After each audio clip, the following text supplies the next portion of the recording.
Welcome, everybody, to the Convergence series, the first inaugural event brought to you by Rift Atlas. My name is Grenton, and I'm joined alongside Cell Torin. Cell Torin, how are you feeling today, man? I'm pretty excited, man. You know, we're getting ready for Vendetta to come out, and this is kind of like the last stand that players have here to show like their mettle before Vendetta. So I think it's going to be a good time. Yeah, we have actually a pretty wide variety of decks in this tournament today, which is kind of surprising when you take out the fact that there's no, plateds, there's no best ofs. It's just people trying to compete for their share of the prize pool. So we actually only have, I'm saying only, it's still a 128 person event that did cap. We have only 20 Master Yis, which is a lot less than I thought that we were going to have. Additionally, we have the next most played deck is Diana at 11, and then a three-way tie at 7 between Aurelia, Ezreal, and surprisingly enough, Rengar. Notably, though, we do have some very interesting decks in the field, like Ivern, Ornn, some Lilias, some ethical Jhin decks as well. Not Infinite, not Gutter Palace, but like Jhins that are trying to, play Jhin properly. Yep. So I'm really excited for today. We have a lot of Riftbound ahead of us, and I'm super excited. Before we jump into our first match, though, what do you play, Celtorin, and what are you kind of excited to watch or cast over today? So speaking about ethical Jhin, I actually used to play a ton of Jhin myself at the start of Unleashed. I took it to Vancouver, didn't do so hot, so I decided I was like, I want like a little bit more of a competitive deck. And then a bunch of people started doing really good in Jhin. I'm like, maybe I should have stuck with him. But I actually switched to Ezreal Control. So okay, I've been like following Soar High's list. If any of you guys know who that is, but he's kind of been my pseudo mentor throughout my Your Ezreal sensei. play. Yeah, my sensei. But all right, we're gonna jump right into it. The players have already started, and as we can see here, we have Ivern, played by Brian Richer, against Rek'Sai, played by Adam Pierce. Looks like if I'm not mistaken, our Rek'Sai player looks to have maybe went second here based on the board state. Yeah. But we are currently at 2-2 for both players, and Ivern's kind of where Ivern wants to be, right? You have the green Ivern that is sitting at that battlefield, a hidden card, which could be a back off, could be something like that. And then some big Poros on that brush. And then Rek'Sai able to get one of those activations off on their legend. Now is going to be using a Void Rush to see what they can find off the top.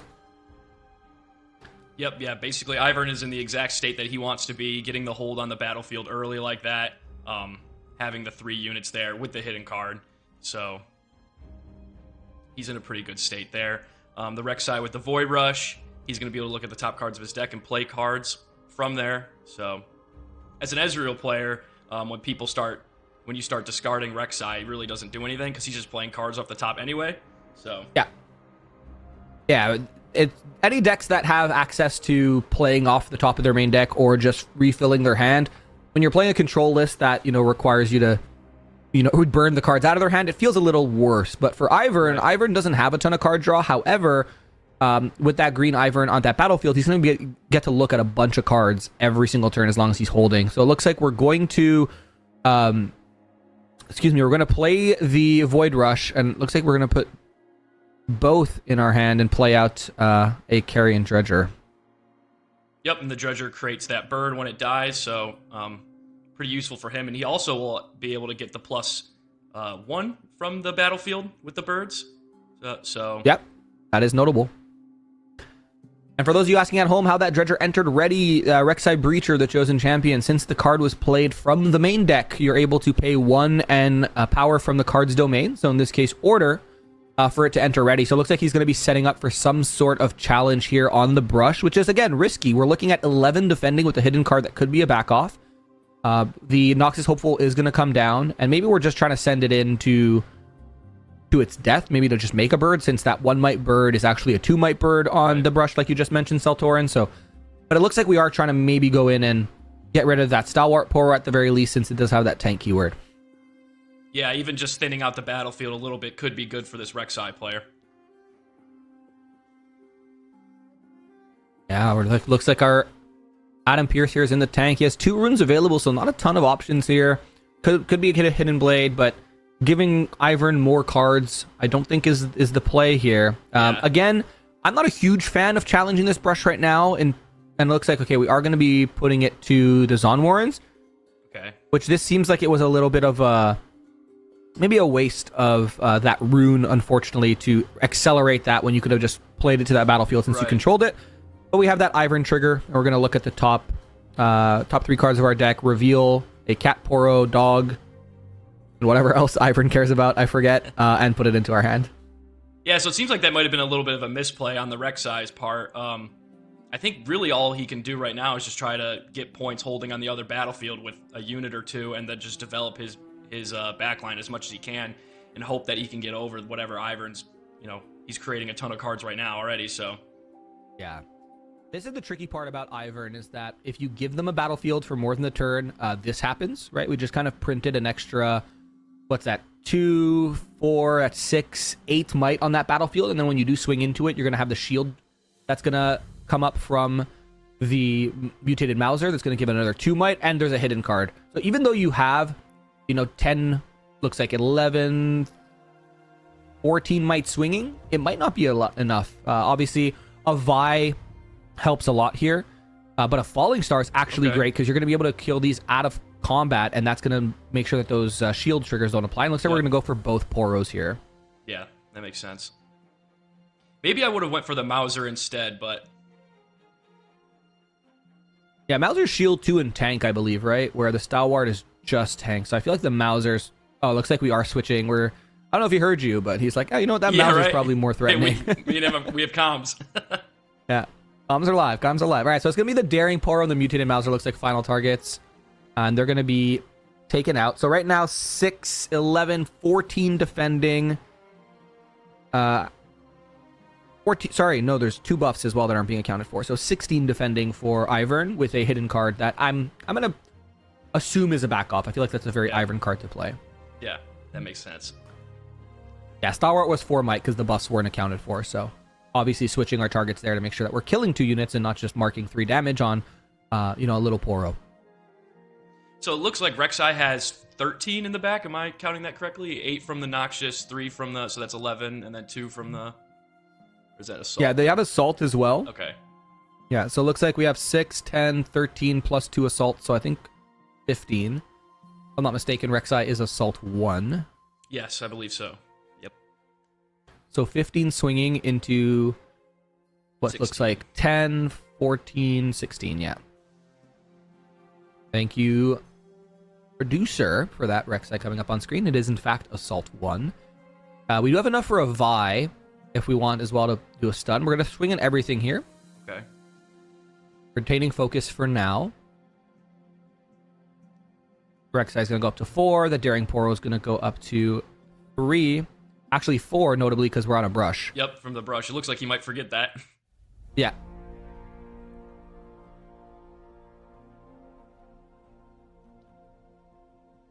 Yeah, Vi here would hopefully do the trick. I mean, again, with that hidden, it could be a back off. More than likely.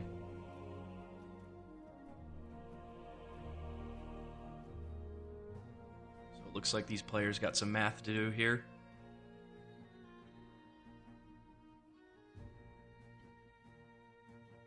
Seems to usually be the case in Ivern matchups or big go wide decks like Rek'Sai.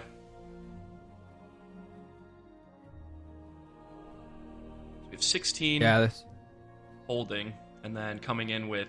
Here comes Vi, yeah. Yep. Target for the Vi.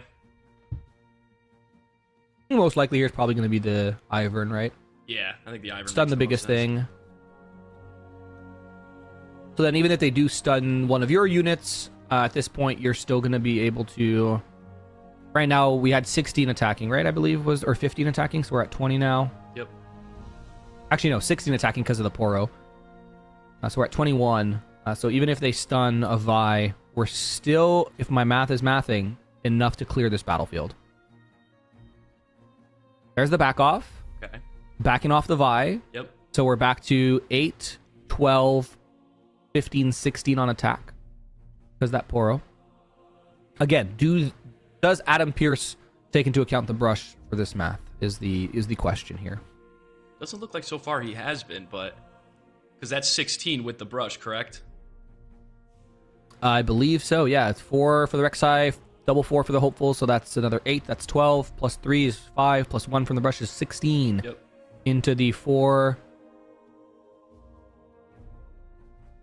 6, that's 10. Yeah, it's 16 to 16 right now. So if Yep. we're taking into account the brush here, our Rek'Sai will actually conquer this battlefield because Vi, while she's stunned, still is there. And if she's the only unit that's there after the showdown is concluded, then she will conquer.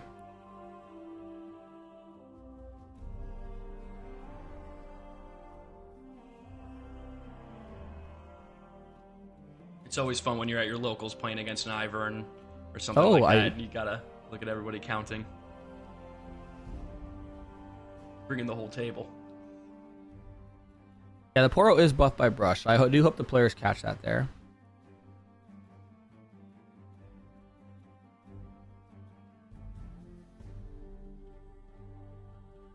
So if the Rek'Sai ends up taking this battlefield, it's going to be pretty hard for the Ivern player to come back, because he's going to get a decent hold here. And then Rek'Sai, we know, just goes really fast. Yeah, I don't think they realize that. Yeah. Looks like.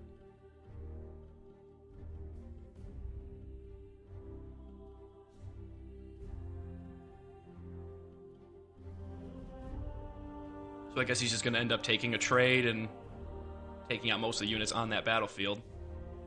Try to slow down the hold. Oh yeah, Ivern, that's true. Ivern is 17. Yeah, Ivern also buffed by the brush, if I'm not mistaken. Yeah. Oh, he shouldn't be, is he? Is he? Yeah, he is.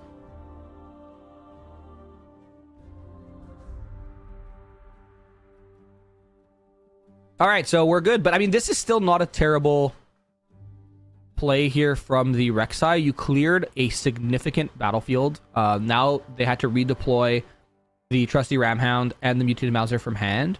But again, you still have a ton of might in your base to swing with. And now with the Pike also, you can play the Pike on your turn, ready the Pike, and gank over, which is going to be another swing of might. So it'll be 4. We're looking at 12. And again, if we swing in with the Poro, it'll go up with the Assault to 4 and then the Brush to 5. So we're looking at 17 on attack as well. Yep. And he's sitting there defending with 4, so 8. Yep. And I mean, there is 4 runes available. There is that one card, Flurry of Birds, or Flurry of something that makes a lot of birds. That could be pretty crazy. Is it actually called Flurry of Birds? I just guessed. I think it's Flurry of Feathers, actually. Oh, Flurry of Feathers. Okay, close enough. So it looks like he will be going into this battlefield here, try to contest it. So the mutated Mauser is going to get the +2 from shield as well. Yeah, Flurry of Feathers here would go crazy because you're just going to print 8 might onto that battlefield. Yep. And correct. The discipline is going to come out, so no Flurry this turn. We're going to buff up that mutated Mauser, and chat is correct. This is why I wanted to choose this match first, because having to do this much math on our first match is going to be the best warm-up for the casters.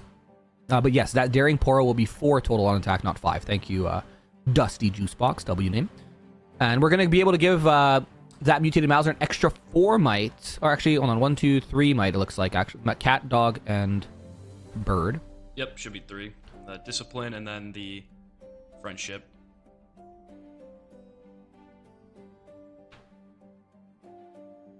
Now it looks So like that's he's a sitting big at 15 battlefield. Defending. Yeah.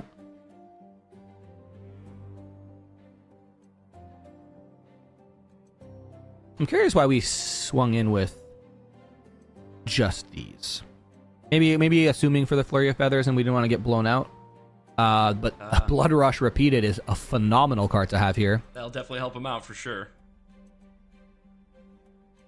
So that's going to give him another +4. Yep. Looks like we're at 12. 12, 15 on attack, if my math is... No. 12, we're 16 on attack. Yep, should be 16, assuming the daring is 4, which I'm not sure if the Rek'Sai player is accounting for, but... Let's hope. Otherwise, it would be 15 into 15, so they ended up training.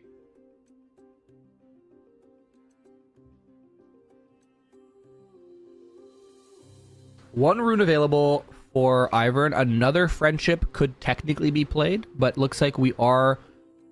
Just... They did not account for the the might of the Poro, unfortunately. Yeah, so it looks like they're just going to go in with the trade. Okay. And then he's going to try to go in with the Noxious Hopeful. And I don't think that, yeah, the Ivern player won't have any responses to that. So we're going to take off that brush. It's not going to be a rockfall path. But I mean, this still, even with that, I'll call it a math misplay, because it's not necessarily a misplay. It's just forgetting that your opponent's battlefield also affects you. Right. Our Rek'Sai looks like they're in a very good spot here in game one. Now, question. If the Rek'Sai player doesn't notice the trigger from the brush, is that something that automatically happens, or is that something that he can potentially miss? So it's not a trigger, technically. It's just a game state that it's like a passive effect. Correct. Right. So technically, no, we shouldn't be able to miss that. But it's the same thing as if, like, if I'm playing Master Yi and you swing into my unit and I forget that I get +2 and I just continue playing the game. Like, you can't miss it technically, but you can miss it in practice, because now that we're in the next turn and we've done some stuff, like, it's technically too late to go back. That being said, I always say measure twice, cut once. So look at everything before you do it and then figure out, what's happening. But 2 Rek'Sais is actually crazy. For those of you in chat who are asking where the Atlas events are announced, if you play on Rift Atlas, there's been a side banner on the homepage of the simulator for a while now. Also, I believe that they did announce it on their X account at Play Rift Atlas, as well as in their Discord. So if you're not in those spots, follow their X account, get in their Discord, and you'll be notified of the next one, because this is the first one. It capped at 128 players. The entry was $25 US, and the prize breakdown is first place going to be taking away 700, second 400, and we're paying down to 8th, 200 from 3rd and 4th, and 125 for 5th to 8th. Yeah, it's definitely a fun way to compete if you guys can't make it out to your local game store, or you want to be in an environment that's a little bit more like an RQ, other than it being online, of course. But yeah, something. Oh, Undertitan's going to get revealed here off the Void Burrow trigger, so we're going to be able to generate 2 floating resources. The Inferna as well. Not really sure if that's something we want to play. I mean, we're technically playing it for free to our back if we want. Yeah. Because of the 2 floating resources, but we don't know what the 2 cards in hand are for Adam. Might have a better use for that 8 resources that he technically has available now. Yeah, the Inferno is probably not necessarily a bad play, but we're not sure what he has in hand, so looks like he's just going to play the Undertitan straight out of it like that. Yeah. Only paying 3 for it. 4. Yeah. 4, yeah. But Undertitan's going to make that bird very big. And I think this is why we didn't see the brush get played from the Ivern, because there was that bird. There was going to be birds that was going to get created. And maybe kind of worried of that extra might. That being said, it does kind of like, it's even trade, right? Because your Azir's also a bird, so you get an extra might. But just trying to speculate on why perhaps Brian didn't brush those battlefields that he conquered. Yeah, so it looks like we might have this bird going in onto the Azir here, potentially. He still has 2 runes up, so he still could have something else up his sleeve. Maybe buff up the bird a little bit and get an even trade. Yeah, if we have an Inferno in hand, we just clear this Azir as well. Or any, like anything that gives you Assault, a Cleave, another Blood Rush, and you're able to kind of break through this battlefield. Azir's completely tapped out, so he's not going to... Or the Ivern player's completely tapped out, so he's not going to be able to do anything to react. So, and we did see the Inferno, so he should just be able to go over this battlefield here.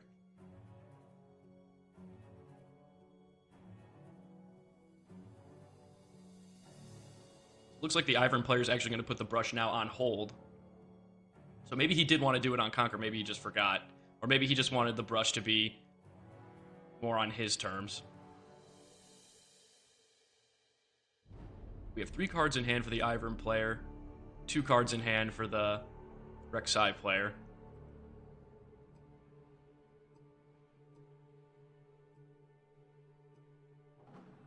Vendetta is not legal yet, no. Vendetta comes out, I believe, the 24th, or that's pre-Rift. It's on the 24th, so. Pre-Rift on the 24th, and new bans take effect on the 24th. So it looks like he just creates another Stale Warp Poro, putting it on that brush to try to get another little bit of a hold, and creates the Ultra Soft Poro in the back. So he's down to 1 rune, so he's kind of leaving himself in the hands of the Rek'Sai player here.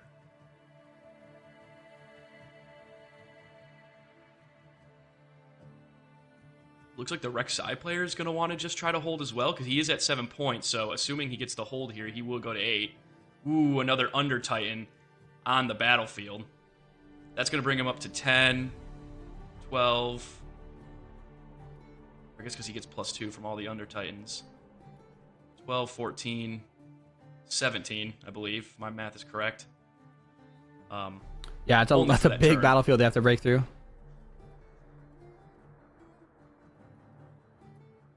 So it'll be interesting to see what this Ivern player can do with the 1 card in his hand. Maybe get over all this might. Oh, yeah. He played the Under Titan on Rockfall. Oh, yeah, we can't do that. We get a...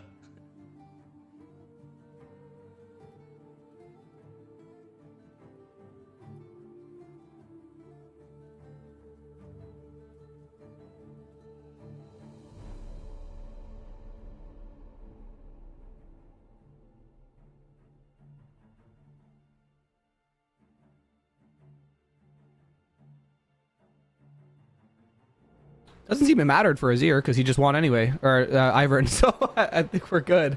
Yeah, right. Looks like he just wins either way, but that was a little bit of a messy game, a couple missed triggers and missing on the Rockfall path. But honestly, myself, I make that mistake with Rockfall all the time. You play it kind of as a neutral battlefield sometimes, at least for my Ezreal list, and then next thing you know, you end up I'll sideboard in a little sneaky deckhand every now and then.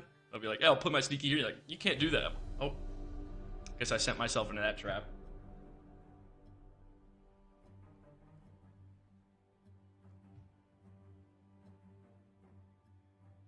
Yeah, we're gonna be. That was again interesting. It looks like maybe the that Rockfall was the Ivern's battlefield, right? So yep. Obviously that Rek'Sai player maybe a little unfamiliar of it or trying to figure out what's going on. I think also not brushing the Rockfall, because we had that turn where he conquered with Azir on both sides.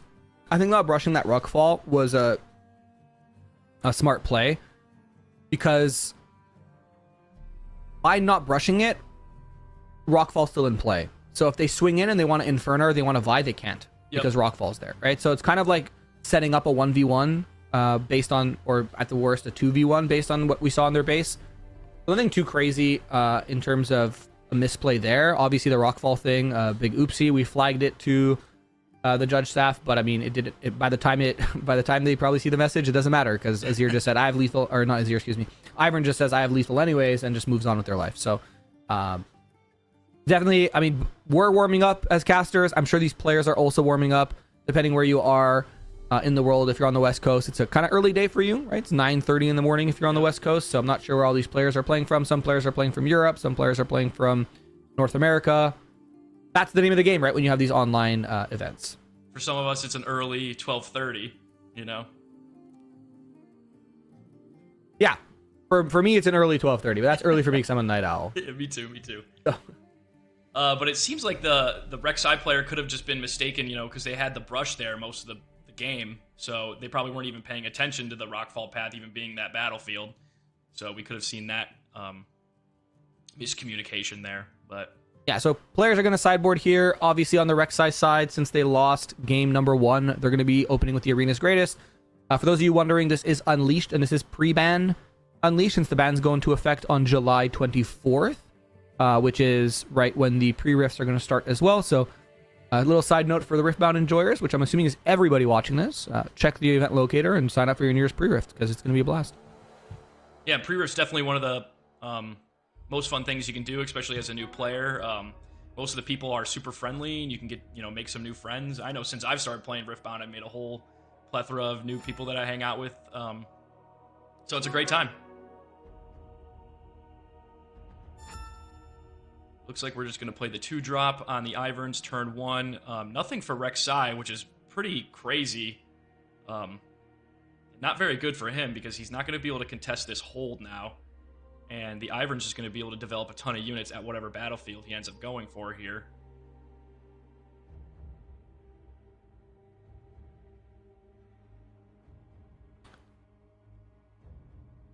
Yeah, a little awkward for us to miss our turn 1 on the arenas, that's for sure. Yeah. It looks like we're going to accelerate this Rek'Sai, which seems, again, kind of risky. Because pretty much any pump spell, we lose our chosen champion. Right, a little aggressive, especially because he's not going to be able to use the Rek'Sai Legend ability at all here. I mean, he can use it, but he's not going to be able to actually play anything unless he finds that Under Titan from the top. So...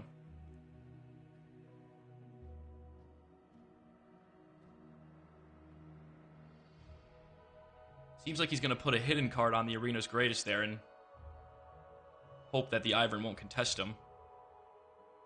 Or maybe he hopes the Ivern does contest him so he doesn't start getting the hold on the Vialmoss. Yeah, so this hidden card could be a lot here. Obviously, going onto the Vialmoss. This could also just be a Pike, right? So if it is a Pike, then it does trade with a Stalwart Poro on a brush. But again, any...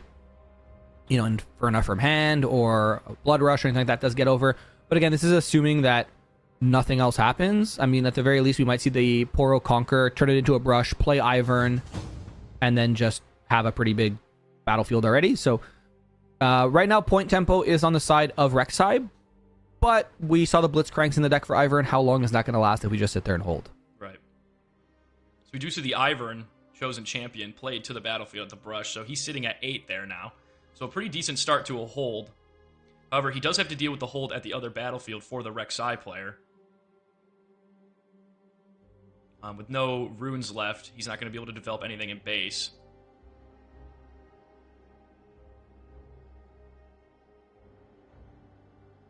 But like you said, with the Blitzcrank, he could just pull over the Rek'Sai.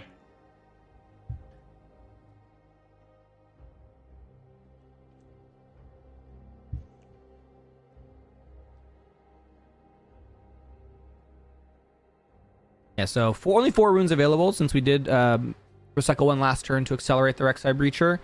No way to trigger our Rek'Sai Legend just yet. A Void Rush could be a pretty good card to play here. But again, if you Void Rush and Pike, you're deramping by 2 runes, which is also kind of rough, especially when your opponent's going to go back up to 5. But I mean, your opponent also did take this turn to recycle 2, right? They played the Ivern, which costs the power, and they hit a card, which, again, most likely a back off here. So Rek'Sai trying to figure out their options. Right now, a pretty healthy battlefield to break through on that left side.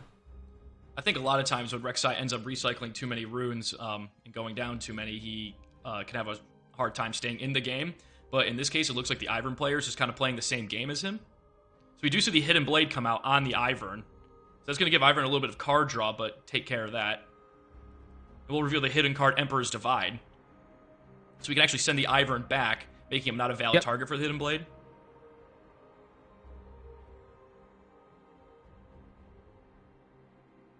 And then the Hidden Blade just fizzles.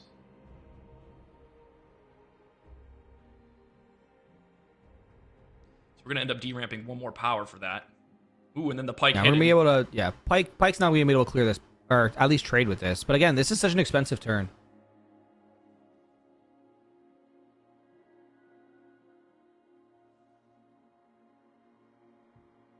Pike going over for the trade.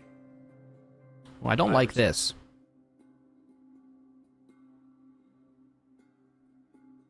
Huh.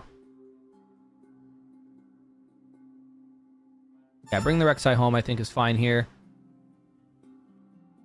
Wasn't a huge fan of this play, because now you're going back up to 4 runes next turn, and depending where they establish, they might be able to have point tempo on you, depending how they do it. Again, the other side is a brush already, going over to the Arena's Greatest. Gonna brush that. But we are leaving the other brush open. I'm curious if we have maybe like an Azir Sovereign in hand that we're going to accelerate into there. Or just establish ourselves on the Arena's Greatest. But I mean, a 4-might Rek'Sai attack isn't even enough to get over into a Sovereign. So we're just going to develop in base here, which I don't hate either. We didn't brush the Arena's Greatest, which is an interesting decision here from Brian. Yeah, and I think these players have a little bit of time to maybe like chill out and start developing units in base. At least the Ivern, with that hold there. I don't think they're in any sort of rush to start uber conquering. Obviously, Rek'Sai wants to do that, but they could wait a few turns here and just get units in base and try to get a healthy amount of runes. It looks like we got the tempo a little bit in the Ivern player's favor. 2 units on base on battlefields. 1 unit in the battlefield, 1 in base. Just the Rek'Sai.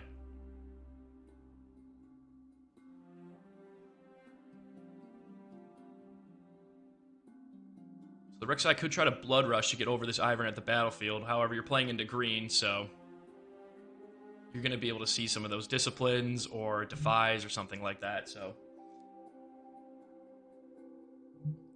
probably not a great option unless you have some kind of thing to do it.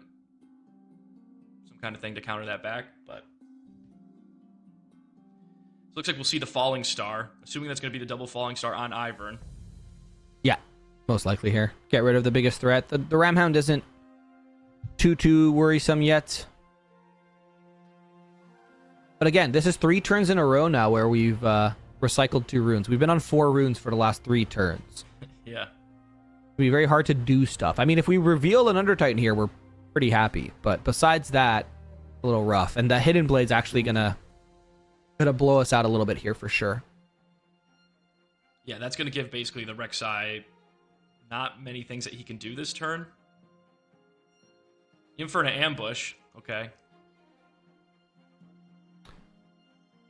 But again, he's not going to be able to play anything off the Rek'Sai Legend ability. Yeah, unless we find that Under Titan. Correct. Maybe 2 Under Titans. Then you can't play him, right?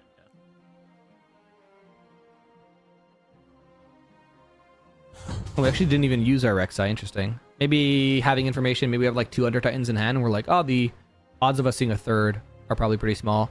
And here comes the Chonky Boy, the Ultra Soft Poro. And every turn we let this guy live is very dangerous because he's just going to be printing birds. Yep. And all the birds are going to get +2 from that brush. And he's got a hidden card there, so it looks like the Rek'Sai's not in a really good place right now. We are only at 4 points, though, for both players. So, again, he does have time to develop a little bit, but I'd be very cautious because, again, with the Ultra Soft Poro, he's going to be creating 2 birds every turn. So he's just going to be getting a better foothold every turn off that. So we are going to deramp even more. Yeah, this... Interesting. Trying to get... Again, I'm not entirely in love with this idea because this is still an 8-point game. So we are deramping to get to 5, which maybe we're really valuing our Rek'Sai, our trigger here, but it doesn't even look like we just deramp to get to 5. I would have preferred like just taking a turn to develop in base because yeah, this Emperor Divide just blows you out here. We know he's playing it, right? So just take a turn to develop the base. You're on even points. Going from 4 to 5 here doesn't change the speed at which you can win the game. Yeah. Yeah, there's the Vi from Ivern, and this list looks like it's going to be a 2-0 unless there's a miracle on the side of our Rek'Sai player. Yeah, I don't think he really has any options at all. He kind of wasted that chance to develop in base, so whether or not he can get over any of these battlefields is going to be interesting to see, but... And that's all she wrote, ladies and gents, yeah. Pass it on over, so... Ivern taking it. I wanted to get an Ivern match on the first one, and I remember Saltoran was saying, wait, you really want to do all that math on the first round of the game, or of the tournament? And I said, absolutely. It's a good way for us to warm up, and I think it's a good way for chat to warm up as well. And we got to see a pretty interesting one. We saw the proverbial hold deck, which is Ivern, play against the proverbial conquer deck, which is Rek'Sai. So we saw, the yin and the yang of the Riftbound decks, so to speak. Ivern, though, taking it 2-0. I'm not sure if I asked chat before the match to predict who would win, I'm not sure how many would have said Ivern, but nevertheless, 1-0 on the side of our Ivern player. And what do you think of that, Mr. Saltoran? I thought that was a great game to watch. I mean, it definitely got the gears turning in my head a little bit. Yeah, with those massive holds from the Ivern. And then that game, too, was pretty brutal to watch for that Rek'Sai player. I've definitely seen that happen a few times at my locals. Rek'Sai tends to do pretty good when you burn a lot of runes, kind of like Renekton style and Vendetta. But Yeah. it can be pretty brutal, especially when you're playing against a hold deck and he's just generating all that value with the Ultra Soft Poro. So I think in that matchup, it's really bad for him to go down runes like that. But he was kind of getting baited in, I think, a little bit by the Ivern player, where he was also recycling a lot of runes. So I think that kind of made him feel a little bit more comfortable with doing that. But great game to Yeah, watch. I mean, yeah, definitely a good game to watch. We are going to be playing 7 rounds today, plus our top 8. So a lot of Riftbound still left. That Rek'Sai player is far from out of it, right? In terms of, especially if this Ivern player continues to play well, then they'll have a nice strong tiebreaker. Yeah. We do have a few matches still in play. If my math is correct here, there's still about 25 minutes left in the round. We're going to be jumping into one of our backup matches. Another kind of perk of online stuff is we can just pull in another match. So let's jump in to this backup match here shortly, and then we can take a look at that. But I hope, and this is what I'll say, me specifically, Grenton, you can quote me saying this. I hope all the Yees lose and we don't get a Yi in top 8. Now, honestly, that's my prediction. I don't know if that wish will come true, but honestly, I think I agree with you there. I think Master Yi is pretty boring to watch a little bit and really tough to play against. I mean, you just sit there and you're basically just playing against 2 units at each battle, or 1 unit at each battlefield the whole time, and he just sits there with a bunch of combat tricks in his hand. So, yeah, I don't like it. Also, we have Hazmat versus Talia, Rengar versus Annie, and looks like we're just starting game number 3 here, tied up at 1 apiece. Nidalee being played here on the turn 1 for the Rengar, and it looks like we're establishing a bit of a base here with a stack deck. Yeah, it looks like a stack deck into a Nox is hopeful. Very, very nice. yeah, that's one of the better plays that Annie can play, or any red-purple deck. It always feels good when you find the Noxus Hopeful on the top of the stack deck.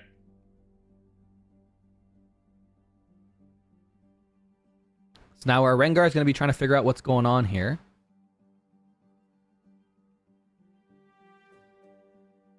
So both these decks are going to want to be pretty aggressive, right? Yeah. I mean, Rengar wants to get in, get out, right? As Rengar does. And he wants to play tempo, for sure. Yeah. And it looks like we're going to be moving our Nidalee here into the Star Spring. Notably, because of Star Spring, we're able to, ambush in a unit and save our Nidalee if she's going to die for whatever reason. Or ambush in another Nidalee and print 8 might there. So not enough yet to play the Rengar. But yeah, another Nidalee could be pretty dangerous for the Annie player. All right, looks like we're going to move the fan over to the Arena's Greatest, and we're going to develop a Ferris Forerunner. Notably, we're not against a purple deck here on Annie's side, so that Ferris Forerunner is most likely going to stick, die, and make the mechs and not get Starcross back to hand.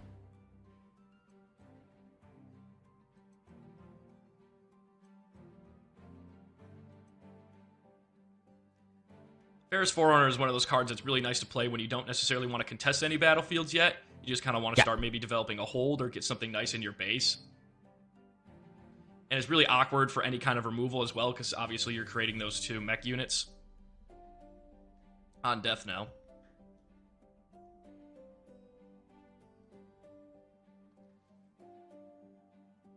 The thing is, though, we have a Rengar that we can kind of like pounce in. Though that Overzealous Fan needs to be dealt with first, because it's just going to kind of push you back. That does kind of use up our entire turn, though, so unless we have a 1 rune way to get rid of that fan, maybe we just, again, going to 4 here would be nice. But our opponent's also on even points if we push to 4. So if we push to 4 and we lose stuff in exchange, it's not great, because then we're just letting our opponent go to 4 for free.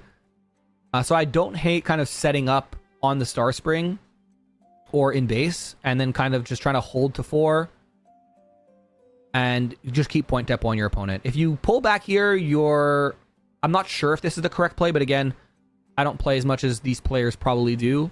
But when I play Riftbound, my kind of driving force is I want to stay on even points as much as possible, obviously, unless I'm on an Aspirants game.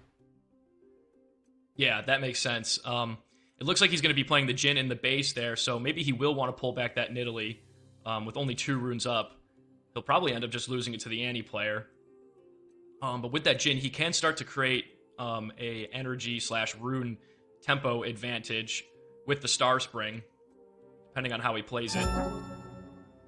Yeah, so it looks like we are going to pull back. And again, maybe this Rengar is, I don't know, playing a Trinity Force or something and has a way to like cheat points. But especially since we've seen Annie kind of commit to that battlefield, I totally understand like pulling back the Nidalee here. But if you have an Inferna or something, you can kind of bait the Annie into trying to expend cards on that Star Spring, then Inferna in and move your Nidalee back regardless. But again, the Inferno is much better on attack than just using it as a little bit of a bait card. So we're going to see the Kai'Sa come in accelerated. And this is what I was talking about, right? I don't know that Annie does this play if the Nidalee's still there and you have, 2 runes up, because that could be an Inferna. That could be a Thrill of the Hunt, where you can throw the Hunt to Jhin to that battlefield. So there's a lot of like tricksy stuff that you can do as Rengar. Yeah, so on the Conquer there, he's going to end up getting even more draw. Yep. But we do have to worry about the Rengar as the Annie player. So just a Noxus Hopeful in base for 2, and then pass turn over to the Rengar player, so... And all of a sudden, this looks much worse for Hazmat, right? Like, the previous turn, we had a Ferris Forerunner, Fan, and a Hopeful in base. We had our Nidalee at the battlefield, and we had Jhin. If we can double break this turn, that still puts us to 5, which means we're going to be 2 turns away from winning, not 1. So there was no way for us really to go to 4 last turn. So I wouldn't have hated seeing a development on Star Spring, because again, then we're just like baiting an Inferna. If we Inferna, we win, because they accelerate a Kai'Sa, maybe swinging with the Hopeful as well. Our Inferna comes in, Rengar triggers, we give something +1. Now we're defending for 10 instead of 8. But again, we don't know what's in their hand. Even if we're just baiting the Inferno or baiting the Thrill of the Hunt, I think that was probably a more correct play. Because at the very least, they would have traded off that Hopeful, or had to use a card like Starcrossed, or Ride the Wind, or something like that. But in this case, we're at 4 points for Annie, so 2 turns of either double holding or double conquering, and then Annie's going to take this series. But there is a lot of runes available, especially when you take into account the red Jhin. When they move, they'll generate a resource and a power. Yeah, I agree. I think it would have made more sense to hold at that Starcross, but yeah, we don't know what he's got in hand, so maybe he's got some sort of secret tech that we're not seeing yet. But at least the Annie player would have had to trade the Kai'Sa and the Noxus if he wanted to take that Star Spring. And then, yeah, potentially with the Inferna coming in with the Rengar trigger, would have given him 10 might. So, and that would have been a pretty brutal trade for that Annie player. But let's see if he's got some Jhin magic here. We love to see Jhin.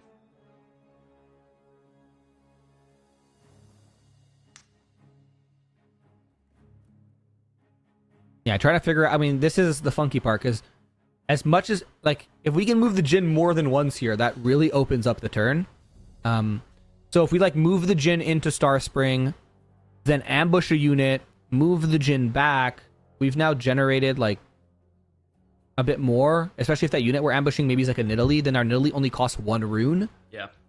And then because we're ambushing in a Nidalee, we can pump it with Rengar and then kill the Kai'Sa and draw our own card, and then our Jin's in the back and we still generate another rune in power. Like, the world is our oyster here on this turn for Rengar. And we also have that chosen champion Rengar in the champion zone that could just come in as well. And if we do move Jhin, that makes it just a natural 4 might unit. It becomes a Kai'Sa almost, right, in terms of its cost, but it swings for more and can jump into a battlefield. So yep. Obviously a lot of choices here for our Rengar player to make. So I'm not opposed to them taking a little more time on this, but I would expect to see some sort of game action taken here soon. So do you think he needs the Rengar player needs to go over into this Arena's Greatest, or do you think he has a little bit of time? Or what would you do? I mean, you definitely have time, because if you can break this Star Spring and hold it, so it looks like we're going to move both in here. We're going to generate 1 and 1, floating energy and power. Now we're asking Kai'Sa, or we're asking Annie, do you want me to not draw a card, or do you want to kill my Jhin? Because if I get to move my Jhin again, then I get to generate even more. And Grim Apothecary is going to come in. Are we going to bounce the Jhin, or are we simply going to... We're just going to move the Jhin. And this I love a lot, because Grim Apothecary used one of the energies, but none of the power. So now we have 1 energy and 2 floating power, And because of the Rengar trigger...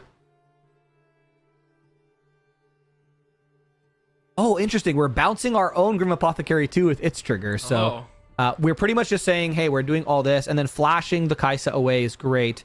Good way to save the Kai'Sa. Yep. But this will still count as a combat, so our Nidalee will still draw a card. And also flashing the Forerunner away. Oh, this is very interesting.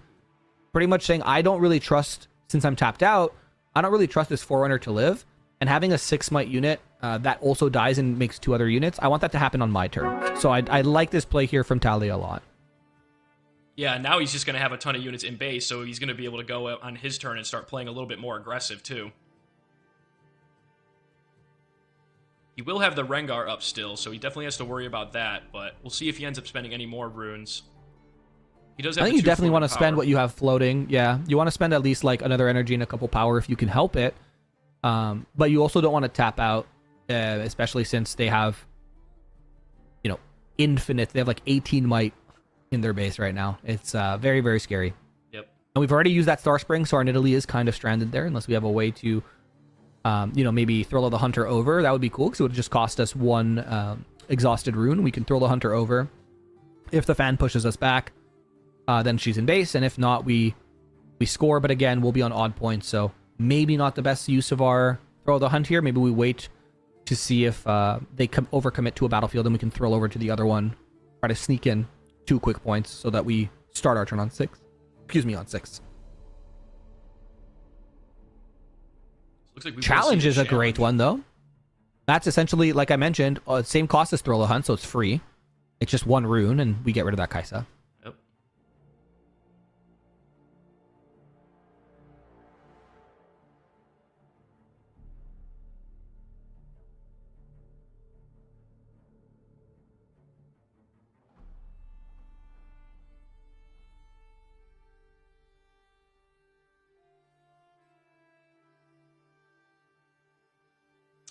I'm not sure if the Rengar player wants to go down any more runes now. He's still... Okay, so he's going to go over and just pass turn.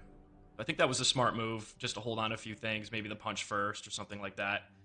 Be able to have some kind of combat trick here to keep the Nidalee alive. Any player does have 10 coming in at the Star Spring to the 4 of the Nidalee. Passing priority over to the Nidalee. So we're going to be able to see now if the Rengar player has some sort of way to get around this. Maybe an Inferno and a punch first would take them to the Rengar trigger. That'd be 6 plus 5, so 11. But again, with the Forerunner there, you just ended up creating 2 more mech units in base for the Annie, so it's not terrible if he does lose this. But we can expect the Annie player to have some kind of trick also up his sleeves because he has 8 runes up, so... Seems like it's a little bit of a bad position for this Rengar player to be in.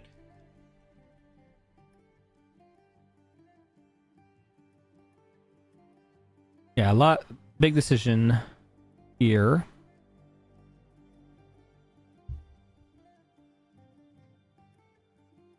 And that fan being on the other battlefield is cheeky, is what I'll call it. Because if you thrill over there, you don't score.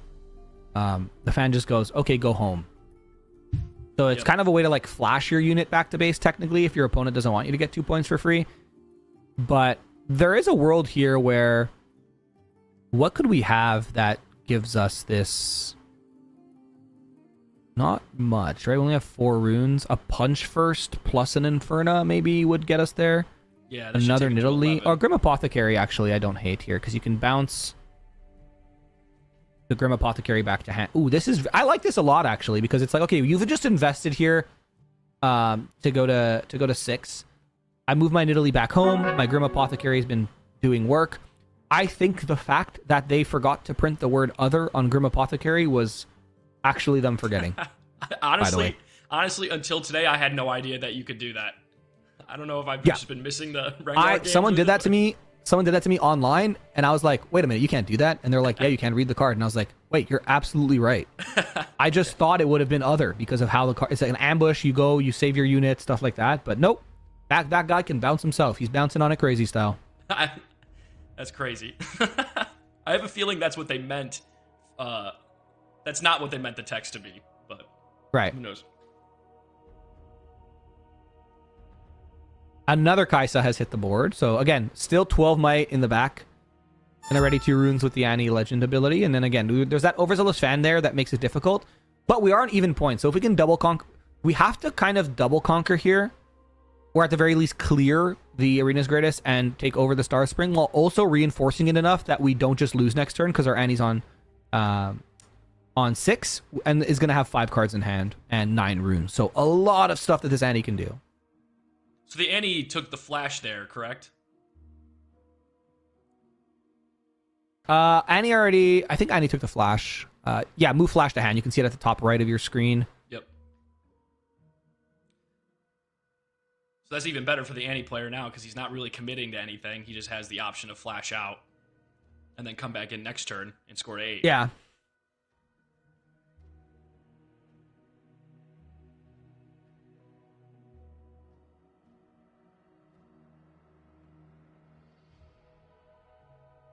With the Annie Legend ability, he does have enough runes to play it.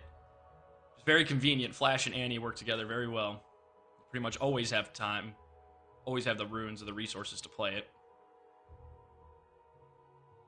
And then with the recursion from Annie. I remember when they said that they thought the Proving Ground Legends were bad. I was just thinking about that. Isn't that crazy? When 3 of 4 of them are currently top meta decks. Yeah.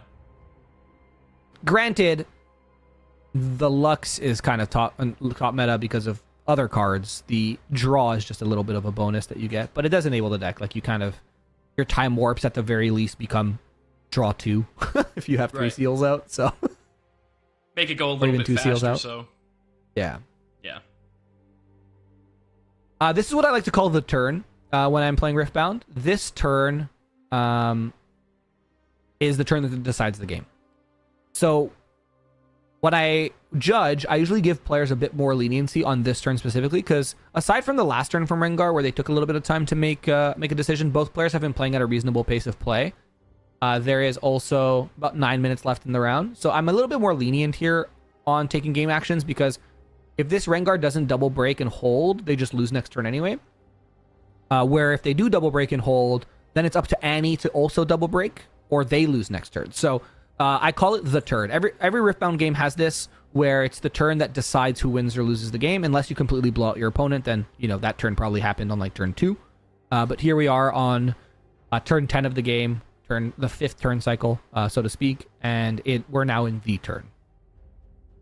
Yeah, I actually really like the way of looking at that, because I do believe that there's usually like a specific turn that can definitely pretty much decides the entire game. So, yeah, I think Riftbound's rather unique in that sense. I'm not really sure of many other TCGs that have such a pivotal turn. Like, obviously, there's misplays that can allow your opponent to get an advantage in other TCGs, but I feel like every single game of Riftbound that I've played or watched or judged or casted has had, like, the turn where you're like, oh, okay, this is where you have to win. I like this a lot because if you let us conquer here, we have just cleared your battlefield. But if you don't and you push us back, we generate more resources. Oh, and we are going to generate more resources. We're not going to allow the conquer here. So he's going to have 2 runes, 2 power floating now. Yeah, so we're now technically at 11 runes, 11 resources available with 2 free power.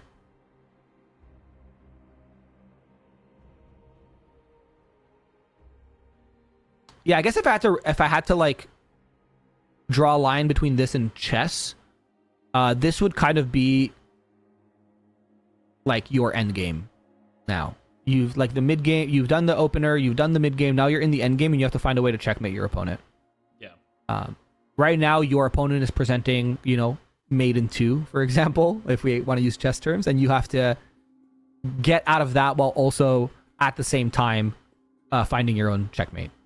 So definitely, I'm okay with them using a bit more of the clock here.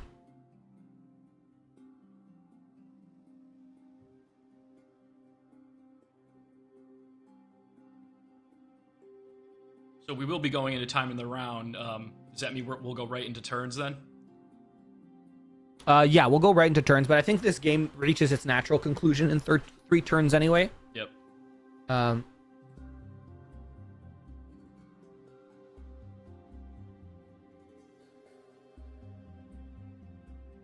All right, so we're gonna move the Nidalee in to get our 5th point.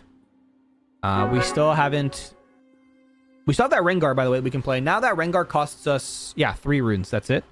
Yep. We're gonna move our Rengar in. It looks like we're probably gonna try to bait out something here. Curious what we've just passed focus, I think.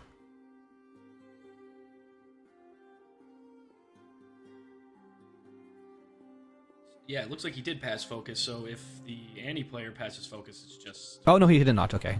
Oh, yeah, this guy comes back. So now we're essentially... Yeah. We can either kill the Rengar or the Grim Apothecary if we're Annie, unless we have some way to... A Ride the Wind here would be great if we're Annie.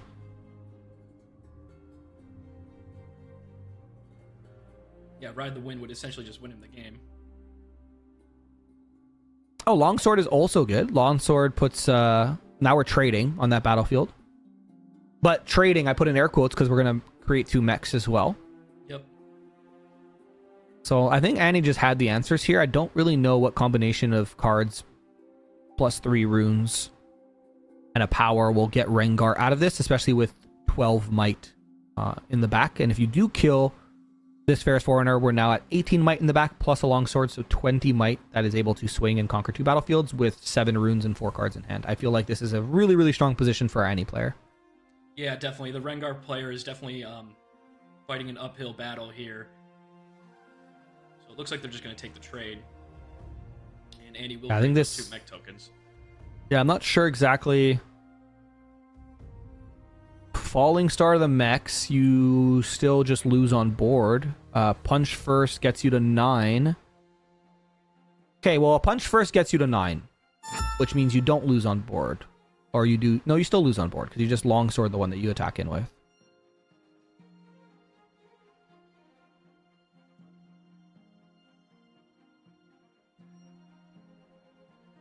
Alright, floating 1 power, or floating 1 energy, excuse me, yeah, as we equip the Longsword. So we have Kaisa for 6. Taking the Noxious Hopeful just to get the Star Spring. Go to 7.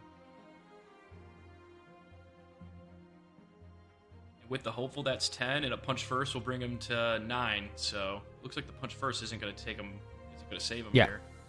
That Longsword, put in and work. Yeah, Punch First puts you... Oh! That's a hard bargain, right? Oh, no, it's just the Rengar. Yeah, forgot about that guy.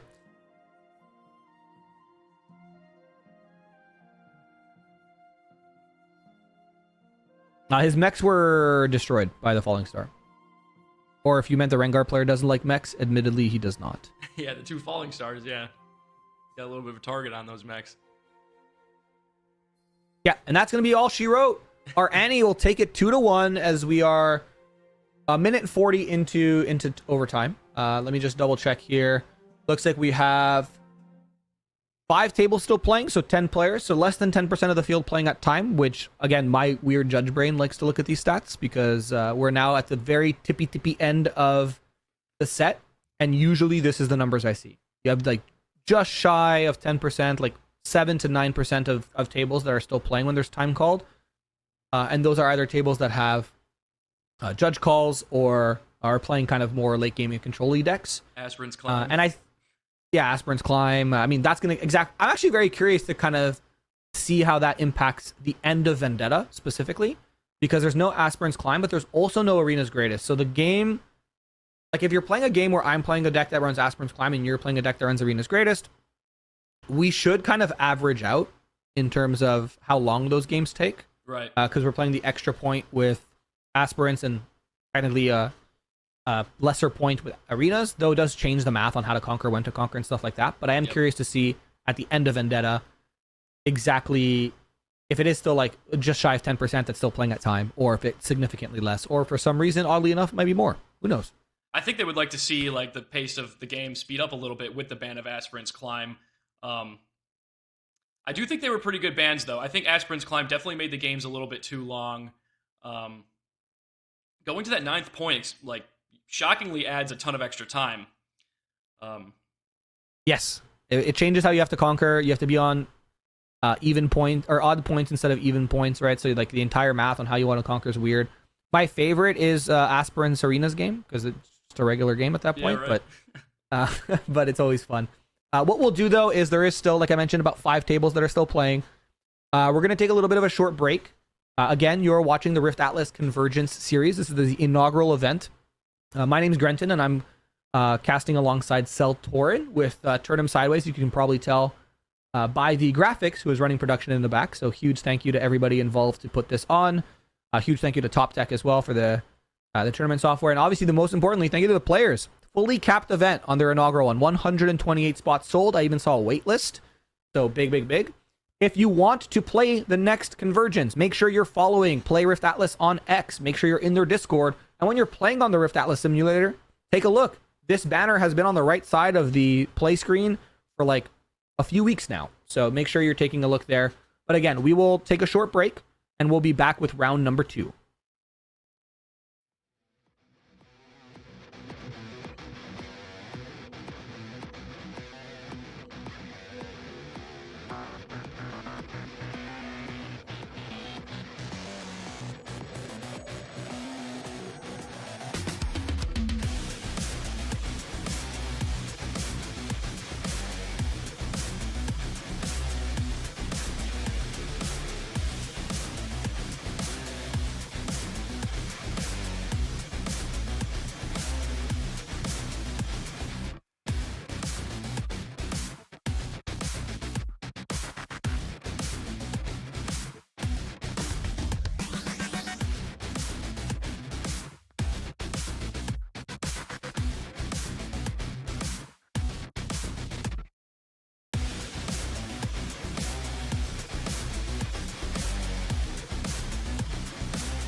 Welcome back to the Rift Atlas Convergence series. My name is Grenton, and I'm joined alongside Seltorin as always, and as I will be for the rest of the day.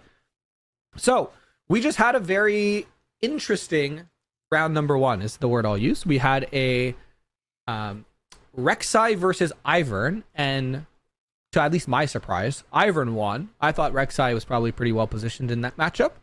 And then in round number two, Seltorin, we're going to have another deck that we really don't see often in these meta tournaments. We're gonna have Lucian versus Azir. Yeah, definitely. I'm excited to see Lucian. Lucian was probably the first deck that I ever really started playing competitively with. So, except I was playing it without the Skyfall of Arian. I couldn't get that card at the time. Wasn't gonna buy the single on TCG Player. But it'll definitely be interesting to see that combo and how it can play up against Azir. Azir will have those salvages and stuff, but I'm gonna take a little peek here because I can cheat. We're not running, admittedly, obviously this sounds like a non-bow to run in your deck, but there is no thermo beam in the sideboard for Lucian. Again, since it is a very equipment heavy deck, I doubt there would have been. But like we're seeing in chat, it's gonna be some equipment on equipment violence, but like in a different way, right? Lucian is gonna want to conquer, get in, get out. Azir is going to want to, move in and make these big battlefields of a bunch of sand soldiers. But Lucian's Legend gives you assault for every equipment that you have on the unit. So those big battlefields are going to be much easier to break. We're in the Fury domain, so we can have Red Kaisa, right? Like you mentioned, Skyfall of Arion.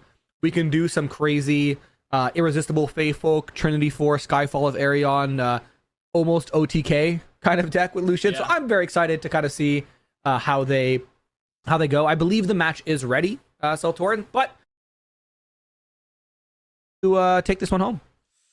Personally, I think I'd like to see the Lucian player win. I think, me and Lucian, we go way back, and I think it's a super fun deck, super unique, especially in the current meta of the game.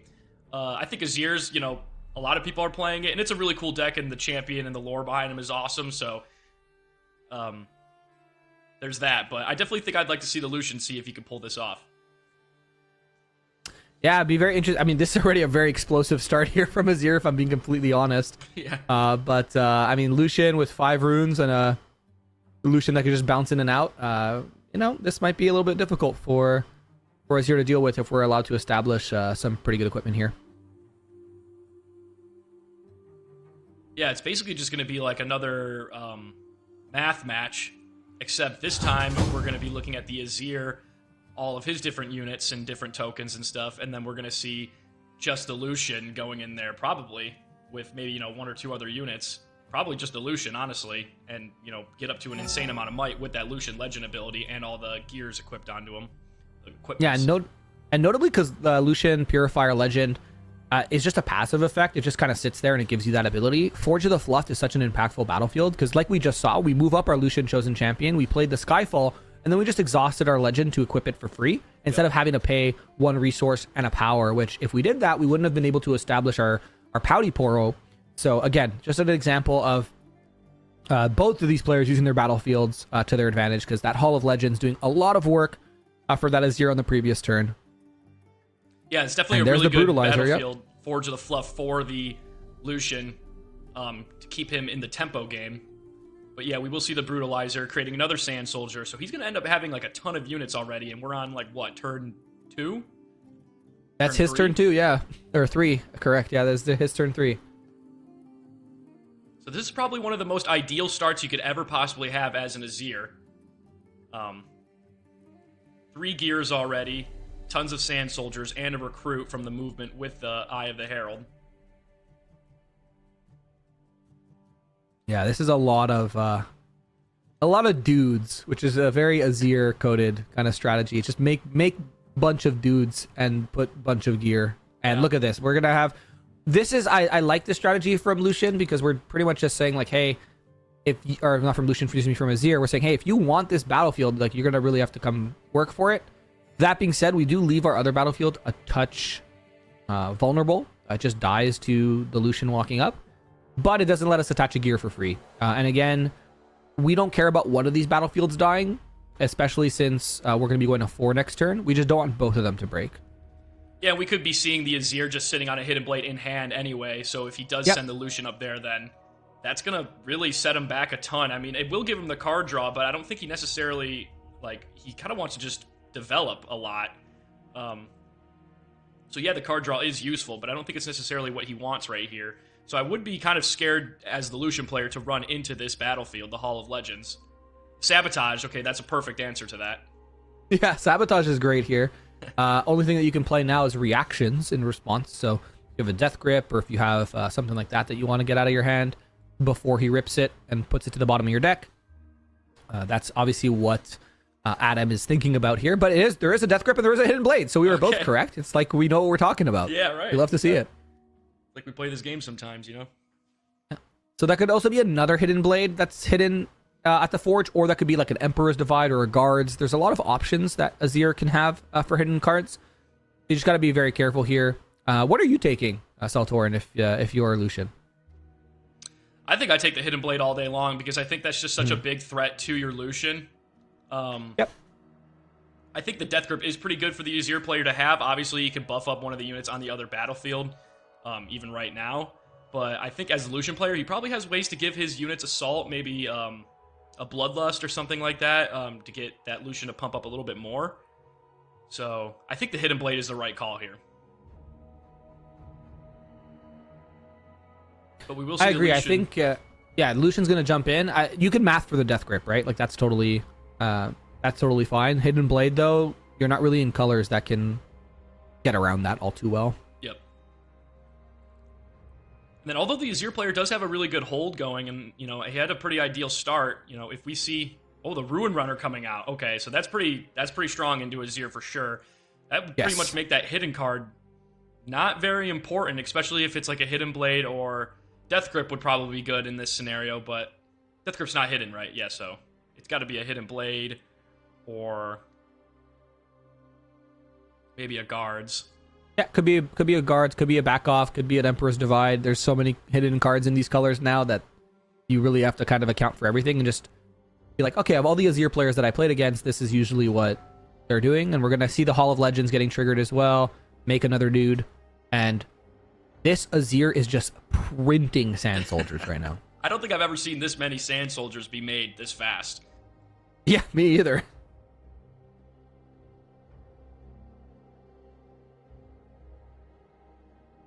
But we still do have to watch out for the Lucian. I mean, he could somehow make this Lucian become super strong and then get the Trinity Force with the Sky of Arion. He could potentially score 4 points with that combo in one turn. So he could make a comeback here. Although I don't know how he's going to be able to get over that battlefield, especially with that hidden. Yeah, I think you have to kind of send your Rune Runner in there with maybe an equipment or something to try to see what that hidden card is. Or you just send your Lucian in because your Rune Runner can't come back like Lucian can. Just goes in, comes back, goes in, comes back. But your Rune Runner is much more tricky to deal with. The only way you can really deal with it is with Might. Like Might versus Might. But it looks like we're going to send the Lucian in to the Hall of Legends, score a point, come back, probably come back. I'd be very surprised if we don't, with the Azir Sovereign in the champion zone that's just waiting like a heat-seeking missile. Right. The thing with Azir, though, is he only has those 2 cards in hand right now, and I feel like Azir is one of those decks that really doesn't have a lot of good card draw. So if the Lucian could somehow survive for a couple more turns here without giving away too many points or even just losing the game, he might be able to just beat him on cards. And I think the Azir probably kept a hand that maybe had less amount of card draw, for example, because of how aggro they could be with the Hall of Legends. Relentless Pursuit is great here, though. Yeah. This is very, very, very good. Notably, if for whatever reason this Lucian lives, he'll still be ready. I'm wondering if we're moving the unit to base. No, we're just moving it over. Yeah, I was like, that's probably the smarter idea. Now we're going to try to bait out the hidden card. And this is what I was talking about earlier. What do you value more? The fact that you can go in and out with Lucian, or the fact that you have something untargetable? So it is going to be a Guards, which just means that the Ruin Runner is going to be able to walk up afterwards and clean up. So he's going to get that first equip, or the during turn equip with the Brutalizer there, and taking the Sand Soldier up to 5, which is really strong. Only sitting at 6 on the Lucian, so it looks like he's just going to be taking a trade, and then, like you said, Maybe run up in there with the Ruin Runner. I'm just wondering, Ruin Runner will be at 7. Yeah, that's enough. Math is mathing. So you just kill the Brutalizer, Sand Soldier, and the Recruit, and then you just walk up with the Ruin Runner. Yep. 5 to 7, I believe.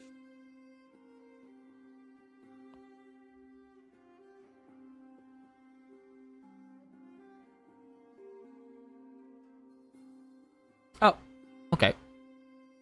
Let's Works just that kill way everything too. else. The math is the same here. The top deck Arise would go crazy for Azir. We know he doesn't. We knew he didn't have it in hand when we saw it with the Sabotage, but yeah, this I'm again interested to. With that Relentless Pursuit, there was a line where you could just Relentless Pursuit your Ruin Runner and then take the Skyfall and like put it on it. Azir player still has the Death Grip in hand, so we could potentially see a Death Grip from the Sand Soldier with the Doran Shield, I believe that is, in the base. Yep. We're gonna equip this. This is gonna put us to 8 though, so even it'll be 8 to 8 because of the Purifier legend ability.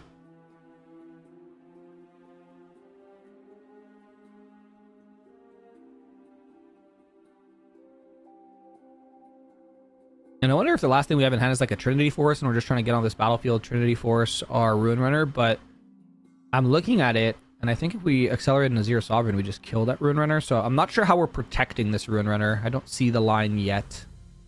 He could be hoping to have a punch first in hand, potentially, if he's sitting on something like that. That could help him.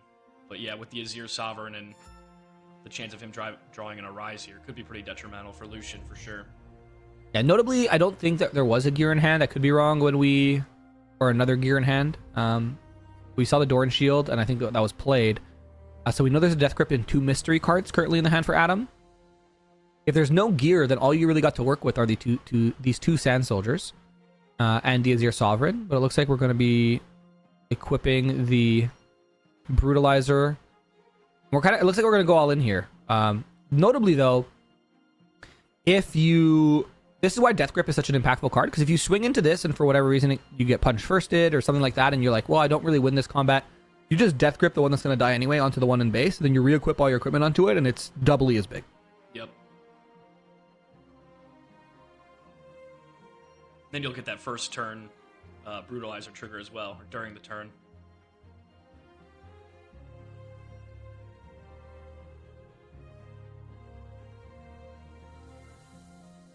BF Sword coming out for the easier player, that's going to be able to give him a ton more might. And then if he does get punched first, like you said, he will have that option to Death Grip the unit in base and then just make that massive 1 Sand Soldier. Yeah, anytime I think of punch first, I just think of Knack reaching over the table and punching me. Yeah, right?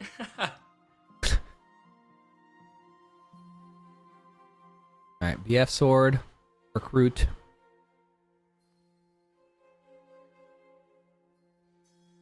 I think if this Azir player can get over this Ruin Runner, I'm not really sure what else this Lucian player can do. He only has 2 cards in hand and some pretty small units in base. So he will take the Hall of Legends, ready the Azir Legend, and then probably just create another Recruit. This Hall of Legend has been putting in so much work. Most value out of any Hall of Legends. Yeah, I agree. There's the Death Grip. Yep. See, this is kind of another way to do it, where you'll like at least get a point, make a dude Death Grip back over. That gives you an 8 might Sand Soldier. You could put the BF Sword, that's 11. You could put the Brutalizer, that's 14. You could put the Doran Shield, that's 15. Gets over a punch first. Trying to think what else you could maybe have here if you're... Oh. Okay, yeah, I was like, that math isn't mathing. This math is mathing, though. Relentless Pursuit actually is another card that could be played here, right? I believe Relentless Pursuit is an action. Oh yeah, look at me. I'm smart. We could just go to the Hall of Legends with this and conquer, go to 5, go to 6 on our next turn. The issue is your opponent's on 7. Yeah. They're tapped out. That Sand Soldier is going to be very small. And you just move it to base. Yeah, this is... Yeah, I guess we want to bring it into the Forge of the Fluff. I wonder if the last card in our hand's like a Trinity Force or something. Then we just win, right? Yeah. Would you go to 7 from the Trinity Force? Because you get the 2 points, correct? Yeah, you would move your Pouty Poor up to the Hall of Legends. Yep. Conquer. You would then move the Faith Folk, move the Sand Soldier over if you really wanted to. Wow. Play the Trinity Force, equip it, go in and get 2 points. Yeah, that'd be cool. Okay, so not yet. So that's not the line yet, unless we have a third Relentless Pursuit for some.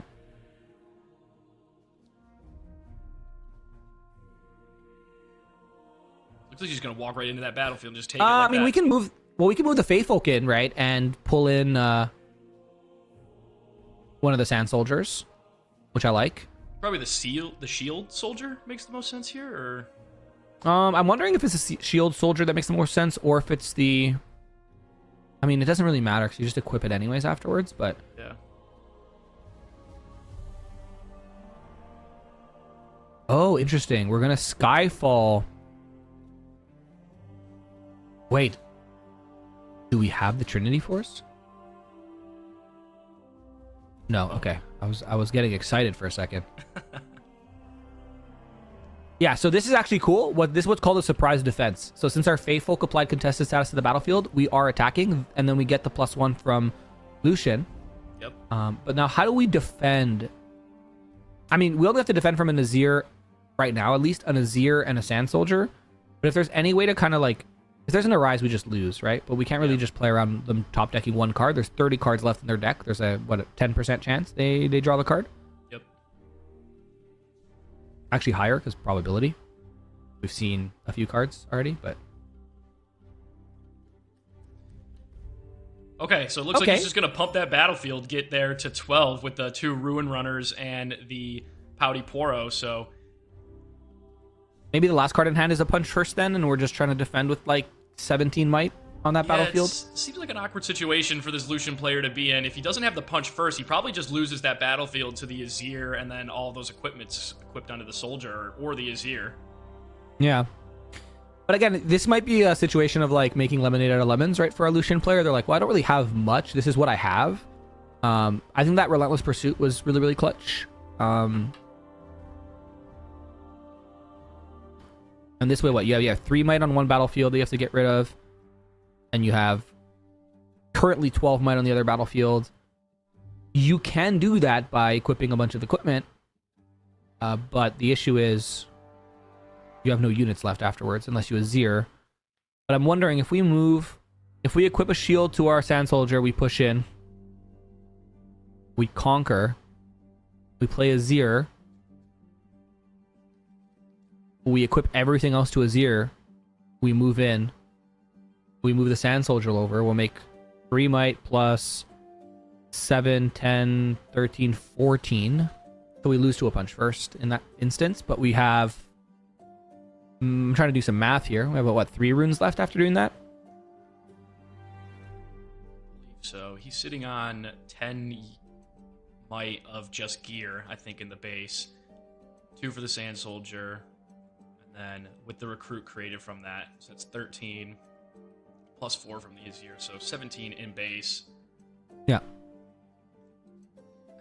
Yeah. Yeah, there's no way it's an Arise. If it was an Arise, that's going to be the most diabolical slow roll of all time. Yeah, right? Just waiting him out, I guess. But it looks like we will probably end up seeing this play where he's just going to try to get over this Rune Runner battlefield, the double camel battlefield. I wonder what else does like Lucian play for 1 rune. I think it's just punch first, right? I believe so, unless he's running like Repulse or something like that. But it's not going to help him in this scenario.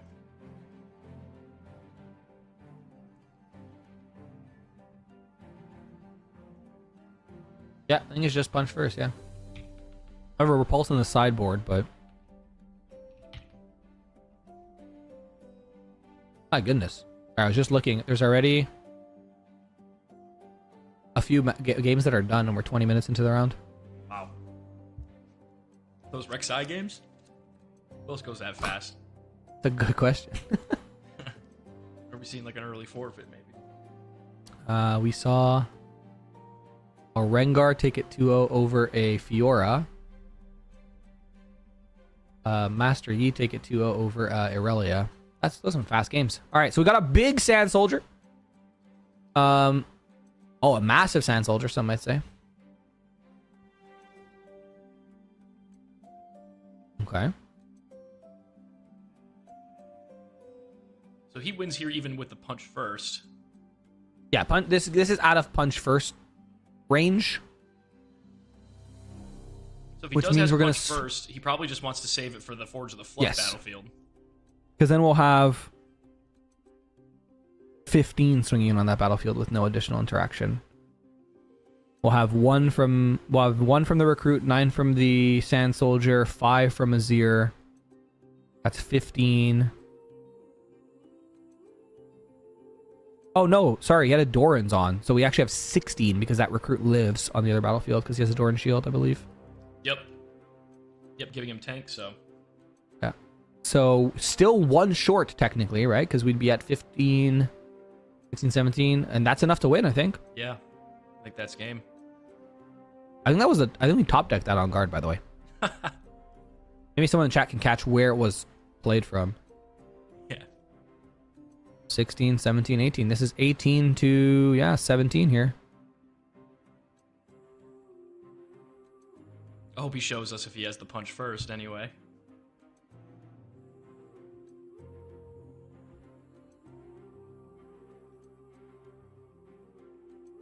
All that speculating, he just has like another Pouty Poro or something. Yeah, we don't have to see what it is, but it was enough to take the win. Probably a punch first. I don't think you do that if you don't have a punch first going, but players are going to move to sideboarding now. And looking at their sideboards a little bit, we got Akshan in the sideboard for Lucian, so that's obviously going to come in probably. We have Ferris Forerunners that I would be kind of surprised if we maybe don't see come in, because we see that Lucian is very good at punching. Ironically, they're very good at punching first.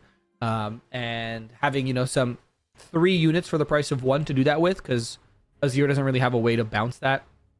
And we didn't see any of the Triforces, but again, I looked at the deck list, they're only running 2, so not super surprising that we didn't see that. On the side of our Azir, we obviously have the Ashes in the sideboard, we have a Vi, we have some Salvage that we'll probably see come in as well against this Lucian deck to kind of get rid of that Skyfall and or Trinity Force, so both sideboards very live, which is what I like to see. Also, 2, 4, 5, 6, 7, 8. We're still on 8 card sideboards as well. So still limited sideboards, but it's always nice to see when those sideboards are actually live. And I think this is like the picture perfect start here for your Lucian, is Definitely. playing a little terrorist Fey Folk. Yeah. I think the Azir is pretty favored in the sideboard matchup, if I'm not wrong. Having those 2 salvages pretty much could just destroy the entire plan of the Lucian, assuming he does draw them. I know Azir doesn't have any sort of like recursion like we do in purple to be able to play those again. Shout out Kennen. We didn't see the gear be super impactful. Yes, it gave sometimes like the additional might, but we didn't see any like gear abilities in the sense of like Trinity Force Skyfall doubling up points kind of happen. However, a very, again, perfect start for the Azir as well. Yeah, the Soul Sword out in the Azir, definitely one of the better starts. Either that or the Eye of the Herald. I like this as well, just kind of setting up what I said last round. Odd points are not your friend. There's no point in sending our Feyfolk up to die on board. Also, if we send our Feyfolk up and there's no way for us to protect it, there's also no point in doing that, even if it doesn't die on board. We'd want to score 2 at a time at least. That way it keeps the amount of turns we need the same, while also keeping more units that we have in base. Yeah, it's definitely a nice game to watch. It's like some good clean Riftbound, we're playing a little bit slow, we're developing units in base, taking our time a little bit, and that's definitely fun to see. Some ethical Riftbound. Yeah, so we don't have any Dirty Lux guys playing, right? Yeah, who would ever play Lux? Looks like he will send the Sand Soldier to the Trifarium War Camp. Of course, that's going to give him +1 to every unit he has there. So that's a heavily one-sided battlefield in Azir's favor. Yes. He's going to be keeping a ton of Sand Soldiers there, and that's just going to give him +1 for everyone there, essentially. And Lucian's only going to be running into the battlefields, typically with 1 or 2 units. So, and then we do see the Charm come out. That's brutal. This is currently 4-4 though.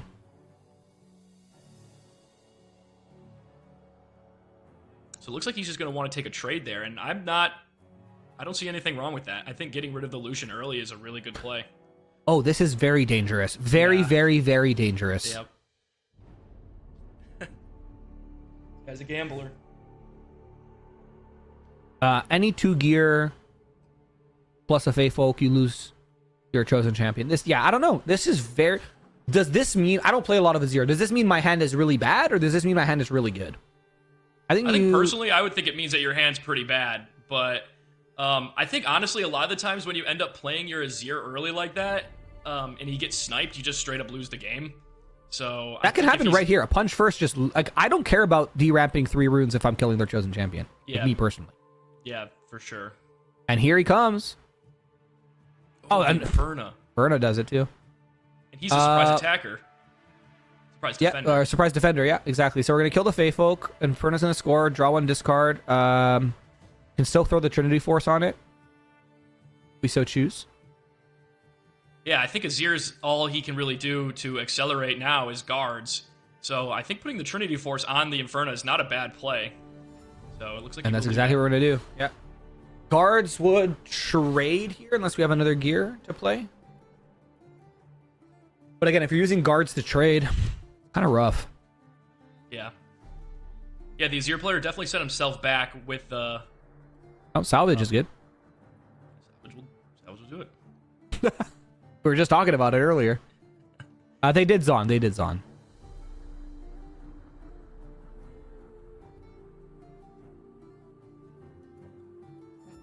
Yeah, so I think here you just pull back the Inferno, develop in base. You're on even points. That's what we were talking about earlier. Never mind.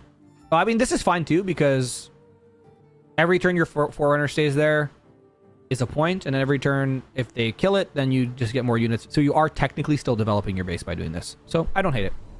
I think this is kind of like maybe my biggest gripe with playing Azir. I used to play him a decent amount at the beginning of Spirit Forge. Before Squirtle went on his tear. And it just seems like you don't really have a lot of card draw, and you have a high chance to brick. I mean, you don't draw those Arises, you don't draw those Gears, and those 2 conditions alone could set you back quite a bit. Yeah. And then you make a risky play, like playing your Azir to base, and then he just ends up getting taken out like that. So there's really nothing... tough position for him to be in. We'll say that. Yeah, I'm wondering if you ever just like don't play the Azir, but if you really have nothing else to do on that turn, I feel like not doing anything is really bad, but also playing your Azir is bad because all you did is traded a Fey Folk for your Azir, and I feel like that's not worth. But we do see the BS sword come down.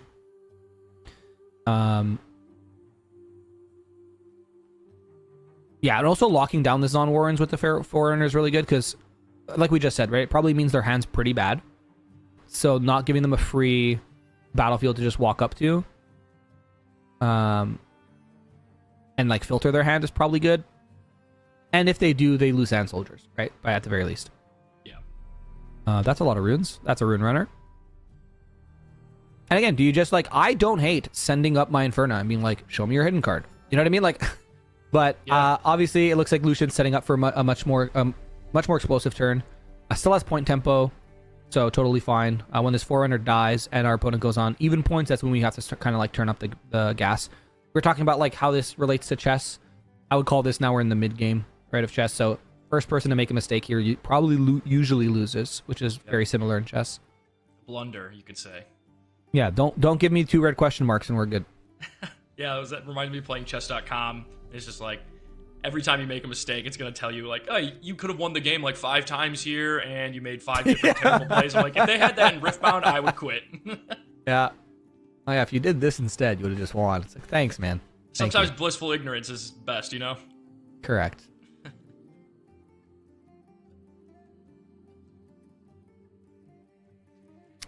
All right, so no chosen champion, 4 cards in hand. We know that the cards in hand weren't amazing. Not really a great Arise turn, too. You just make 3 Sand Soldiers for 6 runes. Probably a Guards, if I had to guess what was hidden, which is most likely why Lucian didn't push up last turn.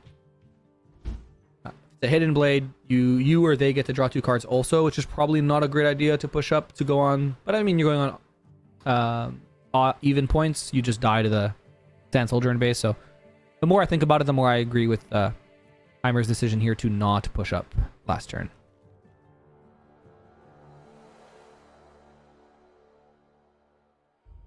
I think if it was a hidden blade, it could have been pretty valuable for him getting those 2 card draws off of the Inferna if the Azir did that. But honestly, he'd probably just end up using it on his own Sand Soldier. Yeah, exactly. And then he'd get the 2 card draw. So yeah, I think I agree with you there. I don't think there's really a super big benefit of bringing the Inferna up. But It also would free up the Doran shield as well to put onto that other Sand Soldier. So now we're going to go up to 7. We have to use the card, like you just mentioned, right? The Discipline. We're going to be pushing in now to take control of that Zon Warrens. Punch first would go kind of nuts here. And it's just going to make 2 mechs.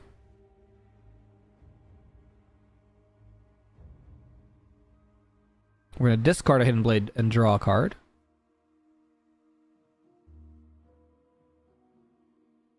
the Azir player is having like a pretty solid comeback for the kind of start that he had. Yep. That salvage on the Skyfall of Arium was kind of brutal early for the Lucian, because now he's not going to really be able to set up that Trinity Force combo chances. Yeah, and all of a sudden this doesn't look terrible for the Azir, but again, there's so much might in base for Lucian. You just like drop one equipment, and you can kind of go crazy with it. Yep.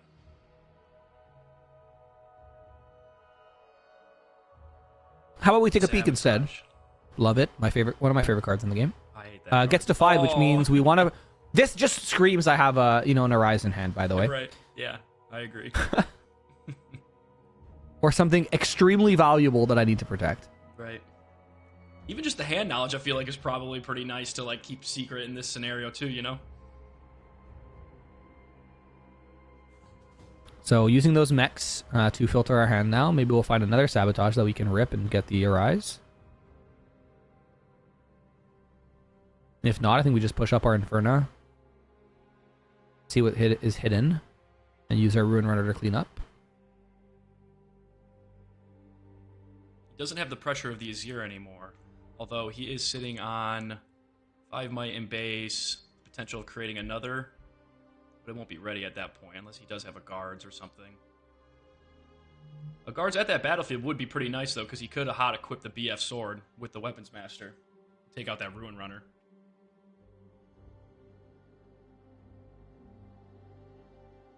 Six might of the Ruin Runner going into the 4 of the Sand Soldier, and the Lucian player is going to pass focus, and we're going to see what the hidden card is. So it looks like it will just be the back off, but he cannot target the Ruin Runner with it, so it's just going to end up being a conquer for the Ruin Runner. How about another one? Yeah, why not, you know? Seem to be working. Why shouldn't I have 2 Ruin Runners? I feel like before Factor 1, Hartford, a lot of people weren't running like double Ruin Runners in their Yi list. You know, a lot of people were, but like it wasn't as much. And after he won, now everybody's running double Ruin Runner, and now I like can never win as an Azir or as a Ezreal player, because it's like he just double plays those Ruin Runners. Like, what am I gonna do now? You know? Well, you can. You just got to get them out of his hand before he can play them. Right. Yeah. But if he gets it, early, then it's like pretty tough. There goes the Ruin Runner.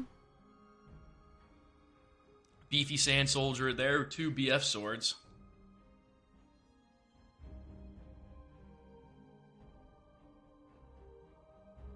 Does anyone else create a headcanon about like how like holding 2 swords works? Like, is he holding 2 swords in his hand and he like stopped using the spear, or like am I just crazy or something? I like to think he's floating and he's holding them with his feet. Yeah, he's gripping onto him. Yeah. Makes sense. We get the Brutalizer, we get another Sand Soldier, and there's the Arise. Yep, we knew it was in hand, but at least now it's out. And this Arise is going to make 5 Sand Soldiers, which is kind of crazy. And now anything that gets pushed up to this battlefield here will die, probably next turn. The issue is we have just the like natural Sand Soldiers. We have, it looks like, 10 might in the back. Yep. So even if the Lucian player is able to conquer both battlefields, the Azir player is sitting on a lot of might. So it looks like he might be going for like a little bit of a hold there by putting another Sand Soldier. Discarding the Death Grip, kind of unfortunate there. Could have been pretty useful, actually. I think maybe it would have been more sense to put one of the soldiers at the Triferian war camp with that extra +1 you'd get. I think we're trying to make sure he's not able to find answers on the Zon, so maybe trying to just lock down the discard draw a little bit. Yeah. There's a Skyfall that's going to put our Ruin Runner up to 8, 9 if we go to the war camp, or 8 if we go to the other battlefield, and that's enough to clear the other battlefield. That being said, yeah, I'm not sure what combination of cards here saves us from next turn is the issue. Yeah.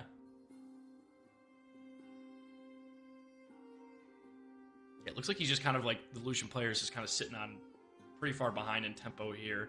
These Zero players just having a ton of units. We're going to go into the Zon Warrens with a 8-6, I believe. And yeah, he's just going to go ahead and lose that battlefield. Go to 6. And he's going to be sitting there on the Zon Warrens with a 7 might Ruin Runner. Which just dies to board, yeah. Yeah, and he does have,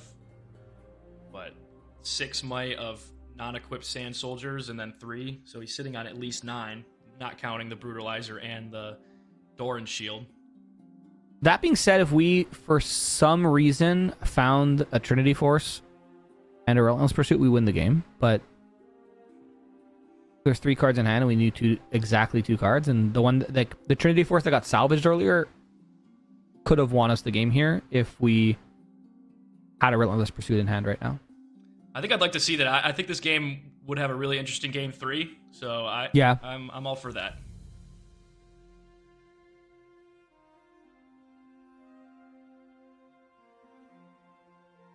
Looks like we're doing a lot of thinking on the Lucian side.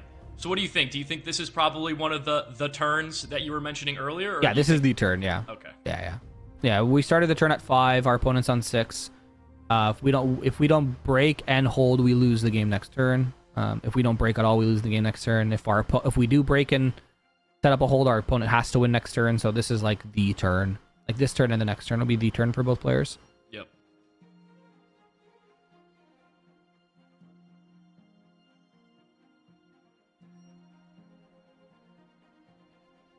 So I think if he did have the Trinity Force, Relentless Pursuit combo, he probably would have done it by now, right? Because he would have just instant win. But that's looks a like he's battle gonna axe, play the though. Blighted Battle Axe, yeah. So that's gonna give him +4 onto the Ruin Runner. So it looks like he might just be going for a hold. I don't hate this at all because those 2 BF swords and they're locked over there. Yeah. Like you can't do anything. If the last 2 cards in my hand are Punch First, Relentless Pursuit, I think. Oh, never mind. Ooh. I was like, I think I win if I have Punch First, but Yeah. Looks like that's probably coming in from the sideboard, so pretty effective.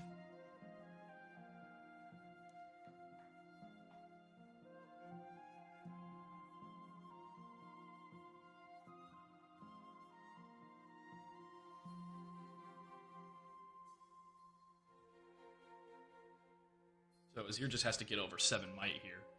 And he has, 12 technically if we have Punch First, but right. He should have enough for that, right? He's got 6, 7, 8, 9, +3 from the 12, 13 actually. So yeah, if I exact was right. again.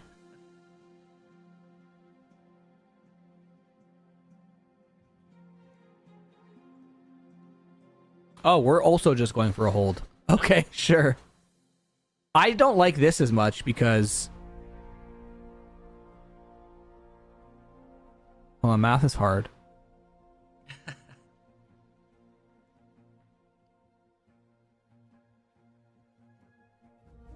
Looks like he's got 8, 23 on that 4. battlefield. So we have 12. Right now we have 12 if we go over. So if we can Relentless Pursuit and Inferno. Double Punch First puts us at 22, and any equipment wins us it, probably. Yeah. But again, we have 3 cards in hand, so.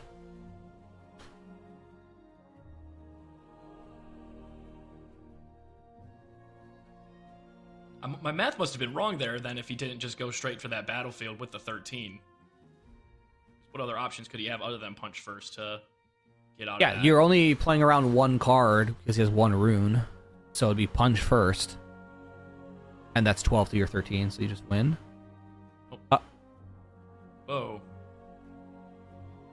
A oopsie, perhaps?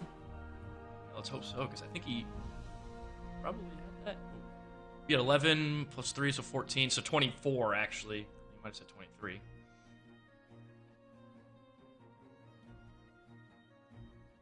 Yeah. 3, 6, 9, 12, 7. No, 3, 6, 9, 12.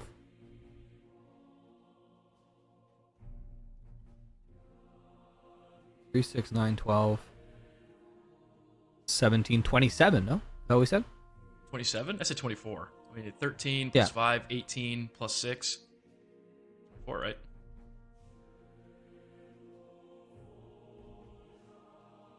There's 3 sand soldiers, that's 9. Oh, yeah, wait, Isn't hold on. there- I was counting them as 6. Well, my bad. Okay. Okay, yeah, I was like, wait a minute. Yeah, because we have 3, 3, 3 for sand soldier, that's 9. 3 for the rake, that's 12. 5 for the other sand soldier equipped, that's 17 plus 10. So 18 plus Yeah, 9, 27. 27. Yep. 27, yeah. All right, so we're going to see what's happening with that game. Not sure if that player internet exploded or while they were trying to like assign might to their units so their Lucian opponent knows what's going on. They like disconnected or closed the window. Because again, this is all done in the browser and the simulator. So if you close that window, it will say you left, even though you might have not left. If they did leave, let the judge staff figure out what the ruling would be. I don't know if their power went out or anything like that. Might be a little bit of an unfortunate way to lose. Yeah. But I'm curious kind of what the rules for a disconnecting like this would be. I'm assuming it probably goes under the same. Oh, Lucian scooped. Okay. So they didn't leave. Lucian just said, you got it, buddy, and then the Azir left. So all is right in the world. Our Azir is going to take it 2-0. So it looks like my prediction probably wasn't really accurate then. I did want the Lucian to win. I mean, listen, yeah. we didn't see Trinity Force in game 1, and it got instantly salvaged in game 2. And I feel like when you're playing a Lucian deck with Skyfall, Trinity Force, your entire game plan is to like go fast. And if you can't do that, you're going to get run over by the little sand soldiers. And like we saw in game 1, our Azir player, I think, used the Hall of Legend like 4 times. Yeah. That's 4 extra 2 might soldiers that they had. And then in game 2, they were able to protect their Arise with a Defy from the Sabo. That Arise created 5 sand soldiers. So in both games, game 1, 4, game 2, 5, we had extra sand soldiers that we shouldn't have otherwise had. Where, like I mentioned, if that Lucian had the Trinity Force in game 2, they win the game on that last turn, right? Because they just relentless pursuit over.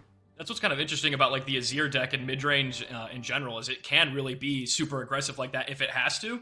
So that's where you're kind of like able to maybe play like a little bit of a longer game or a little bit of a faster game depending on your matchup. And we definitely it looks saw like that there's in game actually 1. 4, 6, 8, only 10 tables left, which is again awesome because there's 17 minutes left on the clock. We're probably going to try to figure out. The production's too good. I was gonna be like, we'll figure out a backup game, but we're already in the backup game. We have Diana versus Aurelia. So Chris on Aurelia versus Diana on Relic. It looks like the series is tied up at 1 apiece. We're on Targons for Chris, which is probably means they won game 2 if my my math is correct. Yeah, I think that adds up. I think typically Aurelia is pretty favored in this matchup. I know for sure it is in Ezreal. I'm not positive if that translates exactly into Diana. What do you think?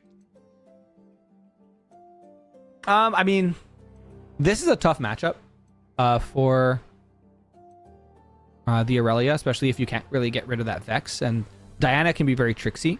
Yeah. As we've seen, it's blurple, but it's like tempo blurple, not control, like we see Ezreal players. So you have to kind of deal with, you have to kind of deal with keeping up on points, but also now you have like a Vex cheerless and a Vex apathetic at the same battlefield, which means that Moonfall is much cheaper. And again, are you expecting this? Right, you kind of pushed in with the Scuttle Crab. You have a bunch of cards in hand. You have 6 cards in hand, 8 runes available, and now we just exhausted 2 runes, didn't recycle anything because our Vex cheerless. And there's the Defy.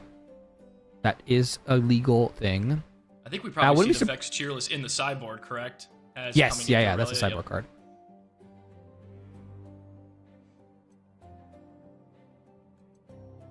Who took game 1 of this game? Game one must have been Diana, right? Who won game one? Since 1-1, game 3, I think. Yeah. So I think the Rockfall path isn't necessarily a super strong battlefield for the Diana player to have right now. He probably already went through his other two better ones. The Targon's Peak is pretty good for both, although it is going to give that Aurelia player the ability to use more runes during his turn and then potentially be able to ready up those 2 runes and have more combat tricks to have answers towards any sort of Diana tricks. So now we're moving in our Stellacorn into open information. Like we've just saw our opponent's hand. We know that there is a Ride the Wind in hand. So are we at all worried perhaps about the Cheerless coming over or not? If we pass Focus, if I'm Diana, I kind of don't hate just trading here, but I don't think Aurelia is going to just let this kind of pass without an on guard or a discipline or something. Yeah, that would be interesting. I definitely don't think the Aurelia player wants to lose the Stellacorn. So there we go. We see the on guard, bringing him to 5 there. Yeah, so moving your Vex in here kind of saves your Diana, but you lose your Vex at the very least, unless there's more. There's still 5 cards in hand because we had the draw from the Stellacorn. Which means there's probably a pump or two. A Defiant Dance would absolutely obliterate people here, so. Is he just revealing his hand to us, or is that No, it's revealed from the Scuttle Crab. Okay. He's Yeah. just leaving. Okay. Makes sense. So he won't use the Ride the Wind with the Vex.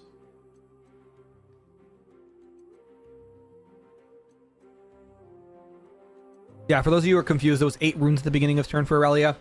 Their Defy cost 2 runes and 2 power because of the Vex Cheerless, so they recycled a Calm and Chaos rune to play that spell. Tide Turner, gonna keep our Aurelia safe, or excuse me, our Stellacorn safe. Draw us an extra card. Yep. And I think this is kind of like the perfect spot for an Aurelia player to be in. She hasn't lost her Aurelia yet, and he's generating all this value with the Stellacorn. Actually, this Tide Turner can't move. Oh, yeah.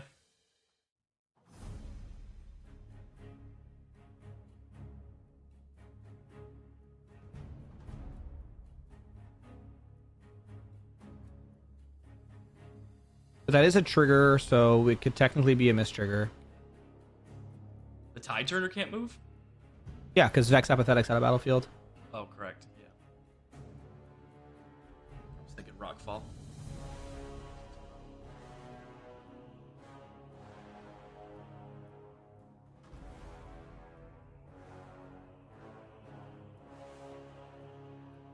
Like, Tide if you Turner. did this with the Vex, Tide Turner would just stay in base. Like, it wouldn't move up. But the Stellacorn would still come back. So this play of swinging in the Stellacorn is fine. Like, you can still, like, target it with the Tide Turner, exhaust your Aurelia, recycle a rune, ready it. Like, this is still totally fine. Right. Just that Tide Turner shouldn't be at Rockfall. But again, that's a mistrigger for the...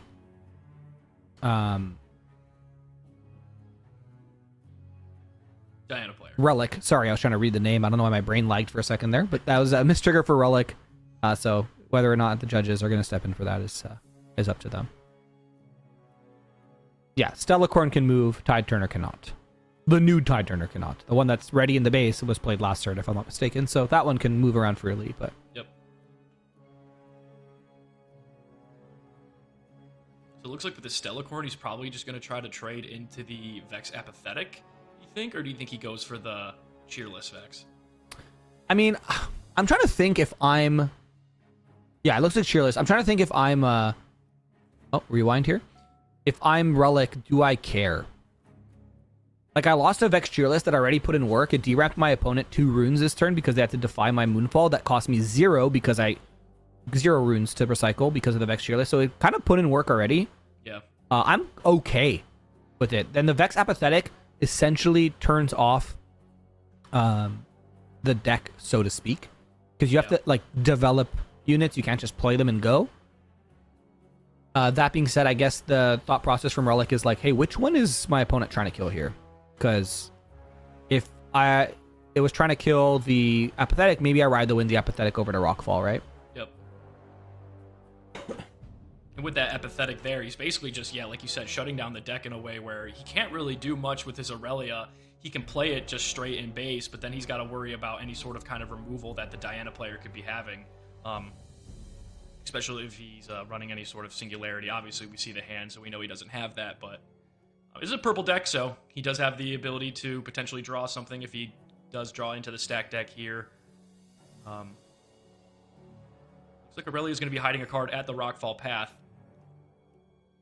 and just passing the turn over. So the Vex Apathetic will stay there. No Ride the Wind needed, and the hand is hidden.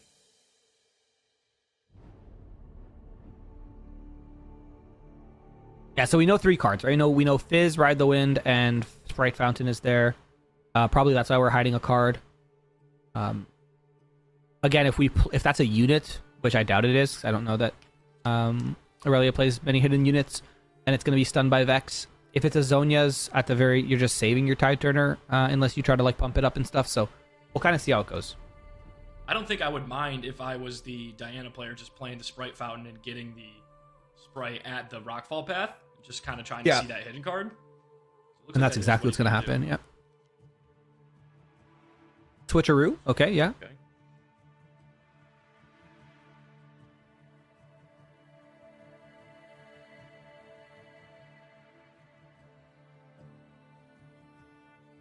Well, it could be a unit, even if it was at Rockfall. It just would never get played. Yeah, does that It would technically just count as it would fizzles go straight back into and the be no, it would just go back to being hidden. Like it would be like, hey, I'm here, and then Rockfall's like, no, you're not, and then it just goes back to being hidden. So it looks like he's just going to end up losing that contested battlefield with the Sprite Fountain. Which is not horrible because he will create another Sprite at the end of his next turn, and he did get to see that switcheroo, so I think that was more of the value there, was to try to see the hidden card, so I don't think he really needed the battlefield necessarily. Both players are still sitting at 3 points. Yeah, I mean, if you really want to go to 4 here, you could... Okay, we're just going to develop, but I like this more. We drew the Hui. I was going to say, if we didn't draw the Hui and we want to go to 4, we just ride the Wind over in that showdown, but we risk losing our Vex to any pump spell, right? So I kind of prefer this, because next turn...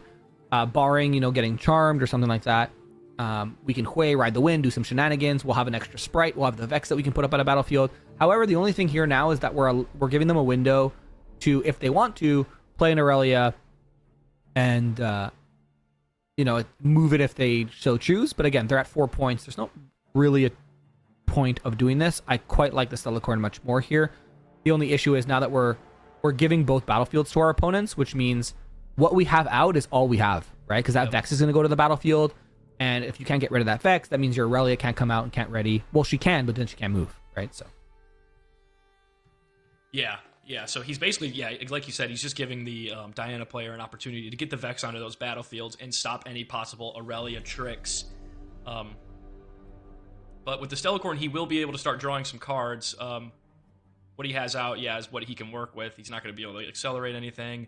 Or, the ready on Aurelia is not going to do anything anyway because she's not going to be able to move.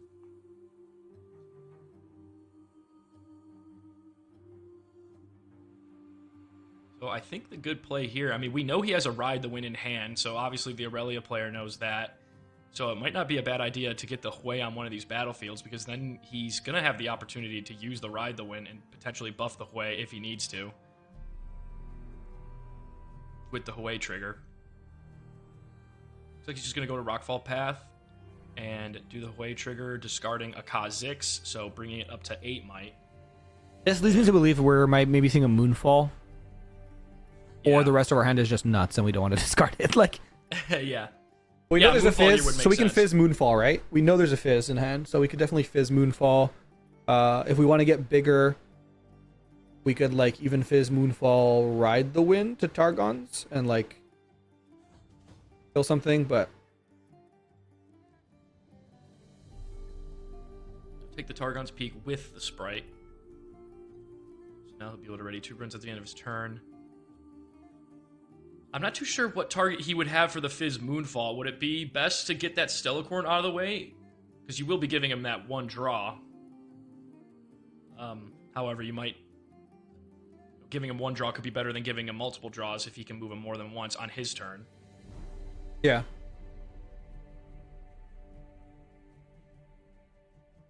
There's the Fizz. There's the Moonfall.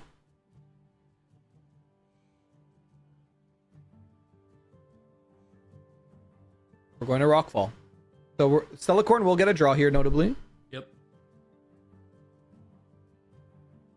No recycle on the Moonfall yet.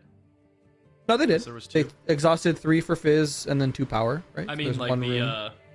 for replaying the Moonfall, it gets recycled. Oh, yes, they need to recycle that. That is, yeah.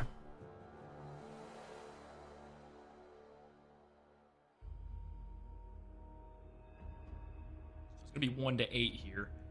He is giving the draw trigger, but at the end of the day, I think he's not missing out on too much giving him the draw trigger here, because with on Aurelia's turn, he's potentially going to be able to do more than that and maybe draw a few times with the Stellacorn, just the value that card can provide. So it's probably good to just get rid of it right now. We do see the recycle for the Moonfall.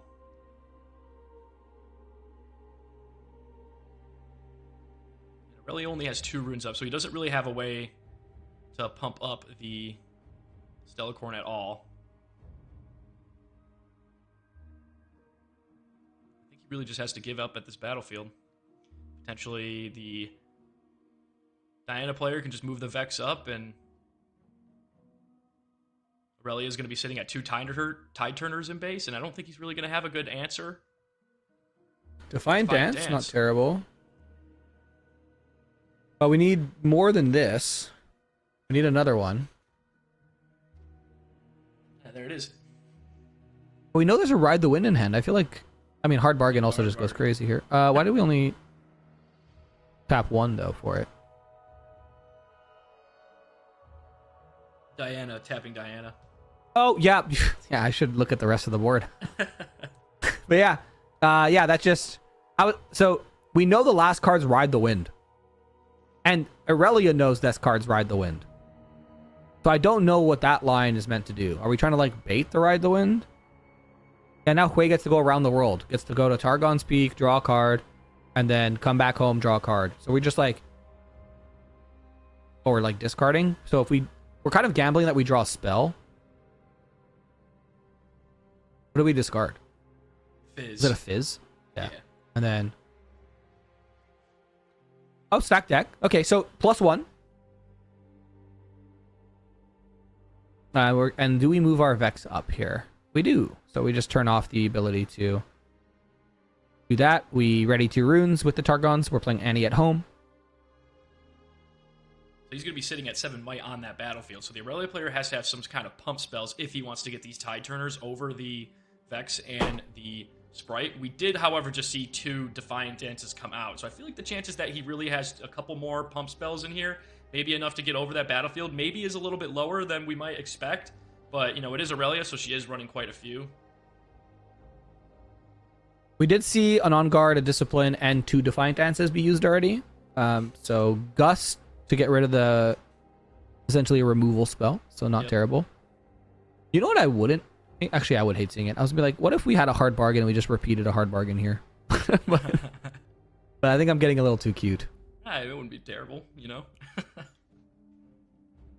But maybe he just goes in for the trade with the Tide Turners. I mean, that's what I'm saying. Yeah, if he didn't have 2 Tide Turners, then he just trades.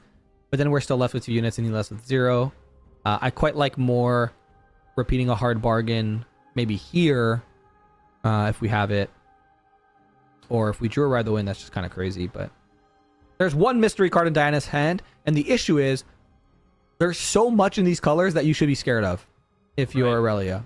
That if you have a Defy, you're probably pretty safe. But if you don't have a Defy, it's very scary here because it could be a stack deck, which lets you dig even more. It could be a Ride the Wind, which brings in a Hui that could potentially be an 8 might unit.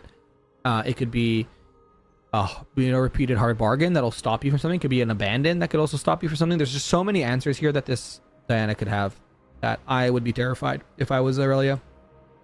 Yeah, it's scary for the Aurelia too, because even if she does somehow get over to this battlefield and get rid of the Vex, the Diana player is just sitting on a Hui and a Fizz in base. So he is going to have a lot of options here to draw cards and just keep going with that Hui. We do see the Discipline, so we're going up to 6 now at this battlefield. A repeated Hard Bargain here would force a trade. Stupefy, so we're going down to 4. Or 5, excuse me. Drawing another card. So it looks like he's just going to be digging here. See if he can draw another Stupefy and make it an even trade again, or just maybe a Ride the Wind would be good. Star-Crossed, okay. That would go crazy. Starcross your Fizz. Yep. The unit they just pumped. Yeah, I'm actually curious. I think maybe like a more heads up line, but again, you have to like just know that you're playing to your outs here, is like to stupefy the other one, like to stupefy the Tide Turner that doesn't get buffed in case you draw Star-Crossed, because now this one might that you reduce that unit by doesn't mean anything anymore. Yeah. Because if they have another discipline, you're trading. If they have discipline on guard, you lose. But if you lowered the might of that unit, they would need exactly discipline on guard to win, or two more, or yeah. See, like now you would have been you would have still been winning this engage if you had stupefied that Tide Turner instead. Yeah, that's just one of those plays. I feel like sometimes it can be hard to see that when you're in the moment, especially. Yeah, of course, 100%. And when you have a Hui in your back line, it's really not the end of the world, to be completely honest.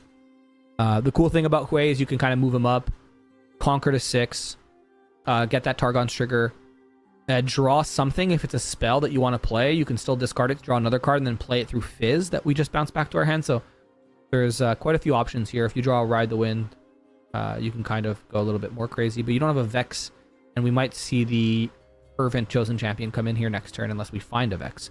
So yeah, Smokescreen, draw another card.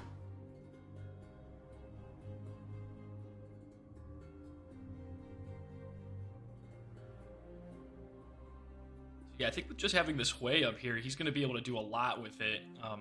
Getting some card draw, and he could have a Tide Turner in hand, potentially get another card draw, and swap with the Hui at the Targon's Peak. Yeah, the Aurelia probably has to get her Aurelia Fervent out here soon, at least.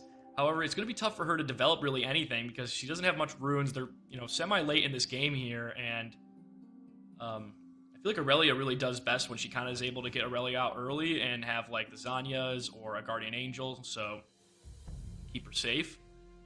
But Oh no! Wow. Okay. that's a top deck, I believe.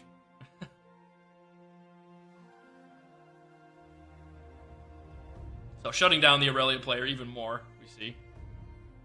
We're now in turns. I believe this is probably our turn 0 now for Chris. We're into time now. But again, this just what you can't do anything now. Like the Vex just shuts the door on you. You have no units in play. You just gotta live. Hope he doesn't have a Ride the Wind and live for another next turn. The issue is if this is your turn 0, you only get one other turn. So at best, you're drawing this match if they don't win. Yep. This time, Relic doesn't forget his trigger. He goes, "No, that is a stunned Aurelia." No. And then the GA. So would have liked to see that a little bit earlier, but Well, we played a Ride the Wind from hand. We have Fizz in the in our hand. We just win, right? Yeah. Oh, Tide Turner, or that. I mean, Tide Turner's also just a way to win as well. Yep.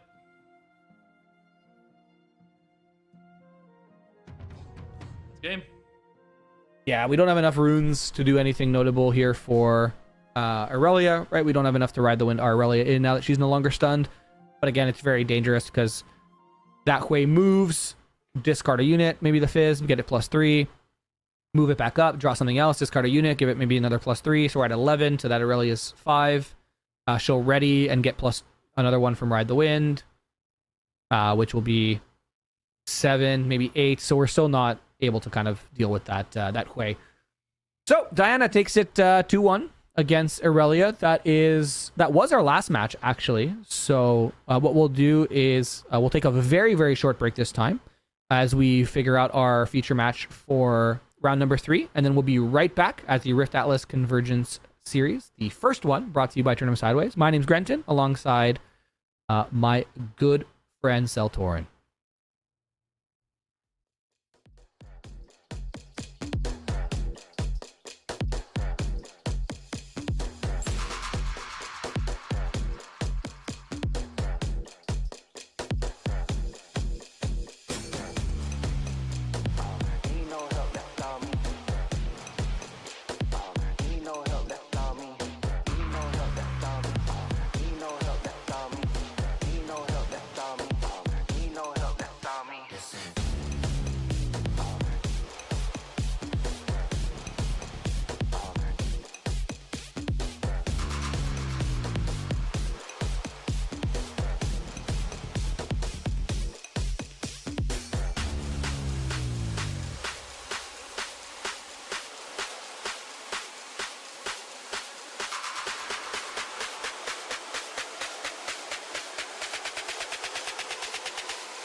Welcome back to the Rift Atlas Convergence series, the first event. My name's Grenton, alongside Celtorin, with the production brought to you by Turn 'em Sideways.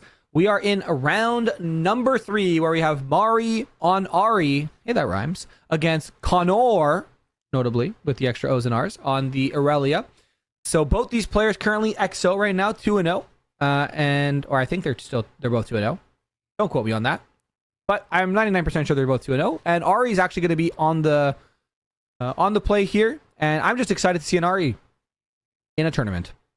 That's all. Yeah, me too. It's definitely something that you don't see it very often, so it could be fun to see how she could potentially pull off this game, especially against an Aurelia, which is one of the top meta decks, as we know. Taking the Plundering Poro overnumbered. Yeah, notably. Into the Abandoned Hall there. This is the cool part of playing online. You can just max bling your deck. Yeah, right? Nobody will know if you have them or not. That's like a signed RE Chosen Champion. I think that's like, a pretty penny. Yeah. So it looks like we're just going to do that, play the Raven Bloom, and then pass turn over to the Aurelia, who has the Boots of Swiftness in base. So we could start to see the Aurelia get a little bit of movement going on here already with that.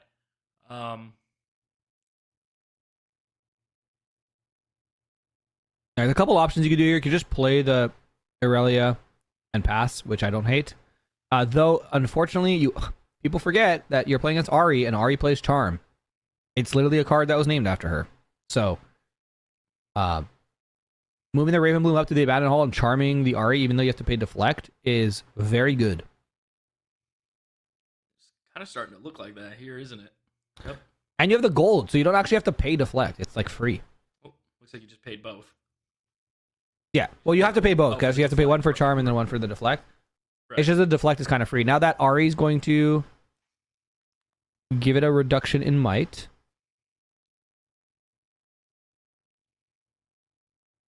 Trade with the Lonely here, so he can't get that's the Plundering Poro, so he doesn't get the gold. Well, he won't. It's not Conquering, right? He won't get the gold. Right. But how about I just make another Plundering Poro? There we go.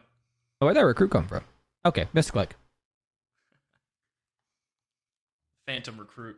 Yeah. I wonder if we just play our Chosen Champion now, but might be a little risky. Yeah, I think we just hold up some interaction. If we don't have it, we bluff up some interaction, and we just move on with our lives. Kind of pretty brutal for the Aurelia to get charmed in there like that. Now he's not going to be able to play the whole defend the queen strategy here, yep. But we could see some good plays still with the Stellacorn Herder, so I wouldn't count the Aurelia player out yet, especially, it's still super early, but just kind of a hard blow to take like that. It's a risky play because you just lose to Charm, right? Which, I guess if you have a Vex Cheerless in your hand, you're maybe a little less worried about it, but if that Vex Cheerless moves in, that does make these spells more expensive, so it'd be a 7 might against a 2 might. Ari would bring that down to a 6 versus 2, so you still need a few spells, which you might not have the runes to do so.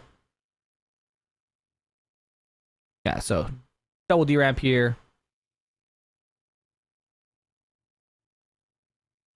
I'm going to go 7 on the Vex Cheerless and probably just end up taking it straight to the Abandoned Hall.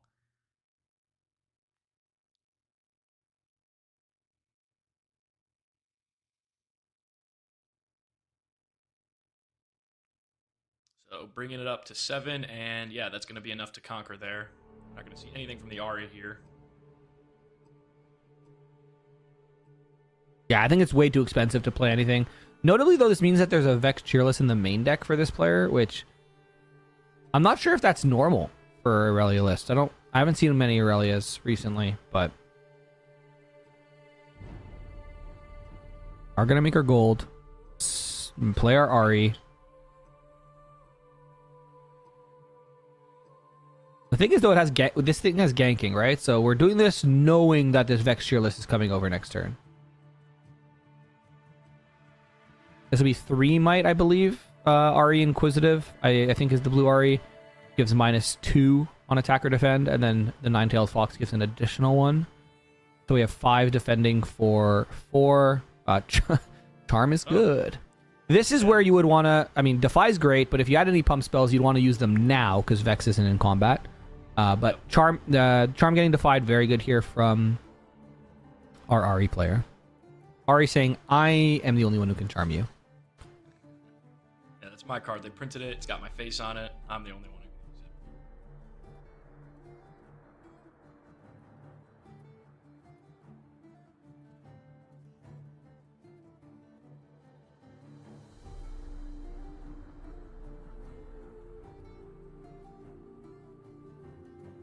We do have the Boots of Swiftness on the Vex, though, so he could gank over, but he gets the -2 from Ari, you said?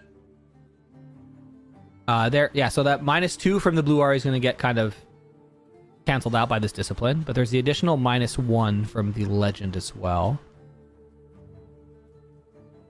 So they'll bring her down total to 7 to 5.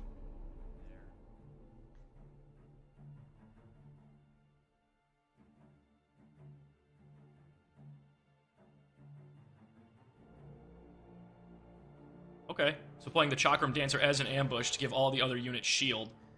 So that's going to bring up the Ari to 4, the Plundering Poro to 3. So we're going to have 7 plus 8, or 7 plus 1, so we're going to be at 8 to the 7. Notably, the Aurelia player does still have 3 runes in hand, so I wouldn't feel too safe. The Defiant Dance, okay, that's going to be really big for the Aurelia player, bringing that Vex up to 9 and giving -might to the Ari, it looks like there. Yeah, it's enough to clear, so a lot of resources being used, though, to clear this battlefield. I mean, the Chakram Dancer as well. Ari's playing Dusk Rose, which leads me to believe that we're running like some sort of like Sprite Fountain stuff, but I feel like with this kind of hold deck that Ari's trying to do, 3 cards in hand, 7 runes plus a gold, it's probably not enough to get over a 7 might. Yeah, this is going to be a development turn. I think that's all she really can do right now. You know, she's sitting at that Vex Cheerless with 7 might. It's going to be really hard to like be able to do anything at that battlefield in a showdown with that effect. So developing the Sand Soldiers, it's going to be nice there for the Ari. I would like to see maybe another couple units or another unit in the base too, but either doesn't have them or is afraid of another charm potentially. But we will see the gank over to the Abandoned Hall from the Vex, bringing the Aurelia player up to 5 points, and then just playing a Stellarcorn Herder in base. So even though we saw the Aurelia get taken out pretty early, it looks like she's going to be able to like get a good hold here and get a good footing here with the Stellarcorn and the Vex. That Vex putting in a ton of work. And just creating another Treasure Hunter. So we'll see what this Ari is going to be able to do. He's got 4 might in base with the 2 Sand Soldiers. We'll see the Eclipse give -4 to that Vex Cheerless, notably outside of the showdown, so he does not have to pay those extra costs. So that's going to prove to be useful here, bringing it down to 3, I believe. Yep. Predicting. And now we just have to kind of play around. If we pump one of our units up here, we can kind of get rid of this Vex. But this Vex has put in so much work already. Scored, I believe, 4 points alone so far. Actually, no, scored all the points so far, if I'm not mistaken. Yeah, scored all the points so far. Now we're just double swinging in, trying to bait out some interaction here. We have the extra gold, so we can pay for the quote-unquote tax from Vex. Ooh, Ride the Wind. Do we have another Defy? If we don't have a Defy, I think we just lost here. Yeah, looks like that's a little bit of an oopsie. Then we have a Charm to bring it back. But even then, we're just... Sprite Mother to trade the Vex is not terrible, but... maybe not trade. Maybe to actually, yeah, let's win instead.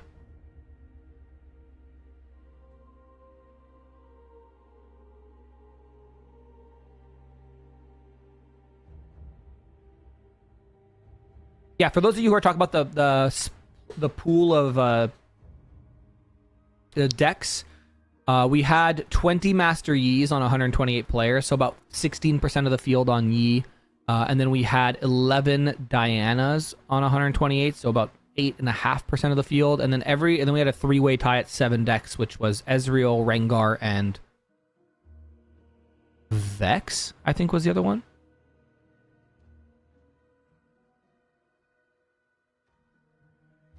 Let me just take a look here. Ezreal, sorry, Rengar at 8, and then Irelia, Ezreal at 7, and then Azir at 6, and Vex at 6. So very diverse. We have a lot of one-ofs in this field. This Ahri being the only Ahri in the tournament today as well.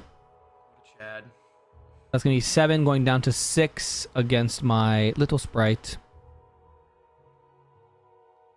And that's going to be game 1. Yep. We go next. How many Draven gamers do we got? We got 3 Draven gamers. The exact same amount of people playing Draven are playing Kai'Sa, are playing Ivern, notably, and also Sivir. So.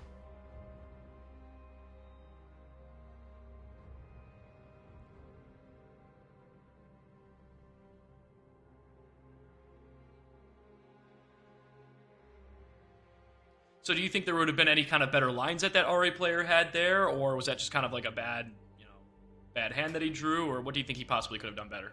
I don't know. I feel like you're kind of playing to your outs there. We don't know the contents of their hand, obviously, so it's difficult for us to kind of speculate on what they could have done differently in terms of that match. I think getting rid of the Irelia Fervent early was great. The line that they had with the Chakram Dancer pulling over the, like, kind of baiting over that Vex Gloomfist to come over is also good. There's just, like, I think like they just played to their outs. Yeah. And that's really what it all boils down to. I mean, a lot of these games are just kind of forced to play to your outs and, the hand you're drawn, so.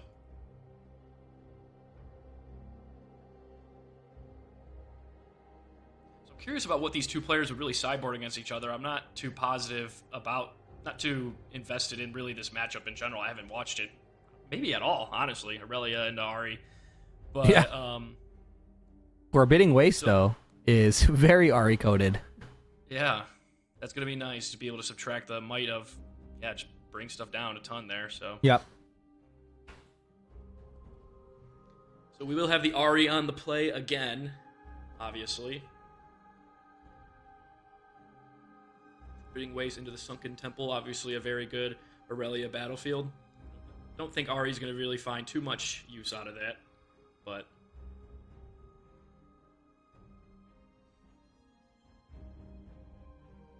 Looks like we're not going to see any sort of turn 1 or any 2 drops for the Ahri player. Yeah. And he's going to pass right over. And Scuttle Crab, it's a very good card. The GOAT. I honestly think Scuttle Crab is probably like top 3 cards out of Unleashed, if you ask me. I agree. And we're going to bring the Sprite Mother down. This is effectively a 4 might Sprite on defense, right? Because of the Ahri legend ability. However, a Scuttle Crab, what is cool, you can push the Scuttle Crab in. Ahri will give it -1, and then you can buff it.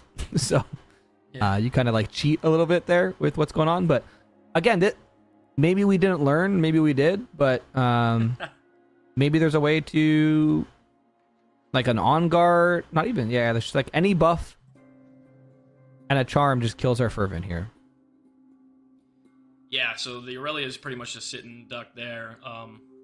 I mean, also just kind of charm. Moving our Sprite Mother up, playing Ahri, and then pulling it also. Yeah, there's on guard and this is interesting because you get on guard, you get to go up, draw a card from Sunken Temple, then charm, and then if you have a 2-drop, you can also just develop a 2-drop. Yeah.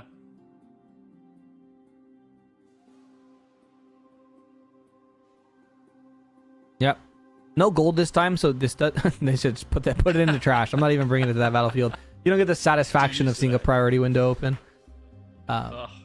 But we saw it in game 1, and they were able to squeak through the win. If they have what, 6 cards in hand? One of those could be a Vex Cheerless with Swift, with some boots. So yeah.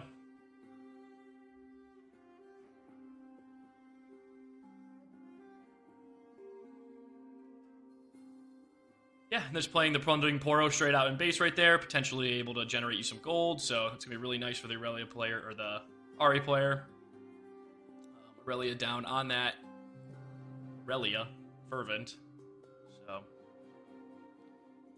could potentially do a little bit of like a, send the Scuttle Crab in as a sacrifice, maybe to see what's in the hand. I'm not sure if that would be worth it necessarily now, but yeah, and even get maybe a trade out could be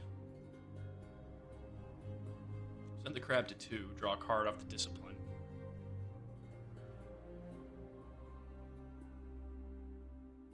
Cycle to equip the boots.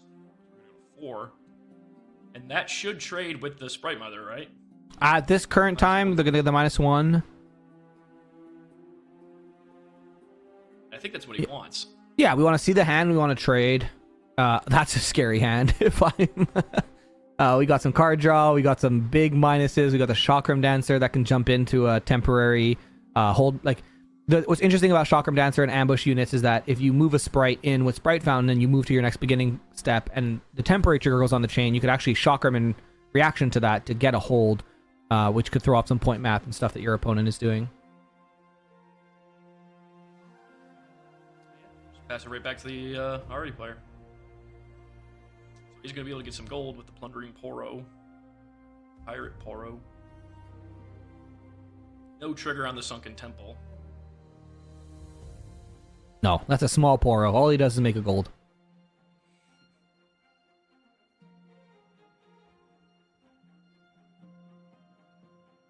I think if I was the Ari player, I'd kind of just sit and take my time and start maybe developing units in base, because you're really not rushed by anything right now. You're sitting at 3 points. You do have the unit at the battlefield.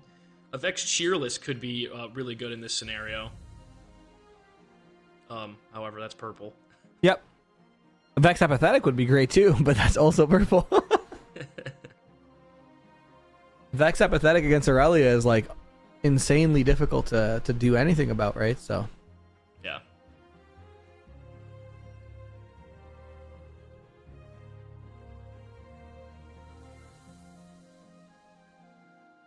And speaking of, the Vex Cheerless has hit the board. This is a little bit of a deja vu from last game. Yeah, right. The exact setup too, I think, right? With the Plundering Poro and the Ari at the base, or at the battlefield. Again, this is notable where if you have reactions that you want to use, you would want to use it in response to the boots attaching. So if you had like an on guard, or you had smoke screen or stuff like that, like this is what we're doing here. We need to use this now so we don't deramp too much. And now we're saying, hey, you have a 7 might unit that's going to go down to 4 when you attack. Because I'm going to give you -2 for my Ari champion and then -2 for my legend. I'm going to be up now at 7 on defense.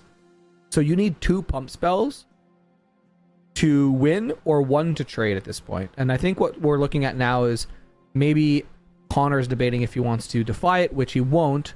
We're going to draw a card now, and that Ari is 5, plus the Poro there 2, and if that Vex does swing in, it'll get -3, which is exactly what's going to happen. And we're just going to on guard. Back up with the on guard. We're responding. It looks like maybe we're responding to one of the triggers. Yeah, we're just going to go down to 4, and then should be up to 6, right? If my math is correct. 7 -3, 4 plus 2, 6. Defiant Dance wins you there, so that's all good. Now she should be at 8, right? The Cheerless.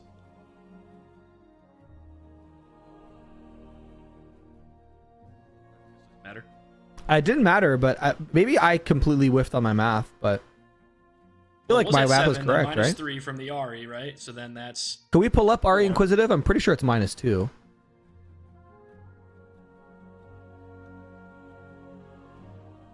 Like you did say, though. Yeah, -2 to a minimum of 1. Yeah, and then the Ari Nine-Tailed Fox is -1 to a minimum of 1. So that should have brought it from 7 to 4, plus 2 from On Guard to 6, plus 2 from Defiant Dance to 8. So anyways, we got where we needed to be with the same amount of cards that we needed to get there. The math wasn't mathing for the players, but it's all good. The outcome was the outcome. So just raw dogging this Eclipse real quick. Brings us down to 3. If we have a Sprite Fountain and an On Guard, we win.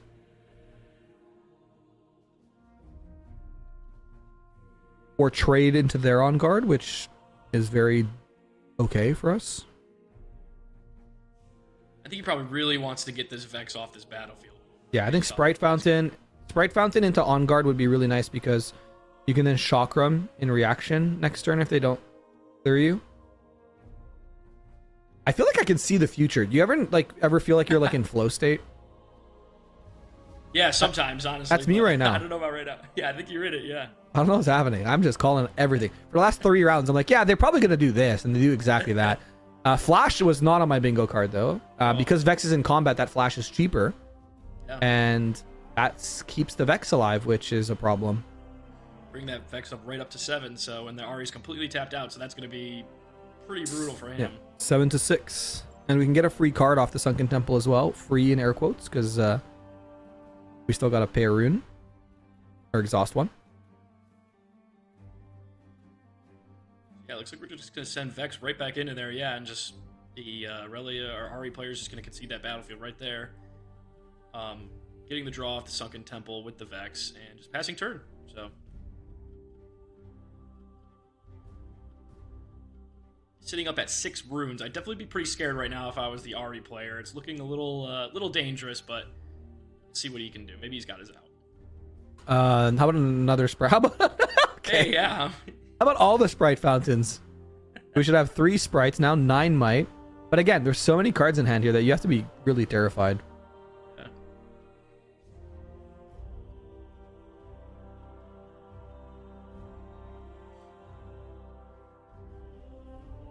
Yeah, that's what I was saying. So we're at now 9 to 7. We've now flipped the script, so to speak.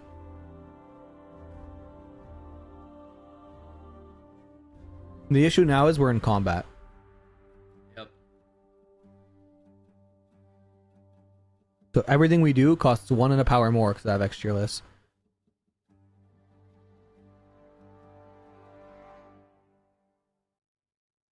But that's Sprite go. Yeah, There it is. I was about to say that.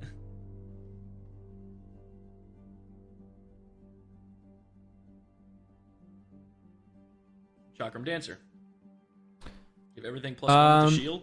Yeah, the issue here is you're attacking, so you don't get the you get the shield, but it doesn't really matter. But you do swing it for 3, which means another pump, and now you just have nothing left to do.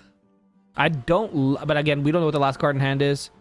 I think this kind of is the door closing, but I mean, next turn we're gonna get 2 extra sprites, so maybe it's not completely over. But we're gonna be going to 4 points next turn. We could just gank over, but notably ganking over to the Forbidding Waste allows us to swing that might differential back in our favor a little bit if they don't develop another unit there, excuse me. Yeah, you're potentially going to give the Ari player the chance to get rid of that Vex there. But it looks like he will be doing it anyway. Oh my god, it's terrifying. With full 9 runes up. 9 runes, 5 cards in hand. Your go, boss. So trying to make Vex stupid.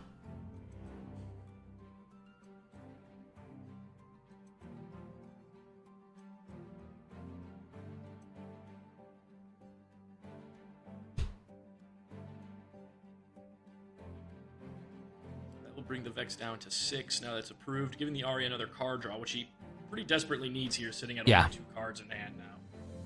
So yeah, it looks like he's just gonna take those 2 sprites and just send them right in, try to trade because they're gonna. We'll try to win, right? Because of the waste, yeah. Yep. No, from the wastes. Ooh, Gust. Anyway. Defy sounds like the. Oh no. An expensive discipline because of the Vex Fearless. Now that Gust will resolve to no effect because the target is no longer legal unless we see a Defy, which we do. No, do we have a Defy for the... Oh, what an expensive Defy. Defy for the Defy that's defying this discipline that's trying to get on top of the Gust. So I love this, by the way, as someone who comes from other TCGs where we have a lot of interaction jumping on top of each other, but we're gonna draw the card finally from the discipline. Notably, we've recycled 3 runes this turn purely because of Extralist. Or sorry, 2 runes because of Extralist and then 1 because of the Defy.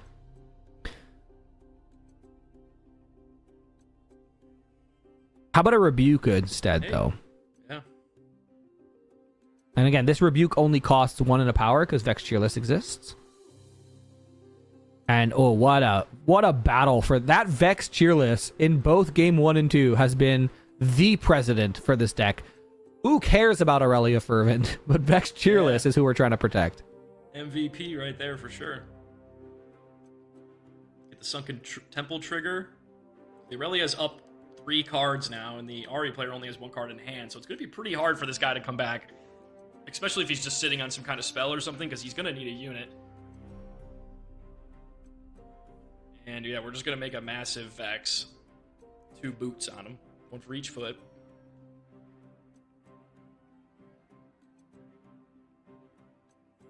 One for each foot. But I mean, it's called the boots of swiftness, so. True. So 4 then? 2 for hands or whatever? Yeah, we're on all 4s now.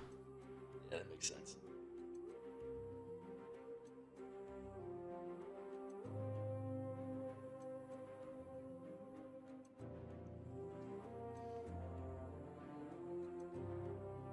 Sprite Burst, okay, not terrible. He's going to be able to get these 2 battlefields or just stack up 1, potentially prevent the win. If he takes him to the Forbidden Wastes, maybe? Yeah, he's just going to split them. Go to 6 himself.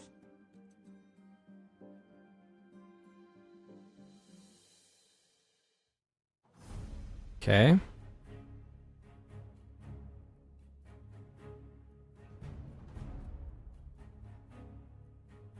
Okay, well, GG, I guess. Yeah. Looks like it might be, looks like it's probably going to be a quick 2-0, because I don't know any one singular card that'll save you from this unit here. And that'll be all. Aurelia takes it in a very, very convincing 2-0. And there was a Chakram Dancer in hand, so unfortunately not enough runes to play it. And even if we had it, it wouldn't have been enough for them. But, yeah. I loved seeing the Ari. Unfortunately, even with the Aurelia getting punted into the trash on both matches, that Vex tier list just, I think, put in so much more work than even that Aurelia would have. Yeah, I mean, he was basically the sub-in for Aurelia there. You know, they did a quick tag-in. Yeah. What a match, what a match. Let's take a look here. There's still about 28 minutes, just shy of 29 minutes left in the round here at the in round number 3. And we're just taking a look to see what we can pull up here for the backup match. But again, like I was mentioning earlier, we had a pretty wide field today, which is kind of impressive to see. Again, this is a kind of low barrier to entry tournament, right? You could play from your house. It's $25 US to jump in. So a lot of people might be just playing decks that they like, or decks that they were like, well, I really wish I could have played this out on RQ or a showdown, but because best ofs or because I really want to try to qualify for the regional championships, I just need to play what I think is better. When I'm looking at the lists, we have so many 1-ofs, so many 2-ofs, so many 3-ofs. Like I mentioned, the only decks that are in the double digits is Master Yi at 20 and Diana at 12. Everything else is in the single digits. And we notably don't have a Lux, which makes me sad. We also don't have... We have 28 legends represented. So I believe we have 40 legends total right now, if my math is mathing. Which means that, you know, there's about 12 legends who aren't playing. But that is still a pretty wide field in terms of the meta. And I know a lot of people were talking about, oh, you know, the only reason the meta's diverse for Riftbound is because they have best ofs. And like, if it wasn't, it would be like every other TCG where you have one deck that's like super, super dominant, super popular. And we're kind of seeing that that's not the case, which is nice. I like the diverse meta. I think that's just kind of just like a statement about Riftbound players in general. I think, you know, a lot of people like to play what they want to play. And not everybody's super, you know, not everybody cares about playing the, you know, most meta deck at the certain time or, you know, whatever. They want to just make what they can make work. So, yeah. Speaking of the most meta deck at a certain time, Draven is back. No longer tier 0, but still a very strong deck. And we're going to see here we're in game number 3 between Relic and Spice. We saw Relic earlier on the Diana that took it from the Aurelia. We're going to see the Hui get deployed here. I believe I saw Hui in the trash as well. So Draven already dealing with one of them. But that Vex apathetic at the battlefield. Going to put in some work. Going to go up to 6 points here. So 6-0 notably, which is actually crazy when I look at the scoreline. Draven is doing Draven things where you're just terrified to enter combat against him. Yeah.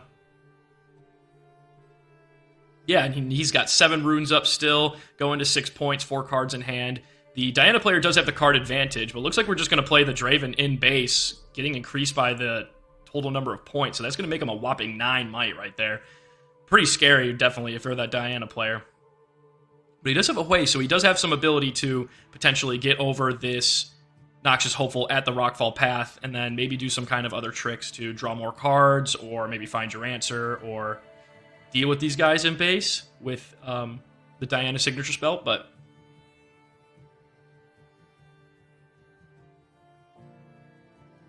yeah, so massive Draven. I know they people were upset that they banned Vanquisher. I do think this one's Showboat, right? I think there's like 3 Dravens now. yeah, I'm not positive. Yeah, Audacious is the purple one, Vanquisher is the other red one, and this one's Showboat, I think. But yeah, this one's also not terrible. It's a good finisher. Look at me. I'm in the flow state, I told you.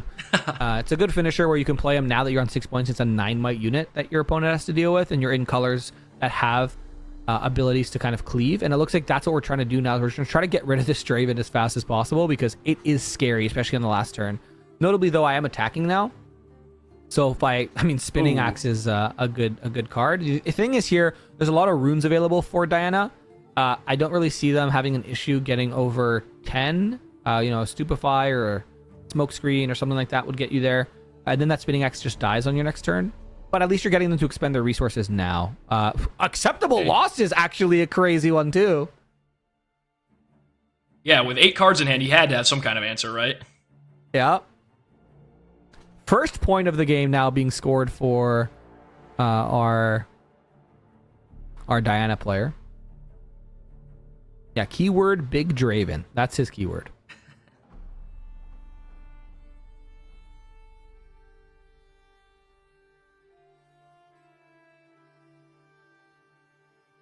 So the Hui taking the Rockfall path. Still 5 runes up for the Diana, so he does have some time to maybe set up some sort of unit in the base or hide a card or Tide Turner swap. That's going to be really good there. So swapping places with the Hui, getting another trigger on the Hui. Discarding a Gust to draw. I think Gust is going to be very valuable in Diana's hand right now. And a Starcross. Okay. So he's going to prevent the Vex Cheerless from ever being able to get onto a battlefield right now, which is going to be really helpful for this Diana player so he can keep moving units around. Developing units without having to have them stunned. And he's just going to straight up play... Draven's straight up going to play a Vex and the Tide Turner in base. I think this is fine. You have such a point advantage that you can just set up a big turn where you can overwhelm your opponent. 3 cards in hand, so ideally you want to do that sooner rather than later because your Diana opponent has a entire short story in their hand worth of cards, and they're going to be able to kind of continue to filter their hand for the perfect amount of cards and perfect answers to what you can do as a Draven player with that Hui. Yeah, and that's kind of the story, really. We see that with blue-purple in general, or even a lot of times with just purple is, a lot of times you have all these options, all these ways of getting cards into your hand and searching for exactly what you need. And if, your opponent lets that happen, or sometimes you can't even really prevent it, then you just kind of have everything that you need. And if you're able to have enough runes to play it, really not much that you can do. So we're going to go ahead and see another Hui just drop down the Targon's Peak there and try to maybe hold that battlefield, or, we also have access to ride the wind, so that's a possibility too.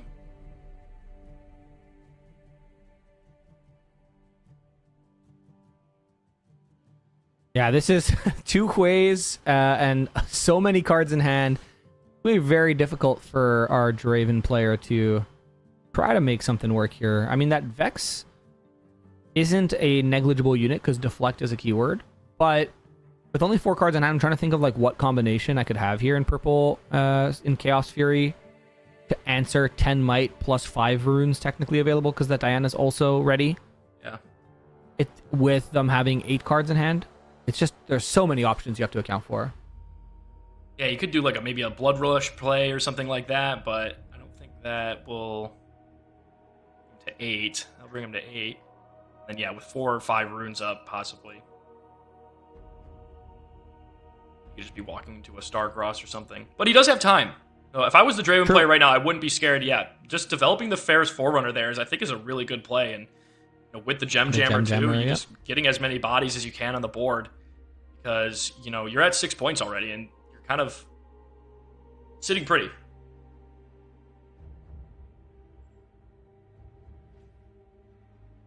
Sitting pretty. It's one of my favorite thing to do.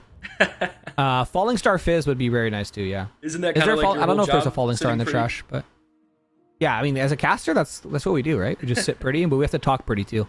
Right. This is going to be a lot of card draws as well. We get to move. We do have a Falling Star in trash, notably. Thank you, production.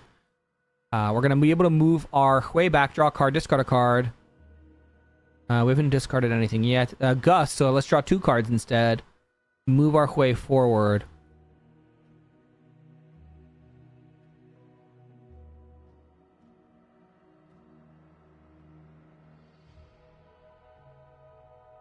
Draw another card. Up to 4 points. Okay, so we just threw out a unit, which means we're probably going to try to deal with something here. Yep.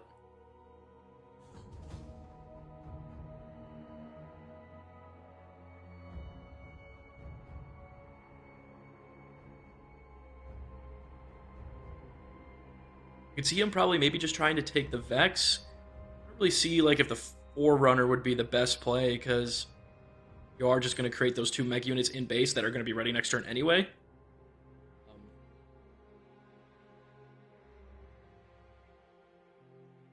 Fizz, Moonfall. Yep. Yep. Oh, bring in Vex. I mean, yeah, notably bringing the Forerunner doesn't really solve any problems. It just creates the same amount of might. Right. Vex gets rid of 4 might. But again, 3 runes now, 4 if you count the Diana. And we have 1 turn left to really, or 2 turns left technically, if we want to be specific about it, to kind of develop and push. But with Moonfall, that Moonfall does need to get recycled, however, in the trash.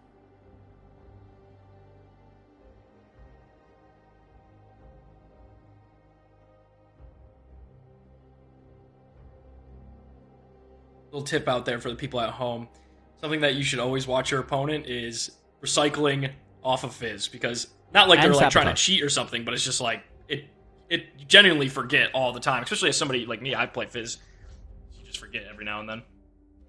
Yeah, also Sabotage is very important to make sure that they do as well. Yep. Rebuke is very good here. You've deramped quite a bit, however. But as it stands right now, we don't have a way to clear that Hui yet. We might. We have no purple left for a Starcross. We don't have the runes left for a Starcross either. We have no purple left for Rebuke if we had another one in hand with the Diana Legend. All we have to really play around here is probably a Stupefy. Or a Gust. But we did see a Gust get discarded earlier, so 10 runes available. We can develop the Forerunner again and still have 4 runes if we really want to fight for this battlefield.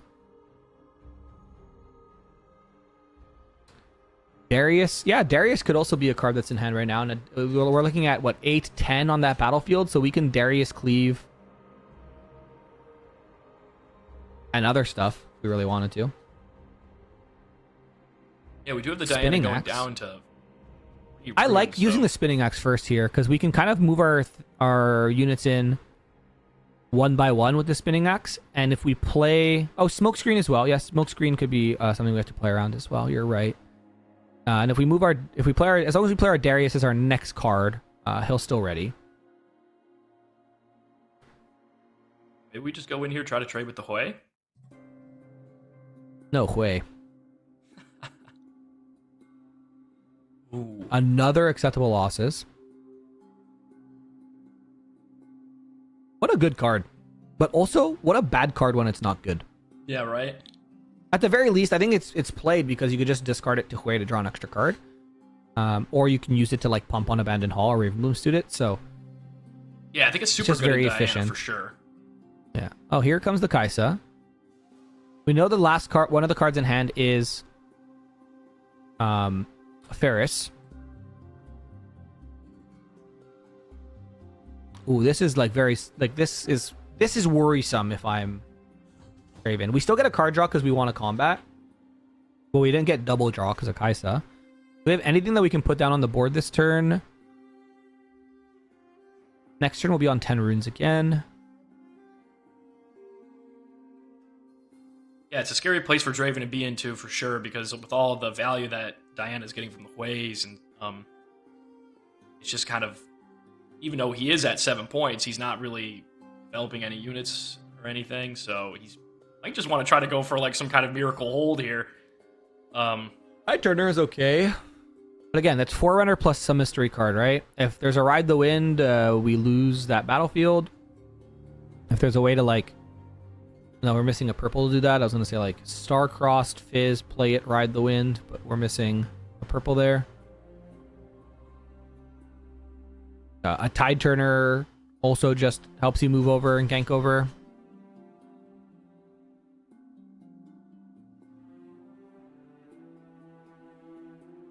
It looks like we have some thinking here, so we might not have the exact answer.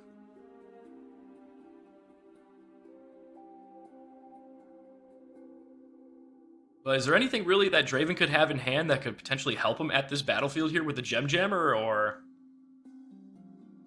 I don't think so. Especially the Moonfall is going to get rid of it. Yeah. So obviously there was no way to move over in hand, it looked like.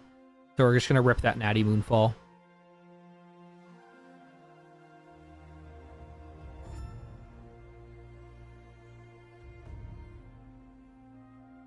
Interesting, so we move the Fizz back, leave the Hui there.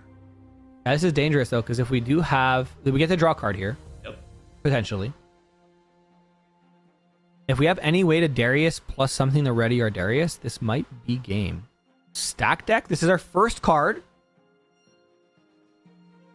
So if we find a Darius or a way to pump our Darius, we can play the Darius, it'll ready himself, and then we can play the third card to pump him and maybe close out this series here.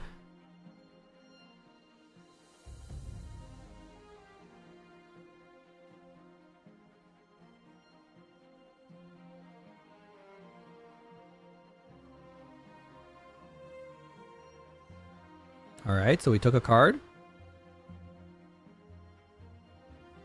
Rek'Sai, okay. We're going to be able to Rek'Sai get an works. accelerate on that. Go to 4. Then the Cleave. 7 so far. And notably doing this in the base to avoid any shenanigans with, you know, some damage or some stuff being reacted to in a showdown. So turning off the ability to Star-Crossed on that point because of Diana not being live yet. 7 to 5 here, passing focus. And what we're going to see with the 2 runes? 3 runes, the Star Cross, okay. Yeah. We're going to do Star Cross on the Fizz and the Rek'Sai. So Fizz is going to be able to get some recursion with the Moonfall potentially again here. So really good play. Or that will deramp him 2 runes again. He doesn't just... Yeah. And again, a Ride the Wind doesn't win you the game here. So...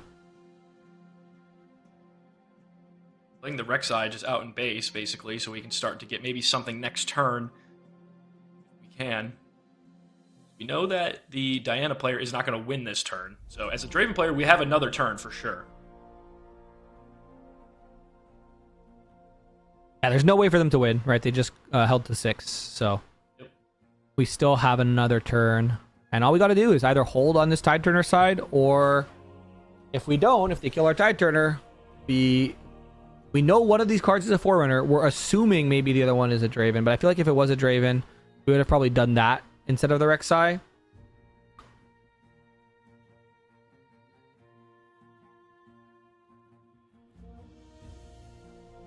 Oh yeah, Fizz Starcross is a way to buy you another turn, correct? Move the Hui back and get the discard. Draw trigger. Draw discard, I say. Draw discard and then discard draw because he discarded a Stupefy. But again, we have to be careful here with the Star-Cross, because if we Star-Crossed the Tide Turner, we move up with the Rek'Sai, we conquer, and then all we need is a ready unit. And a way to either, and probably hopefully protect that unit. Actually, yeah, we won't have any purple to Star-Cross, so we need a way... Oh, Ride the Wind. Get the Hui trigger. Ride the Wind's okay, but I feel like this is also a little bit risky. Looking for more answers here. Discarding a Singularity, drawn another card. So we've drawn 4 cards with Hui this turn. will score a 7th point, and now it's the last turn, no matter what. Was he only at 5 runes at the beginning of this? Or was he at 6? He was at 5, yeah. Okay. I was gonna say, because that Singularity could have been nice.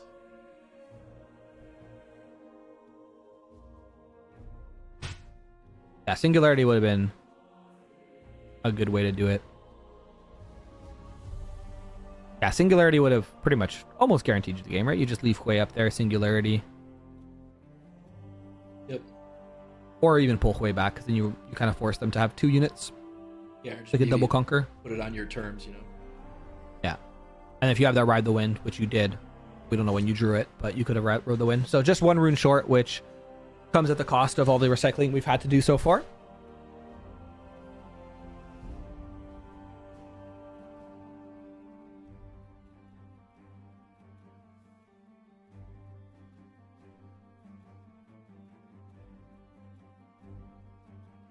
Thinking.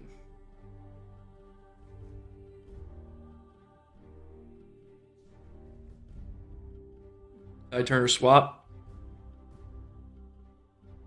Triggering Again, Hui this again. is risky, because now we only have 1 rune. 2 runes if we count. Oh, we conquered Tark. Did we conquer Tarkons this turn? Oh. Remember, did we? Oh no, we will. discarded a Sprite Fountain to ready 2. Okay, I'm sorry. I was like, where did these 2 runes come from? But yeah, we have Quay, man, is crazy. Wow. Oh! Wow. Wow. Wait, this might be it. By the way, I want the record to reflect this game was 6 points for Draven, 0 for Diana. So it looks like we're going to try to get rid of the... Oh, we can't even get rid of the Vex now. Yeah. And that's all she wrote. We had to get rid of the Vex, but there was really no way to... We were maybe looking to draw something. Yeah, let's draw for Spinning Axe. Okay, we're too deep from the Darius. Oh, unlucky. Actually, we were 4 deep, so those look like the bottom 2 cards that he played out, but... Wow, Who what a would've game, thought? though. Quay is a good unit, right? Yeah, right? Looking here, got 5 tables left. It looks like on the day, but what a very, very stand-up play from this Diana player. Because I don't know, we came into this game, it was 6-0 for Draven. I was like, oh, cool, Draven's gonna get the win. Yeah. No, not at all. Yeah, and I think that kind I of don't is know. like pretty typical for Diana to be able to swing games kind of like that. You know, you get a little bit of a tempo advantage, and then it's just kind of like, you know, just keep scoring points on your opponent there.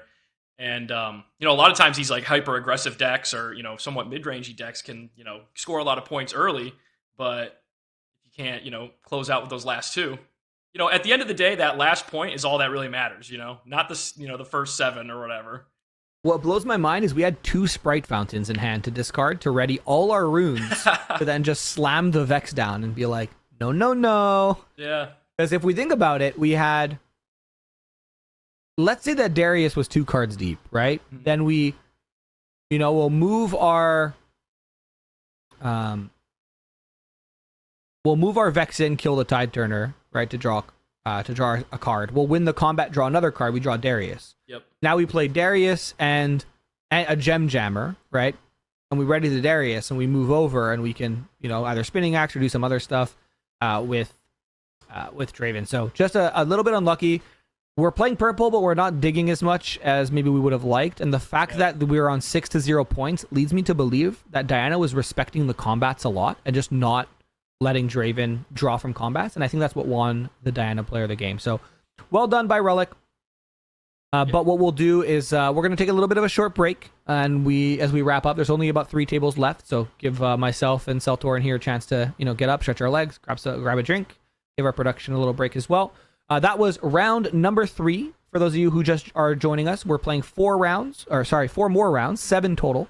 And then we'll be cutting to top 8. And there's prizing all the way down to our top 8. So if you make 8, you officially cash the tournament with $700 up for first place. Again, my name's Grenton. I'm joined alongside Seltorin. at the Rift Atlas Convergence Series, our inaugural tournament here, brought to you by Turnham Sideways. And we'll see you for round number 4 shortly. See you guys.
Welcome back to the Rift Atlas Convergence series. My name is Grenton, joined alongside Cell Torin as we enter round number 4.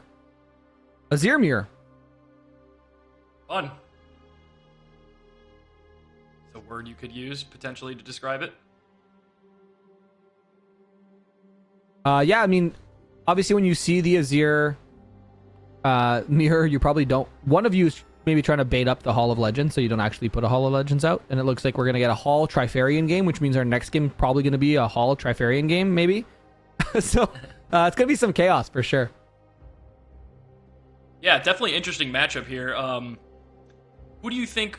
What really do you think defines like the Azir on Azir matchup? Is there like a specific thing that you're kind of looking for to maybe get the upper hand on the other player? Or is it just kind of like more of like a who draws more gears or... I think it's who goes first is very impactful, but notably you have to also hit your 2-drop, like your 1-cost gear plus playing your Azir. And also, like we see here, the first person to conquer the Hall of Legends has so much like value right now. That being said, that Brutalizer is also going to clear, so we're going to be able to make another Sand Soldier, but we're still going to be... we'll be able to make 2 more Sand Soldiers, so that Brutalizer is kind of our saving grace here a little bit for... Chui on our bottom side Azir player here, because they'll be able to make another Sand Soldier. But again, it's just going to be a lot of these guys, I think, fighting over the Hall of Legends. And then once they bring that Azir Sovereign in to close out the game, they can do something like an Arise, Azir Sovereign, and then move all of those to the Trifarian War Camp and get the kind of +1 mites for each of those. Yeah. Looks like we're going to have the Azir go into the Trifarian War Camp with the Sand Soldier, creating another recruit. A singular one. That's going to be 3-5 on that battlefield right there, I believe. Oh, BF Sword. Yeah, BF Sword into, again, exact amount. I mean, no, we were technically missing 1 rune if we want to make a soldier ready and make another soldier, but at least we can make a soldier and hold 1 up for maybe some sort of interaction. So we just go right in there, take the Hall of Legends, and then create the Sand Soldier and equip him with the Eye of the Herald. So Chui does have the 2 Sand Soldiers in base with the Brutalizer and the Thorn Shield, so... Should be able to buff up one of these Sand Soldiers enough to potentially trade at the Hall of Legends. If that Sand Soldier's at 3 + 3, so 6, he should be able to go to 6 also. Yep. And we only have 1 rune available right now, so no, we don't have to worry about any Death Grip on the side of Gotachi, the top side of our screen. Yep. So pretty safe turn for us if we're Chui at the bottom. Obviously, we only have 2 gears here, so an Arise is kind of useless. I'd like to see maybe a couple more gears get deployed, fight for that battlefield a bit. But again, because these units are kind of expendable to an extent, kind of pushing in and fighting for these battlefields feels a little worse. Yeah. I don't know. Azir mirror matches feel kind of like very mentally taxing. Like the more that I think about it. Yeah, right.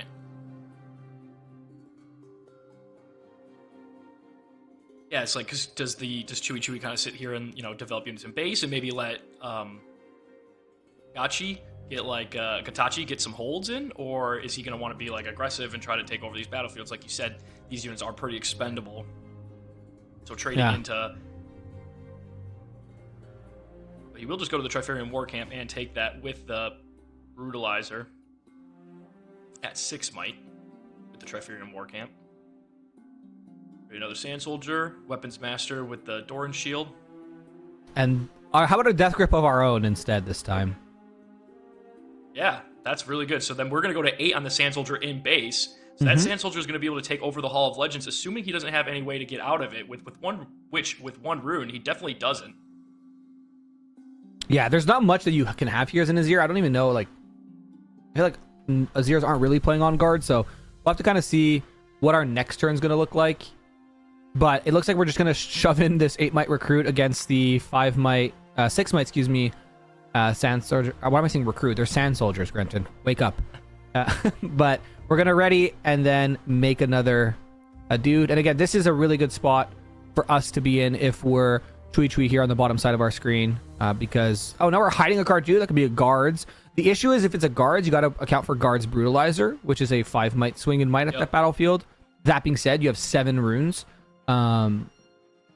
available, so there's a lot that you can do, but only 1 sand soldier. So you either take this turn to develop some gear and make some sand soldiers. You take this turn to try to fight for that battlefield, but if you do, you might get blown out next turn because there are still 2 sand soldiers in the back. And if there is an arise or we want to accelerate in that Azir, it's very tricky. Yeah, really nicely played by Chewy there. He basically swung that both battlefields and the whole board state around in his favor, so.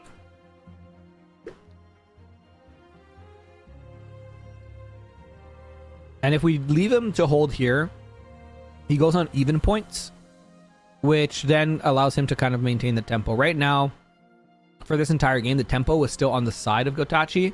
Now we're at 3 apiece. If we don't score here and we let him hold to 4, then we let him kind of sit on even points. If we go to the Trifarian War Camp, at this current point, there's enough might to kind of clear probably almost whatever you put there. Looks like we're going to attach the BF sword, floating 1 energy. We're going to try to go contest this now, so this is going to make a recruit. So we're going to be 7. at 7 total attacking into 2 defending. If we do flip a guards, which it is, we can bring the brutalizer and it'll be 7 to 7. And that's exactly what's going to happen. And now any pump spell from... Looks like we're just going to kill the... Okay, interesting. I'm not sure what's going on in terms of, like, what was the thought process with this? Oh. That's the thought process with this. Okay, we're just going to do an arise. We're going to make 4 recruits ready. 2 of them. We'll be able to double conquer here. I don't know if I will like double conquering here, if I'm being honest, but... I want to just go to 4, I think.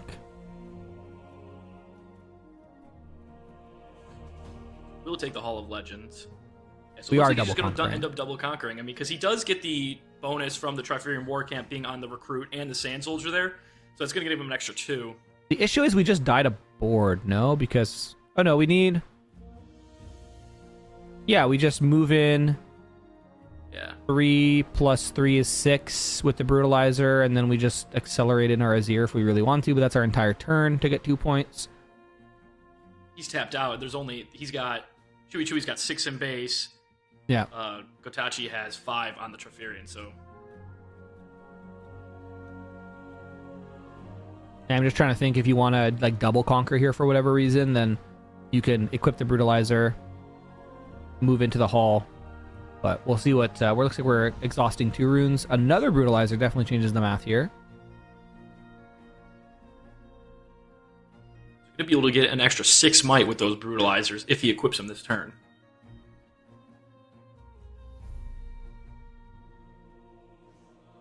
So in theory, he should be able to just take both battlefields here if he wanted to.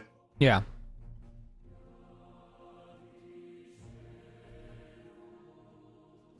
But Gotachi still does have those 2 Sand Soldiers with the Doran shields in base, or one of them with a Soul Sword. We got a Doran and a Soul Sword in the base. So, yeah, one Sand Soldier's going to grab the Brutalizer. This one's going to grab the other Brutalizer. And it looks like we're just opting to go for even points, which I think right now you push the Hall. Yeah, push the Hall, win this combat, ready your Azir, make another Sand Soldier, and now you technically have, as odd as it sounds, Sand Soldier tempo on your opponent. The issue is they're going to go to 6 points, so they can also just pull everything back and just take a big development turn if they have extra gear and stuff to play, and that's going to be a little tricky for you to deal with.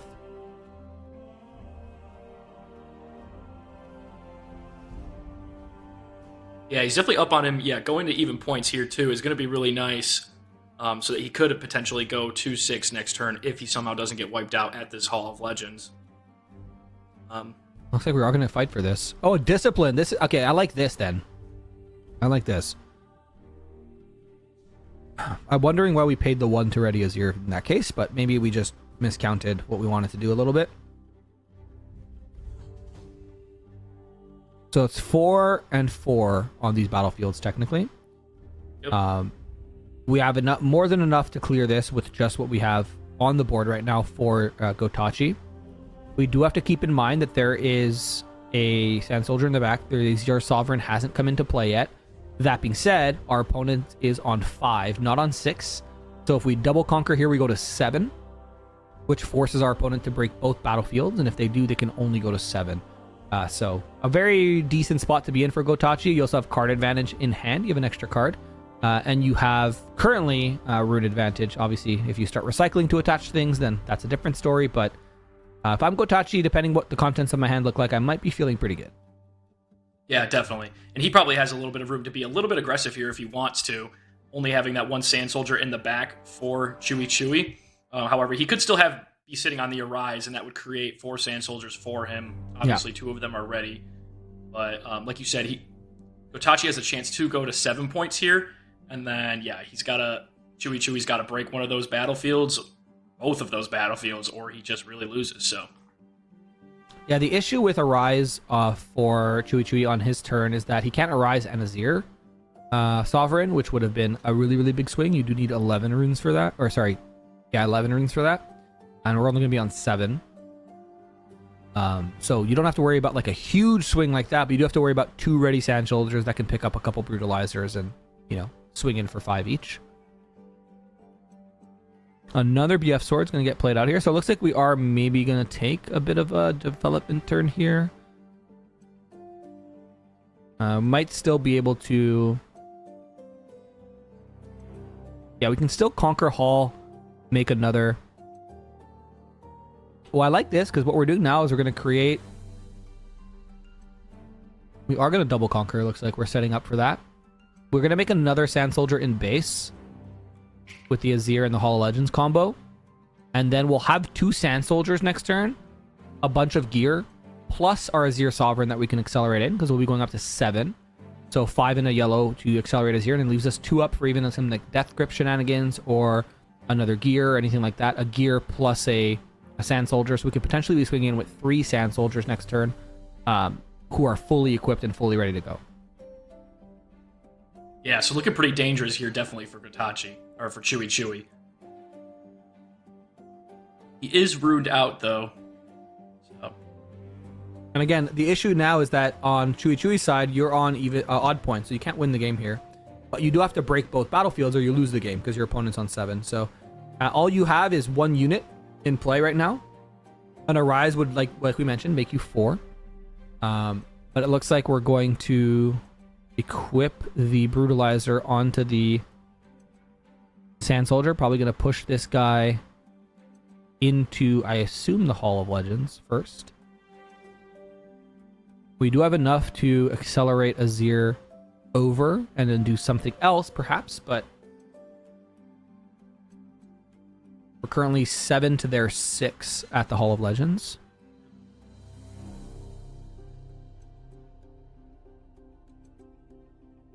But you have to account for the crackback with the Azir, right? Because they're going to be on 6 runes, so they could do that plus something else. Also, you have the hidden card on the Trifarian, too, so the Yeah. Azir Sovereign or the Sand Soldier could end up getting hidden bladed, and that would be... So notably... Oh, no, we haven't played a gear yet. Yeah, I was going to say we could do the Azir thing, but we haven't played a gear yet. Yeah, there's our Azir. The issue here is, yeah, if we...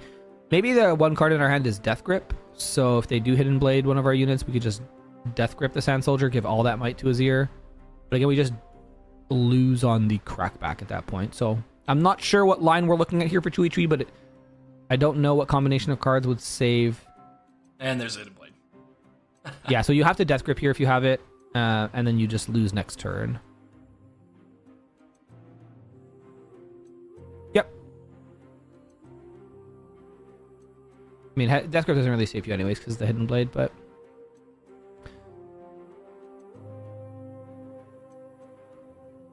Hidden blade, okay. Sure, but... I think you still lose. Yeah, definitely, because you already have that one Sand Soldier with the BF Sword, I believe, back there, or is that the Eye of Herald? It's the Eye of Herald, but regardless, you just... If you channel 2...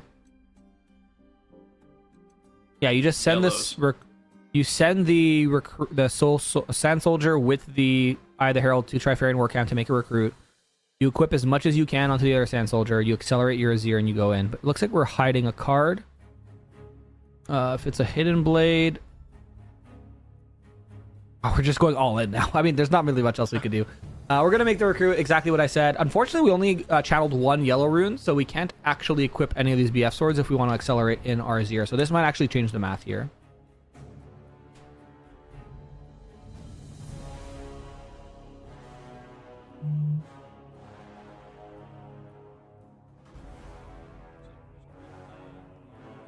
Your Sovereign base accelerated.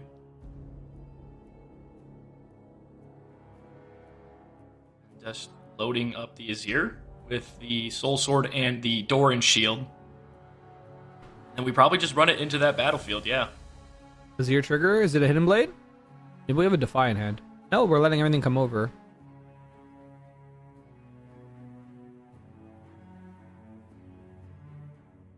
So 6. Oh, back off to stun. There's the And Defy. there's- Okay, we had the Defy anyway. Game 2.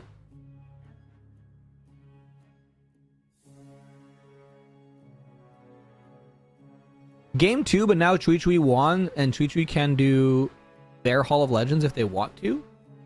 Going first. Try to get some value out of it before their opponent can. But trying to see what battlefields these gentlemen play. All arenas Trifarian, so I think we might actually just have to see the arenas here. Otherwise, we're gonna have. Oh, interesting. Gotachi doesn't play arenas. Gotachi plays Seat of Power as their third battlefield. Oh. Which leads me to believe we're probably gonna see the Hall of the Trifarian here, and Seat of Power for game 3, if I had to guess.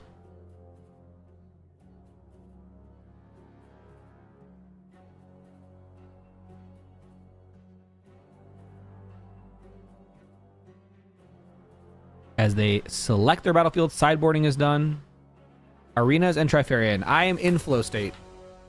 What do you even really sideboard in on this matchup anyway? Like, just Ashes? Just try to get the other guys Arise? Get their Arise, get their like impactful gear, I think is important. Charms could be helpful as well to get rid of those Sand Soldiers on your terms. Yep. Salvage, of course. Those are going to come in. Disarming Rake for Gotachi. Chui Chui's going to have the good start with the Doran Shield and the Recruit. We are not going to see the Hall of Legends. Gotachi, you said Gotachi doesn't have it, so...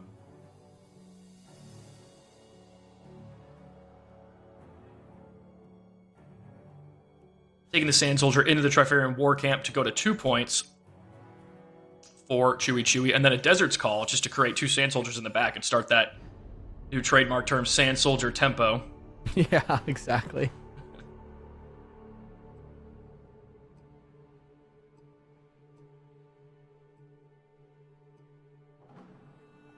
So Chewy Chewy might be doing something similar, or Gotachi, or just playing the BF sword straight up, which... Yep, going for the equip, so it looks like he's going to try to get over on this Trifarian War Camp.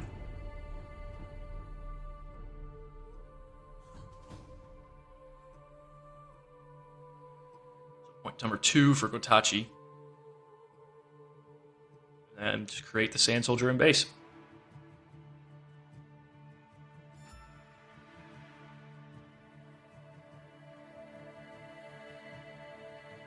Oh, Chewy Chewy does have the 2 Sand Soldiers in his base. However, he only has the 1 gear right now. So if he could develop some gear right now, maybe a BF sword of his own, and clap back at the Trifarian War Camp with the Doran Shield and the BF sword, that could be nice.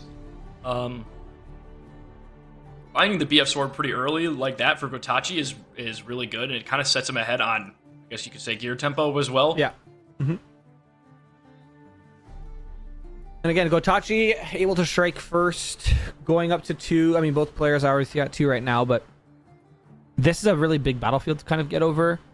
But we are tapped out. So there again, this is kind of the weird pendulum effect that we're going to have in the Azir Mirror, is that we have to try to like clear out their battlefield, clear out their sand soldiers, but they usually always have like 1 or 2 sand soldiers in the base, so you're not really clearing out much because they just, okay, equip, I have a big unit again, let's go.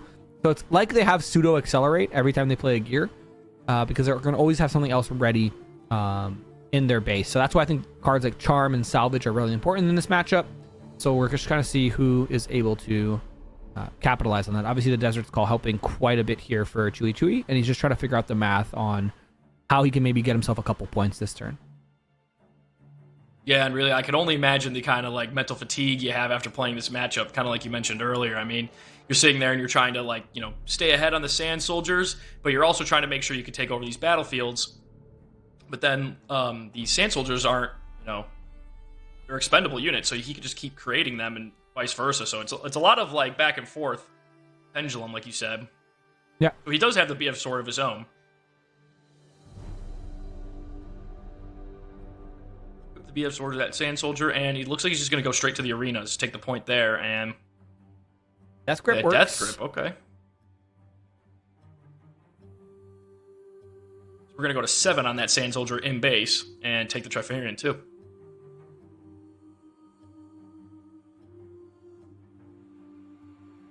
Yeah, again, we're accepting the fact that we're going to lose our Sand Soldier next turn, because there is a BF Sword and a Brutalizer in the base, but we're at least going on even points, and unless our opponent has a way to get something like a Guards to ready a Sand Soldier to score 2, then they stay on odd points, or if they decide to like throw in their Azir now, which would be a little bit risky, I find. But this does look a little naked for Chewy on his side for next turn if they do manage to double conquer. For sure, it's definitely a little bit awkward, especially only having the one Sand Soldier.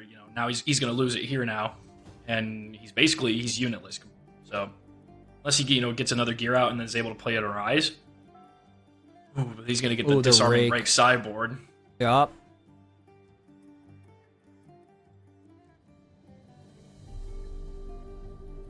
Losing that BF sword is probably going to be pretty big. It is a big sword, so. Yeah, right. Especially if Chewy doesn't have any kind of able to clap back himself with a salvage or his own Disarming Rake. It looks like we're just going to see the repeated Desert's Call, try to develop some Sand Soldiers in base, try to get back that tempo a little bit. Try not to fall too far behind, because we're both at even points now. Correct.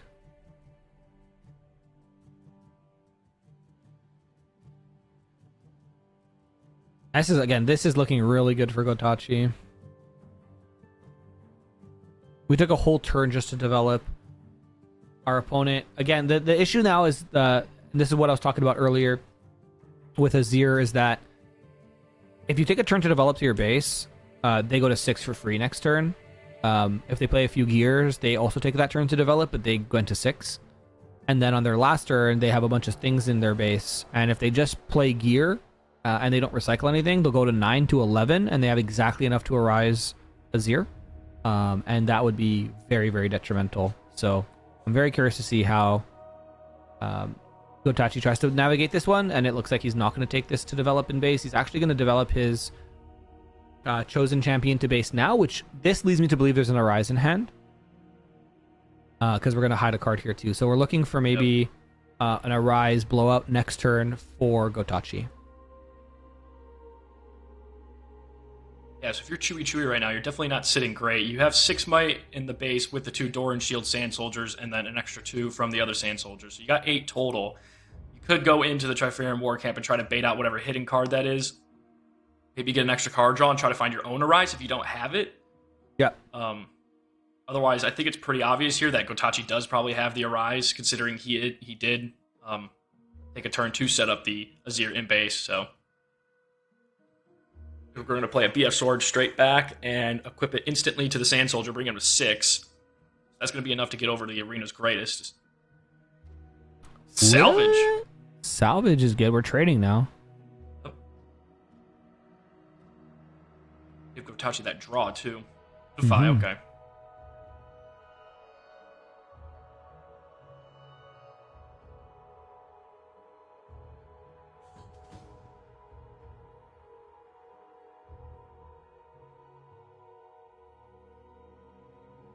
He's going to be able to get over on that arena's greatest. question is, does he develop? Does he go for the Trifarian? Yeah, burb on burb violence. That is Yeah. true. 100%.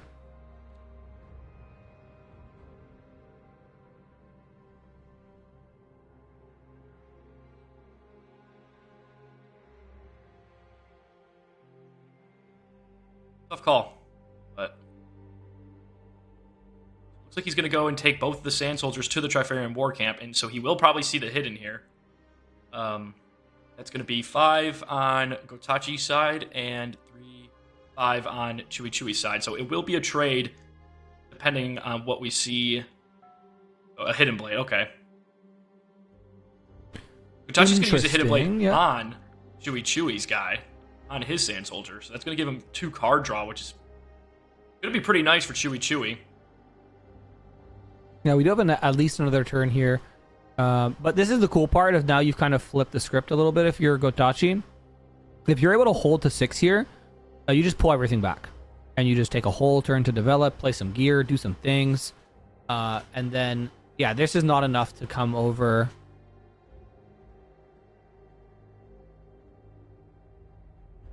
BF sword. Oh, there's a BF sword. I forgot about that. It got stolen from the other one.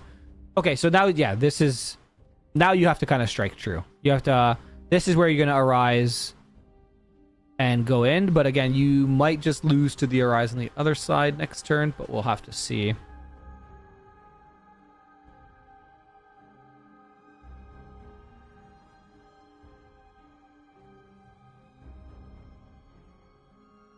The Arise from Gotachi would be pretty good right now because he does have the 2. Well, it'd be great right now, but he does have the 2 Brutalizers to make it even better. Right. Because both those Brutalizers are going to give him the +3 bite instead. And then he's going to get +3 also from the Brutalizer, or from the BF Sword. He's going to be able to make some pretty big units here. He does definitely have to at least take one of these battlefields, I think. Get him off. Mm-hmm. Otherwise, he just loses, right? Because he's at 6 points, Chewy.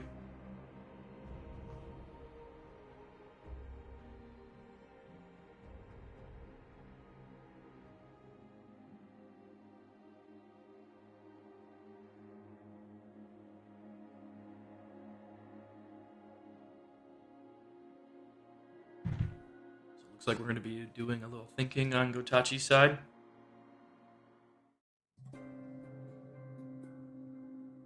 Seven There's minute a the Trifarian War Camp, and Yeah, there's a lot to think about here.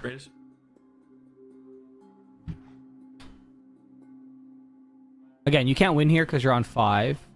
You do need to break both because your opponent's on 6. A lot to deal with. An Arise here taps you out, right? But does make you 3 Sand Soldiers that you can move around with. You send 1 to the Arena's Greatest to kill, then you move everything over to the Trifarian War Camp. I think this is one of those games where if you're Gotachi or Chewy here, you really kind of hope beforehand you don't get paired up into a mirror matchup, because it's really going to like mentally drain you for the rest of your games, especially being only in round 4.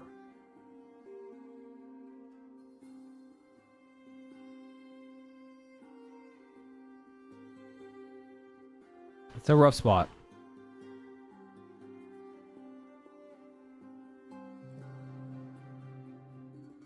This is the thing that a lot of people like don't anticipate or aren't prepared for, is one of the biggest parts about going to these tournaments or being in these long-term events is kind of like the mental fatigue. You know, you could be a really good player, but if you can't be a really good player for, 7-8 rounds of Swiss, then it's rough, to say the least.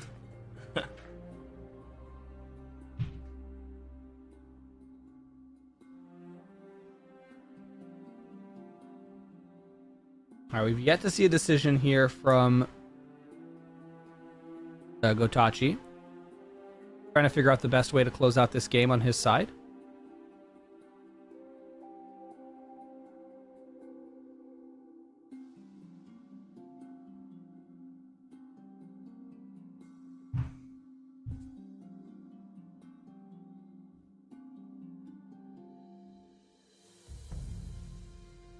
This is the issue of Azir math is math. Exactly. Who Many would have thought that numbers. you need to be a math PhD haver to Yeah. play Riftbound? Making a big disarming rake here. Oh, interesting.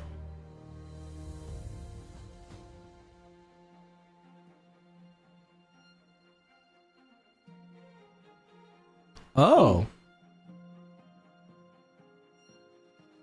Maybe we didn't have. I guess we didn't have the DRIs, right? Because there's no way we're thinking that long if we have the DRIs.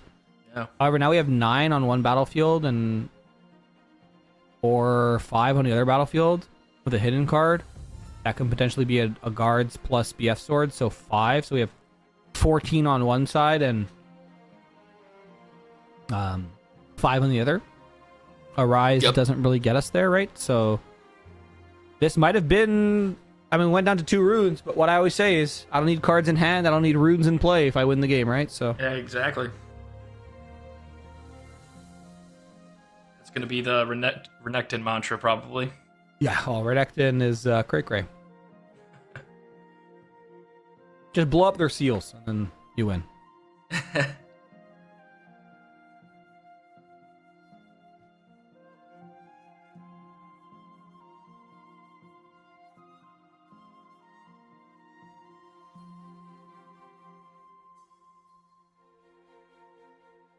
At only 5 of the Triferium War Camp, but Chewy does have to get over both battlefields here.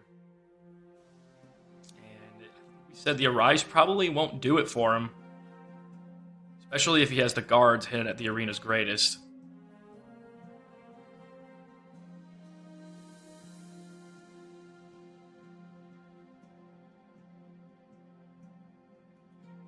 Even really a hidden blade or a back off would also do it. Yeah. I think you kind of have anything hidden right there. That would be good.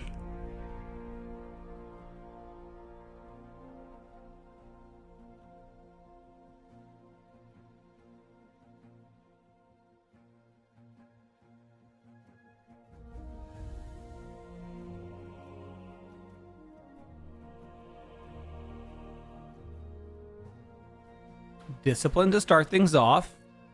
Pumping our Sand Soldier up to 5. 6 if we go to the War Camp, which gives us the exact seize amount to kill over that, unless there is some sort of pump spell. Though I It's the don't extra know draw, that this, too. Yeah, it does get us an extra draw. That is correct. We're no longer able to arise. We can accelerate in Azir, but that's about all we can do. We can equip a bunch of stuff onto our Sand Soldier and swing it over.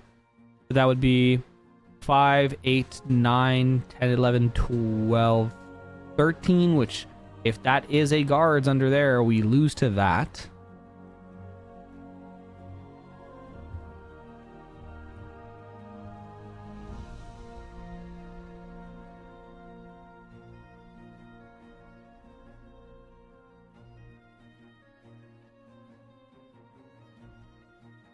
All right, we're going to see the BF sword getting thrown on the Sand Soldier. So it looks like we're maybe doing what I thought, where we're just going to make a really big Sand Soldier and try to make something happen here. So 8 to 5 currently, or 9 to 5 currently. Will win that Triferium War Camp. So I think his only route, honestly, right now at this point, is just to make the accelerated Zir, like you said. Yeah, I think you lose to a hidden blade. Well, if you have a no, because if you accelerate these here, you can't defy. You don't have defy runes up. So guards, no, it looks like okay. Yeah, I think this is gonna be GG because no matter what that hidden card is, if it's a guards, you lose to the guards. If it's a hidden blade, you lose to the hidden blade. The back off, you lose to the back off, and it's a hidden blade. Yeah, So there it is. the Azir is not coming over, and that's going to be all she wrote. The nail in the coffin, just in case, showing that I had the Defy too, in case you had some cheeky stuff. So actually, the perfect last card and last rune available for Gochachi is he's going to take the mirror 2-0 against Chewy. I'm not going to lie, I was not expecting a fast series, but that went a bit faster than I expected, even with those players taking quite a few minutes on those last couple turns to decide their lines.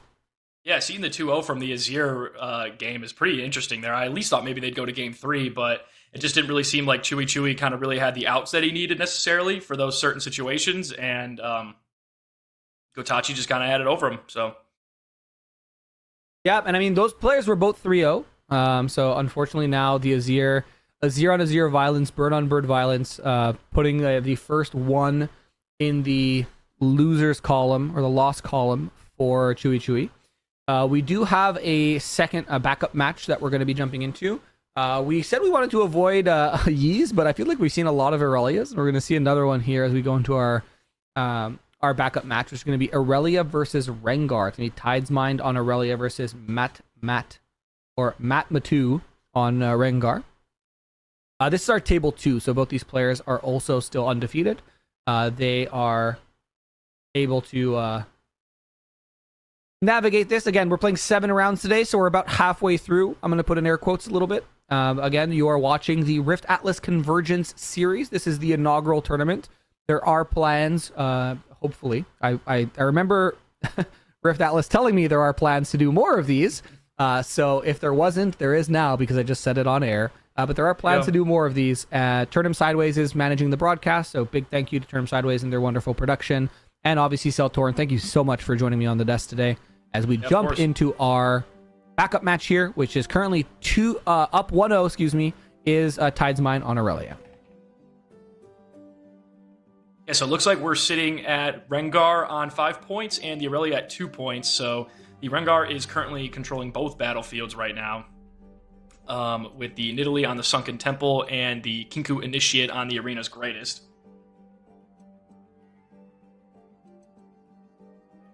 We do have the Aurelia Fervent in base for the Aurelia player. Mm-hmm. And the Rengar also has the Rengar Chosen Champion still available to use. And a lot of runes. Yeah, so an interesting state to jump into. Looks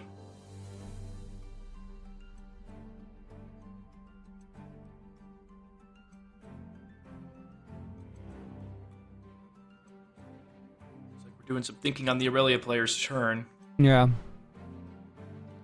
He's probably going to want to be aggressive here, maybe with the Aurelia. Yeah, so he's going to go to the Arena's Greatest, pass focus right away.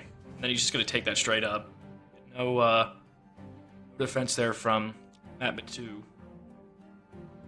So Ride the Wind over now to the Sunken Temple will make Aurelia get +2, one from being chosen by the Ride the Wind and one when she readies. This chosen one happens first, obviously. And then we're going to be 7 to the 5. That is that Nidalee. Again, there's so many runes available right now for Aurelia that even investing, like an ambush unit or a punch first, and that feels really, really awkward because they could have on guards, disciplines, defiant dances, defies. They have so many ways to interact with what you want to do. Obviously, the only thing they can't really interact with on the jump is something like a Rengar coming in, like we see. That being said, now focus will pass back, and it is going to be 12 defending to a 7. Couple defiant dances will swing that right back in the favor of Aurelia. So I don't think that Aurelia is doing this without a plan in mind. But there is notably one rune available for our Rengar, so a punch first still live. Yeah, I feel like that's usually the story with the one rune up. You're sitting there and you're like, is it the punch first? It might not be. Could be. And honestly, it's really weird because you have to kind of play around it because if he does have it, it can just swing the game, really. Even if you are going down those 2 runes for it.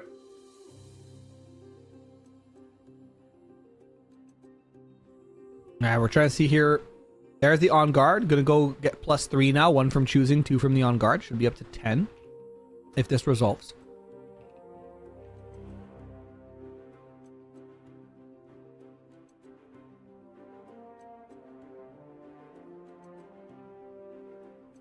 There's the Defiant Dance now. Again, like I mentioned, we're not doing this without a plan. So Rengar is going to go down to 5. Aurelia is going to get a +3 again, going up to 14. So 14 to 10 now. Punch first still gets us there unless there's another buff spell, but it looks like Rengar will just concede this battlefield.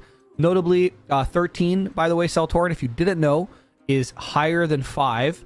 So we are going to be able to draw from the Sunken Temple. Yeah, that's definitely a really good point, But yeah, he's going to be able to get that draw now, so that's going to be really useful for the Aurelia player. Yeah, 13 Might Aurelia, insane. But obviously, we see that all the time. I would, you can get higher than that. So Yeah. And now Aurelia can even just come home. You're on even points. It doesn't matter. You don't need to stay there. You just bring the Aurelia home and develop. Or if you want to get cheeky, you can Vex. Do they run Vex in this list? Maybe not. But you could just Vex that battlefield and then kind of try to fight them a little bit. But then you're tapped out. I don't like that. If you're Aurelia, you play the best game when you can interact, right? So if you're just going, what you see is what you get, and you don't have to think about anything else, I think Rengar can make quick work of that. yeah, I agree. We're going to take the pit rookie to the arena's greatest. Going to 6 of the Rengar, so he's 2 points away from winning. But with the Aurelia out there, pretty dangerous. He could potentially develop some sort of big unit in base and then do a challenge. I think wouldn't be a bad play, but you could end up running into the Defy anyway. And some pump spells in reaction to the challenge, it could turn against you. But it looks like we're not going to be doing that. We're going to play a Pike and a Inferno in base and maybe just take a turn to develop, which I think is totally a valid move because, your Aurelia is, we're at even points at 4, but you still have at least 2 turns to develop here before you lose. So, and this is, I like this a lot. Again, it's something that I struggled a lot as a player when I first started, was understanding point math and like staying on even points. I would just be like, I put unit into battlefield, I win, haha. But I was also, that being said, in set 1, I played exclusively Aurora, so like point math didn't matter. I just got to critical mass where you couldn't see a battlefield and I just won. So then in set 2, when I was playing decks that actually cared about point math, I had to relearn, okay, well, when is my turn to develop? Why am I moving this unit to a battlefield? Can I save it? So this pit rookie getting sent to the arena's greatest was purely to put us on 6 points, right? Then if this dies, we don't care, right? We have 5 cards in hand, probably some ambush units, probably some pump spells. Rengar will give us some buffs. So developing units here to our backline is great, especially a unit like Inferna, and Pike, which can get a little bit of buffs. And maybe we are bluffing to our opponent a bit because these are both units that can enter ready. I'm going to put it in air quotes, right? Pike can enter ready and Inferno can just enter at a battlefield while you're attacking it. right. So maybe we're just trying to say like, oh no, our hand's bad, when in reality we do probably maybe have some strong units in hand, or perhaps a thrill of the hunt that we're trying to bait out some sort of Aurelia or shenanigans to go on.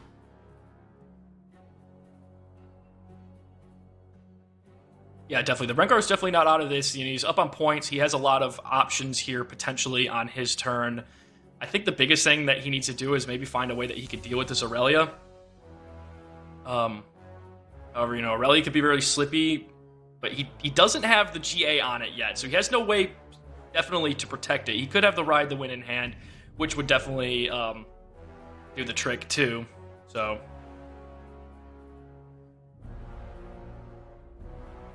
And there's a Stellacorn. This is interesting.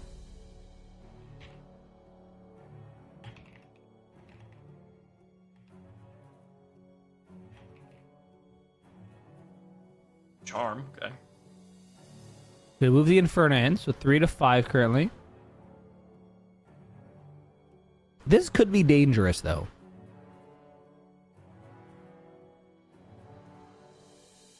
If we thrill our Pike and we pay the additional cost, that's 5 might getting added to the battlefield. Yep. That's still enough for Aurelia to get over another Defiant Dance. So we're just going to let this happen, I think is okay.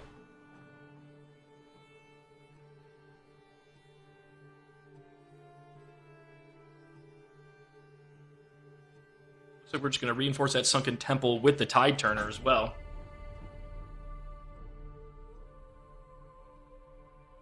Notably, we do not have access to the Rengar anymore.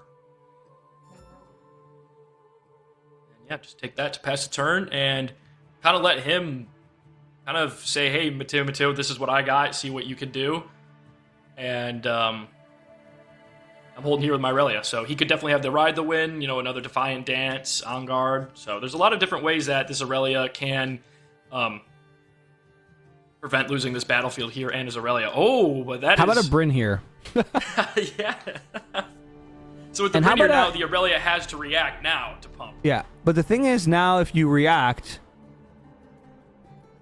Oh, wait. We might be cooking. Because if you try to react now, We can Bryn here to your battlefield with Thrill. Which will then put another Bryn here trigger on top. Like, you can still react to those triggers, but it's a way of, like, pushing our Bryn here in, which I don't hate. Yeah. Here's the dance, and we're... oh, wait, if we target Bryn here... okay, smart move.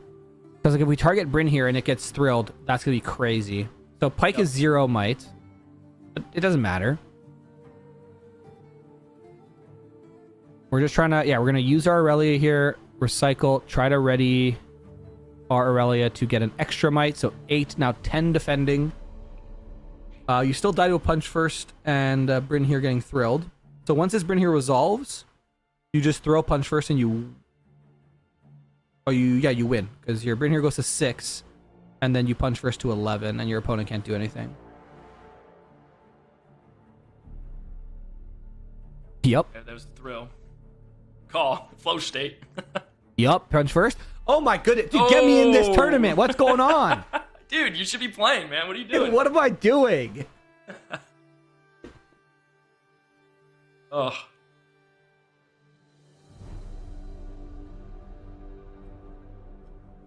$11 to 10.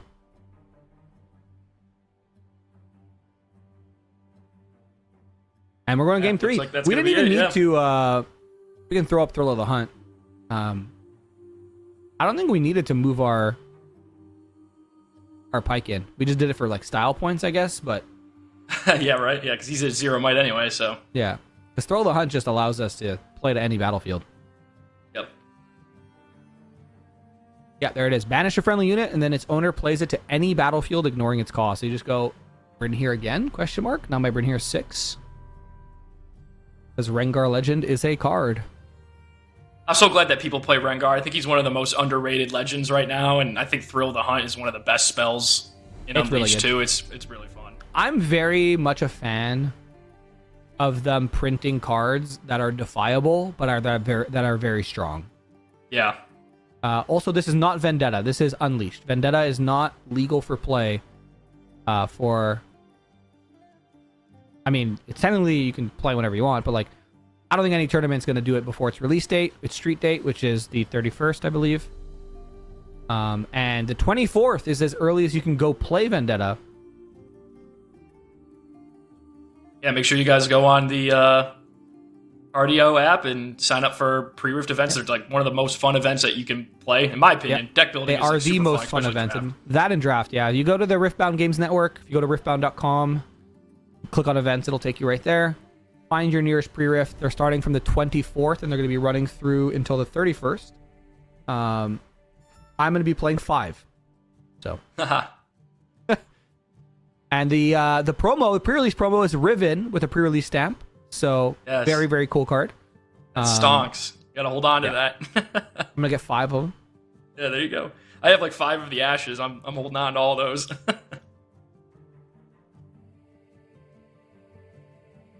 Looks like we got the Scuttle Crab out early, giving us There that she card is. draw. And then, oh Sorry, yeah, girl. there's the ribbon. Riven with that spells Nazir on card, there we is so think? crazy. I don't know. I'm so confused. Like, I've been playing so much of Vendetta recently, but like Vendetta Legends, that I've like forgotten the previous like sets. But I'm just Yeah, very right. excited to see people cook up decks of like, this is new Rengar, this is new Azir, this is new Aurelia, right? So, Yeah. all right, the voices in our head said Azir won't be playing Riven, so sorry, chat.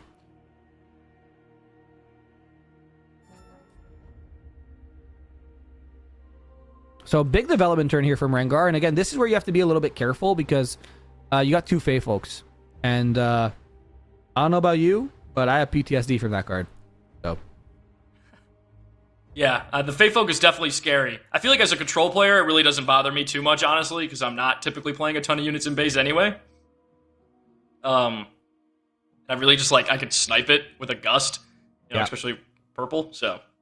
I just realized that we're probably the most hated players on this desk. I play Infinite Lux, and you play Control Ezreal. Yeah, I think so. Well done. Yeah.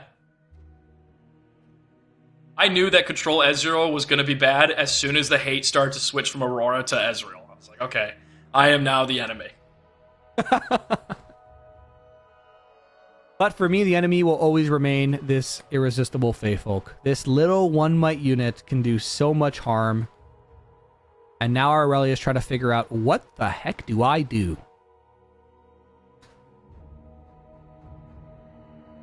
Ride the wind. Riding the wind is a possibility.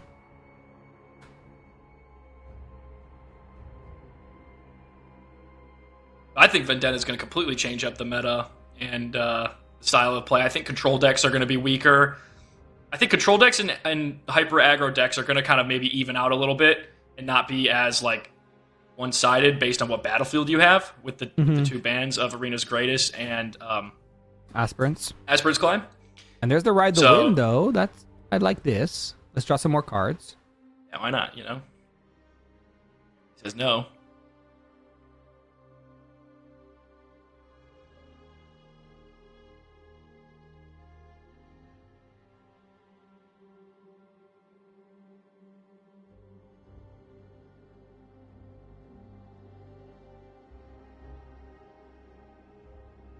Oh, I see. Asking if they're supposed to draw from seat, but no, they needed to leave their Scuttle Crab at Targon's when they conquered Seat of Power to get that card draw.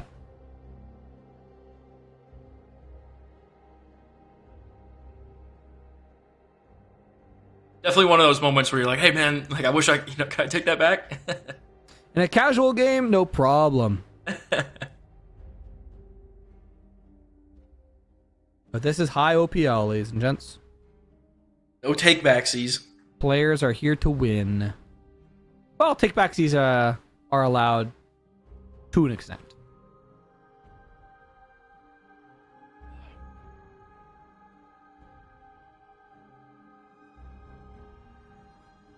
So at that, it looks like we're just going to pass turn back to the Rengar with the two Irresistible Phase folks in base. So we're potentially going to give the chance for Rengar just to drag both of our units in and kill them if we have some kind of pump spells or something like that. However, Aurelia does have 4 runes up, so she probably has some of her own. So it's a little bit of a risky play, and plus you don't necessarily want to reveal your whole hand to the Scuttle Crab yet. It's not causing a huge issue for Rengar yet.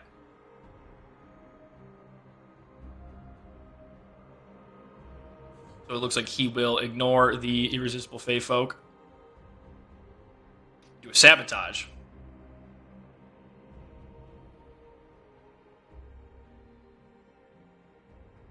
Sabotage into 1,000,000 cards, probably pretty good. Yeah, right? Maybe the Sabo would have been good before you moved Oh the my Fey god, Folk, this but is what do I know? terrifying. This is all spells. Yo, chat, what are you taking? Yeah, what do you even take here? There's two, the most threatening cards, Starcross and Divine Dance, there's 2 of them. You get the Defy, the Pump, the Hard Bargain. Jeez. There's 2 counterspells, 2 Starcross. Hits them with the crying, laughing emoji, too. That's so funny.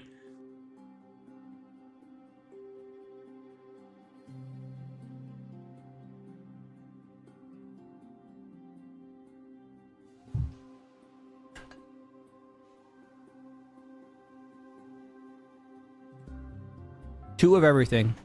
2 pumps, 2 counters, 2 Starcross, 2 dances. Why not?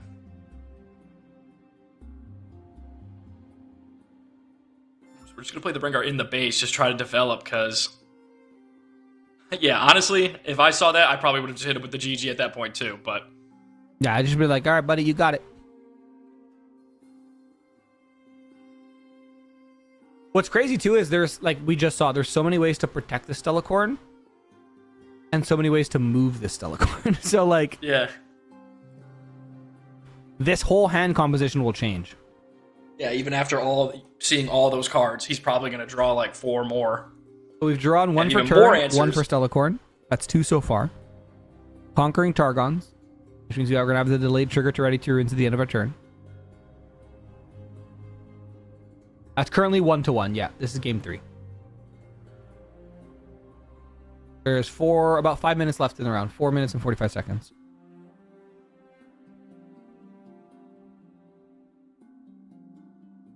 Oh, Yeah, Rengar's points here under his name. It just hasn't been put on the thing yet.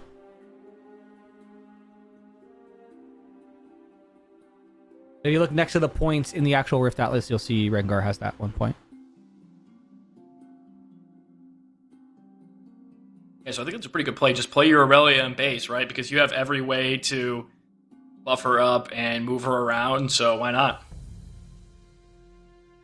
2 ready from Targon's Peak, too, so you can sit there and protect your Celicorn. You can move it away. A lot of options here for Tide's Mine.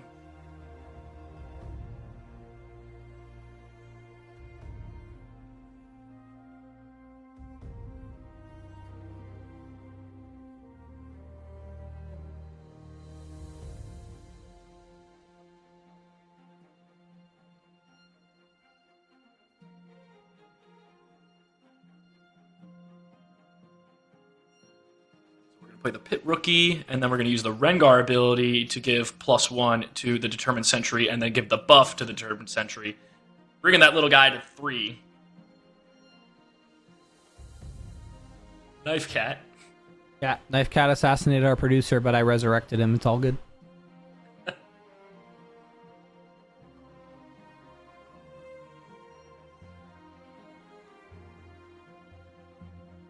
We're going to take the Determined Sentry and just try to trade at the Targon's Peak. He did see the hand, so he's got to have something of his own. Yeah, I mean, what do you do if you're Aurelia here? You're like, I just showed my opponent every answer that I could ever have in my deck, and he just swung in a 3-point unit. Yeah, I guess the point of lowest resistance, right? Just on guard for now. You still have 3 runes available for either a Defy, a Hard Bargain, a Starcrossed, a Dance. So many options here if you're Aurelia.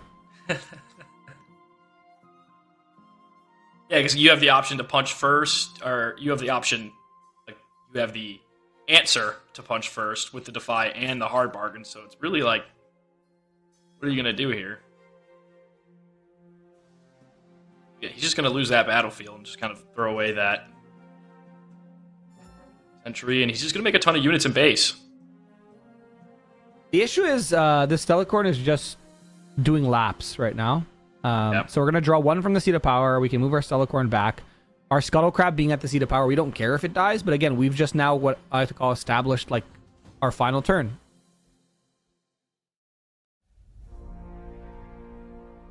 We just bring our Stella back, develop anything we need to in base, and then just say, "Your go, boss." Also, everything is reaction speed, so like even if we Bryn here, for example, and try to like thrill a Bryn here to lock our opponent out of playing cards, they can also just react with their Starcrossed. And just bounce our Bryn here back to hand. And their Scuttle Crab or whatever, they need to.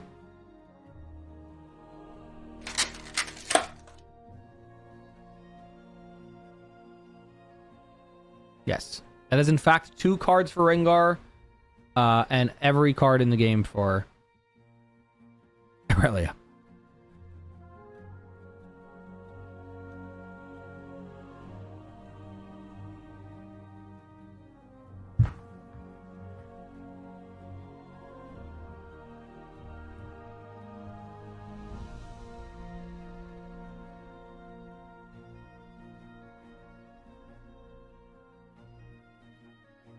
And there's the charm. Yeah, I think this is going to be pretty impossible for our Rengar player to come back from now. Yep. Even if he wants to try to take any of the battlefields here, you'll see the Scuttle Crab, and we can just see the Rengar's full hand anyway. So. Yep.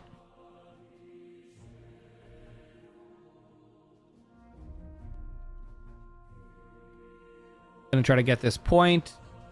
At least be able to develop some stuff. I get to see the hand, take a peek. Challenge, Akshan, and Pike. Again, this is just rough because if you Akshan pay the additional cost, it gets star-crossed. So you just did nothing. Though you do bounce a unit back to their hand. But we know there's so many ways for them to just choose a unit to ready with the Aurelia Legend next turn, so... I don't know. Yeah, he doesn't really have many options here. I mean, he could use the Akshan, steal away the... Oops there. Here comes the Starcross, perhaps? I mean, if you Starcross, he just plays it again. Never mind. He has enough runes to do that. But does that save him?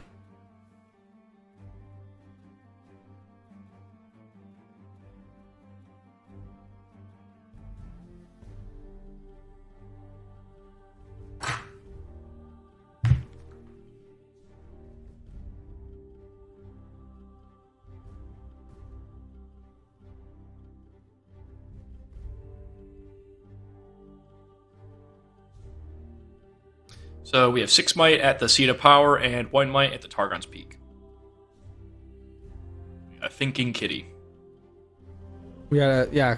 Thinking Kitty is dangerous.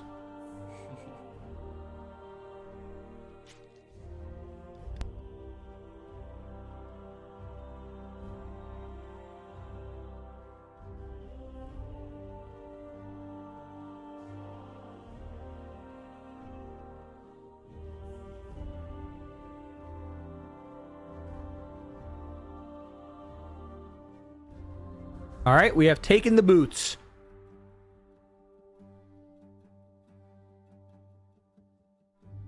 The boots with the fur, some might say.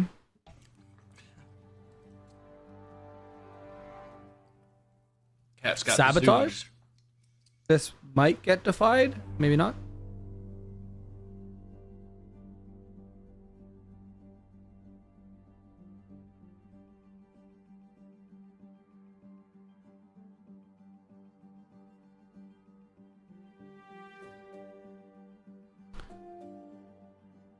That is true. Voice in my head, that is true. Why defy when everything's a duplicate in your hand?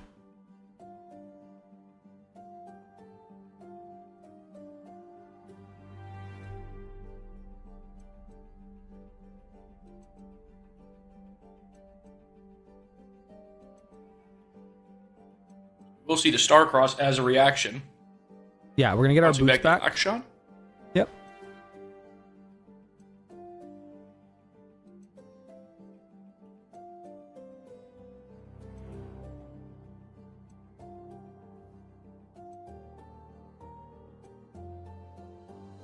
All right, let's see what else we have. A Ride the Wind getting taken. I think this is good, but like,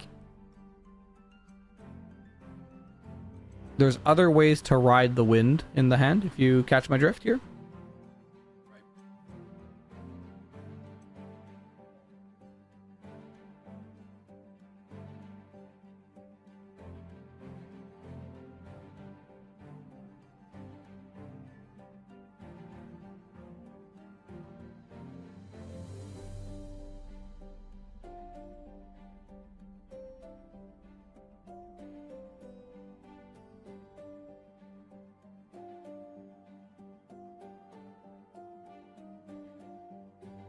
Oh, both players are trying to locate where the boots went.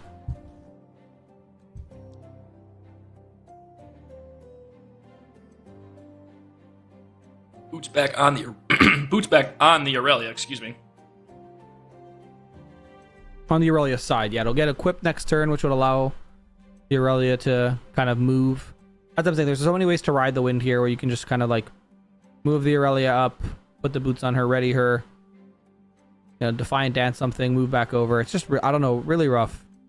Yeah, we're gonna Auction again, but again, this just gets Starcross next turn. I think that's GG, right? Because we're tapped out now. Unless we put the boots on Auction, and then we move a buffed Feyfolk in. All our Feyfolks, we just try to kill this Aurelia. It looks like that's going to be the play here. Deflect needs to get paid to bring that Aurelia in. There it is. Oh, we're just hiding. Interesting. I wonder why we don't just pay for Deflect here and bring her in. I mean, they have 2 dances, but they're going to have 2 dances anyway this turn. Starcross. Play a unit, Starcross it. Maybe not. Oh, that's a way to gank over, yeah.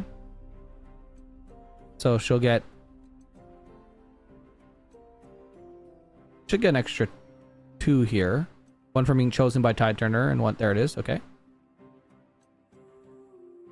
Star-cross the Tide Turner and the Auction.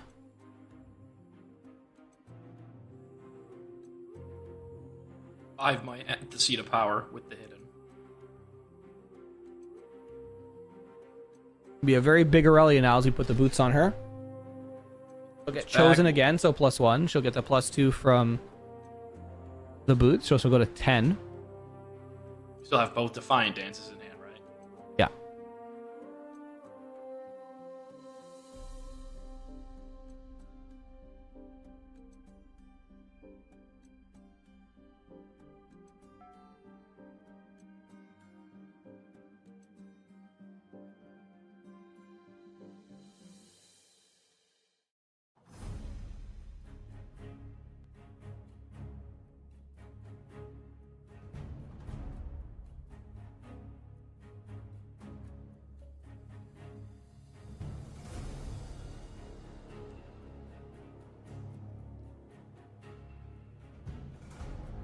Pike.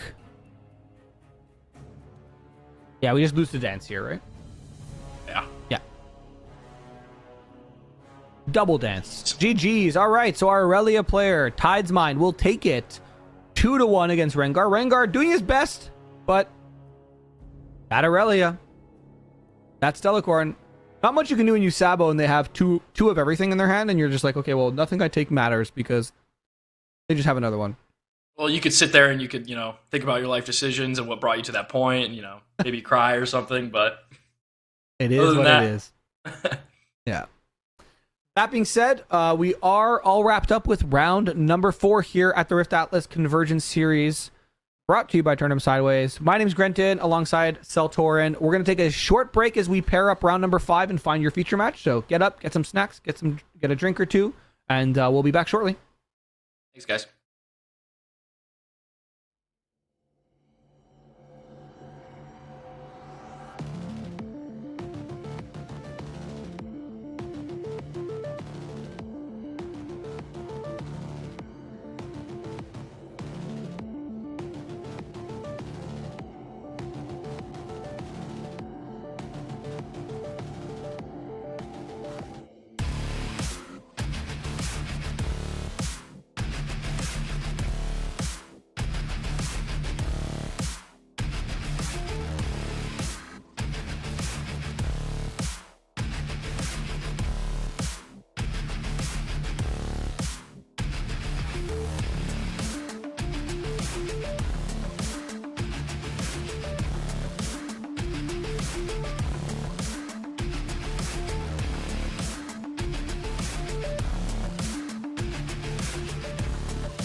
Hey.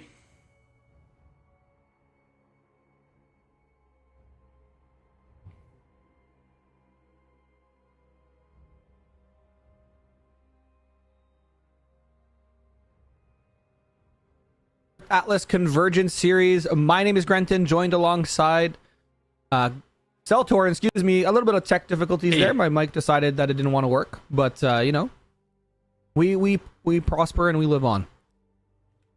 Of course. That's the Riftbound way, right? That's right. And we have Gotachi we just saw previously, but he's going to be jumping in here as well. Still undefeated against Sev Bash, who is going to be on Master Yi, the villain of the tournament, as dubbed by me. So if you have another opinion, thank you for it, but I will not be hearing it. And both these players undefeated. Table 1 currently moving into round number 5. 2 rounds left in the day after this one, as we're going to be jumping into a top 8. And Celtorin, while these players get started, what decks are you hoping to see in top 8? And what decks are you hoping not to see in top 8? Well, I honestly think I agree with you on the whole Master Yi. Hey, I think I would rather not see Master Yi in top 8. However, I think we definitely will. I think an Azir player in top 8 would be really fun to see. Ezreal, of course, I think I'd like to see personally, because I think that deck's pretty fun to watch. Not play against, but fun to watch. Other than that, I don't really have any specific champions or legends that I think would be cool. How about you?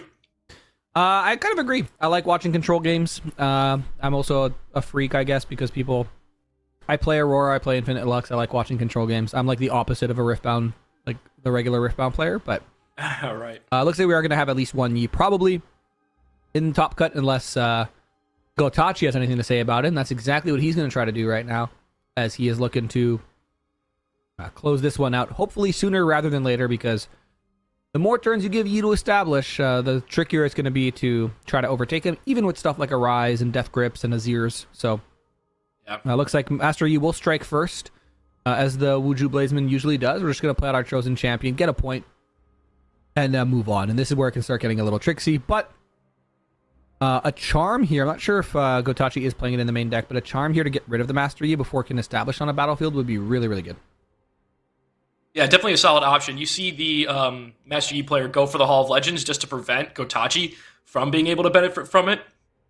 But yeah, a Charm on the Master Yi to kind of stop him from being able to get that 6 might hold on a battlefield and also get the XP and potentially be able to get that ganking and deflect is definitely something that Gotachi needs to watch out for.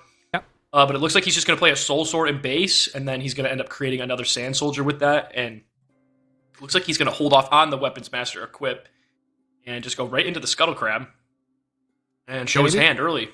Yeah. Now we're going to see we have a BF Sword, a Discipline, an Eye of the Herald. But something notable also, there's 8 decks currently undefeated, or 8 players, currently undefeated moving into this round. Notably, 2 of those are Azir. 2 of those are Yi.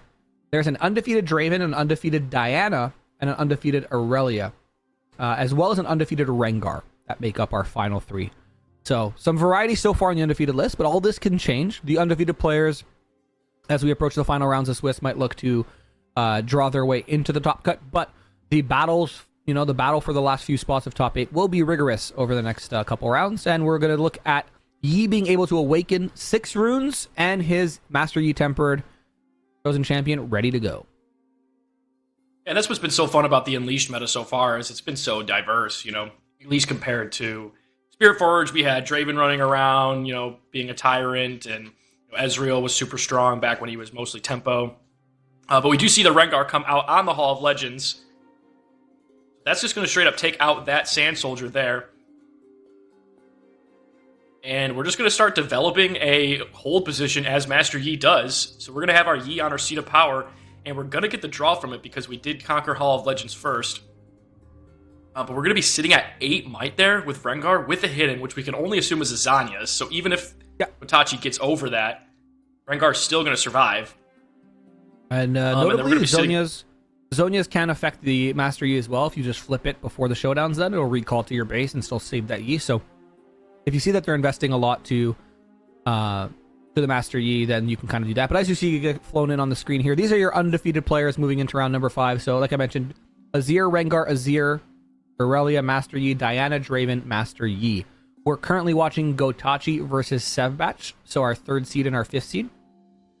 And both these players fighting to stay undefeated, because that makes your final couple rounds of Swiss here pretty favorable.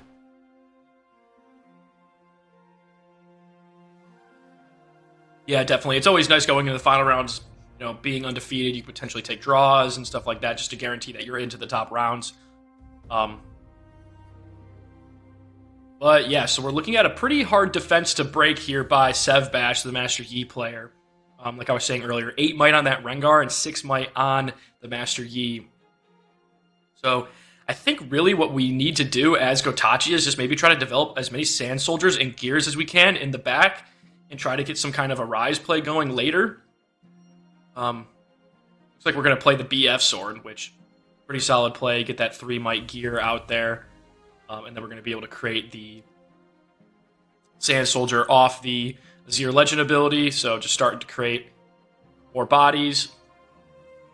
We're going to heavy equip this Sand Soldier here, it looks like. The 8 might.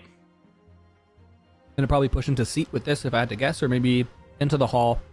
Okay, yeah, definitely going to be Seat. 6 to 8 now, as the Wuju Bladesman Legend ability will pop up. We are 2 rounds after this round. We are 2 rounds away from top cut. We are playing 7 rounds, as you can see at the bottom of your screen. We're currently in round number 5. We have 7 rounds today of Swiss into a top 8, so we will be crowning our champion here for the inaugural Rift Atlas Convergence tournament today. You don't have to wait for a day 2 or anything like that. Ooh. Yeah, so we're going 8 might here into the seat of power, passing focus right away to the Master Yi player. So we could see an on guard here to take the Master Yi to 8, and then we will trade with the Sand Soldier. However, I think that might be our only option. I mean, we could punch first, but yeah, there it is. So that's what you talked about early, Grenton. We have the early reveal on the Zanyas in order to save the Master Yi. Now imagine if we had a salvage in hand. Nice.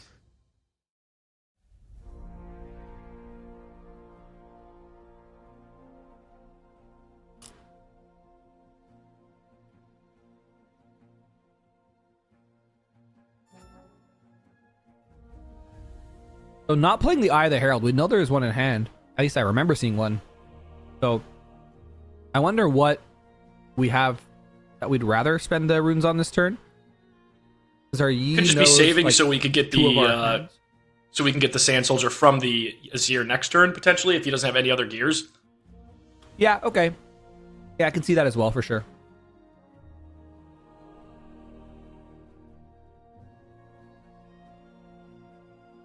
That Rengar essentially a unmovable wall right now on the Hall of Legends, which is where Azir wants to go usually to make more Sand Soldier, excuse me.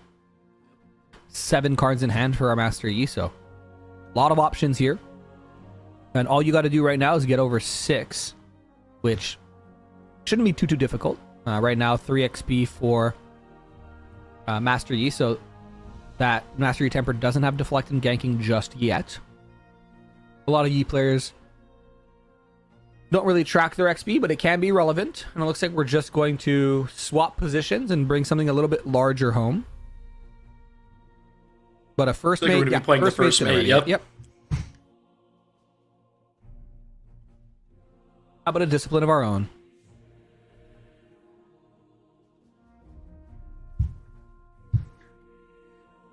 So drawing one from the discipline and one from the Seat of Power, since we do control the other battlefield by putting the Master Yi there. One rune available as well. I just realized I'm very Elder Dragon coded because I'm looking at this board. I'm like, this is cinema. If I dropped an Elder Dragon right now, Yeah, you get all three. yeah.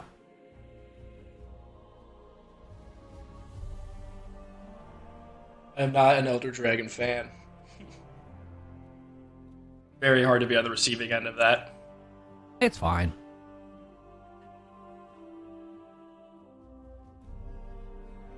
So we're basically just swapped these legends back. We have the Master Yi sitting at the Hall of Legends now for 6 might when defending alone, and the Rengar at the Seat of Power for 8 might once again. We do have 2 Sand Soldiers in base for Gotachi, the Azir player, BF Sword, and the Brutalizer. So we potentially have quite a bit of might to potentially get over one of these battlefields here. However, we do have that scary looming 1 rune up for the Master Yi player, potentially seeing that punch first. Shout out Knack. Reach over the table and knock us out. Discipline's going to get played out here, making that Sand Soldier as big as can be.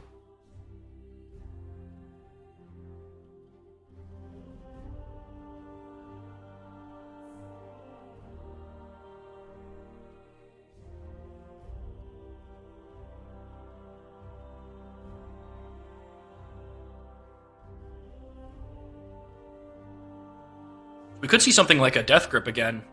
Here would be a lot of value for the Seer player. However, again, we are still got that punch first. So we're going to go to 10 on that Sand Soldier. And he could potentially bring the BF Sword Sand Soldier on to the Seat of Power and potentially get the Rengar off with the... Okay, so we see the Defy. Yep.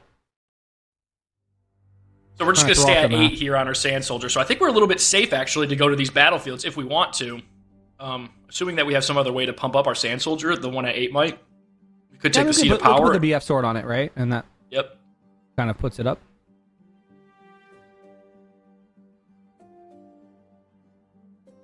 Yeah, I'll put it up to 9, which is enough to get over the Rengar.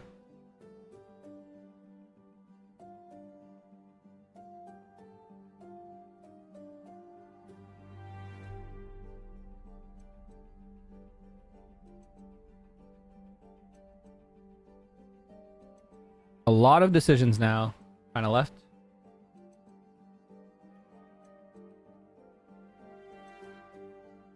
Yeah, I'm sure he's sitting here thinking, like, oh, what's the best way to get over these battlefields? Or do I try to stay and maybe develop a little bit more? I think personally, I think he just needs to get over these 2 units. So yeah, it looks like he's just going to do the equip on the Sand Soldier there with the BF Sword, bring him to 9. So now he can go either battlefield and attempt to conquer it. But obviously, I think so the Master Yi, I was thinking that he was probably going to go to the Seat of Power and try to challenge the Rengar, but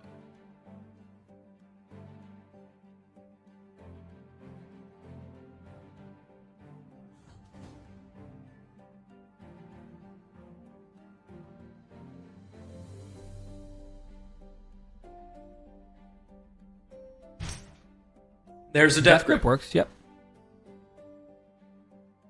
So now we're going to have an 11 Might Sand Soldier in base.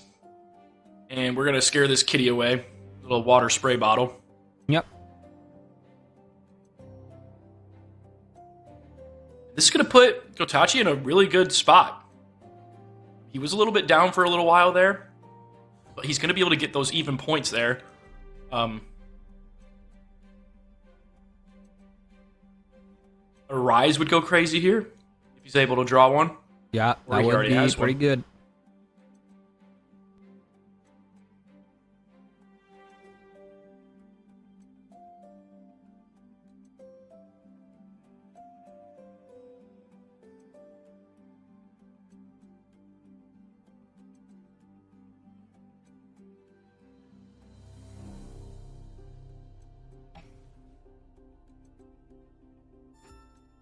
All right, just passing it back. So we see Tachi saying like, "Hey, this is what I could do. This is me. What can you do?" So we're gonna take the first mate over to the Hall of Legends, which obviously it's not gonna do anything for Master Yi. Wuju Bladesman. We're sitting at 7 runes. Yeah, we could do the ambush there. That Sand Soldier is not at 11 might. Yeah.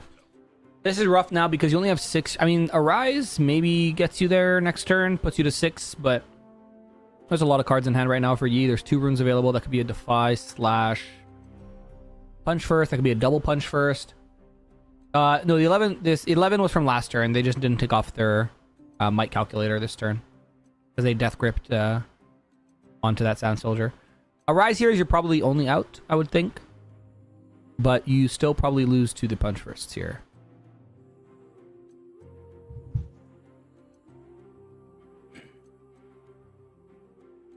Charm Yeah, also Charm. very good. It's just the tough thing about playing Master Yi. It's just kind of like, he gets hold on both these battlefields. You're really kind of SOL, and we'll see that here in a second. He's got this. Kotachi is going to have to take both battlefields here just to be able to stay into the game at all.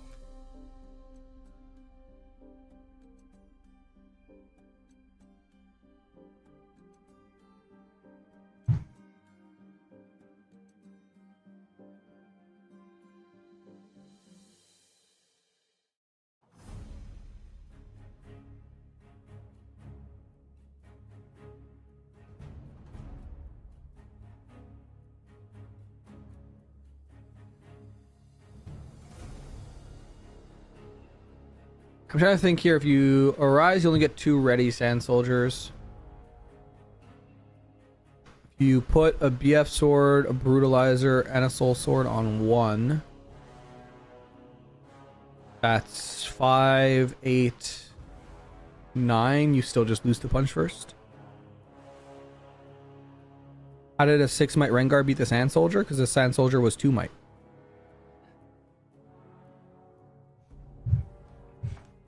Six is greater than 2. It showed 11 because they forgot to remove the 11 from the previous turn. It looks like we're just going to scoop it up. Go to game 2 as the players are now going to try to figure out their sideboarding. And looks like this. I'm sure it's Gotachi, the one who was on Arena's Greatest. Let me double check. Through the power of friendship, that's true. Through the power of friendship. Ain't that the truth? No, so Gotachi is not playing Arena's Great, excuse me. They're playing Trifarian and Seat of Power as their second and third battlefield. So yeah, we saw no Hidden Blades as well for the Azir player, which is definitely rough. We saw no Rune Runners from the Yi, so all these Hidden Blade targets were very live throughout the whole match. I think we saw a Defy once, I believe, from... Can't remember if it was the Yi or Azir, but seen a lot of calm decks today, is what I will say. Yeah, it looks like Calm's like really good, and we're probably going to end up seeing it get even better in Vendetta, I think. Yeah. Probably looks like a deck that's going to be very popular. So, I'll take a look.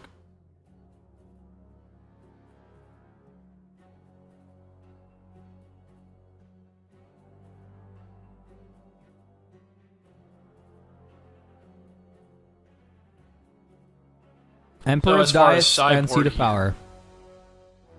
As far Also- as sideboard here, I think the Azir player is probably just looking for Ashes and probably... Yeah, I mean, he doesn't need any gear hate or anything like that, especially with the Zanyas. I mean, Gear We Hate will could see be, this- like a salvage could be good against this because you can like if they flip a Zanya's, you can then salvage it if you have runes available. So you get a card plus their unit. But Vi Peacekeeper could be very strong too. Gotta bring in, Yep. but I think the Ashes are definitely coming in. Maybe the Charms as well. Force the Yi to Yeah, attack. we'll just instead see of the- defend. The turn 1 Rake and just instantly take away the Yeah, Soul Sword that's for the rough. Azir player. Yeah.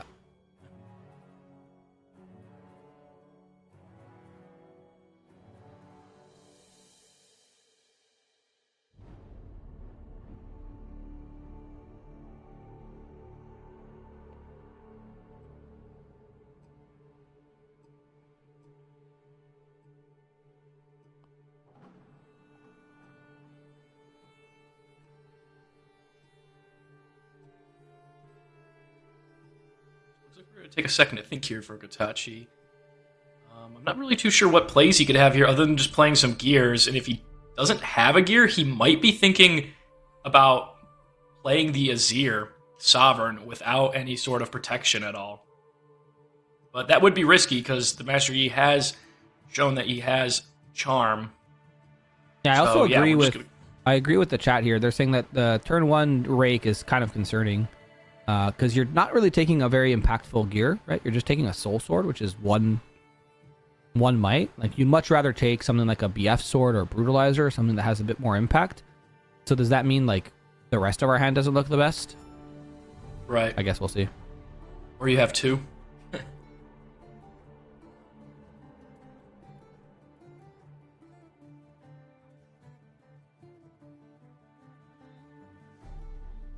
Or you have 2, yeah.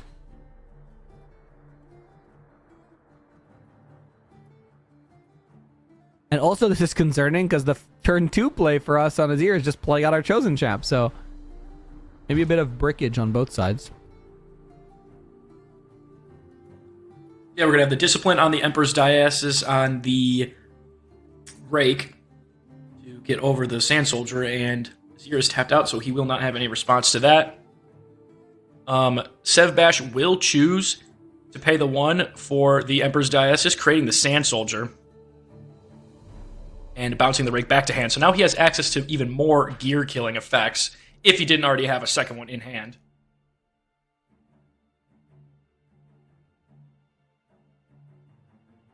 All right, so now let's see what this Mr. Azir player can do. That's going to be a 4 might Sand Soldier on defense.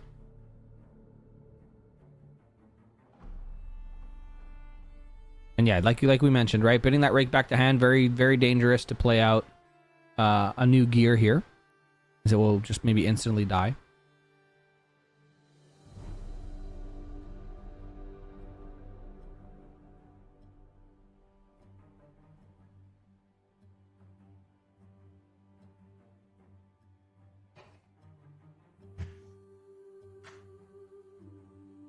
There's the on guard. This should be able to get over the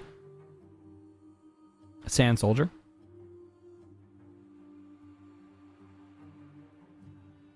Kind of an interesting play going for that because we might be going into a Rengar next turn potentially.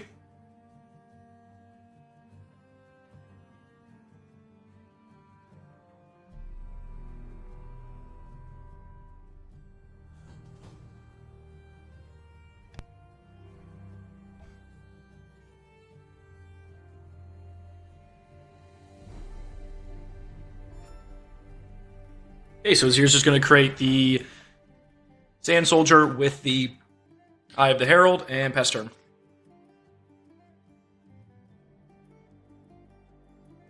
So I think Azir's in a little bit of a better spot than he was last game, actually, because he isn't having to deal with 2 units sitting at battlefields early like this, and he has like the tempo control over the board.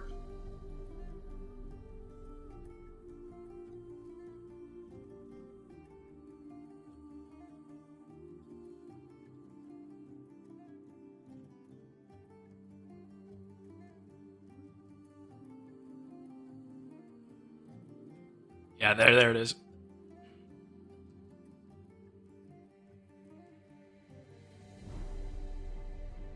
Nice.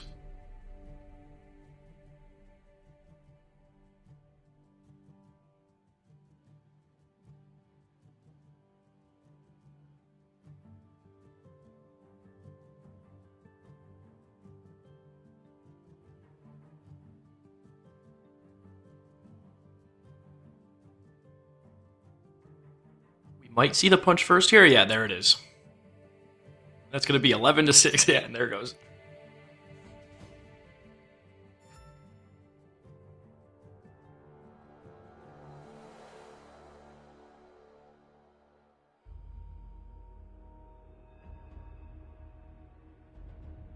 I think that might be one of the best ways you can beat Master Yi, actually, is just by kind of getting to D-ramp him, or kind of getting him to D-ramp a ton, early to mid game like this, and then just try to take over the board state. So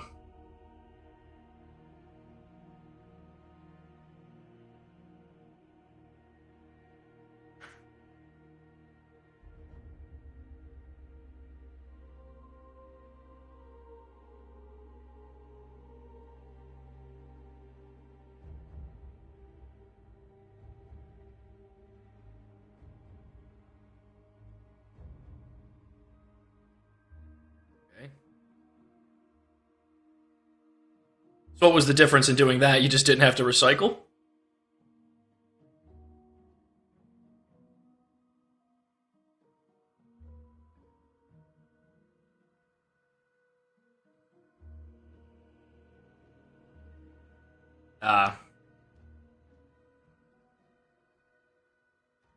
Yep.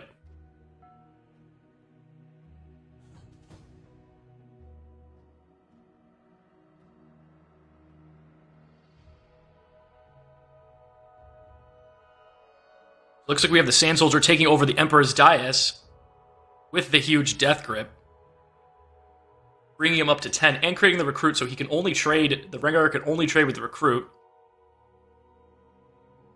Yeah, this is a big play for our Azir. The Rake's going to come out. Now it's going to get the BF Sword. So this Rake has gotten 2 gear so far. But again, we've deramped another rune. So we've technically now this game deramped 4. 2 Rakes and a Punch first. I was muted. Well, I wasn't muted. My mixer decided that I didn't want to cooperate. So I had to like give it some tough love. But we should be all good now. Provided I don't break anything again. But this is not a terrible spot to be in here if you're a Seer. Your Master Yi is on 2 points, which means you have at least 3 turns left, even if they double conquer every turn. You're on 4, so you could take a development turn, but obviously developing against the Yi means you give them the battlefield, and then it's much more difficult to kind of jump in. We're going to go ahead and play the Eye or the Herald back in base. Probably create a Sand Soldier with the Azir Legend ability. And I think if you're Kotachi, you can kind of just maybe try to hold this Emperor Diocese and try to develop units in the base, especially if you're holding on to some gear, some combat tricks. However, he is going to move it back to create the Recruit, which is probably a good play in itself. Tapping out quite a bit. Oh, there are 2 gear Arise. Interesting.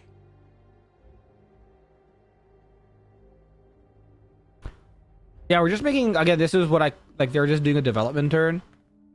But this is a very interesting development turn, I find.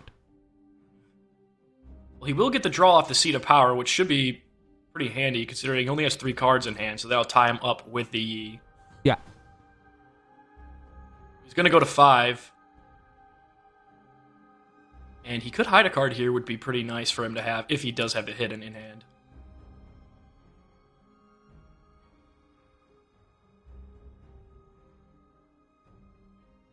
Oh, we're just a big setup here. We're just saying, come at me. Oh, Charm is great, though. Get rid of this Rake. That's been very problematic. Though this is...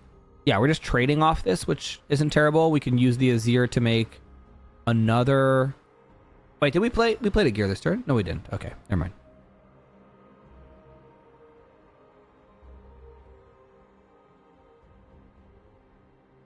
Master Yi slowly climbing his way back up in runes, back to 6 runes now, after he's deramped a ton throughout this whole game. Yeah.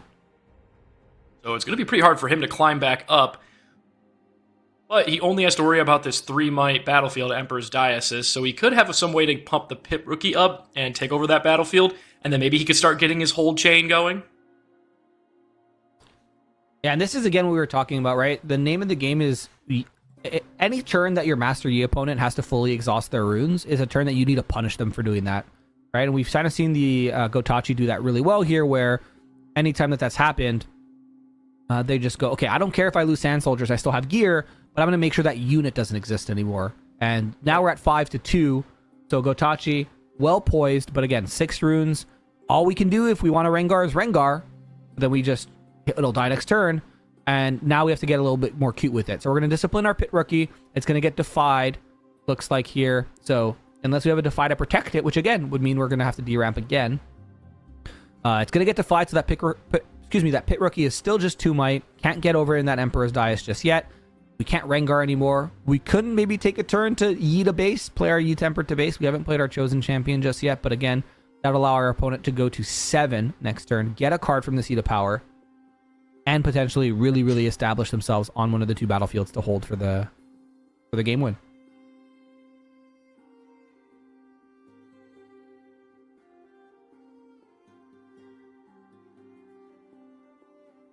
Big thinkies. Yeah, so if you're Master Yi right now, what do you think you're thinking about? Like, do I make a unit? Do I try to play, like, more aggressive because he just got defied on his discipline, so he could have another discipline or another sort of pump spell. Yeah, it looks like he's just going to opt to go to the Seat of Power. I'm not sure what the contents of his hand are, but that looks like a Rake coming down. Rake number 2 has hit the board. I feel like this might be a little slow because right now, surely my Azir has something that can get over the Seat of Power, go to 7, draw a card.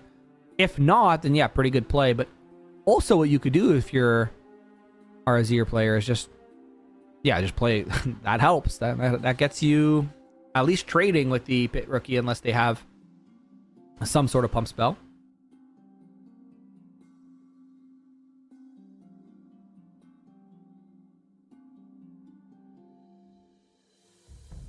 We're just going to move in there.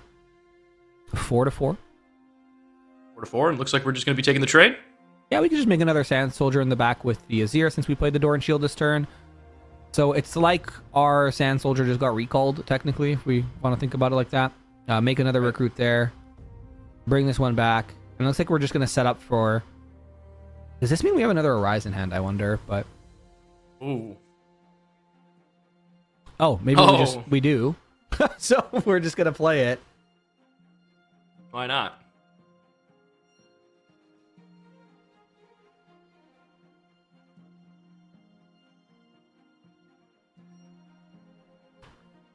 I guess that means the last card in our hand wasn't a gear, because we probably would have wanted to get that out first.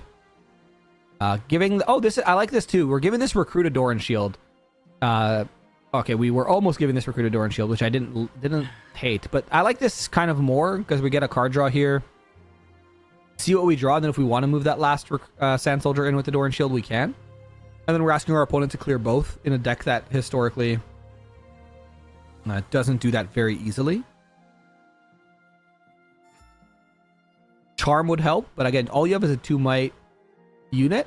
Right now, you need to pump on both sides to get over. If you Rengar off the top, which would be what I think our third Rengar, or maybe our second Rengar, and the other one was from the first game. But Rengar plus a punch first, you might lose next turn with just the amount of gear that's out, and you're tapped out.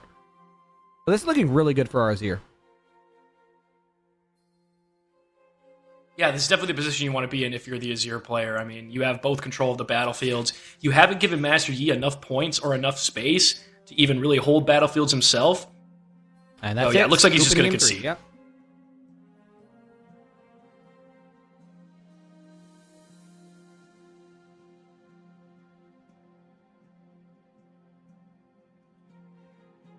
Looks like we're going to make a couple more sideboard changes here for one of the players. I believe that's the E player, or the Azir player is still making sideboard changes. Yeah, looks like if I'm reading the UI correct. Yeah, our orange player who's at the top, brown-orange, has locked in their sideboarding. Looks like our Azir wasn't too happy with their deck, and we want to kind of switch things around. Yeah, those rakes were definitely putting in work for the Yi. It just wasn't enough for him, Yeah, but that's the thing with Rake, right? I feel like Rake is a very fair card, is what I like to call it, right? Because it does cause you to recycle a rune, so you do get to pretty much kill something for free, a gear for free, unless there's some sort of gear protection that your opponent's running, but it does kind of set you back and put you on a little bit of awkward runes. And we saw 2 rakes, technically 3 rakes, because 1 rake was played twice, plus a punch first, that's 5 runes that we recycled, plus a Rengar, that's 6 runes that we recycled last game, which would have been amazing if we were able to just kind of keep that moving forward. So going into game 3, we have the Scuttle Crab, turn 1 for the Master Yi, probably one of his better plays that he could have. Pass it to the Azir player, so let's see if he's got some sort of gear. Yep, there he goes. He got the Door and Shield with the Azir, and we're going to make a recruit. You know the drill? You know the drill.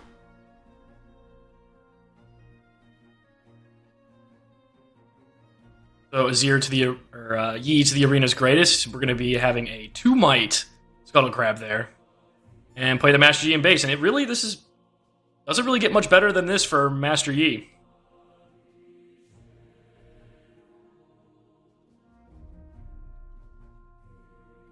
Yeah, this looks really good for Mr. Yi here.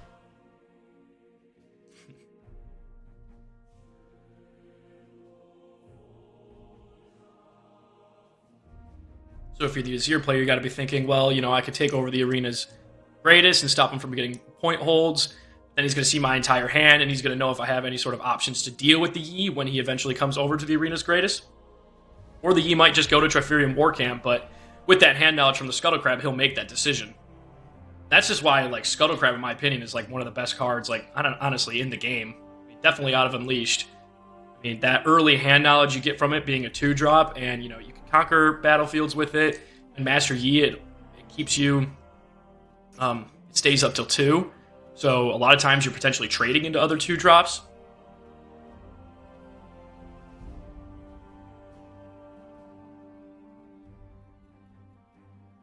Yeah, then again, here, killing the crab doesn't really... I mean, it puts you on 2 because it's an arenas game, so it does put you on even points, which solves a lot, but you're pretty much just saying, to Master Yi, just come get me afterwards.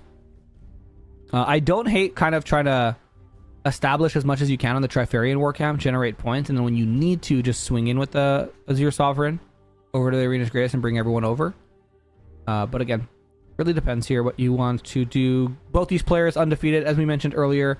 Round number 5, there's 8 undefeated decks, 2 of which are Azir, 2 of which are Yi. And we have a Rengar, a Diana, a Draven. And we see the Arise in hand. Yeah, the Arise is there. We do have gear that we at least one gear we can play out.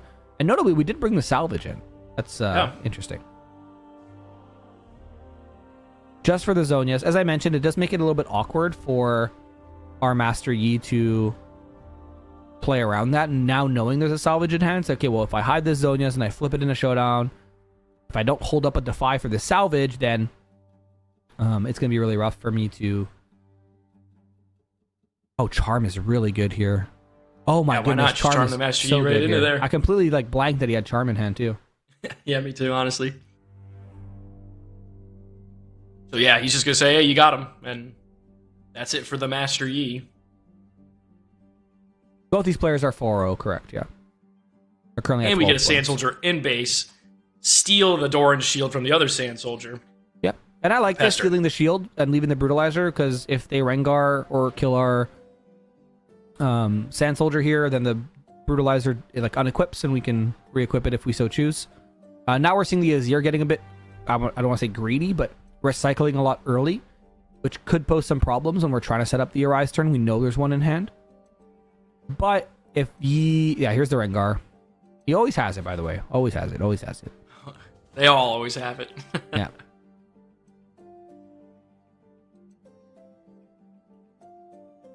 So going to 3 points there for the Master Yi. 8 defending on the Arena's greatest with the Rengar there.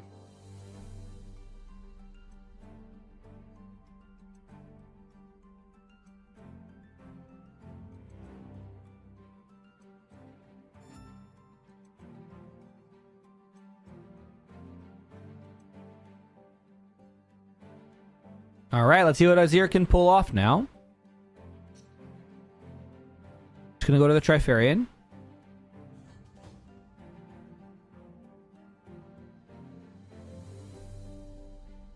Again, we know there's a first mate. There's first mates in the deck for Master Yi, so unless you can establish multiple units there, it's very scary that this Rengar is just going to come back.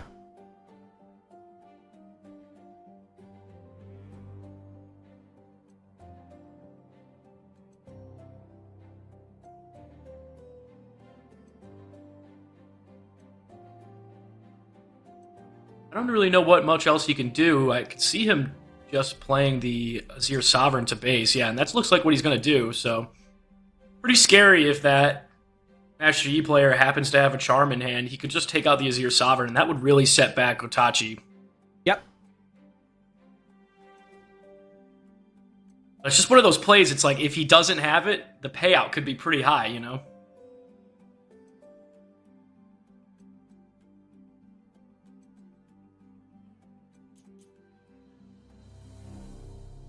But what, 7 cards in hand right now for Yi?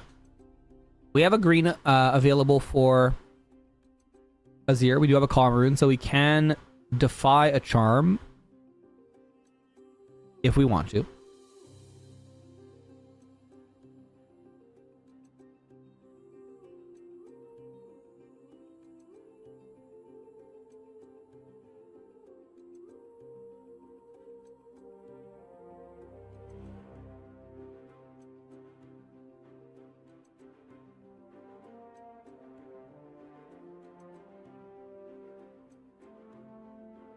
Tachi having the Azir Sovereign in base is a little scary if he doesn't have the answer to it, because he will be able to bounce it over to the Arena's Greatest next turn with the Brutalizer. Okay, so we're going to see the Rake come out, killing the Brutalizer, so that's no longer an option. Correct.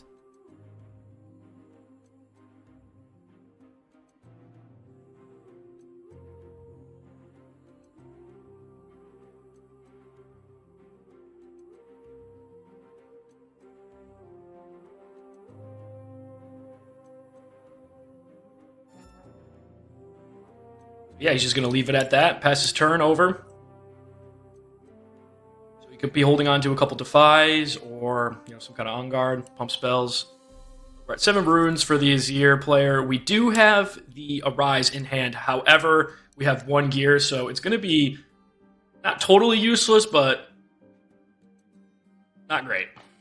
So, best thing that I think he could do right now is maybe try to develop some gears in base and create a bunch of Sand Soldiers, and then rely on the Rise for later. Excuse me. Yeah. And I think there comes the BF sword. But I'd just Again, be you're so on 4 worried points to here, give up these battlefields to the Yeah, exactly. That's the downside for playing against a Master Yi, right? Is if you take a turn off to develop in your base, you're letting them establish, and the math changes here. But this way, making it very awkward for our Master Yi player to come over to the Trifarian War Camp, because now we're looking at 7 defending against the 3 that would be attacking when the rate comes in through the Trifarian passive effect. Yep. That being said, if you bring back your Rengar, first mate, shenanigans like that, there's 7 cards in hand again for our Master Yi player. Surely there's an answer here for him. Surely.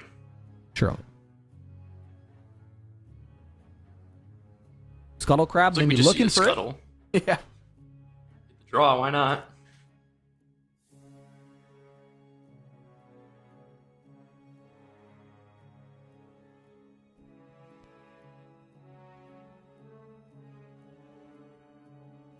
Sabo. Let's take a peek. Oh! A lot of Arises. Interesting that looks like we're taking one of the Arise. I don't know how much I agree with that. I think the Death Grip probably might be one of the better plays there.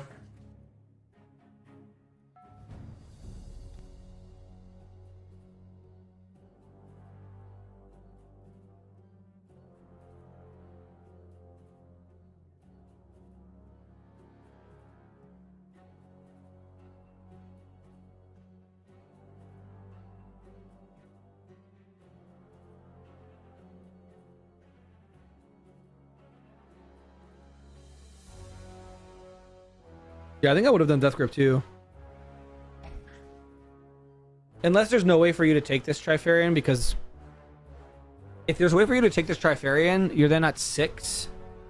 They're definitely going to arise next turn, and then you just figure out how to beat that on your following turn, and you win the game, right? But if there's no way for you to break this Trifarian, maybe taking one of these Arises is good, because then they can't, arise. Yeah.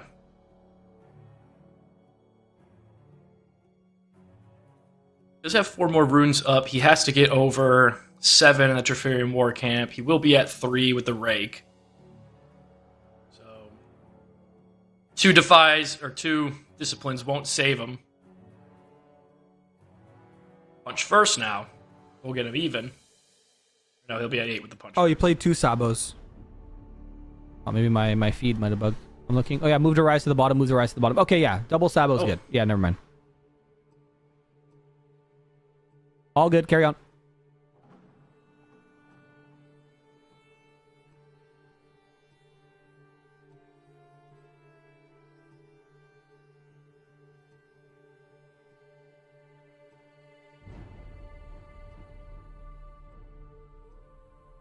I feel like now that if you're Master Yi and you have those 2 Arises gone, I feel like you can start to kind of maybe take your time a little bit.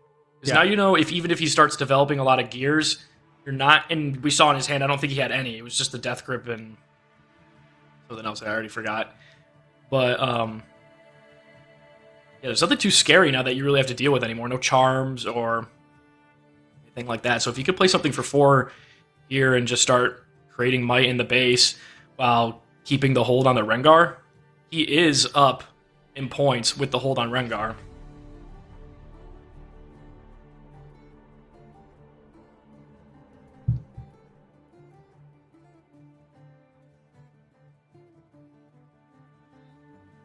I'm wondering what this use. What is Mr. Sevbash cooking here? That's what I'm trying to figure out. Oh yeah, salvage. That's true. Yeah, salvage the other card in hand.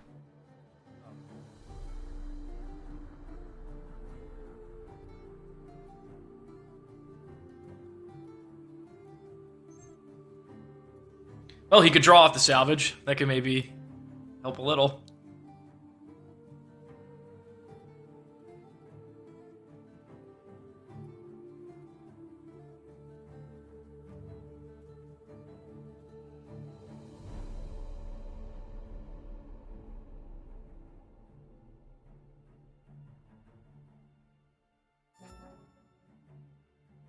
Looks like he's just gonna think, and then pass the turn right back over to the E player, to the, the Azir. Yeah. Zero player. Yeah. Too many calm decks. Our brains are making them into one. Right.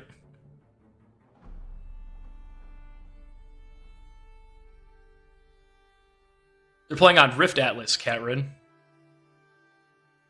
Yep, this is Rift Atlas. It's brought to you by Rift Atlas as well, this tournament. If you want to make sure that you're able to play in the next one, make sure you join their Discord and follow them on X, if you use X.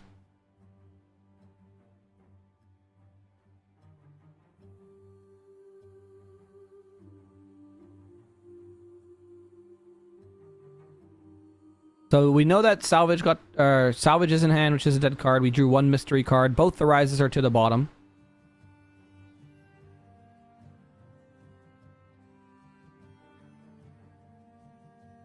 Yeah, Hidden Blade helps here a lot, but again, I'd be very surprised if we're just passing like this with 4 runes up, if we don't have some sort of way to protect our Rengar.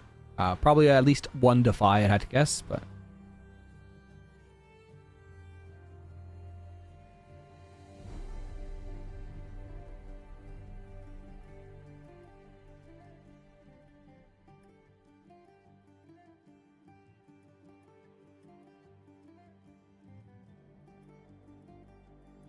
And there's the Death Grip. Looks like we're going to go challenge the Rengar this turn.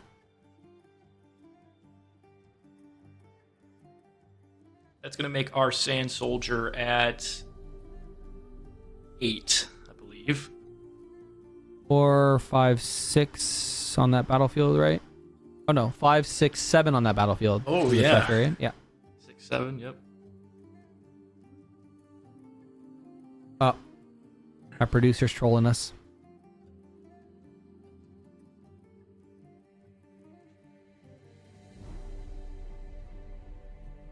Yeah, exactly. Best thing to do when you reveal your hand to your opponent is subsequently play every single card in your hand so that they don't know what you have anymore. Exactly, Can't predict what you already played it.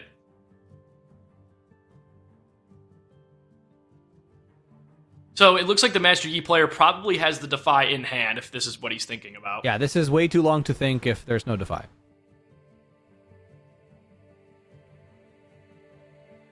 Maybe he's worried about getting defied back. Essentially. We knew about this Death Grip, so we should have had a plan for it already for Sav Bashir. But maybe played in a way that we weren't expecting.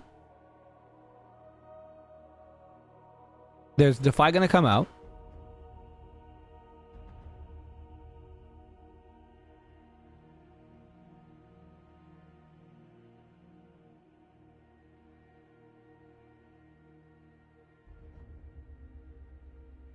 Is this Defy from, like, is that a League of Legends Champions ability? Or is that just unique? I'm not positive on that. I feel like it probably is unique. Any knowers?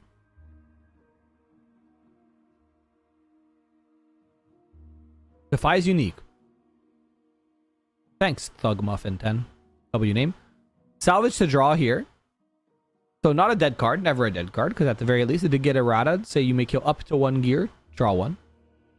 Unless this also gets defied, you will be able to draw a card.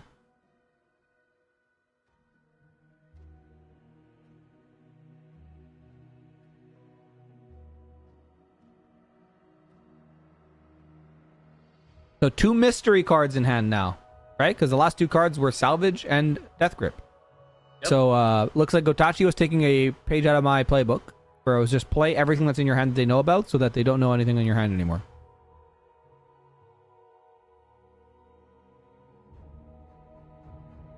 Well, at least as a Azir player, you know that you don't have to deal with any sort of defies right now. However, I guess if he had 2, he probably wouldn't have been as reluctant to use that first one, right?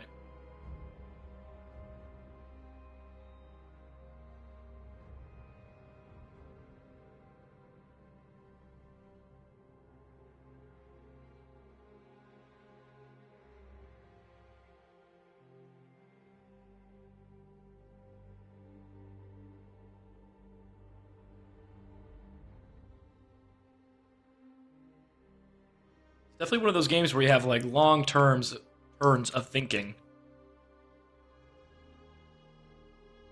Apparently this Yi player stopped Thug Muffin's win streak. I think we know who Thug Muffin's wording for.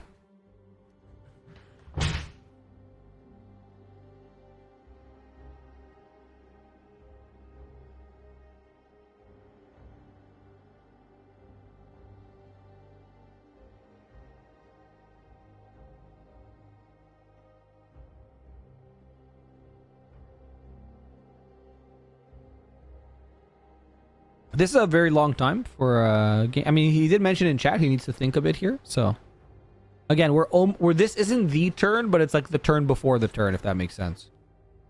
Right.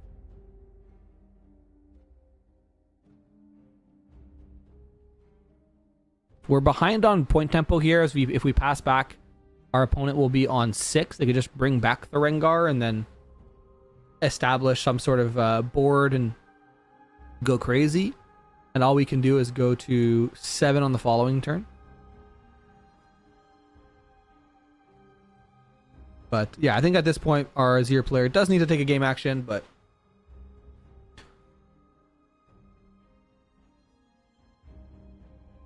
with 2 cards in hand, I'm not entirely sure what is the big hang up here.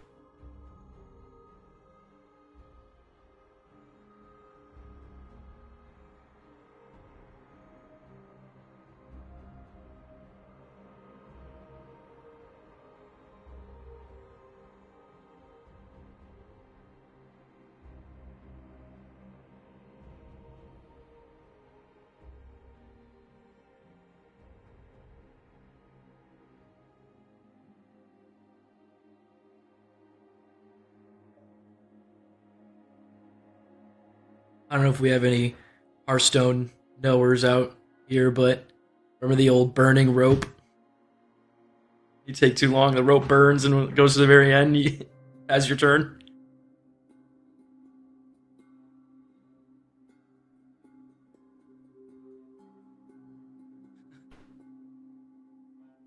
Yeah, let's get the rope. Okay, hold on. I can't say let's get the rope out. I feel like that can be taken out of context. Let's take the timed rope out that makes you make a game action. Sorry.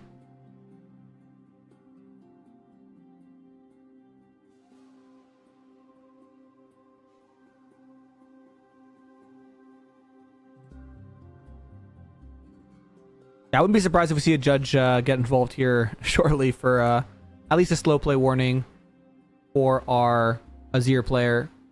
Again, I don't think this is malicious, but at one point, part of playing this game is playing the clock, and we have to take game actions in a way that is fair to both players. Yep.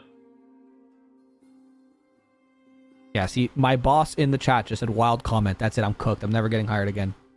Guys, and if you're in the chat, tell them how much you love Grenton so they hire me again.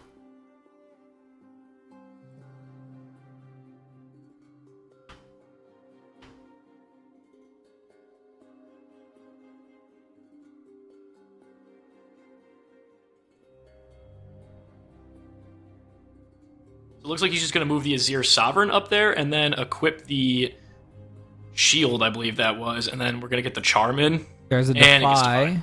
Yeah. Wow. Double Defy.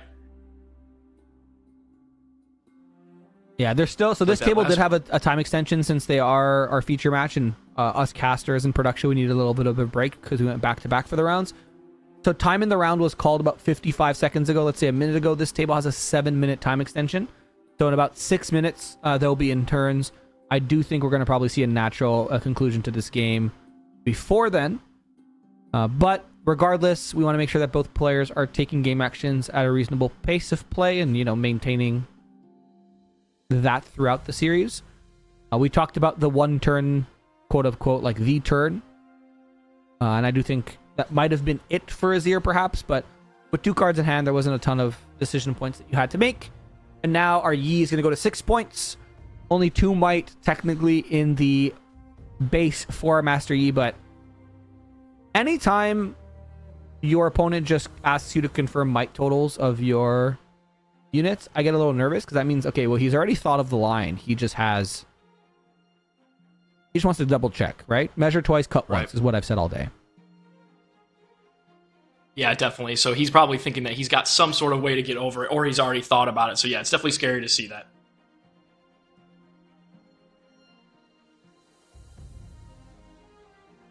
So Yi's on 6 points. Again, there's no way your Azir opponent can win next turn, especially with 0 cards in hand. But I guess Yi is trying to figure out, do I leave my Rengar here? Do I bring him home? Do I try to break this war camp and then go like double so they have to double break? 6 runes. What combination of cards are we looking at here? First mate would be 3.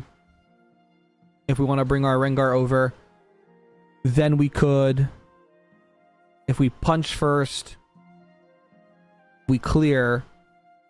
Our Rengar's 8 on defense, but we free up that Doran's. So we need like a second punch first. And we put our Rake on the other side with the Scuttle Crab. Or without the Scuttle Crab, excuse me, so the Rake goes up to 4. Or we just chill. We just wait and we do it next turn. But I think that might kind of be the better play. Just kind of hang out on the Arena's Graves with the Rengar there, because he wins in 2 turns anyway. The Azir has no cards in hand. Yeah. Yeah, Kind of someone in worst chat case said scenario. that they should send the Scuttle Crab in to see what's in Azir's hand, and I agree, because I also don't see anything in Azir's hand, so I want to get that information. It's gone. He's hiding it.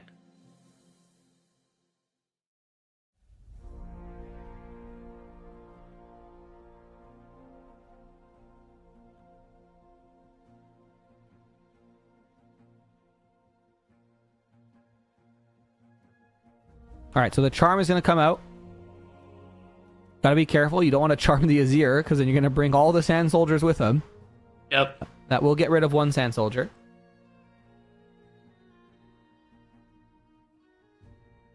Now he just has to get over 6 might at the Frame War Camp, and he already has 4. Really, any kind of pump here will make him at least trade. Yep. Also, this is our last table. Oh, Alpha Strike? Boom. Wait a minute.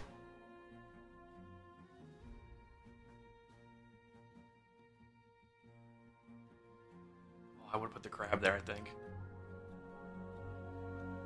I guess it doesn't matter. Yo, can we pull the Alpha Strike back up for a second? Yeah, that's a cool card.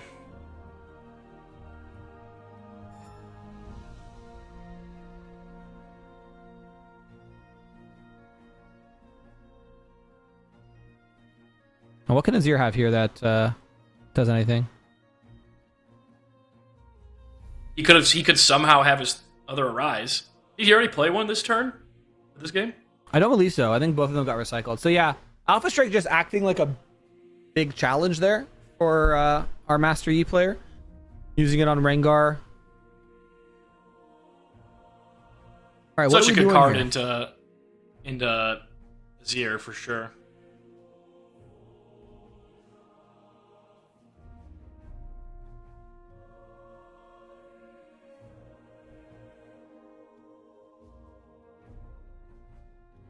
Oh, this is just GG, We're right? just trying to trade.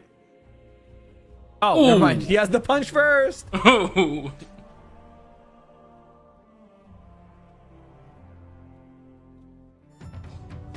Brutal. And that's going to be all she wrote as we wrap up our round number 5 here at the Rift Atlas Convergence series.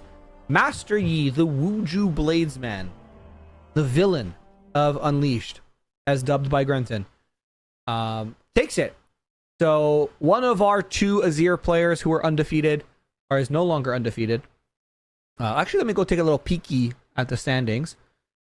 Actually, I have to wait for the round to be finished, and then I could take a peek at the standings. But I'm curious to see what decks are still left undefeated. We should, in principle, unless, you know, some weird stuff going on, we should have 4 decks that are still undefeated. And I'm curious to see what those are. We're going to be entering our... These are, just updates in front of our eyes. Our top seed going into round number 5 is Rengar. Then we have Aurelia, Diana, Master Yi. Those are our 4 undefeated decks. So we have Sevbash that we just saw win. Tides of Mind we saw last round on Aurelia. I don't know if Cladis we actually saw today, but Rengar is undefeated. And then our last undefeated is Aristidios. It's a fun name. On Diana. So 4 undefeated legends. If we take a look at the other 4 spots, Azir, Annie, Pyke, and Diana. So currently only 1 Master Yi in the top 8, but there are a couple more rounds left to play. While we get those rounds paired and we get everything situated, we're going to take a very short break. We'll be back with round number 6 at the Rift Atlas Convergence series. My name's Grenton. Alongside me is Seltorin, and we'll see you shortly. Thanks, guys.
Welcome back to the Rift Atlas Convergence series. My name's Grenton, joined alongside Seltorin as we have our final 2 rounds of Swiss starting now. With round number 6, we have Noel, who's going to be on Vex versus Vincent on Sivir.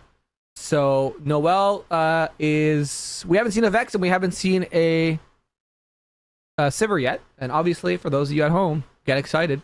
It's a Sivir Aurora. I know I'm excited. Ooh. So we're going to have the Mobilize come out first. Start a little bit of ramp going for the Sivir. And we'll get a stack deck going for the Vex. And I think Vex probably is looking for some sort of gear hate if he doesn't already have it, or a 2-drop. Yeah, just a 2-drop's fine. Notably, they did fix the rules with the stun keyword, so Vex no longer stuns the unit played off Aurora for an entire turn cycle. So that's going to help the Aurora player as well a little bit, but this kind of leads me to believe we don't have an Aurora yet, since we're just going to Lunar Bloom. We're going to get this Targon's Trigger here so we can play out our Vex to that battlefield if we so choose. And if we're playing against an Aurora, never mind, Gust XD is good. Maybe a Defy here to protect our... And nope, we're just going to let it happen and then replay the Phantom base, it looks like maybe. Oh no, Fizz. Is into the stack deck. So it looks like we're digging for something, whether or not that's the gear hate.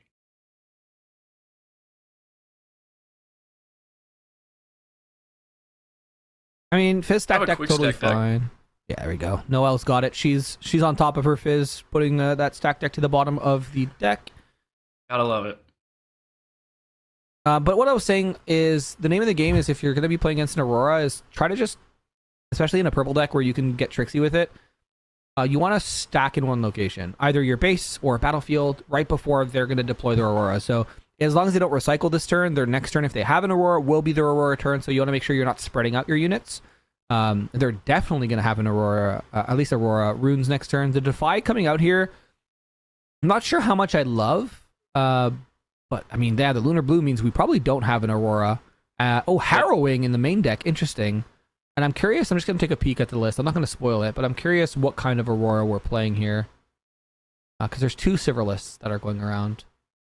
Yeah, so kind of what you were saying, you have to be careful if you're the Vex player about putting all your units in different locations, because if we see the Elder Dragon come out, you're just going to be able to get 3 of them.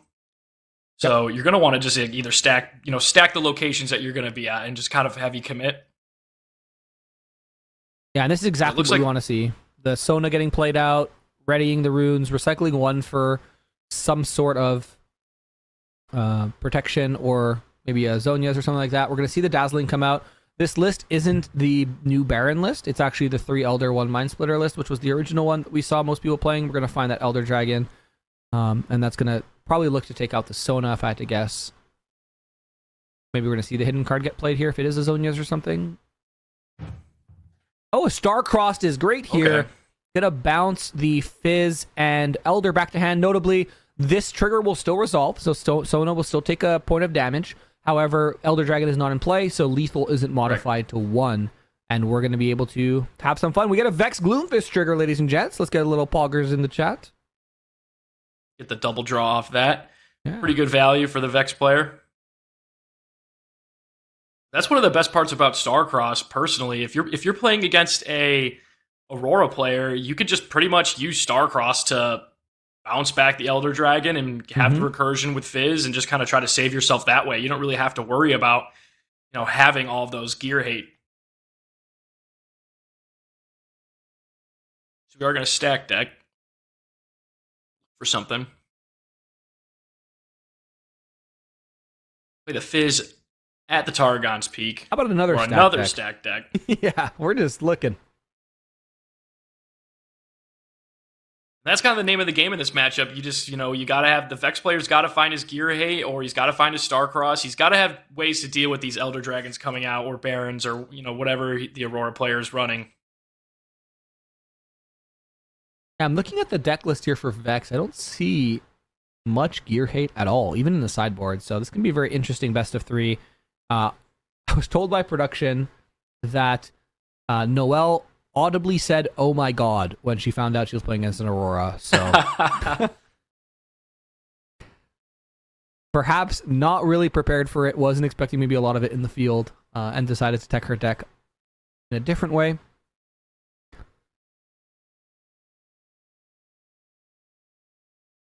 So this is interesting, an interesting choice to not use the gold to pop the treasure trove to then put you on 10 runes total, so that next turn you can just Elder from hand. So I'm curious to see what exactly we're trying to accomplish here, because now we're 2 turns technically off of our Elder Dragon. That the one that's in our hand, notably. Obviously, we're probably going to play another one from our deck here momentarily, unless there's a Mind Splitter that's going to come out first. And I mean, I guess we could just do the trove now, right? We could just pop the gold now for the second trove and get up to 10 runes regardless, so.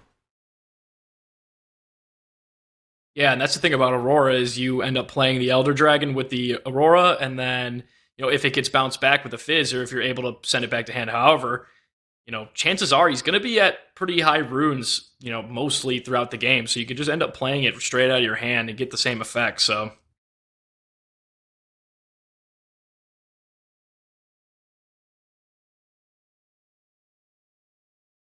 Looks like we're going to recycle. We're going to kill the treasure trove with the gold. Channel a rune and draw. Play a Scryer's Boon, enters exhausted. 2 Scryer's Bloom.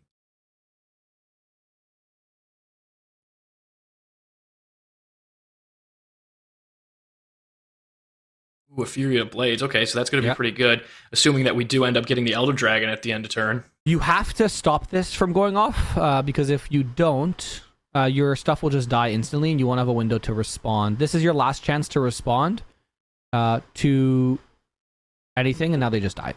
There's no window here for a response to happen.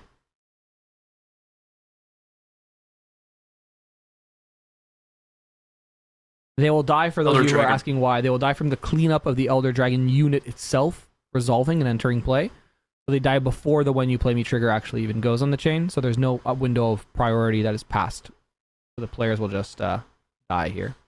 Or the units will just die here.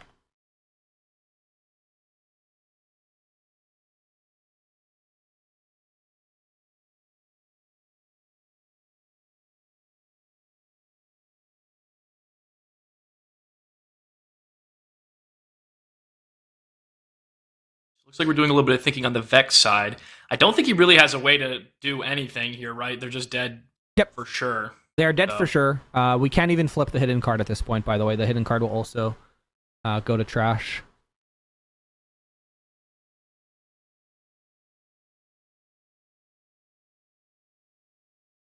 There is a judge call, looks like, on this table, so maybe that's the exact same thing they're trying to figure out is, can I respond with this Evelyn? Which technically you can't. Because you would have had to respond to the Aurora trigger itself or the Flurry of Blades.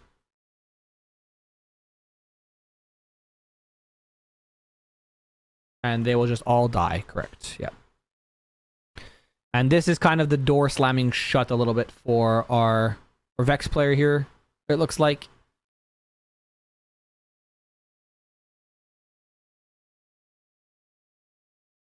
Scuttle Crab gonna come down.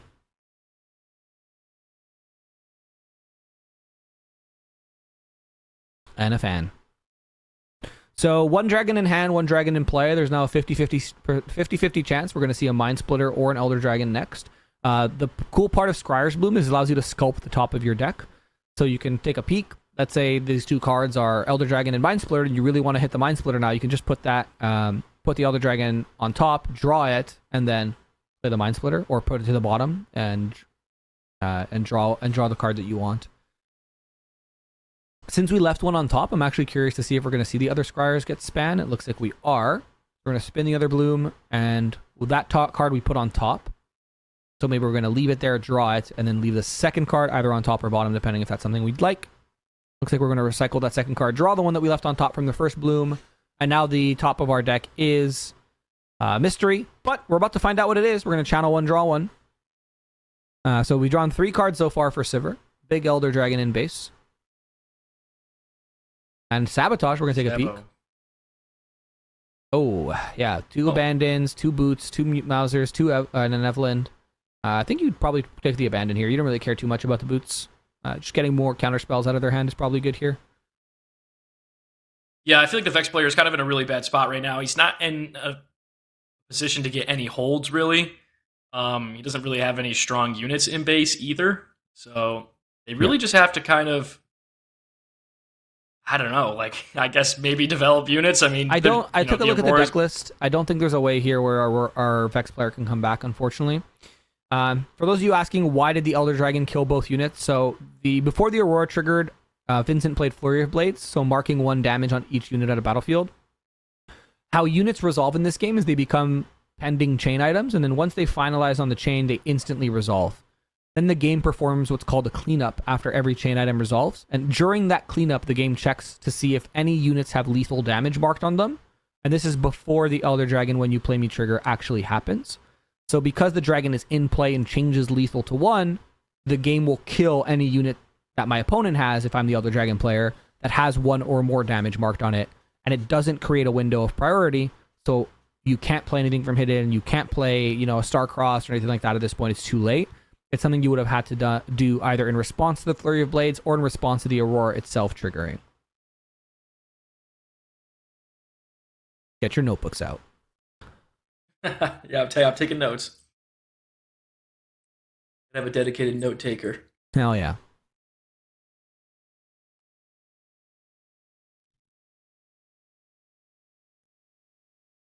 This Vex player is just going to sit here and just try to hang on with a hidden card and a Mauser and a Scuttle Crab on the battlefield. Oh, we're going to charm the Elder Dragon into that other battlefield. Okay, so that's an interesting play. So that makes it so that he can't go and run into the Sigil as the Storm next turn. And we hit I was explaining the whole thing. We hit an Elder off our Aurora, correct? Correct. So the last Elder is in hand, which can get casted here. We have a not so fast that does kind of like just turn off the whole Elder thing, which would allow us to get a point. Let me take a peek at the deck list, shall I? That's not the deck list. This button's the deck list. We only have not so fast in the side, it looks like, so. And 1. But it looks like we're going to actually accelerate in the Sivir. So notably, Sivir has a passive effect that if you've spent if you've paid 2 or more power this turn, she gets +2 in ganking. So she'll enter as a 6 might unit with ganking. Gonna push into the Mauser. Evelyn's gonna get revealed here from hidden. So we're currently at 5 defending 6. If my math is mathing. Looks like Vex is just going to pass it right over, so she's just going to lose that battlefield, get to see the hand. So we have another Aurora in hand, the Elder Dragon, Gust, Fear of Blades, and another Gust. Yeah, this is a very, very strong hand, especially against Okay, they're going game Noelle. two. And Noelle, I mean, this is... I want to actually highlight this, because Noelle... This is a skill that I feel like a lot of players in Riftbound need to learn, is when to scoop. There's technically 3 more turns left in this game, which could eat up potentially, 10 plus minutes of the clock. If you are trying to win a game of Riftbound and you look at your opponent's hand and you go, yeah, there's nothing in my deck that can do anything against this, especially since they have 20 might on one battlefield and they're about to drop a Mind Splitter on the other battlefield, just scoop and go next. Save yourself the time, play the clock, and now Noelle gets to go first, and Noelle's going first battlefield. If I had to take a wild guess, we saw Targons. So we see a Grove of the Godwillow, so that's probably our going first battlefield. And if we can actually get some value off this Grove, get a couple triggers off it, we'll draw 3 cards a turn. One from the Gloomfist, one from the Grove, and then one from just starting our turn. So I'm actually very excited to see this, and the Vile Maus Lair is going to come out as well. If Noelle can go fast enough here, Seltorin, then we might be seeing a game 3. But this list, unfortunately, doesn't run a lot of gear hate. So it's going to be very hard for her to deal with these Auroras. Yeah, so I think if he's not really running any gear hate and, not much in the sideboard either, I don't think he really has a great chance. But like you said, if he can develop a bunch of units early and just try to score early battlefields and maybe hope that the Aurora player doesn't see Aurora and, is not able to get to enough runes early enough to even play a Elder out of hand or a Mind Splitter out of hand or something like that, that's kind of really the only way I think Vex has a chance. But yes. We're going to see the Gust into perfect. a Discipline. This is perfect for Noelle. This is exactly what you want if you're her. Obviously, you want to save that Discipline for something else, but the smallest unit in the Sivir's deck is Sivir, is the chosen champion, who's usually going to be at 6 when you're fighting her. So that Discipline is not super valuable. and it's very valuable to make sure your unit sticks. They're looking for another Gust, right? Their goal is they don't want you to get card advantage. We're kind of replacing the rune that we just used, still on 6 runes. Stack deck. Now we can't Catalyst, but if we find a Mobilize, we're still on Aurora runes for next turn.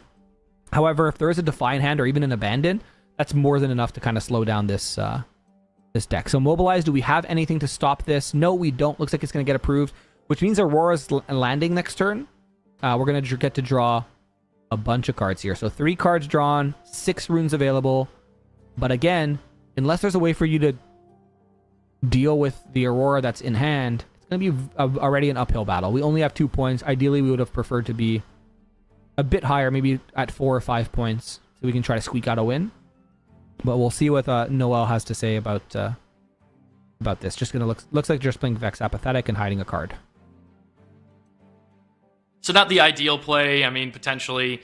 Honestly, I feel like maybe it would have been a decent play to play Vex in base, maybe, so that you could try to get Vilemols there next turn.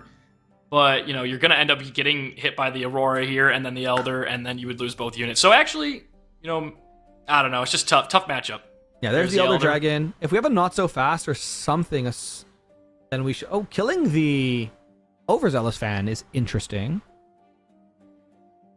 I guess not wanting to pay Deflect, but why don't we want to pay Deflect? What are we doing with 10 runes next turn? Interesting. Interesting choice. We get to draw 3 cards again. So we've triggered this Grove twice, which, again, as we can see with the hand size for Vex, is good. However, we have to figure out a way to deal with this Aurora. Yeah, do you have the answers in the deck? Kind of is the question now, because you're going to see this Vex player pretty much draw, half her deck. Yeah.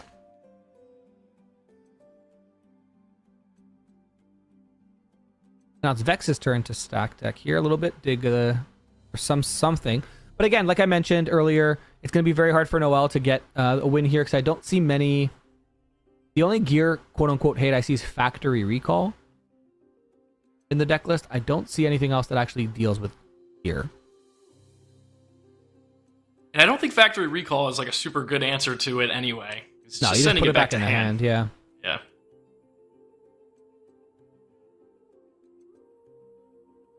I unfortunately think that Noel maybe showed up here thinking that there wouldn't be a lot of Auroras, which was correct, by the way. Unfortunately for Noel, she gets paired into them into one in round number 6 here. Both of these players are X1 currently, so I don't believe any X2s will make top cut. So these are the do or die matches for both of these players.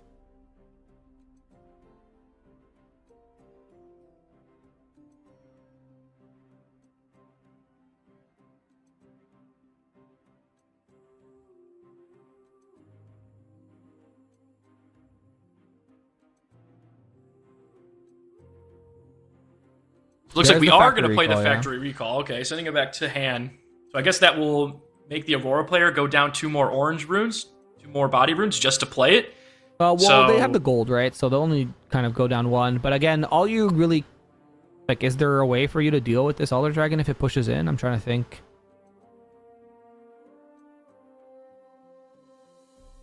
Maybe You don't have enough to back off or Starfrost. something. Yeah, back off plus a buff. Make sure it doesn't deal combat damage. I don't even see any back offs in the deck list, unfortunately. Yeah, there's 3 back offs. Okay, I'm going crazy. Elder Dragon's going to come in. If this is a hidden back off. Oh, Dread works too? And it looks like, yeah. Are we repeating Dread to bounce to hand or no? I think she only had the 1 purple. No, but it repeats just cost. Oh, you're still missing 1 rune to repeat. Yeah. You need the repeat is just two resources, so we're still 1 short to do a repeat there.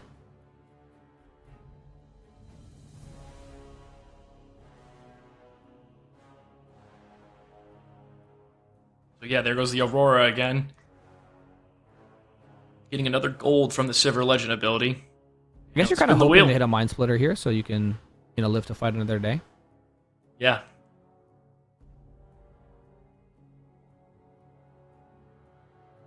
Oh, mystery cards. There is the Mind And there's Splitter. the Mind Okay, so Splitter. we do live to fight another day with that battlefield. We'll go up to 4. But again, this is just like critical mass now. There's 17 might on the side of the Aurora player.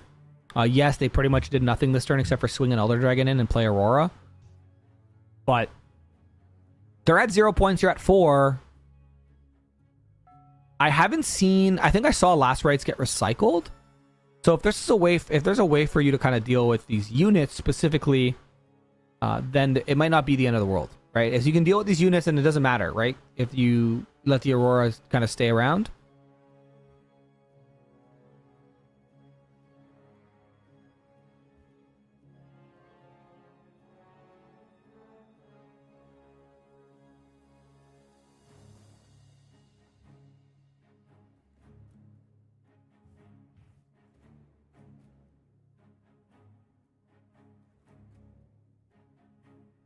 Looks like we're going to see the stack deck from the X player.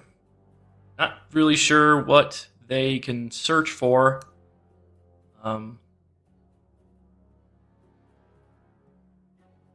get another Existential Dread and try to send back the Elder Dragon to hand or the Mind Splitter. I think you're okay sending the Mind Splitter back to hand anyway, but with the Elder, you're going to end up getting your Vex or your Fizz taken out, most likely your Vex.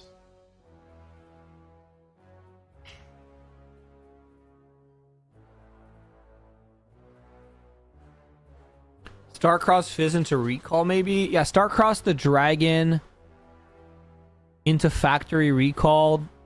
That works. Yeah, that works. We have exactly 2 purple. That makes them have to either decide to play Aurora next turn or invest in like accelerating. I mean, we can't even accelerate the Sivir because our Vex is still going to be at the battlefield. So, unfortunately, yeah, that's not going to be what's going to happen this turn because we haven't found those.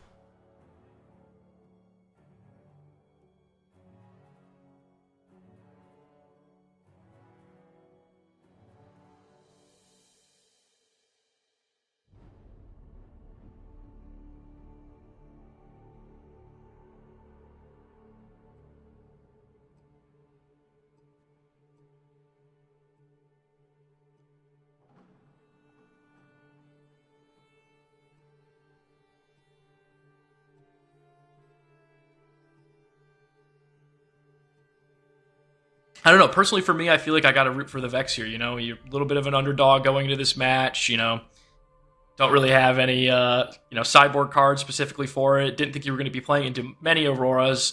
Mm-hmm. So it would be cool to see if they could somehow pull this off. I mean, like we've been talking about pretty much this whole match. It seems like it's, not looking too good, but, do you believe in miracles? I do. It did get banned last set, though. Right. See what I did there? This back, is though. Maybe a bit too passive, but I think it's maybe like all we have left.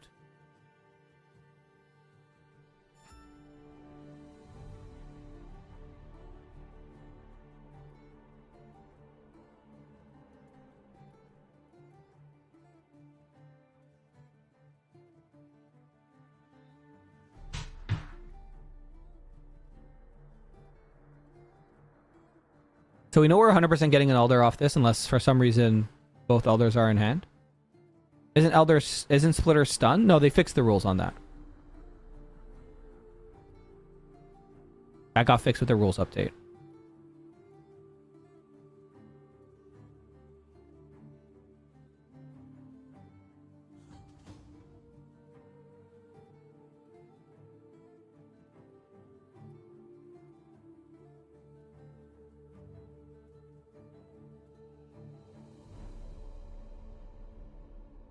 I guess if you send the Elder to this Vialmaz lair, is there really anything that Noel can do to get over that? I mean, we have 7, 9. Well, take a look at their hand now.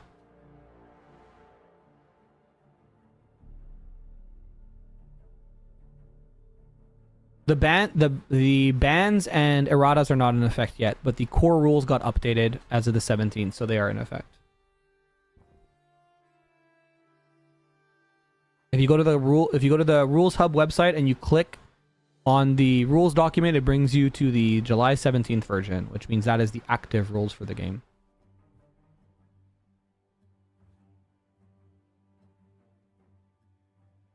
Taking a look at that hand, we have 3 of the Swiftfoot boots. Boots of Swiftness. I forgot the name. Then we have the Kha'Zix, the Not So Fast, the Discipline, Sona. We could see some kind of not so fast tech going in here with the Elder Dragon. But we're just going to play out another Aurora and trigger both of them. Spin the wheel twice.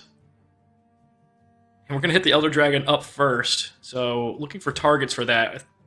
Yeah, End up taking out the Fizz. Not We so did fast. see the not so fast, so there Very we go. good.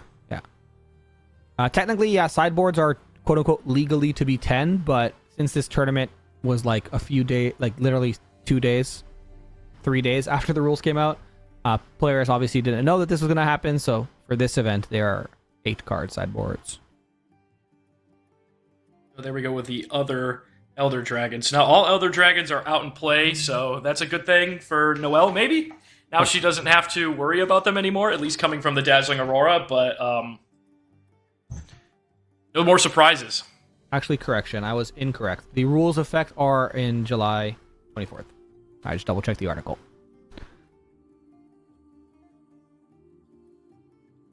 XDD. So now all the units that this Sivir has are in play, by the way. Now the puzzle is figuring out what to do with them, if you're Noelle.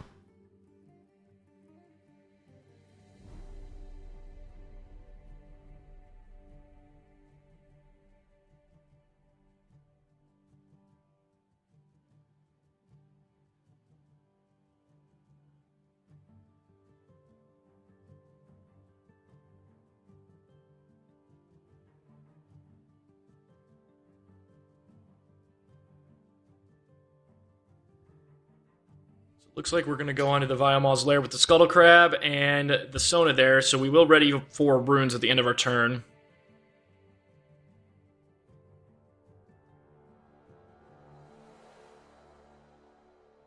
Unfortunately, the simple plan of GG go next does not apply here, because if you GG, you are essentially out of contention for top 8. So, looks like we're just trying to set up something for...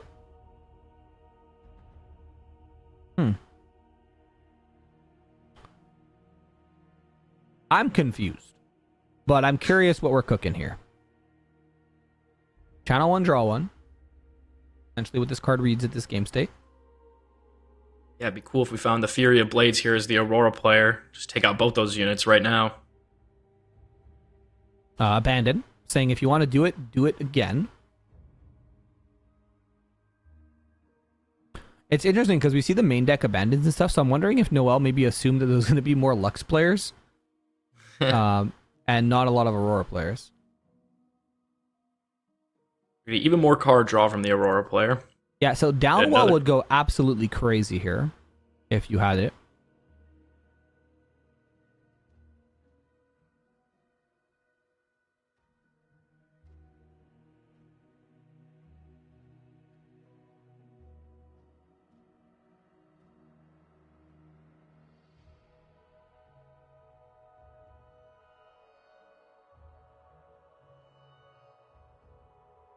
In what world don't you just like walk up an Elder Dragon and see what happens? Honestly, that's probably what I would have done before I did anything. Just ran the then, Elder like, Dragon into there and like 11 runes ready, Elder Dragon, pass focus. yeah, and then you know if it gets bounced back, you get the second one. Yeah, you go, okay, next Elder Dragon, fast focus.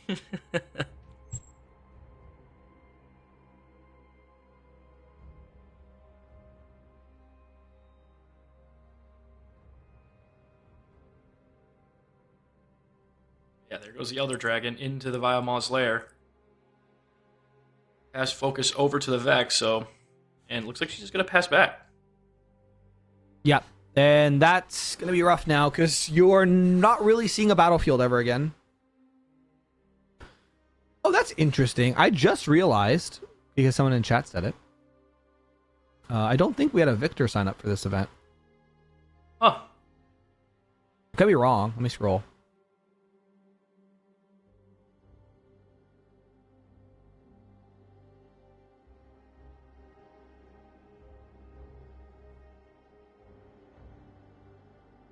Oh, we did. I lied. We had 4.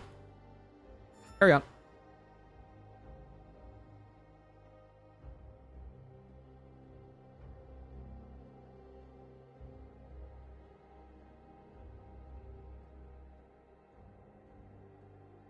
All right, 8 runes available, 6 might, 8 effective might in your base, but again, any damage kills your units. 1 rune suspiciously available for the Sivir player, which smells like a flurry of blades to me. So Fizz into Starcrossed, into Elder Dragon, into Fizz, into something else maybe? Starcross gonna get recycled now. Fizz gonna go back to hand. Allows us to... Notably though... Oh, the Elder's in hand. If we had a way... If we were running like invert timelines, that would be really cool. Because we could then like invert our opponent, and it doesn't really look like they have a way to recycle their units yet. And then with our Vex there, we might be able to just hold and win.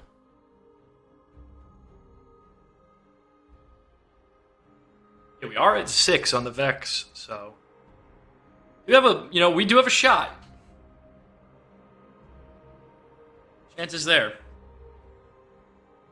We're gonna put another hidden card down there. Hopefully, try to protect that battlefield for a little bit if we can.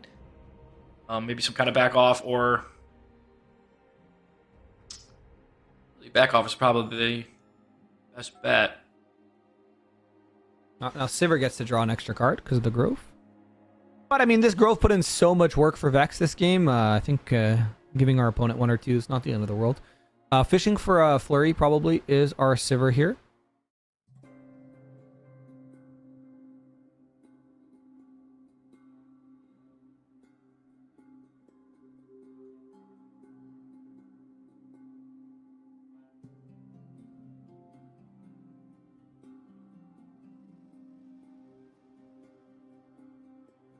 I feel like you just rip off the flurry if you have it here. Yeah, playing the flag, but who cares? You're at 12 runes. You have 3 gold. Yeah, you're rich. We don't have the flurry because we're still looking for it, it looks like.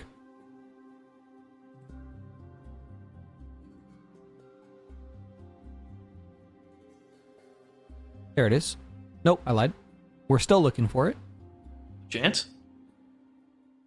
Go game? I mean, there's only 15 cards left in the deck. We're going to find a Flurry of Blades at one point, surely. Surely. It's going to get defied. All this work.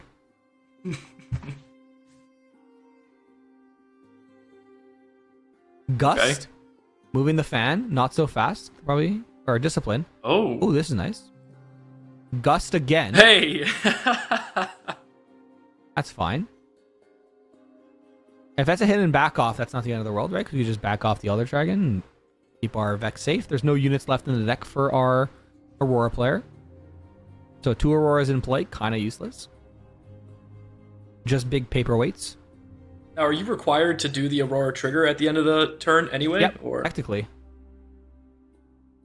Oh, no back off. Interesting. It's the Evelyn there, it looks like. Yeah, so at the end of your turn, you're supposed to do the Aurora. Show that there's no cards or units in your deck, and then randomize your deck.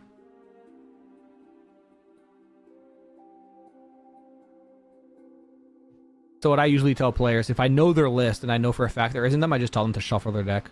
At the end of the turn, I'm just like, yeah, it's fine, just shuffle. Makes sense. But this looks like it's GG's. I don't know that there's much our friendly neighborhood Vex can do here. Fizz into stack deck to try to find something. We still have 2 more turns, but next turn we have the other Elder who jumps off the top rope of the being in the hand, and then we have to clear somehow, 20 might on one battlefield, 17 might on another battlefield, while simultaneously not letting them deal damage to our units to kill them. So.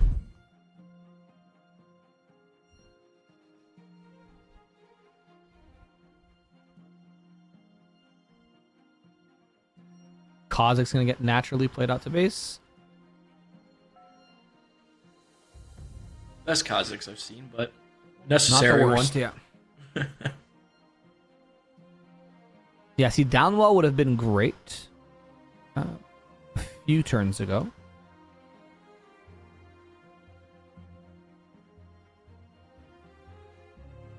Downwell into invert timelines would have been even better.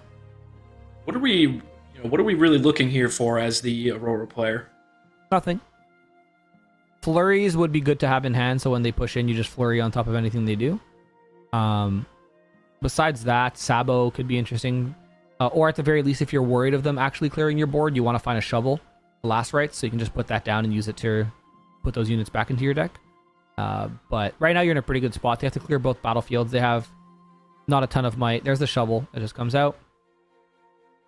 I don't hate the idea of pulling back one of these units to make sure that we can double conquer next turn if for whatever reason they're able to clear. But yeah, just putting a big shovel on a dragon. Don't know how the logistics of that work out, but now that is a 12 might on one battlefield and 17 might on the other.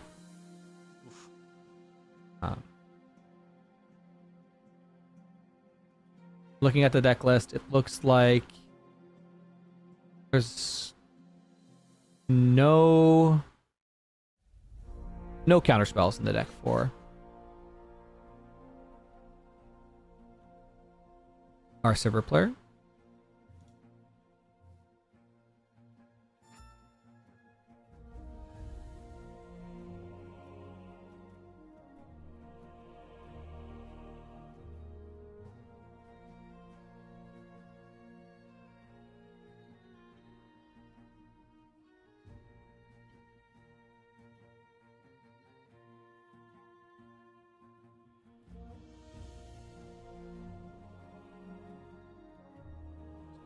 For something as the Vex.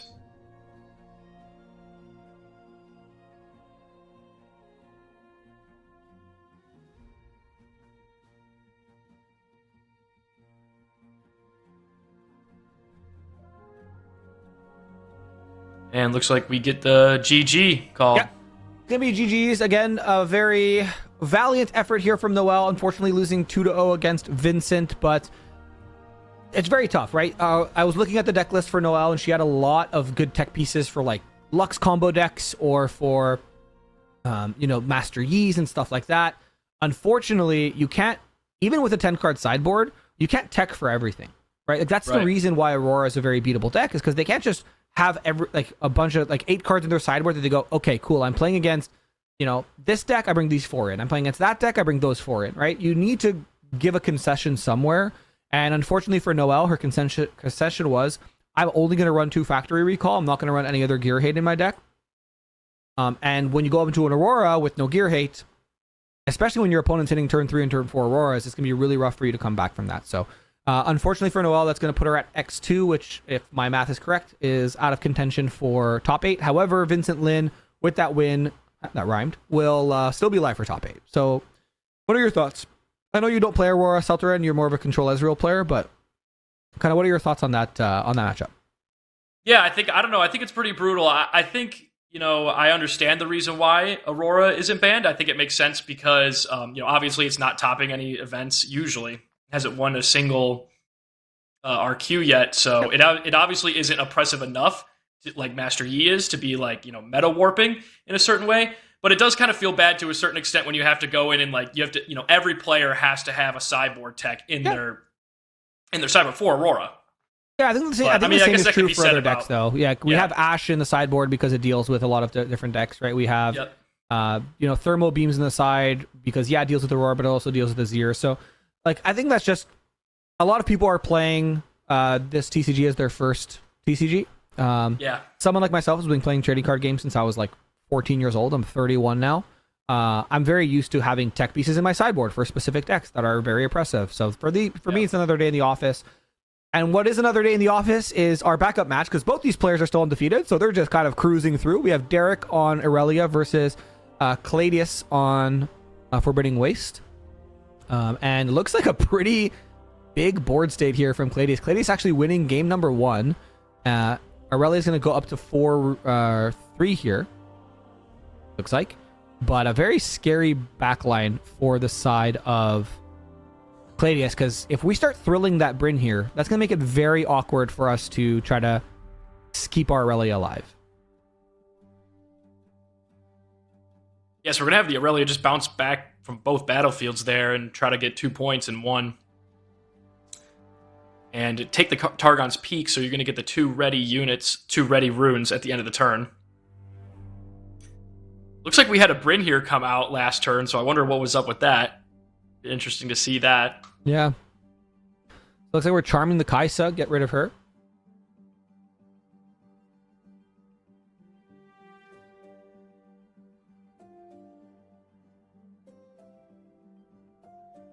And now we make a big battlefield. But again, Bryn here Thrill is terrifying when you think about it.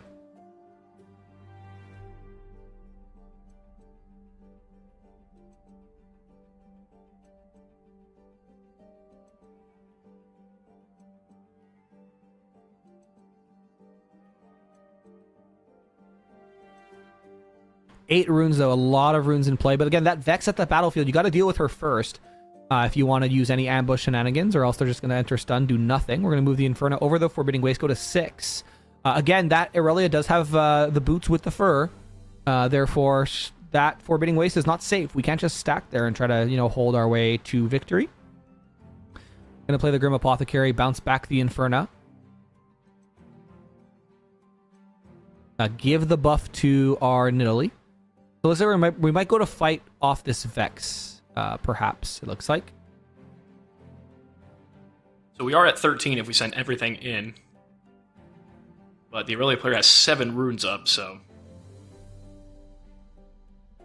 Oh, we're full tapping out here, looks like.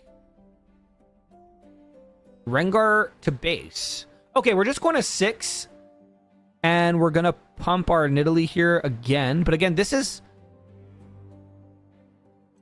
interesting. Like, what are we doing? Are we just fully exhausting our runes and sending a 6 might Nidalee into 10 might? Okay, no, we're just choosing a target because we have to do so.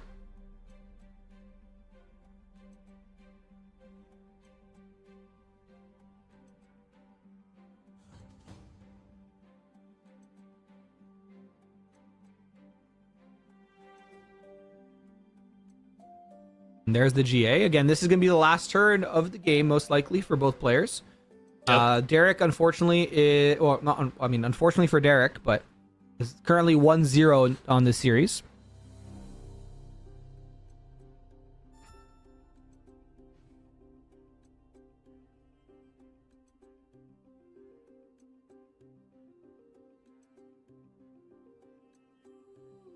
Really just going to pass it over. We're going to see a Brynir coming out already. Huge Brynir. So now the Aurelia player is going to have to react with all of his pump spells right now. Yeah, this is crazy because this is insane. Because now you have to go, you have to math how they're going to attack you, right? Yep. So there's Discipline. That's it. What else do we have? I mean, Brynir's still on the chain. And now it's resolved. So now this is all we have. We can't play cards if we're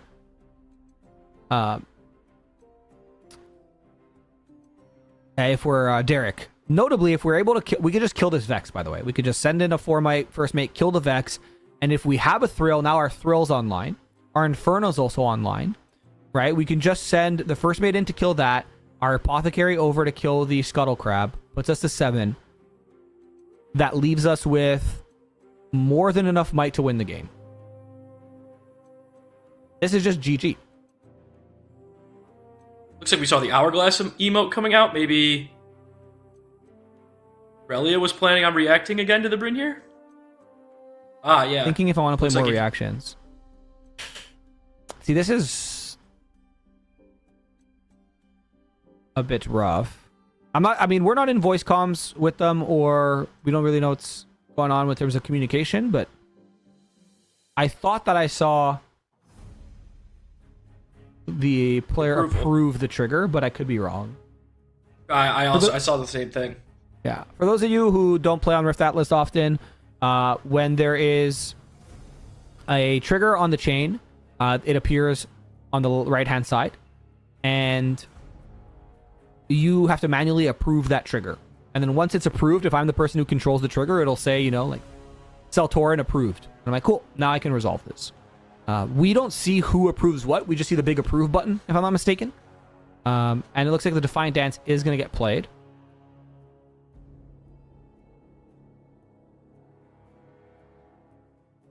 Gonna The thing is, you got to be very careful here because whatever you Defiant Dance, after they kill the Vex, they can just thrill it. I'm going to go 4 on the Rengar now. Ooh, and a Kha'Zix. Okay. Okay, so now, I mean, this math, I think, still is in our favor. Let me just do some quick calculations here. 13, 17, 21, right? Yeah, 21. 17. I got 20. No. How do you have 20? 13 for Aurelia? Oh, I'm reading the Rengar's base, that's why. Oh, I see. No, I mean, Rengar... So what Rengar's going to probably do is Grim Apothecary into Forbidding Wastes. We have an Inferno in hand, so we know that's 3 might. Or we have a... or we have a Thrill of the Hunt, and we can thrill our Exhausted Bryn here as well, and then use any pump spell, and we probably win here.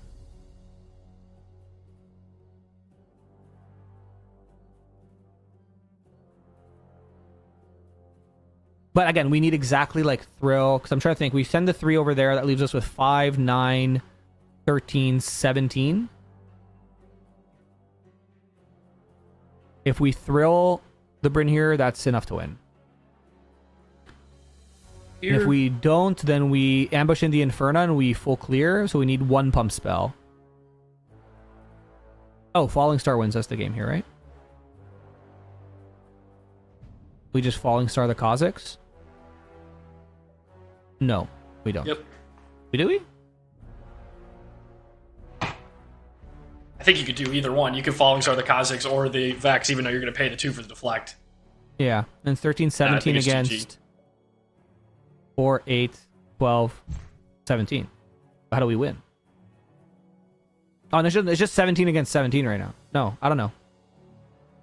Is my math? You have the buff from the Kinku. You could get. Oh yeah, No, we're 1 over. Sorry, because I forget Rengar Pride Stalkers. I think we just Inferna. Now it's 17 against 17, but we give something a +1, so it's 18 against 17. Carry on. Yeah. Well, that's GG. Rengar still game. alive. What is a pump spell? Good question. Anything that does, I call it a pump spell. I don't know what people call it, but any spell that allows you to increase the might of your unit. So like a Discipline or Punch First, or even something like Blood Rush or Cleave that gives you Assault. You are pumping up the might of your unit. Don't know if there's a more accurate term for it, but that's what I call it. Or people call it like combat tricks before, but I think that's more of a broader term. Combat tricks more wide, right? Because you can have like counter spells that are technically combat tricks. You can have Star-Crossed, which is technically a combat trick, stuff like that. Let me just take a look here. Looks like we have still a bit of time left in the round. We have about 7 minutes left before time is called in the round.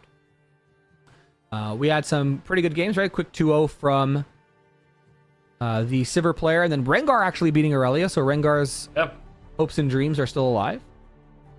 And I think what we're going to end up doing is we'll cut to a quick break to allow us to kind of get up and stretch our legs. We're going to be going into round number 7, which is our final round of Swiss right after this. And then we'll have top 8 right after that. So stay tuned, get some snacks, get some drinks.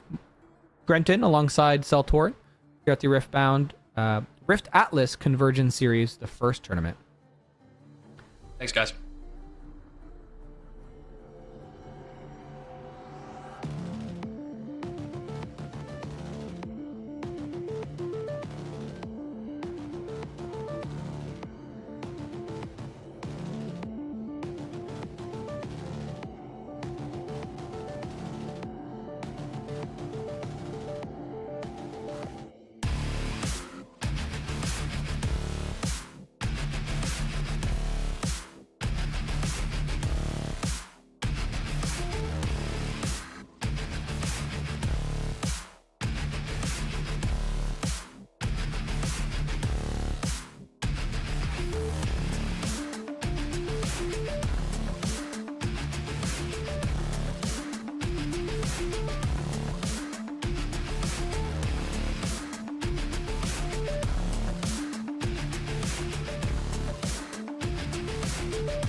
Welcome back to the Rift Atlas Convergence series. My name is Grenton, and I'm joined alongside Seltorin.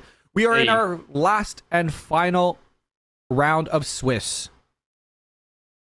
These two players, Seltorin, are 7-1. It is do or die for both of them.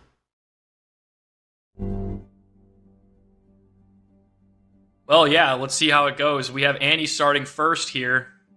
2 runes. So we'll see if he's got any sort of kind of 2-drop here, or if he's just going to go ahead and pass right over to the Pike player. But Pike versus Annie, definitely a fun matchup. He does start with the Tide Turner, so that's a decent 2-drop to start with. Not, ideal, obviously, because you can't play it from hidden or anything later on. But Pike player with the Treasure Hunter. So we could see a more of a Pike control deck here with the Bewitching Spirit. Yeah, I mean, I think you're kind of happy if you're Annie and you don't see the Spirit come down on turn 1. I feel like that's yeah, right. That's pretty good.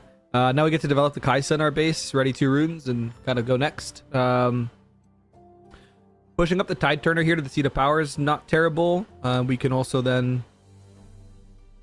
try to figure, a Falling Star plus something maybe would... Oh no, we can't Falling Star. We don't have 2 red here on the side of Pike, so gotta do a little bit of thinking on what the best course of action here is. But both these players, like I mentioned earlier, are 5-1, so do or die here for top 8. They are high. We just go straight to the Seat of Power. Yep, exactly. Treasure.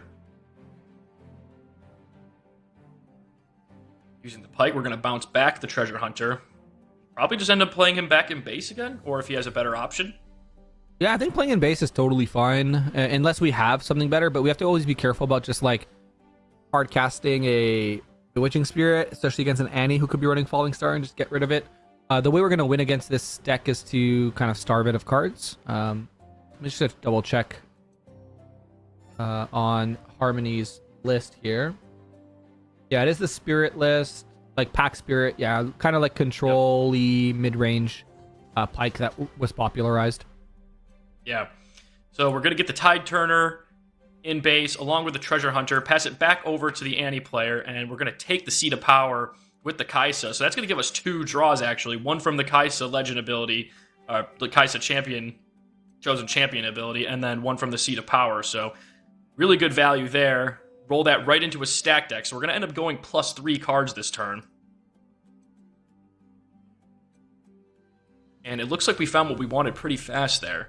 I think it's something that I like to do a lot of times is based on how fast the stack deck user selects the card. That's kind of how you know if they found something good or not. So we get the Noxious Hopeful for 2, playing with the stack deck. The Tide Turner back, and then just pass it on over to the Pike player. Yeah, there was a line there where we could have made an extra gold here, right? If we conquered with the Tide Turner or Treasure Hunter, played the Tide Turner to base, swapped with the Treasure Hunter, then piked our Tide Turner and played that back to base, then we would have had an extra gold. But again, just little min max there on our side. If we're pike, we're gonna play the Ezreal, get rid of a Pack of Wonders, draw a couple cards. A lot of runes available, obviously, for Annie here, as our Pike players trying to figure out, okay, well, what do I do now? I'm just kind of letting my Annie run away with the game at this point if I don't do something here. It's supposed to be a control list, control mid-rangey list, but we haven't really seen any of the control elements come out just yet. Moving the Treasure Hunter up to Rockfall Path, not terrible, but again, 5 runes available for this Annie player. You could be walking into 17 different cards. I think the thing with the Bewitching Spirit, too, in the Pike list versus the Annie is that a lot of times the Annie player ends up discarding a lot of cards or just burning through them themselves. So a lot of the times the Bewitching Spirit isn't necessary, and a lot of times it gets sideboarded out straight up. But it can be good to kind of run a Pike player, the Annie player, out of cards a little bit faster than normal. Mm-hmm. Obviously, she's going to get all those draws with the Kaisa and the Seat of Power. So a little bit up on card draw right now. So it's going to take a lot to bring her down. Yeah, we're able to bounce the the Treasure Hunter back to hand and play a Noxious Hopeful. So much stronger unit there, but this is, again, Annie seems to be just in the driver's seat right now. Cannon Black just on 4 points can pull everything back and just be like, all right, I'm going to just take a massive development turn. Do your worst. I'll just come get my fifth and sixth point, and then you got to figure it out. But it actually looks like the inverse is going to happen. We're going to push in for our fifth point, and then move everything back. Yeah, so Annie just kind of doing Annie stuff, just getting a ton of points early, and, trying to control the battlefields. However, we are going to move back and then put down the Scryer's Balloon.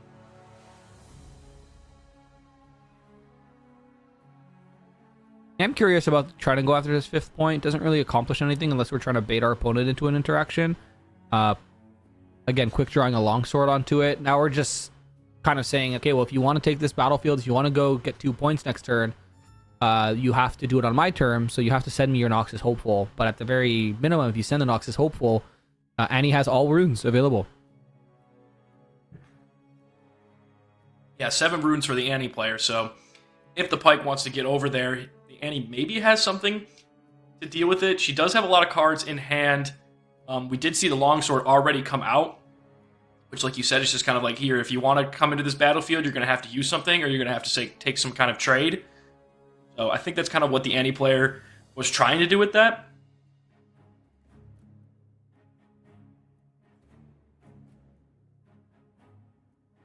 And now 9 runes available, so if we are on that kind of control like list, that usually means we're playing a top end of like Baron. So unfortunately, we don't have Baron runes just yet. We do have to wait another turn, but waiting another turn will put our opponent on 7. So it might be a bit tricky to get them off.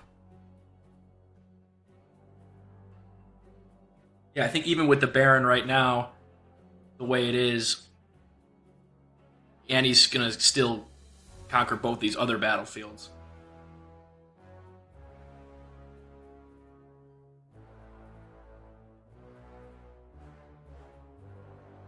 All right, so it looks like we're going to push up to the seat, get our 3rd point.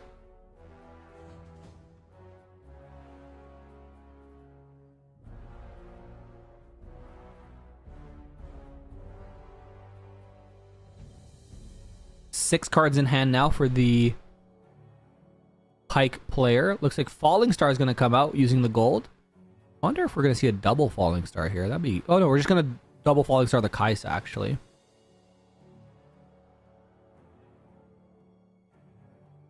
Starcross, Kaisa, and...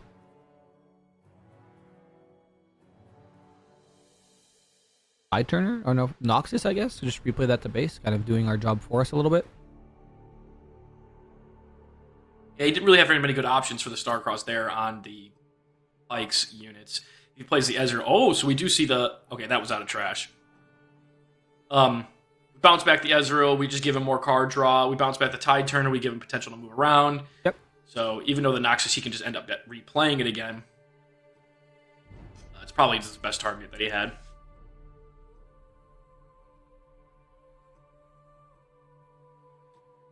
We have to be careful about deramping too much, especially if we do have a Baron in our hand, because we want to stay on 10, at least some amount of runes where we can Baron, so at least 10. Anything more than that's bonus. But looks like we are going to Starcross the Noxus and our Ezreal, and then probably replay our Ezreal. That would still put us on 10 runes for next turn. Unfortunately for us, that is going to put our opponent up to 7.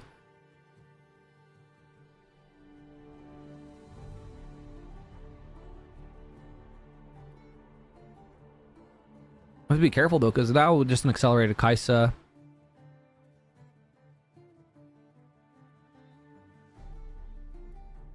Vex is good. So Yeah, I was just Vex, talking about okay. accelerated stuff.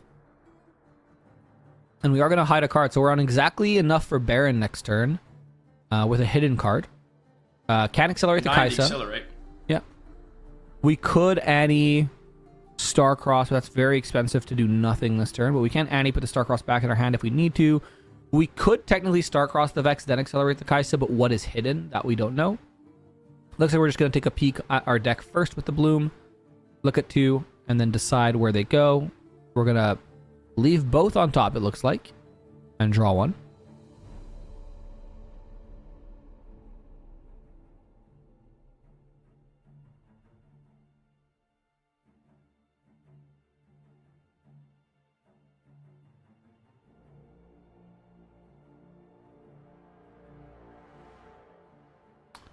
Play the Flash. Flash and bring the Tide Turner back? Potentially try to bring him up to the Seat of Power then? Mm-hmm. I think that's the case.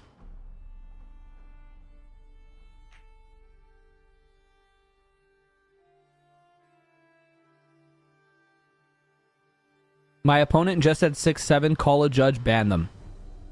I agree. So another longsword now going up to 6. And a cleave going up to 9. That would be very... What would be hidden here? Switcheroo would be crazy. Switcheroo would be nuts. Pike would also Pike, be okay. crazy. Because now we're at 10. I said what could be hidden here, and I literally saw him hide the pike from his champion zone. Yeah, I didn't notice that either. Oh, the Rebuke going on the Tide Turner. It's a very expensive turn. Now, because of the extra pike, we're not on Baron runes next turn, which is very, very important. And that's a And he's big going to tie go to turn. 7. Yeah. So if the Pike player doesn't have any way to accelerate or anything to get onto this Seat of Power this turn, it's just going to be over there. Yeah, very heads up play there from Annie, kind of just pushing and knowing what was going to happen. We do know he has the Ezreal in hand, so he could be trying to draw into something potentially. With the Ezreal, he will still have enough for an accelerated Kaisa, but that's not enough to go into the Seat of Power and take it. So Yeah, we could it's also a little bit more than that. We could also fizz if we have a fizz. We could fizz Starcross, bounce the Tide Turner. If we're really looking for some sort of answer. But then we also don't do really anything, and they just Kaisa next turn and draw 2. Right? They'll draw 1 from Kaisa Conquering and another one from the Accelerate. And I think that might be exactly what we're doing here. Yep. Just Starcrossed. Get rid of the Tide Turner. 2 very lonely long swords in the base now for Mr. Cannon Black. Now we can Ezreal if we would like. Draw some cards. Would be fun. I always like drawing cards. I always say the best thing that you can do besides gaining points in Riftbound is drawing cards. What do you think? Yeah, I definitely agree. You know, if you have cards, you have answers. If you're not scoring points, it's probably because you've not been drawing a bunch of cards or drawing the cards that you need. So Yep. we're just going to see the Pike player play out the Noxus Hopeful, the Treasure Hunter, and the Tide Turner in base just to start developing stuff. And then we'll Now see pretty Annie much a says my similar turn. play. Yeah, Annie says my turn to develop. I'll do a Tide Turner and 2 Hopefuls. Catchoos, thank you so much for the raid. Merci beaucoup. Hope you had a good stream.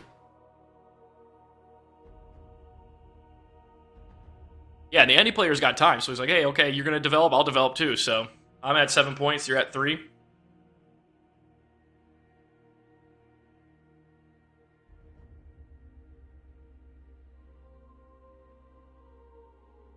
Still, Cam Baron. We've been recycling.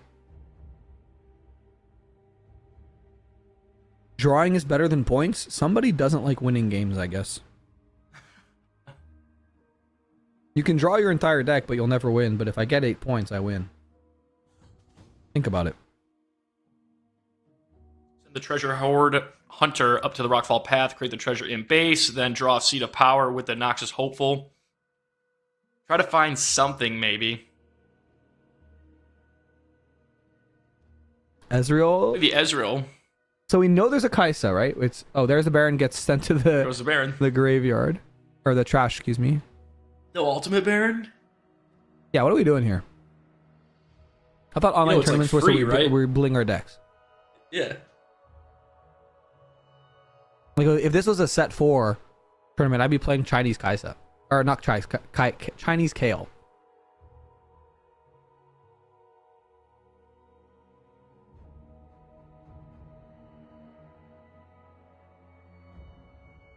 All right, so what are we looking at with 6 runes here? Right now, there is potentially 4, 8, 12, 14 might in the back for our Annie player. There's a Kaisa that we can accelerate for 5 next turn as well, which gives us exactly 4 runes left to do something else. So if we do 14, 5 there, that's 18, plus whatever else we do. That's a lot of might. Fizz. We're just going to play the Fizz, and what do we have in the trash for that? A stack deck, okay. So we're just going to keep digging, I guess. Yeah, we're just trying to put might on the battlefields, I think, right now. Try to find some sort of answer. Falling Star would be really good. Or kind of really good. Not actually, because you can't double star. I swear I'm in flow state. Rengar is going to get put out. Out of it? Yeah, nice. So we kill a hopeful. We move up our... Rengar. This Rengar is Assault 2, correct? Yeah. Or is it Assault 1? We're looking at 15 might potentially in base. 5, 9, 11, 13, 15 plus Kaisa. That would be 19 might. Which I think is enough. Should be more than enough. 12 at Seat of Power and 1 at the Powerful Path. Yeah, so first thing, we're going to send our weakest unit up. Draw a card. Falling Star just... Or no. Okay, we're just floating to and putting swords on things. Yes, we can just send in units to their deaths as well. That is doable. Looks like Annie's probably going to take game 1 here unless there is a 1 energy card that I forgot exists.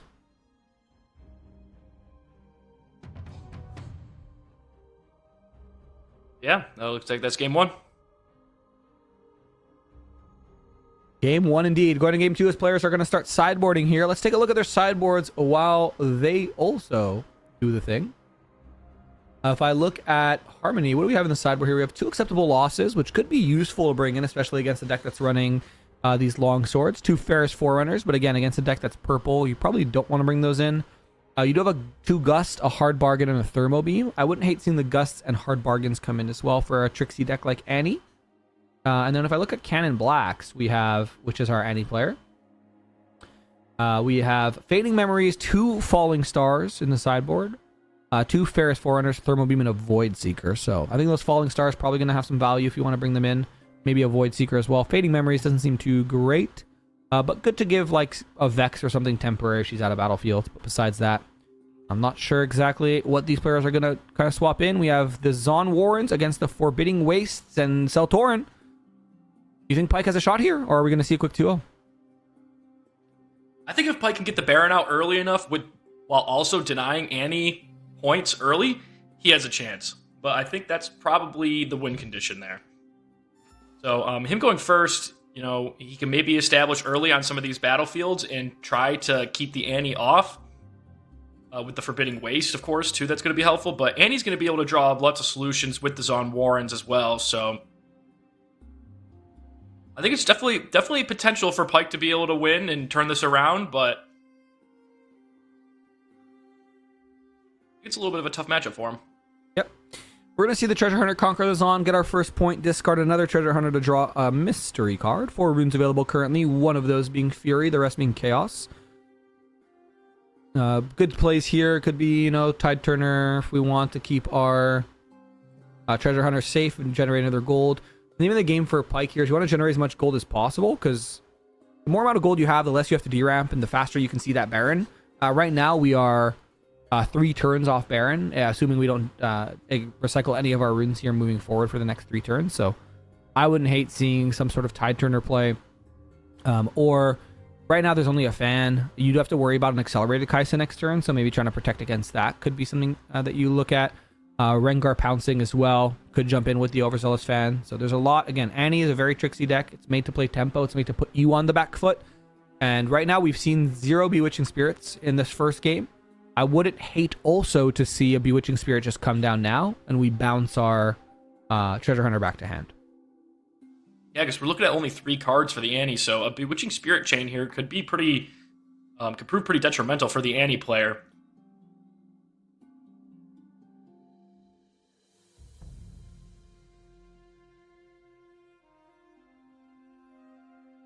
Looks like we're just going to play the Ezreal in base, discard the Starcrossed. Okay, draw 2. Starcrossed in the trash is totally fine when we're playing, you know, 3 Fizz in the deck. I think now, since we are exhausted, probably the best play here is... Oh, we're just leaving the Treasure Hunter there. That's interesting. It just dies to the Overzealous fan. Wonder if we maybe have a Gust in hand that we're trying to bait an interaction out.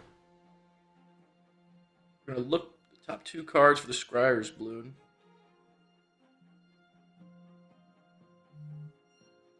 So we recycled one and we put one on top, it looks like, based on the game log at the top right. Moving the fan in. Do we have the gust? We do have the gust. Okay. Now we can't accelerate a Kaisa at all. Whereas the only thing that we can really get punished here for is a Rengar pouncing. Sword, maybe? Or longsword, correct, yeah. But it looks like the gust will resolve, and this is a great spot now for Pyke. Fan's going to come down. Scryer Bloom number 2 is going to hit the board. We're back to 4 cards in hand. And again, this is where when we're on 5 runes, so we can't double Spirit here, but we need to get these cards out of Annie's hand. Yeah, so this is exactly what I was trying to mention earlier, is now that Annie really hasn't scored, hasn't scored any points, and the Pyke is kind of a little bit ahead here. Especially as a control deck, being ahead over the Annie. So we're going to see the Bewitching Spirit come down, making him discard. So he's just going to keep staying ahead here. Yeah, we can bounce this Spirit back now.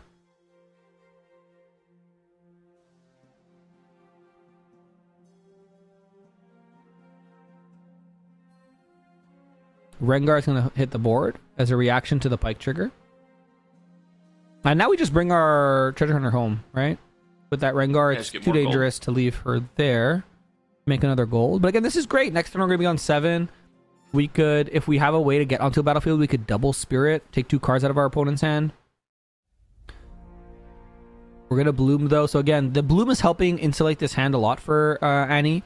Because so far we're going to draw 2 cards with this. If we didn't have the Bloom, we would have been at 2 cards in hand right now. Right? Now we're going to be at 4. So even if we get double Spirited next turn, we just discard 2. So depending how much we play, we might actually not be just in top deck mode. And having this Annie in the champion zone as well gives all our spells kind of a second life, since we can just bring it back to our hand. Gonna move the Overzealous Fan up to the Forbidding Wastes, and the Rengar up to the Zon, where we'll discard and draw. Let's take a look at what gets pitched here from Annie. Stack deck into a mystery card, and our first 2 points now for the Darkchild.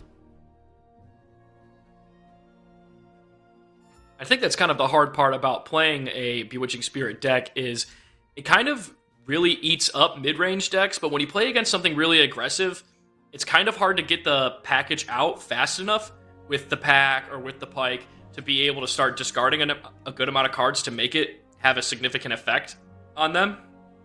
And I think that's the problem that the Pyke player ran into last game. I think he has a little bit of a better chance getting it set up this game, because the Annie's only scored 2 points so far, and they're both tied. Mm-hmm. So, because we have 3 gold here, I actually wouldn't hate... If I have 2 Falling Stars in my hand, I wouldn't hate ripping them both off right now. Sending one at the Fan and the Rengar, and then sending 2 at Kaisa, or the other one at Kaisa. Or we just push up our Ezreal and see what happens first, which is also totally valid. Now this Forbidding Waste will give the Overzealous Fan might reduction to 0. Now we have to ask ourselves the question, if we're Cannon, do we want to leave this Fan alive and force this Ezreal to sit in this... and no, we're just going to save the Fan instead. We're going to flash both units back, because then we're going to get the Assault from the Rengar when we eventually want to go back in. Yep. So I think he was probably sitting on that play. He's probably been seeing ahead. And this is where you get punished, though, for a double Falling Star. You'll lose your entire board. You have 2 cards in hand. But we'll see if they have it. Falling Star Fizz also does the trick. Just makes you recycle an extra rune.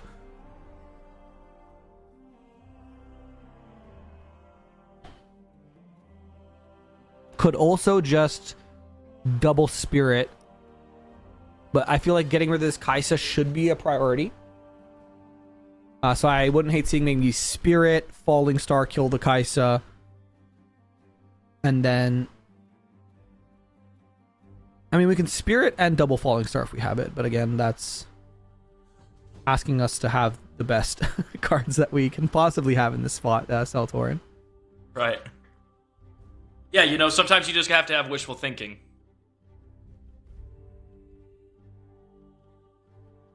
But we are going to get the Zon Warren's trigger. So we're going to pitch the Tide Turner, draw a card, create another gold. I wouldn't even hate just waiting and to see if you could get a Baron going too. You have the 3 gold to pay for the Baron cost.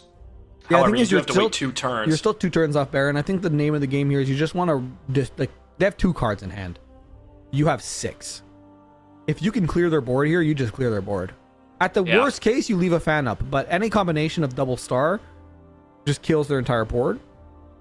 Only 1 rune available for Annie, so there's nothing really they can do. They can't, you know, if they have an abandon or a hard bargain, it doesn't matter anymore. We baited out the flash. I'm wondering what Harmony's thinking about here. I wish I had X-ray vision and I could see their hand. Yeah, right. I feel like we've seen so far from the previous games that usually when they think this long, it's because they don't have the easy answer. Yeah, they're trying to be creative.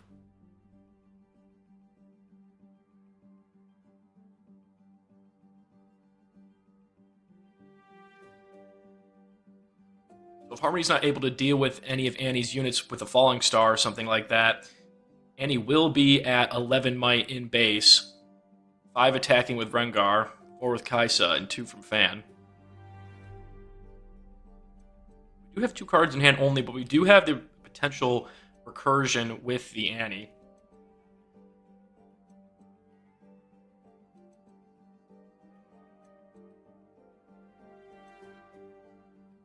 Looks like we're just going to bounce the Ezreal back to hand. Probably don't have the answer if we're doing that. Probably just going to try to play the Ezreal back again and draw discard into something. Discard draw.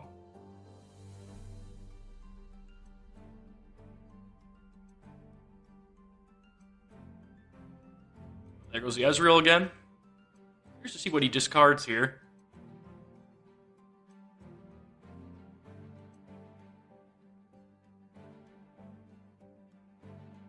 Throw away another Tide Turner. Draw 2. And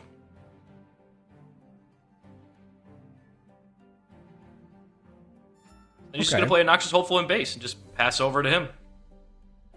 And it's going to allow our Kaisa to draw a card for free here on the Forbidding Wastes.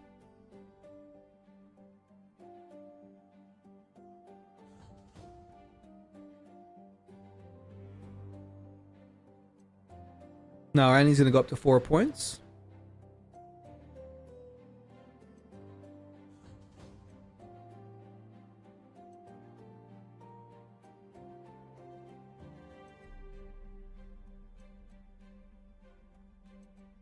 Orange trigger, discard, draw. We're going to play Flash and probably just bring just the Kaisa? Or both, okay. So we're going to bring both back and we're just going to keep our units in our base so we can play at these battlefields on our own terms. And we'll just get the Noxious Hopeful for 2 in base as well. Yep. We're kind of starting to out-tempo the Pike player pretty hard here. We do have 4 units. We're going to have ready to pass turn. We're sitting at 6 runes. We do only have 2 cards in hand, so the potential of the Bewitching Spirit is still there. Oh, there's the Void Seeker coming out. Okay. Yeah, sideboarded Void Seeker comes in.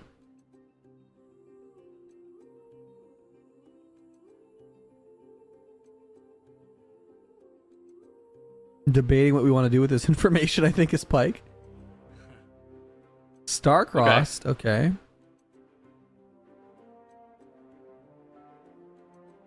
Kaisa's going back to hand. 6 runes means... Oh, we still drew a card. Yeah, I was going to say 6 runes mean we can rip their hand out with double spirit, but we are leaving them with 1 card in hand if we do that. And that's all we're really doing in this turn. Yeah, and at that point, the Annie player is going to be able to get the Zom Orange trigger. And you could even play the accelerated Kaisa and get another draw if needed.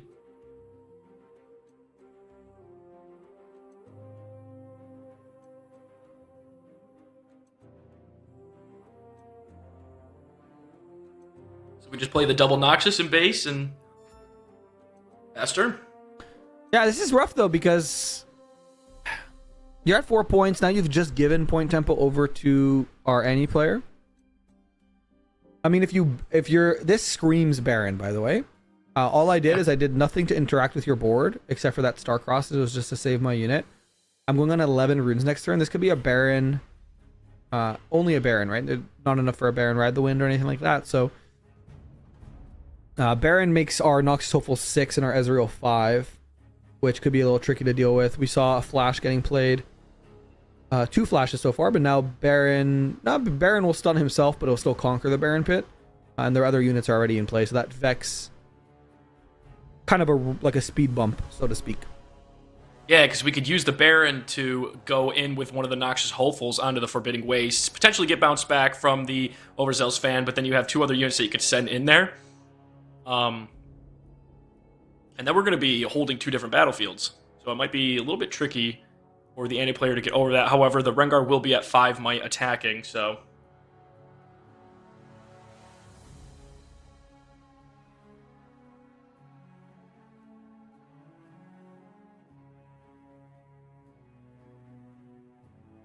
All right, so let's just going to push up everything. Yep. Okay, to the Forbidding Waste. Hidden. Because we could, if we somehow could get one of these battlefields with the Baron, we could hide a Tide Turner, assuming we have the 3rd one in hand if we're running 3. That is true.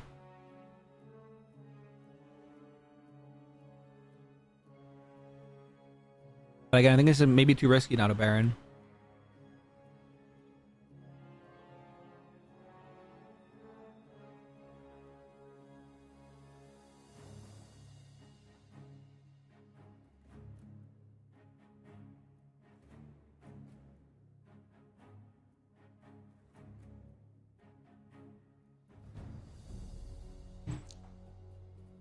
Do we think people will stay playing champs like Yi, Victor, Annie, and Barcelona? I think the only times we're going to see people play those is if it is the best deck in the format and people think they can win the regional qualifier with it. Otherwise, there's not really a big point on playing them if you're not trying to chase like a top 64 finish or win the championship, because there's no best of. But yeah, Baron will hit the board as we expected.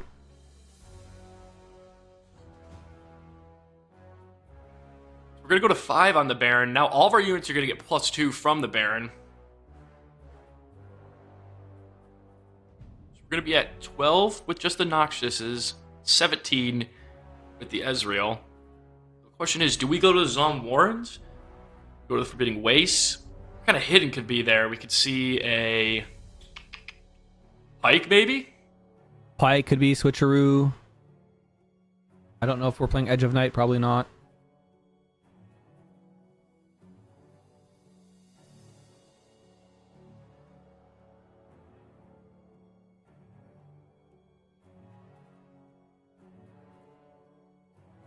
The safe play here, in my opinion, is probably just to go to the Zon Warrens.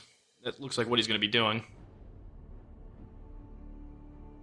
And he still does have 7 runes up, 2 cards in hand, so he potentially still has an answer here.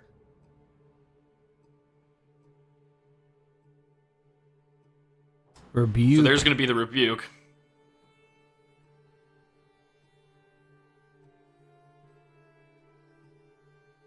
The Longsword Quick Draw. Still not going to be enough, though, because that's, what, 10 to 11? Yeah.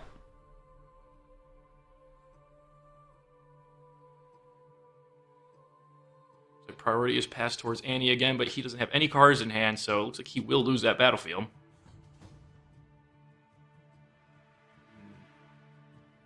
Interesting choice, maybe just to get the Longsword out there. I guess you still, you have to pay an extra equip cost now. Thought it was going to be enough. Yeah, now we can, if we want, like you mentioned, or if we have a Tide Turner, we can hide the Tide Turner at Zon.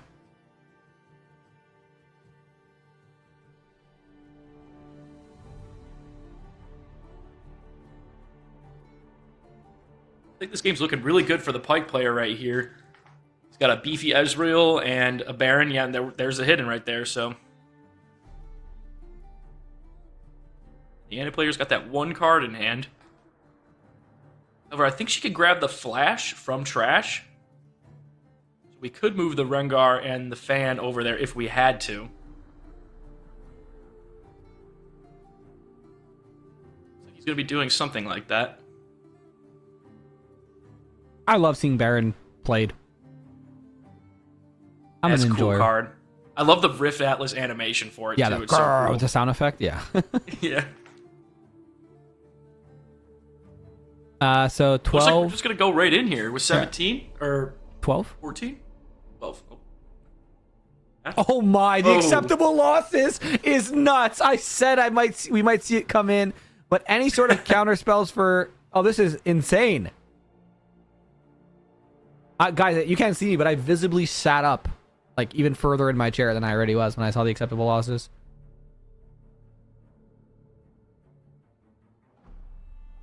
All right, so game 3.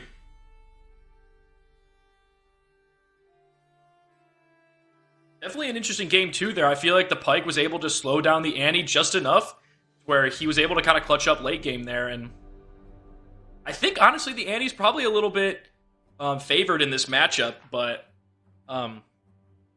depending on how the Pike player plays and if he can really keep the ante off those battlefields, we saw that early gust is really helpful. Mm-hmm. What do you think? Do you think the Pike here, player though. takes it here? We have to be careful with the Pike, because if the Pike has a Bewitching Spirit, you could like Spirit turn 1, discard a card, Yeah. move to the second battlefield turn 2, get a point, bounce it, replay it, discard another card, and then you even have 1 rune available if you, I don't know, want a stack deck or whatever else.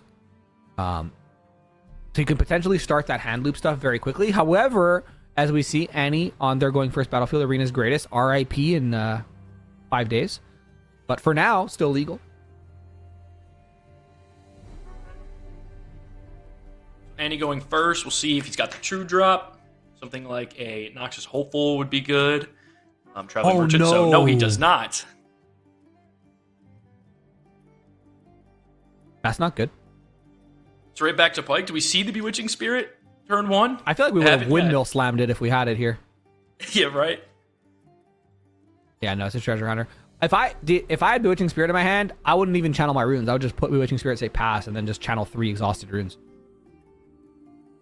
So just the hard cost Noxious Hopeful there for 4. But it doesn't matter because I'm Annie. I get to ready up 2 runes anyway. The Treasure Hunter to the Arena's greatest, creating the gold, going up to 2 points for the Pike, and then we're just going to bounce back the Noxious... Shoot, I'm blanking on the name now. Treasure hunter. Treasure Hunter. Treasure Hunter, right. It's been a long day. It's been a long day. On the pack comes out too. This is where it gets funky if we have the words are hard. If we had the Bewitching Spirit, but now we get to develop here with Annie. Noxious Hopeful, I swear, is insane. It is such a crazy card. Yeah. Top 5 cards out of Origins, Noxious Hopeful's on that I think list it's still for sure. top 5 cards, period. It is Yeah. like the only reason Fury decks are real decks. Yeah. That's insane in Rek'Sai, too. Yep. Going to Void Gate. Dangerous. I mean, you're 1 might anyway. Who cares? You just We saw that Rek'Sai game earlier. That doesn't even feel like it was today. Yeah, that's true. That's actually true. Fully goes yesterday. So 7 runes. So we're already just 2 turns off Baron, by the way, which is nice. Score is surprisingly 3-2 on a Aspirants game on our turn 3 for Pike, turn 6 of the game. Yeah, the Noxious Hopefuls are just so tough because what does Pike really have to answer that? He's got the Falling Star, but that's really only going to get one of them. Acceptable losses? Okay, so we're going to get rid of the Squire's Balloon and probably sack one of our golds. Yeah, this is The good. pack.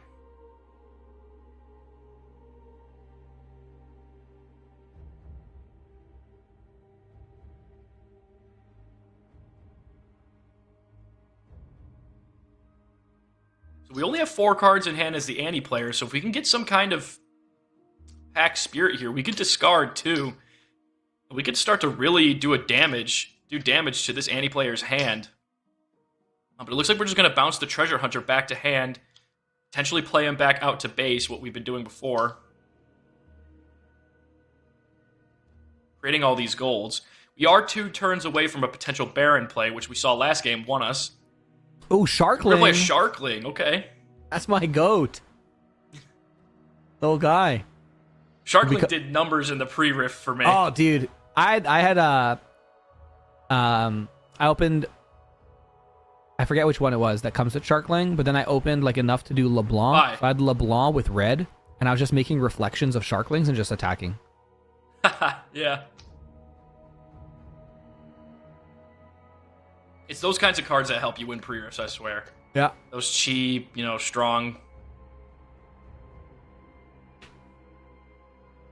So double Noxious Hopeful at Void Gate and Arena's Greatest. two pretty small units in base for the Pike, but it is a Sharkling, so can make that a pretty big boy. Wait, the Annie back? And what did we grab with the Annie? The stack deck, okay. Yeah, it looks like a stack deck got brought back to hand. Yeah, it's also a very good card into the hopeful. I don't know if maybe I didn't see it, but could we throw up the Sharkling here on the side? Take a look at the good boy. So we have the stack deck, so we can actually dig a little bit during this showdown here if the Sharkling goes into the hopeful. And we're one turn off Baron, which is crazy. So let's get another treasure. Why not? Why shouldn't I have more gold? Yeah, Pike's like a pirate guy, right? He is the Kind of. Blood Harbor Ripper, right? Yeah, but he's from Bilgewater, it's like the pirate land Yeah. or something. He was on a boat at one time. Blood Harbor Ripper, I always mix up with the Bay Harbor Butcher. Nowhere's no.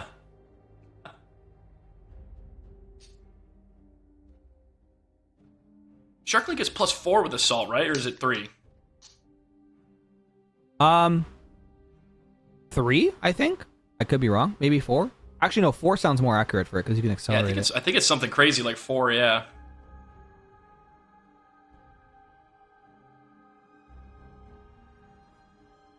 Sharkling's really good in Pike too because you can bounce it back and then accelerate it and get another 4 might, potentially clearing both battlefields if you have to.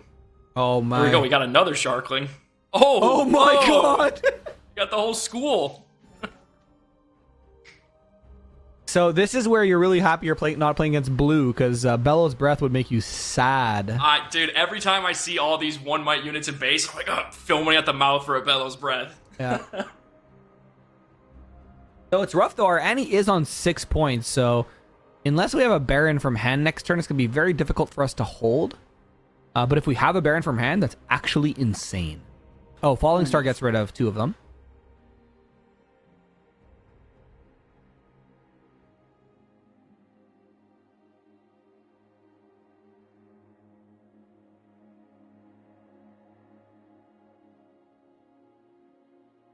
Be playing an Inferna into base. Or runes up. If we enter now, we go to 6. That looks like what we will do. All right. Passing back to Pike.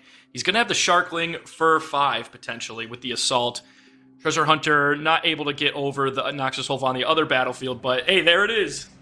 Off the Do the top Baron rope. sound. The issue here though is there have 6 runes available.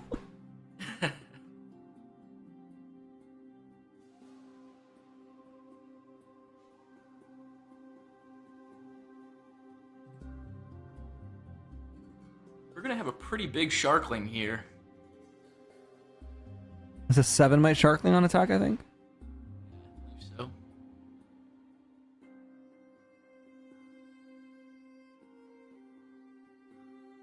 That sure is a Playing it 7 might safe. Sharkling. Yeah, we're Playing trying it to. Yeah, here it is. Yeah, we're trying to. We just lose now to this Starcross, right? Yeah, I think so. I think that's game. That Falling Star getting rid of our 2 Sharklings was detrimental. Yeah, that's it. GG, We pass back. dang. GG. Pike almost gets there with the double Baron play. But unfortunately for our... I believe that was also these players winning in, so our Pike should probably not see a top 8 berth if our math is mathing. But almost got there. Seltor, almost got there. I was rooting for the Pike at the end, I'm not going to lie. I think I was too, honestly. I think, we've seen a lot of Annie players win a lot of events, and I think Pike is a little bit underrated, and I think it could be a really good deck, but I just think it's kind of a tough matchup into Annie, and he just wasn't able to get the speed, so. Now, it looks like there's 3... I'm looking at the standings now a little bit. There's 3 players from Team AA, which I got confirmation from the chat, is Arcane Aces, and it looks like they're a French team, so from France, notably because most of them have FR in their name, and I see someone talking in French in chat talking about them, so cool to see that they make up, almost half of this top 8 as we move into the final few matches here of round number 7, which is our last round of Swiss. If you're just joining us, this is the Rift Atlas Convergence series. My name's Grenton, joined alongside Seltorin. Production today is brought to you by Turn 'em Sideways, so huge thank you for everyone involved. And we are going to be going right into their top 8 after this round. We still have about 8 tables playing, about 14 minutes left in the round as well.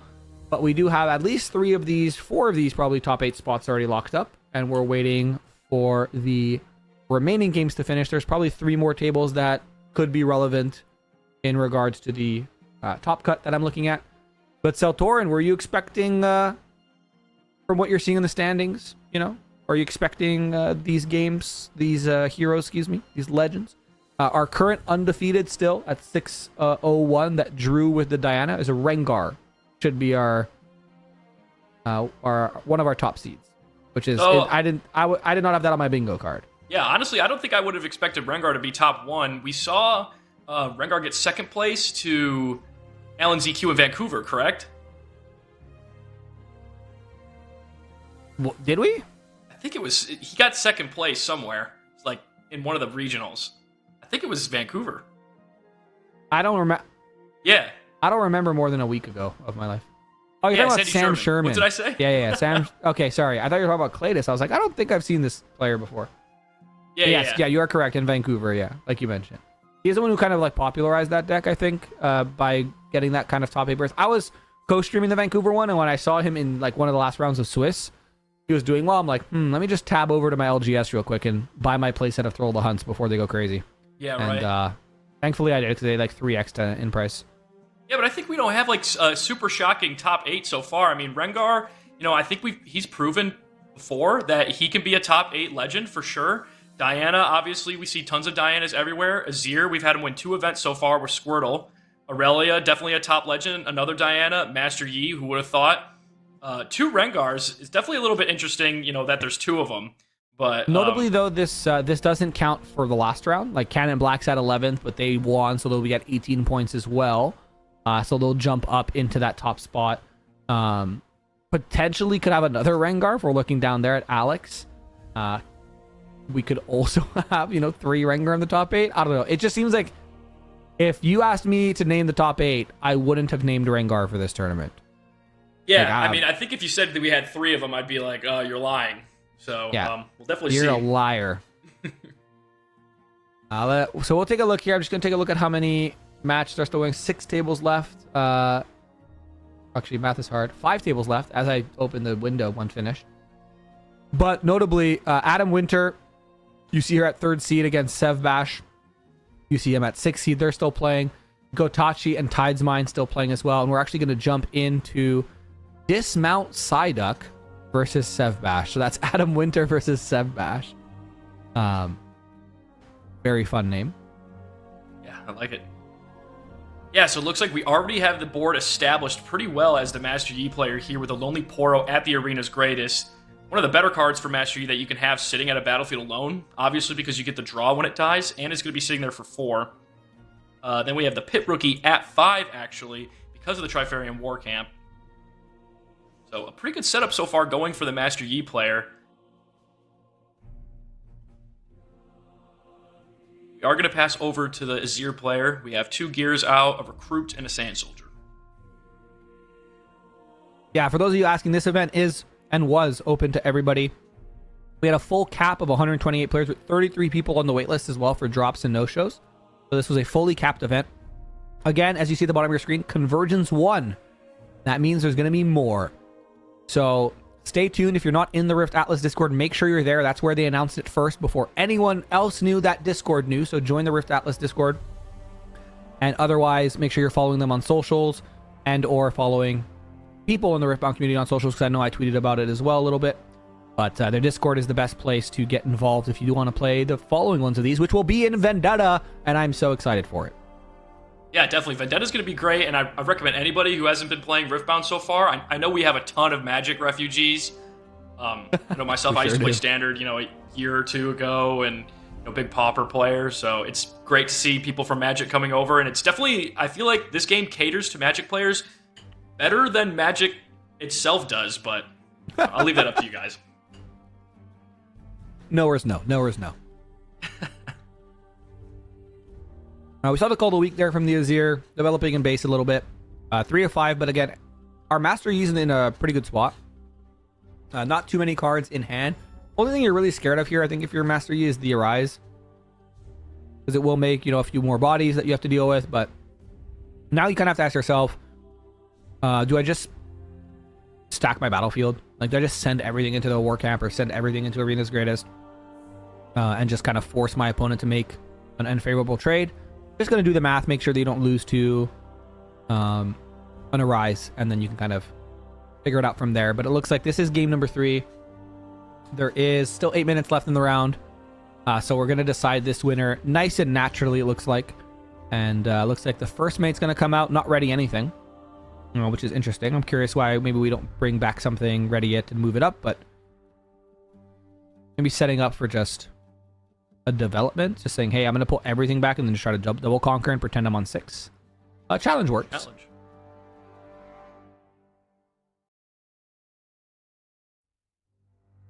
We're just going to snipe that Sand Soldier out of base, so there's only going to be the one Sand Soldier up, but it looks like it's going to get Defied. So yeah, Defy coming out is going to stop the challenge there, so he will survive with the 2 Sand Soldiers in the back. And that's going to be it for the Master Yi's turn there. Again, he's got 4 might for the Lonely Poro sitting there defending, and then 5 might defending with the Treferian War Camp. So I think one of the best outs that the Azir player could have right now would be an Arise. But I think what we were talking about earlier with the Bewitching Spirit, if he has it, I think he would have just kind of whirlwind slammed it out by now, Yeah, I see. I understand. Maybe we're trying to do a little something cute here. This trades exactly, which is very cute. Or actually, this wins here. Oh, yeah, because and you have to kill the Sand Soldier, which is going to free up the gear. So if we do Arise, we can put those on the ready people. I just looked that up when we were talking about the AA team, and you said they're from France. I looked up the time zone. It's like 1:40 in the morning right now for them. That's fine. Lock in. Matu said in the chat, it's actually 2 a.m. in France right now. Well, Matu, you got some work cut out for you because come on. Unfortunately you won, so you got to stay in this. You're one of our Rengar. 4th point getting picked up now from Dismount Psyduck. Again, right now we still have exactly enough energy to play Arise, but that's all we can do. This is very interesting. Okay, so we're not playing Arise. So how do we just not lose next turn is my question.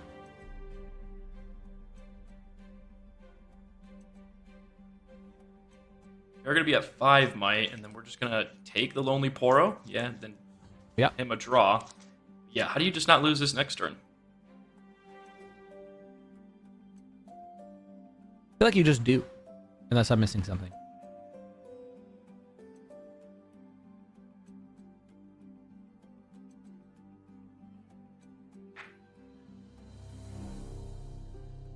Matu, I'll tell you what, if you win this tournament, I'll do your winner's interview in French. Thoughts?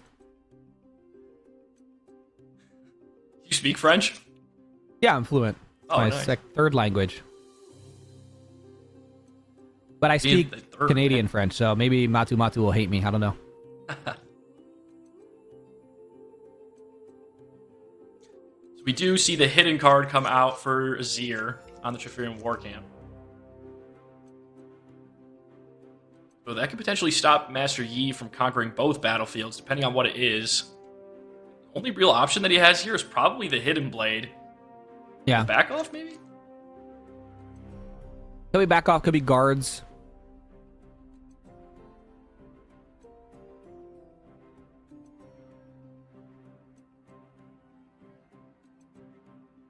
It is guards. We just guards, grab the Eye of the Herald, create a... No. Well, this isn't moving, right? So the other herald right. wouldn't make anything. So you're just going to grab the Soul Sword here. And what is our mystery card in hand now? Lonely Poro will take care of the recruit.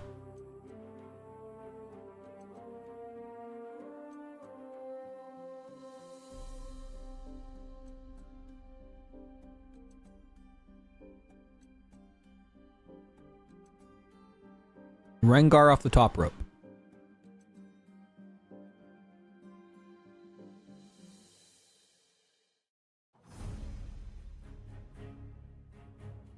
We have 3 and 4 defending respectfully. And there it is. I'm in flow state. I'm telling you. Locked in. I'm so locked. I don't think I've been wrong any time that we've done this. Death grip though. Okay. You see the defy. Oh, no defy there. So a big, strong sand soldier there. Though still dies. Just dies, no? 7, and that's 8 attacking. Because the Ye's buffed? Trade. Oh no, that's the Ye's buffed, yeah, so. Yeah, so we need to have drawn like. Yeah, that looks like SSGG? it's game right there, yeah. Alrighty. So Master Yi, Sev Bash, bashing his way into a top 8 finish, it looks like. We're gonna take a little bit of a break here shortly. There's still some tables playing, and when we're back, we're gonna take maybe a little bit of a longer break so we can prepare our top 8. Make sure those players are ready to go. Make sure we're ready to go. Obviously, as production, as casters, as tournament admins, judges, all that fun stuff. If you've been with us this entire day, thank you so much. If you're just joining us, welcome in. This is the Rift Atlas Convergence series. This is the first inaugural event. My name is Grenton, and I'm joined alongside Cell Torin. Production today is brought to you by Turnham Sideways, so huge shout out to everybody involved. We're going to take a short break, stretch your legs, get a drink, get some snacks. We got top 8 after this.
Welcome back to the Rift Atlas Convergence series. My name's Grenton, and I'm joined alongside Seltorin. We've been here all day long, and so has our production, which is brought to you by Tournament Sideways, and so has all of the wonderful tournament admins and judges over at Rift Atlas who have been keeping our players honest, and the only thing deciding who is going to win this event is who plays better Riftbound. So huge thank you to everybody. But we have made it through Swiss, and we have our top 8 for you.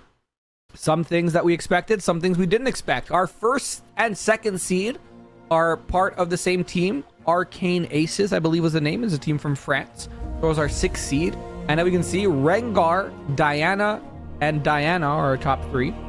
So we have 2 Rengars in the top 8. We have 2 Dianas in the top 8. We have 2 Master Yis in the top 8.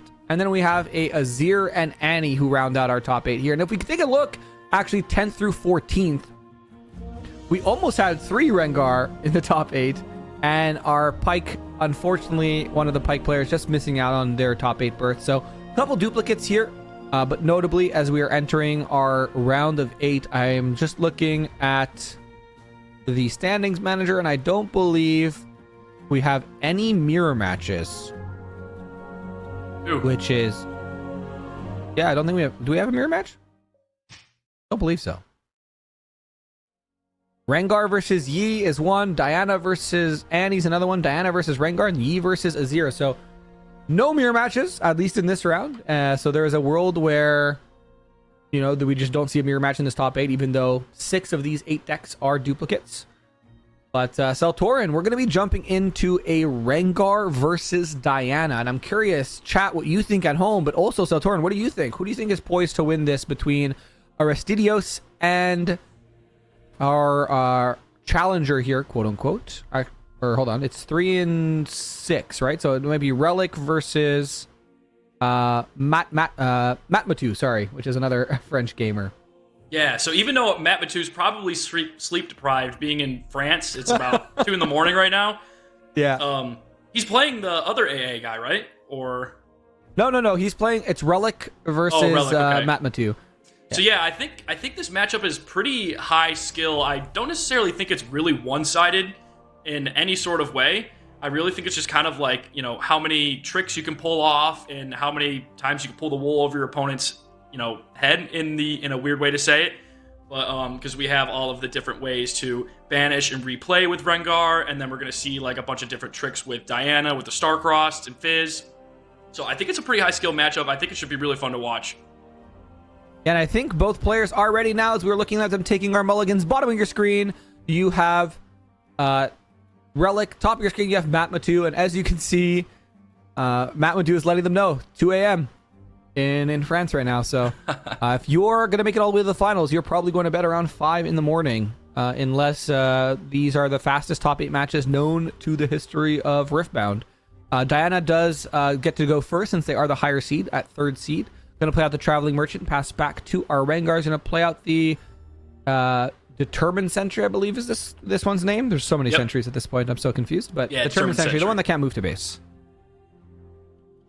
Yeah, so both players able to get a drop on turn 1. The 1 drop for the Rengar, which actually I think the Determined Sentry is the first 1 drop in Riftbound coming out in Unleashed, right? I believe so, yeah. Yeah, you could technically go 3rd and have 3 units. Or go 2nd and have 3 units.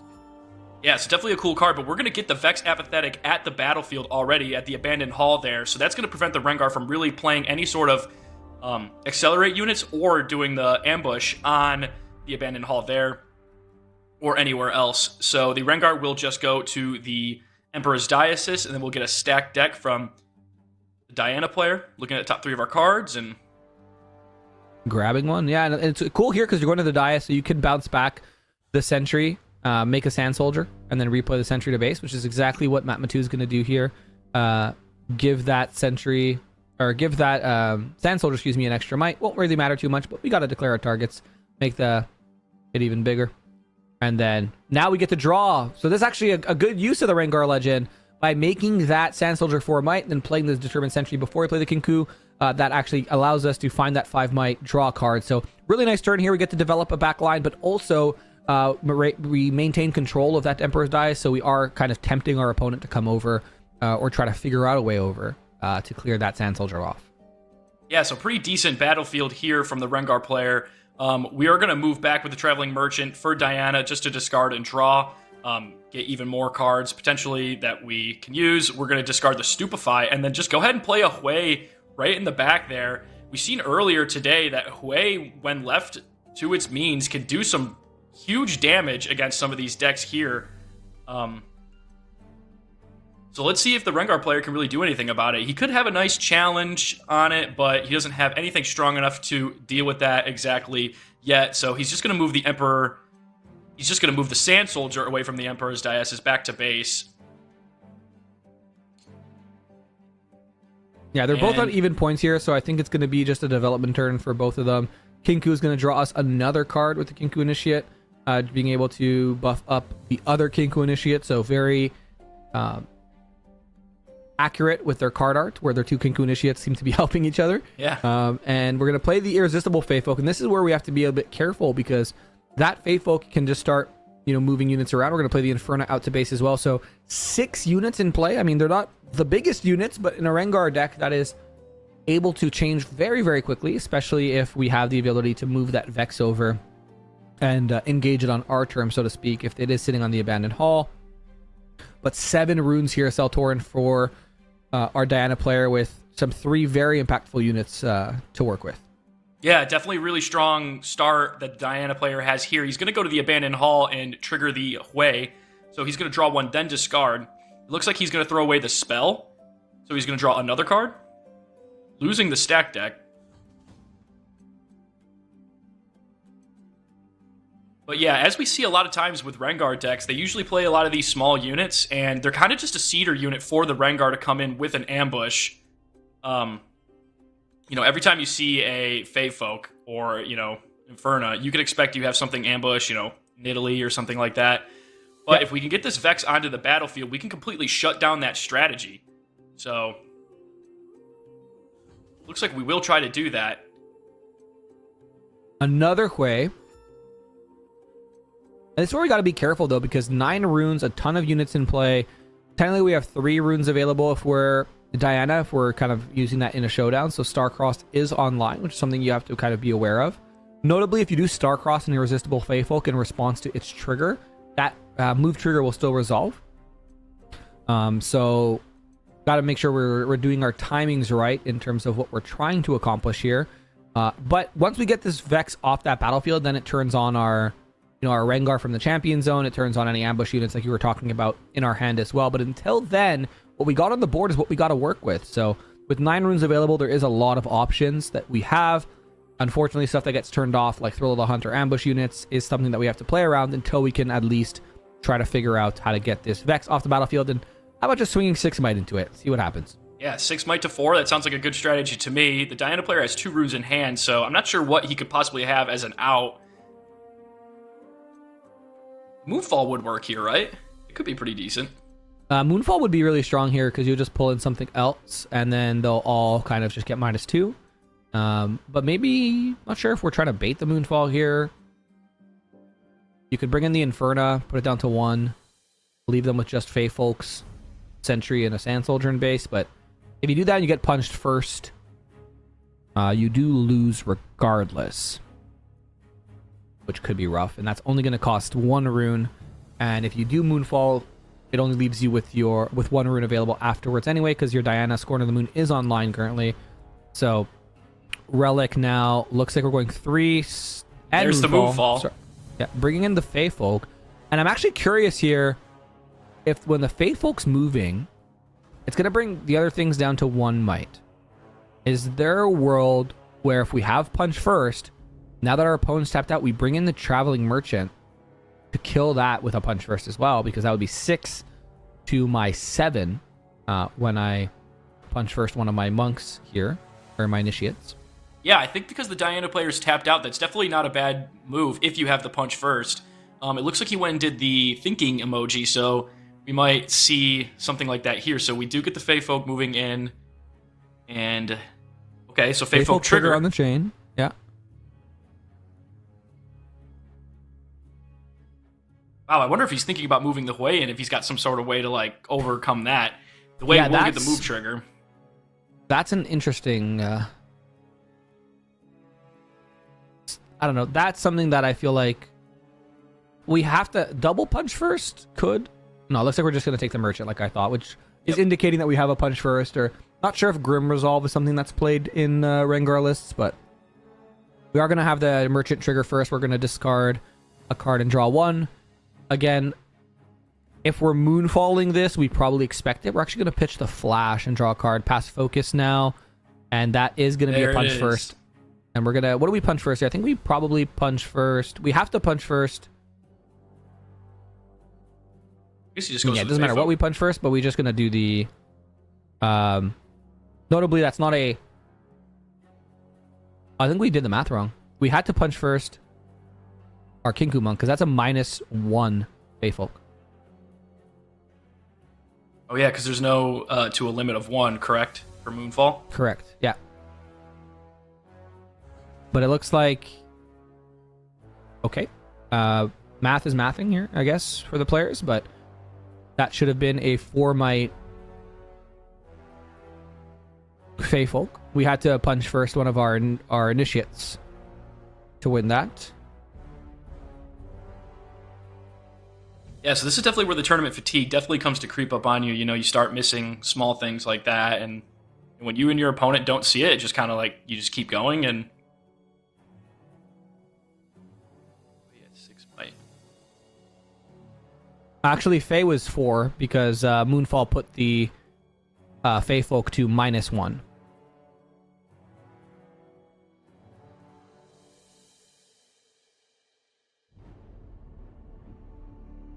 And there's Rengar.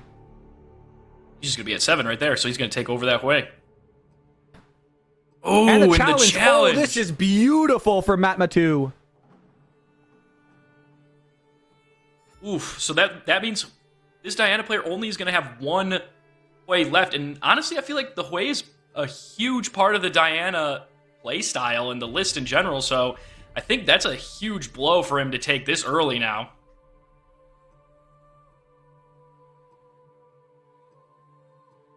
Yeah, and we'll see if this Faefolk becomes relevant later on, but technically, like we mentioned, Matmatu could have just punched first one of the initiates. That initiate goes up to 6 might, and the same thing happens. It's just that that Faefolk doesn't live. But yeah, I think the play here would have been flash last turn instead of try to get a little greedy and move the Faefolk in, because the way I like to look at things is if I'm doing a aggressive play, and by aggressive I mean like trying to remove my opponent's units or bring them in and like really swing the momentum of the game, if I lose to one singular card, I probably don't want to make that play.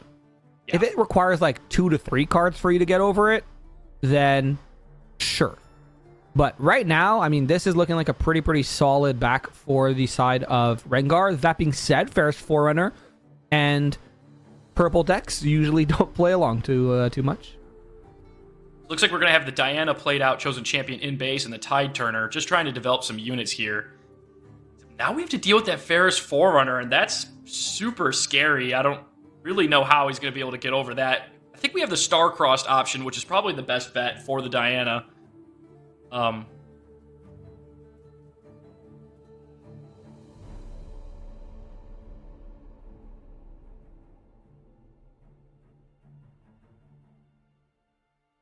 we're on Diana's turn. Looks like we might have a little bit of thinking going on here. The Diana can take the Emperor's Diocese, so that is what's going to happen. Diana's going to conquer the Emperor's Diocese, and then the Tide Turner is going to go to the Arcane Abandoned Hall, excuse me. And we have 9 runes up on Diana. So we're just going to go ahead and drop a Singularity. And we will take out the Forerunner, which is an interesting play. So the Forerunner and the Rengar will die, and then we're going to see those 2 mech tokens created in base. And then Rengar Pridestalker will trigger. Not like it matters, but like you said, just going through the triggers.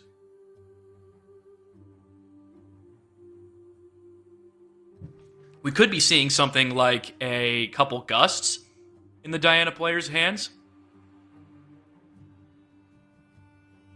However, that can easily be avoided with Pridestalker's ability.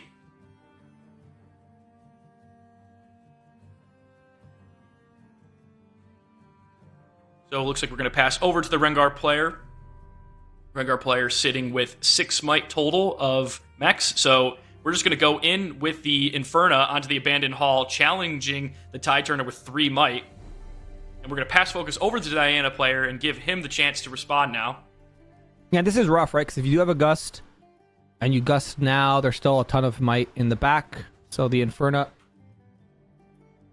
will be able to conquer here going to 7. And now we're looking just to trade. And we have 2 units to swing in. So again, didn't really matter if we punch firsted the Fey Folk or the Kinku there. The result's the same because we haven't even seen the unit come back into play yet. But Moonfall could be... We lose to any ambush unit or a punch first now. Or a Thrill. Thrill also just makes us lose the game here. How about a Nidalee instead? Yeah, Hey. there you go. So again, game 1's going to go to our Rengar player. And like I will say when I'm judging, I'm not judging right now, I'm casting, but it is the responsibility of both players to maintain a legal and proper game state. Yep, and that's just one of those things that can happen when you're playing long play, or even honestly, you know, when you go play your local Nexus night, you know, things slip, and, you know, obviously there's not malicious intent in these certain scenarios, but it's a paper card game, things like that happen. And we're going to be going to game 2 now as we are sideboarding. Let me just take a little peek at Relic sideboard and battlefields. We're going to be probably on Targons here if I had to assume. There is a Baron in the sideboard. I'm not sure where if we bring that in for this matchup. Kha'Zix could be not terrible. Another Vex coming in would be probably good.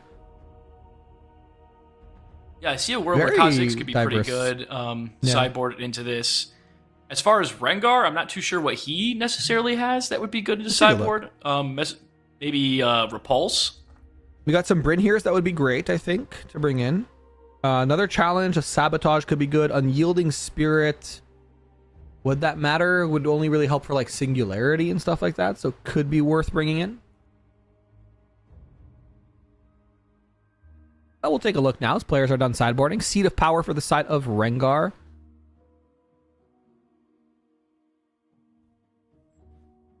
Seat of Power, Targon's Peak. Diana going first, obviously. He's going to play a Sprite Fountain off rip, creating the Sprite token, and then he's going to be able to conquer one of these battlefields pretty early here. So he's going to go to the Targon's Peak, get to the ready of the 2 runes. Well, he only has access to 1 rune, so... And then we're just going to see a Grim Apothecary played, straight up like that. So on Diana's turn, the Sprite dies, Sprite Fountain dies, create another Sprite in base.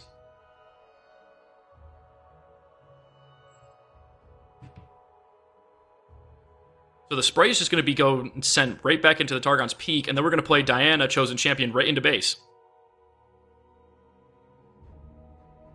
Yeah, just playing a Grim Apothecary as your turn 1 is, I think, a little less than ideal. Unless you have a way to like bounce it, maybe with another Grim Apothecary. But the Sprite Fountain coming in from the sideboard is very interesting as well. Trying to like out aggro the deck and force them into an awkward position where they have to play from behind, I think is a pretty real strategy here. Yeah, we're just going to get the Rengar right onto the Targon's Peak. 7 might. Pass focus right over to the Diana, and he's going to play the Eclipse. Wow, okay, that's going to be pretty detrimental for the Rengar player here. Oh, that's actually brutal. That's going to trade with a Sprite now. Yeah, that's actually the worst case scenario, I think, here. So we might be going to a game 3 unless something... This Rengar can climb out of the pits of despair. Yeah, let's keep it interesting, you know? Why not? Yeah, this is at least going to give us 2 runes back because we're going to conquer the Targons here. So we could at least try to fight for this. If they try to jump in with a Diana, we could rill over to the other battlefield to score. We're going to use the Diana trigger to predict and then reveal. If it's a spell, we get to draw it. Looking at the top card, debating. We're looking for a long time, so I guess we're debating if we want to... If it's a spell, I think we just reveal it and we draw it. This is probably not a spell, or it is a spell. Okay, so we're just really debating if we want the hard bargain in our hand, but now we know there's a hard bargain, so anything that isn't a unit here just gets hard bargain because we only have 2 runes available. and Moonfall being played on attacker focus as well. Notably, exactly 2 runes left, so even if you try to thrill your unit, it will die because of that hard bargain. We're going to get the Moonfall here, so Diana's going to be at 3, Grim Apothecary at 2. We did see the Hourglass emoji from the Rengar player, so we know he's thinking. We do got to be thinking to play Riftbound. And this is where the hard bargain comes out. We know it's there, right? Yeah.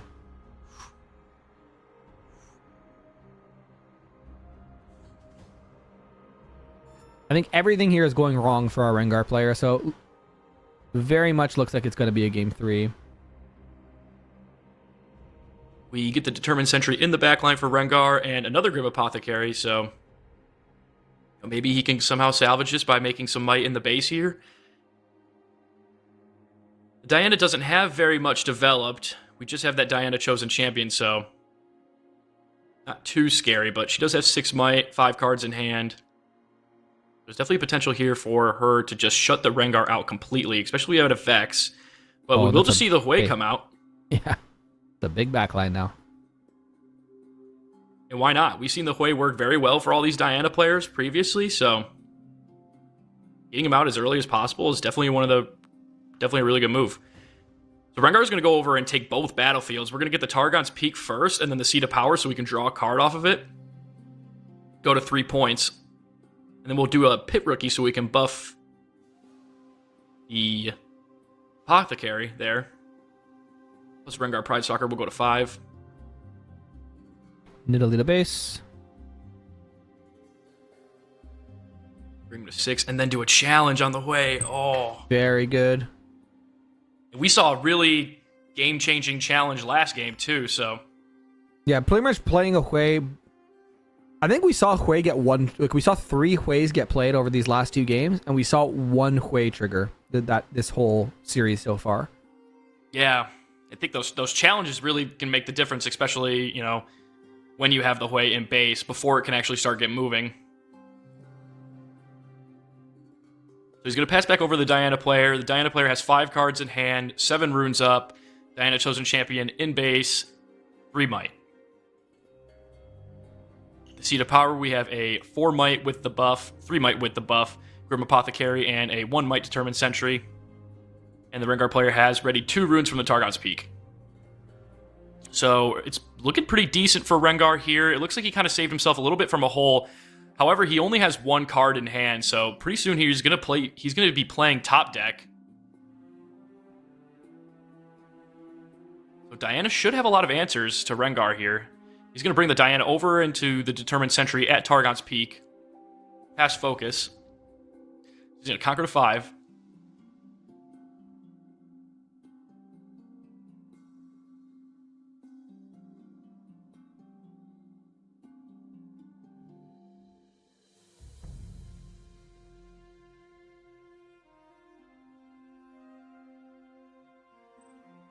All right, so then we're going to get the Moonfall at the Targon's Peak on the Nidalee, bringing the Nidalee down to 2 might. So we're going to have 2 to 3 at the Targon's Peak.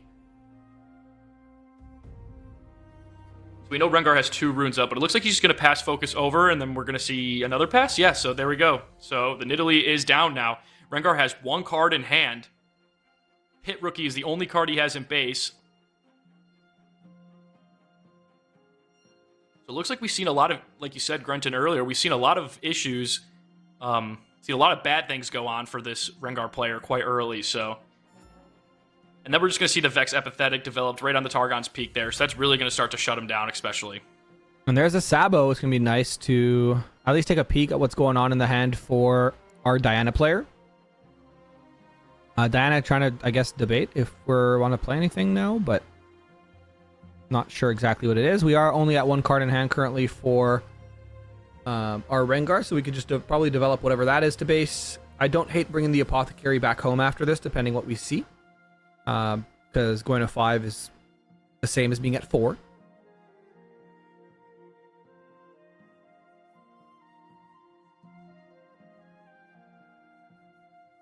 Still thinking is Relic on if they want to do anything here, just reveal their hand. We're gonna smoke screen. Interesting. So -1, and then it's just 2 units. I mean, I wonder if it really mattered. It didn't, because we don't lose to punch first. And there's only 1 card in hand. I'm curious what the thought process is behind smoke screening there and like deramping ourselves a rune instead of just letting them take the smoke screen and recycling it. I guess once we have a fizz. Okay, I see the line now. We have a fizz, so we want to keep that card live instead of putting it to the bottom of our deck. So I think that's probably what the thought process was from Relic. Right here, the best line probably is just do the Fizz into a Moonfall, right? Onto that Targon's Peak. Yeah, fizz into Moonfall would probably be much stronger, but just in case, we keep it live in case we find a not mirror image, Star-Crossed, and are able to bounce it back to our hand for whatever reason. So both players with not a lot of cards in hand right now. Diana at 3, Matt Matu at only 1. So it's kind of looking grim apothecary for Matt Matu right now.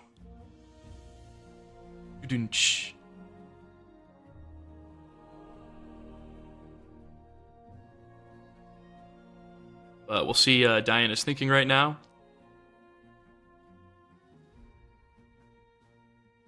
See some kind of Moonfall with Fizz. We know we have Fizz in hand and a Vex Apathetic in hand and 1 mystery card.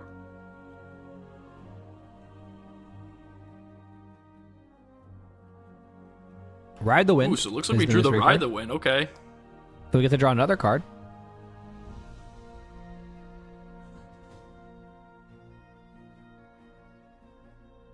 Now we're at 7. It's definitely looking like a game 3. Yeah.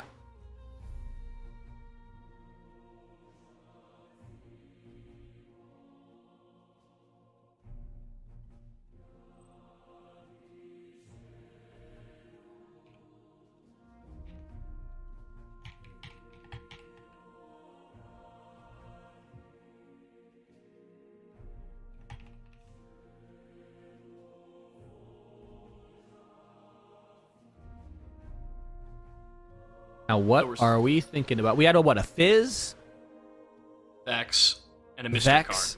And a mystery card, which was Ride the Wind, and now another mystery card. Yep. Okay. Yeah, why not? Why not just pull everything back? Because then you're just basically saying, hey, Rengar, like, it's on your terms now. Ball's in your court. This is what I got. So Rengar's just going to go and take both battlefields here. He's going to get the card draw from Seat of Power. Yep. Could be helpful for him.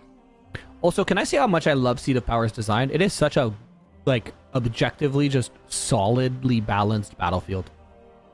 It's awesome. It's a cool looking card, too. I feel like speaking of that, we need to get some full art battlefields, right?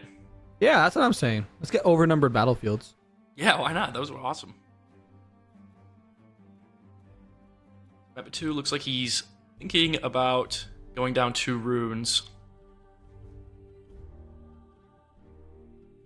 Pookie. Oh, Nope. take that back. Maybe not Pookie. Kaisa. Pookie buff Kaisa. So we know there's a Moonfall, which is... But the Fizz has to play the Moonfall, so... Can't really do it until we actually claim a battlefield, so I think we're just trying to avoid that happening. That being said, we have 1 card in hand. Punch First is scary here. A Thrill of the Hunt is scary here, because it essentially will mess up our math depending on how we try to attack this.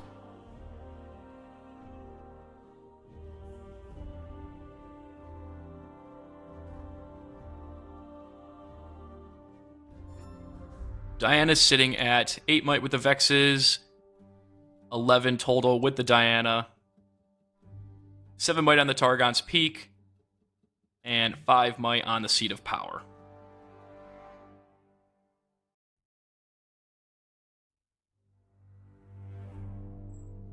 So I think with a Fizz Moonfall, we just win here? Unless Matsu has the Punch First in hand. Oh, Singularity. Or we just do a Singularity. And Thrill will only save 1 unit here.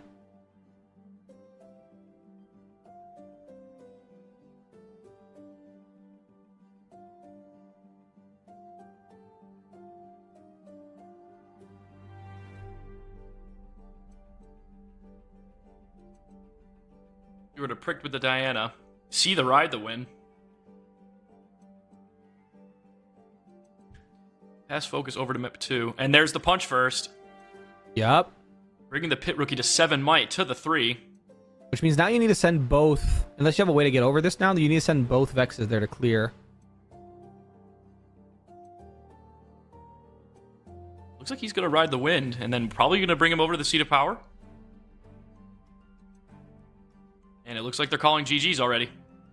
Yeah, because now we just win this combat with the Ride the Wind and then go to send 2 Vexes in. Alrighty, looks like we're going to game 3 then.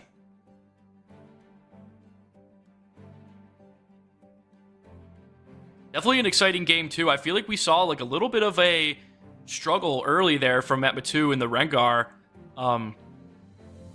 Kind of having some rough plays and losing some cards early that we needed. But kind of stabilizing a little bit towards the mid game, but they're still not able to keep it going for long enough to hold off the Diana. So it looks like we're going to have another Arena's Greatest and Rockfall Path game now. Rockfall Path, one of those battlefields that just really, really hard counters Rengar.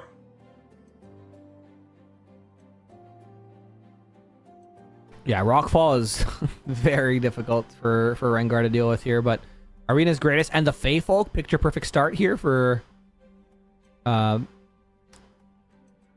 1. You have to be careful now, because if you just tap out and play Diana, there's a non-0% chance she just dies. Yeah.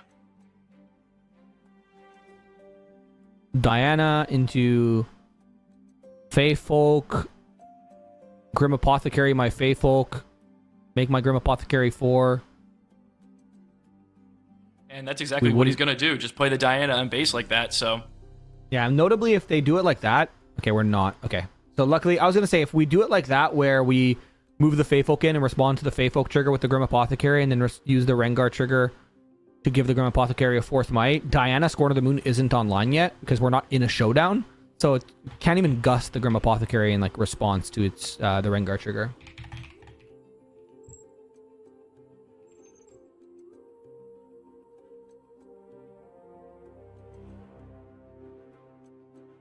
We're going to see the stack deck coming from the Diana. Yeah, top 3. Stack deck was one of those cards that I think a lot of people were thinking had the chance of getting banned in the last set of bans. Stack deck and Starcross, I believe, were in contention. But looks like they all survived, so... I think personally, I thought, like, honestly... I really think much need to get banned. You know, we saw the 2 battlefields get banned, and I think that's... I'm surprised, as someone who plays Lux Infinite, I'm surprised Echo didn't get a ban hammer, but besides that. We're going to go over to the Rockfall Path with the Kaisa, drawing a card. Then we still have the Fey Folk out there, so we can bring in the Diana or the Vex. And we don't have any runes up as the Diana player, so a punch first or some kind of pump could really be detrimental. So we're going to bring in the Diana here. Oh, and then we're going to ambush with the Nidalee. Interesting. I love to see it. We're going to predict with the Diana. See the Hui.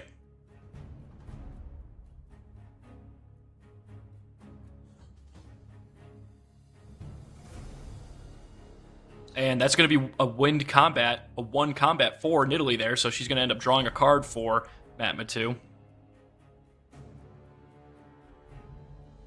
And Diana's just sitting here really without any options. She's all out of runes, so... And we're just going to see another dirty challenge there. Yeah, listen, as someone who played Misfortune Aurora a lot in set 1, and I played some mid-range Sivir in set 2, I love challenge. I love that card. It is such a well-designed card.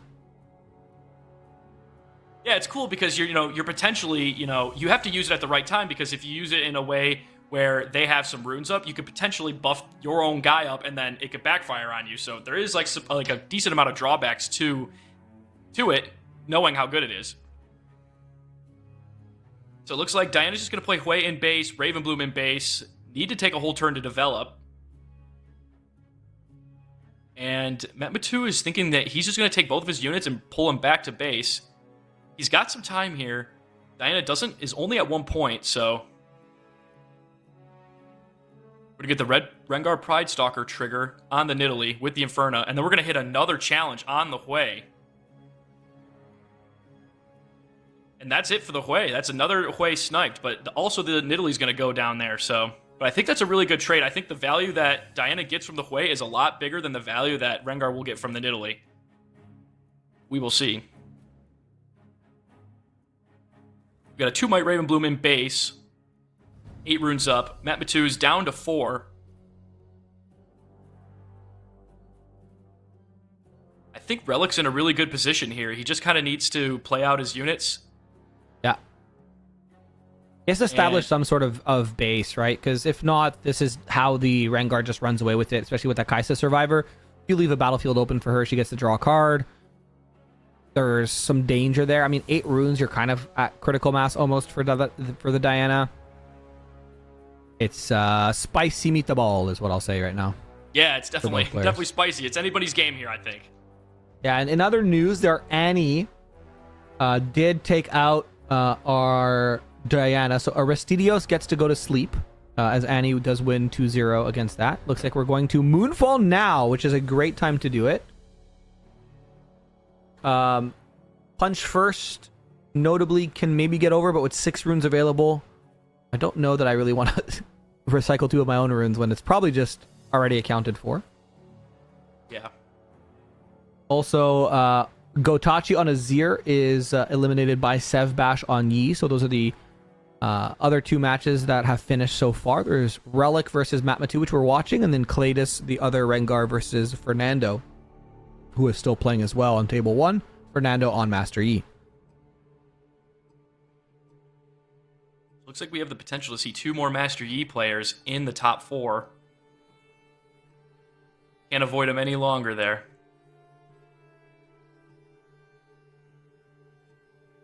So let's see the Darius coming straight down. And so this is cool because it's enough. Card. Yeah, the Darius is stunned. You can't really do anything here, but you could at least get your 6 point. Psych, it's going to get gusted. Passing but back now there's over a big to Darius Relic, here to deal with. Yeah, Darius' potential, it's +2 for second card, right? +2 and Ready Me for second card. So, yep. I wonder if you just Starcross it. Yeah, why not? At that point, he's going to have to rune all the way back down again to play him out again, so... Here's Hui.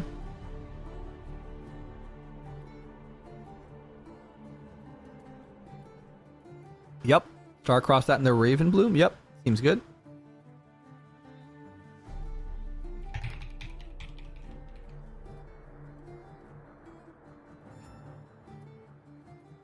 And this is a really rough spot now for Rengar. You just have to take a whole turn to develop, because that Vex is existing.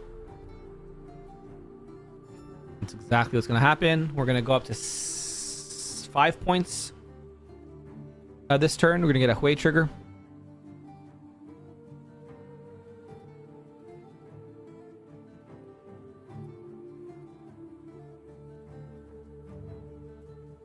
Looks like we're going to discard the Raven Bloom, buff him up, so we might be looking at another Moonfall here.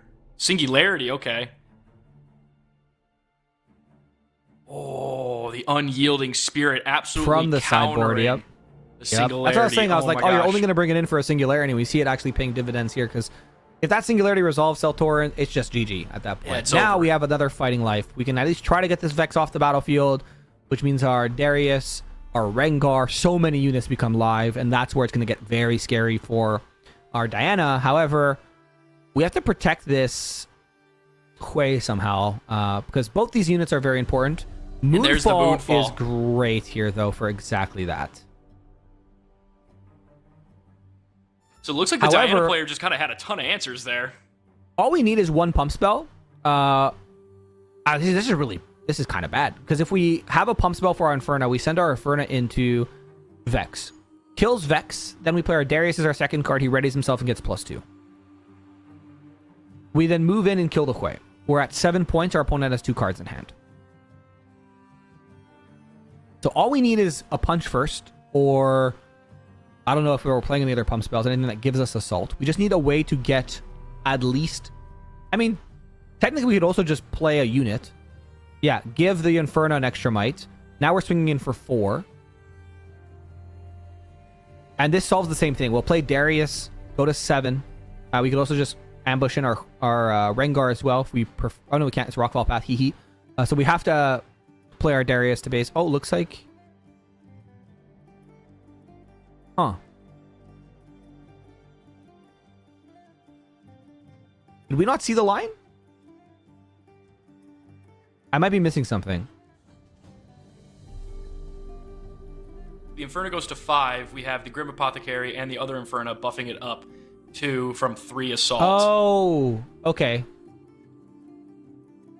So then we get the Vex Sure. off the battlefield, and then we could just try to trade with a Pike? Sure, but I feel like play the Inferno, trade the Vex, play the Darius might have... Actually, I don't know what's better. Chat, you tell me. Because we have a Darius in our hand that would have entered ready after the Inferno. So why not trade the Inferno 4 for 4, play the Darius, move in.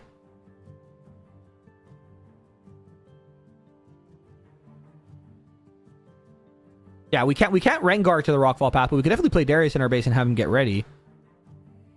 But I think we're just, splitting hairs at this point. The result is the same. We have units, and Fizz is going to come out here. And is there a Ride the Wind or something in the trash that we can get active with?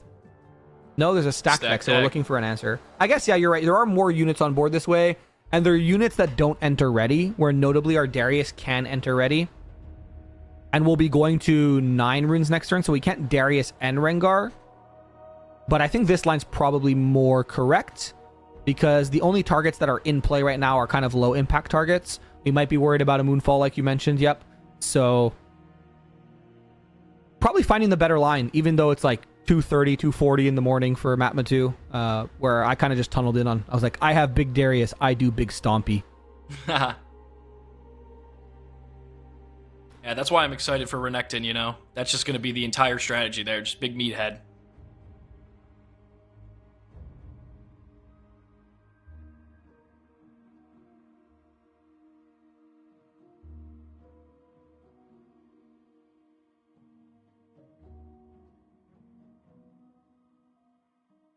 Looks like we forgot to recycle the 2 cards from the stack deck, but that is fixed now. So we're going to hit the Grim Apothecary with the Stupefy just to get a draw here, I'm assuming. Some kind of out. I'm not too sure what we could even really do.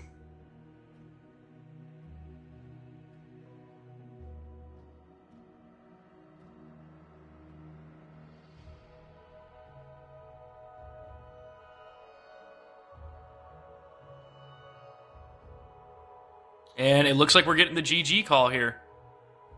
Yeah, So GG's like, indeed. Yeah, Matt You Matu's got it, going to take it GG's. over Relic. Yeah, and they obviously, I don't think they were able to tap the Diana Legend anyways, because they weren't in a showdown. Or they were able to use the Diana Legend, but they couldn't use that resource, that energy. But it's not going to matter. Matt Matu is going to take it 2-1 against Relic, knocking out one of our Dianas. There was 2 of them. Yeah, there was definitely 2 of them. Our other Diana also getting knocked out, which was actually Matt Matu's teammate. So Annie, Yi, and Rengar are our current 3, our top 3 in air quotes. Because there is one match still to play. Our other Rengar is up against a Yi, and if I'm being honest, I kind of want the Rengar to win. Because I would love to see, like, I don't know, Rengar mirror match top 4 or Rengar finals would go crazy. Yeah, that'd be fun. That'd be definitely a good watch, because, like, who really takes that there? Like, what is the win condition into a Rengar? We saw with the Azir, we kind of had that trademarked, like, Sand Soldier tempo. So. And we're here, Rengar versus Yi, game number 3. Man, I'm just rhyming like crazy today. Babyface, who is Fernando, against Caladius. FR for France.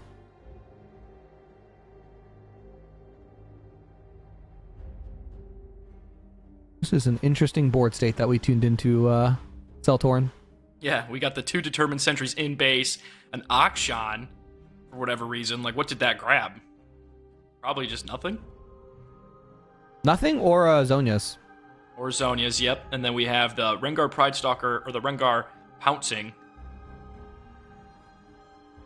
It's not Pouncing. What is that Rengar again? The orange one? Trophy Hunter. Trophy Hunter. We got the Rengar Trophy Hunter at the Star Spring, and then the Scuttle Crab in base.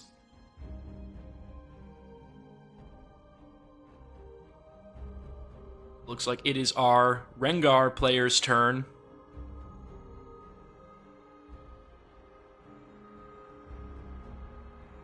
Three cards in hand. We got 5 cards in the Master Yi's hand. 2 runes up. Looks like we might have done a little bit of deramping here as the Rengar player. We're sitting at 5 runes compared to the 6 total. We're going to bring back our Akshan and then play Kinku. Yep, draw some cards. So we're going to get the draw off of the Kinku. What did I say? Drawing cards. Second best thing to do in Riftbound. Mm-hmm. That's why I play Infinite Lux. Pit Rookie. Just developing a big base here. Again, this is the magic of being on even points. You just got to set it up. All you really got to worry about against this Yi is a charm. So you'll lose maybe an Akshan or a Kinku Initiate here. But with a Rengar in your champion zone that you can just be like, ta-da, I'm here. I just realized this is also a double Star Spring game, which is super silly, especially if you're playing Rengar. Yeah, we're just going to go over and get the Star Spring with the Scuttle Crab. And I think if I was the E player, I would just leave it there, because if it does get killed, which it will, it's just going to end up showing you the Rengar's hand. Notably, there's only 2 cards in the Rengar's hand anyway. The double Guardian Angel, okay. And we quit both onto the Rengar, wow. So now the Rengar we want that is Rengar to be there ultra at, safe. Yeah, what is that at? 8, 10, 12 might, I think, at that battlefield. That Defending? is 8, 10, right? I think. On defense. It's 8 right now, 6 plus 2, and then 10 on defense, yeah. Is GA +1 or +2? +1. Oh, okay, yeah. So just at 10. We do have a lot of might in the base for Rengar. So we could maybe try to go in on the Master Yi's Rengar. However, it does have the Guardian Angel, so it's probably not the best play. So we're just going to take the Kinku over to the Star Spring and just probably take that battlefield. Okay, we'll see the Discipline, so that's going to bring it to 4, meaning we will trade here, and I get to see your hand. Yeah. We might trade here. Depends. So let's see if Rengar has any sort of answer to that. Because a Something to Nidalee buff here, himself up. here puts us to 5. We bounce back our Kinku to save it. Wins a combat, draws a card if we have a Nidalee.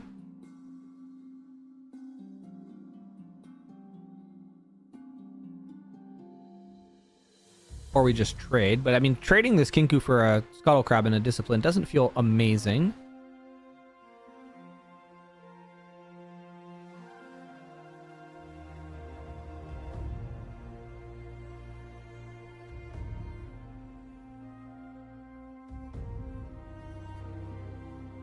Looks like we're thinking here. Could Big play a unit thinkies. ambush to the Star Spring. Could just play the Rengar to the Star Spring, right?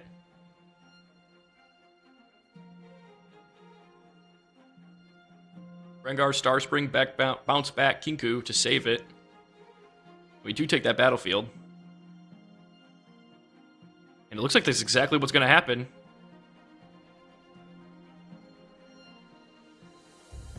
And we're going to bounce the Kiku with the Star Spring.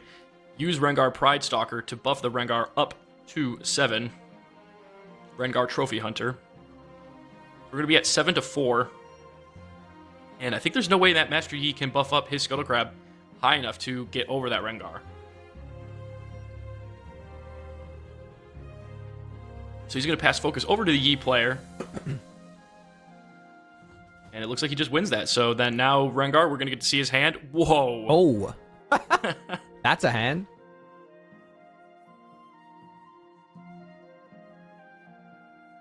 We're going to see the Falling Star and 2 Brynheers.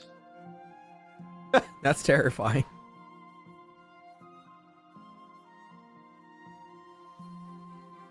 So I guess the Brynheer could be nice because on his next turn he could play Brynheer and then Falling Star without any repercussions. But notably, Defy doesn't work on Falling Star, so it's going to have to be something like a Not So Fast.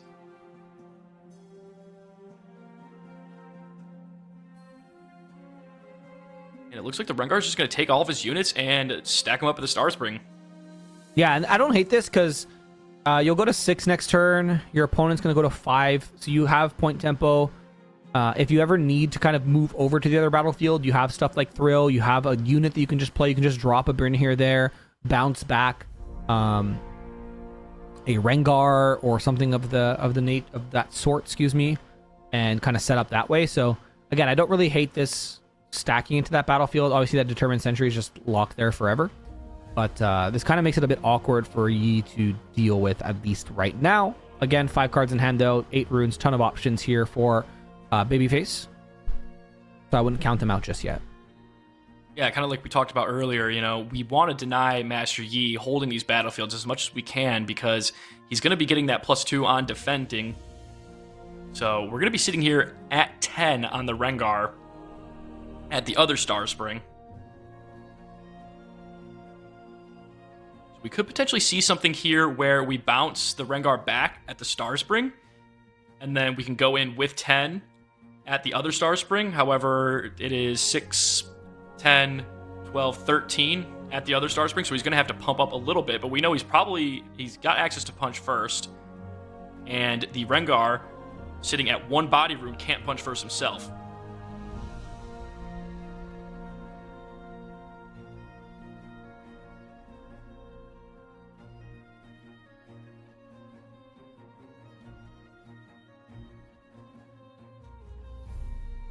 Thinkies.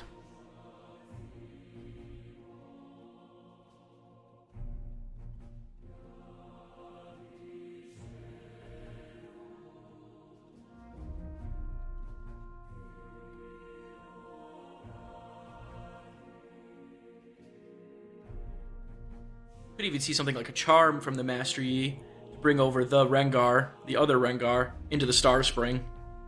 Trade there, and then do the whole Star Spring trigger with a unit at Star Spring, bring the Rengar back, move the Rengar into the other Star Spring, and then it should be 6, 7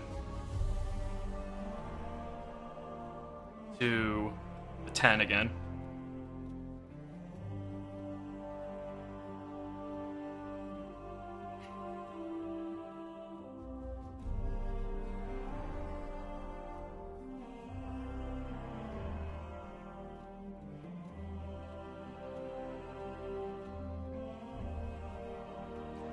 Looks like Babyface is taking his time thinking here. Yeah. And this might...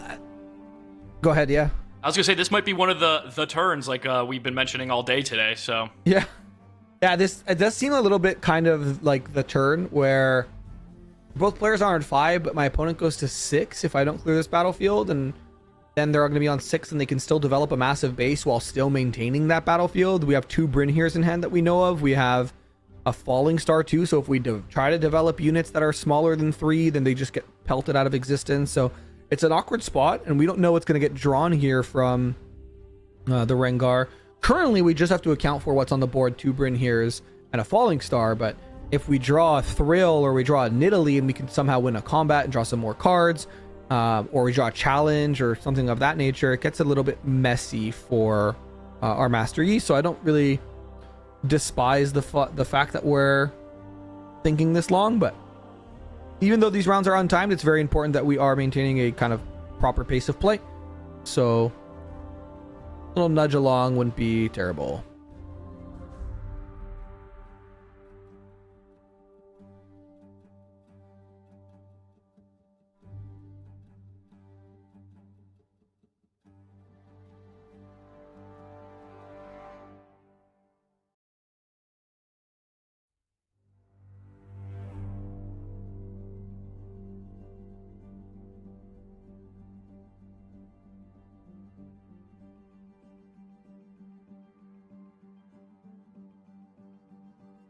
still thinking here, so interesting.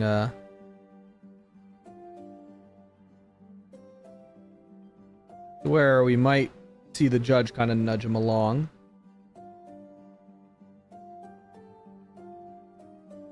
Yeah, he only has 5 cards in hand. I don't think he should have too many different lines that he should have to think about, but okay, so he's just going to go ahead and play the Fey Folk, yeah. Fey Folk, and then bounce the Rengar back. And then we're just going to go over here and try to clear some units.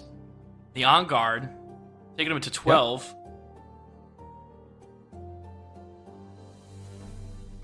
We're going to be at 12 to 13, I believe. Oh, no, because now he's attacking, so he's just going to be at 10. Yeah, he's just trying to clear out, I think, some of the danger. He has like 3 lives. It's like he's actually a cat with 9 lives, so.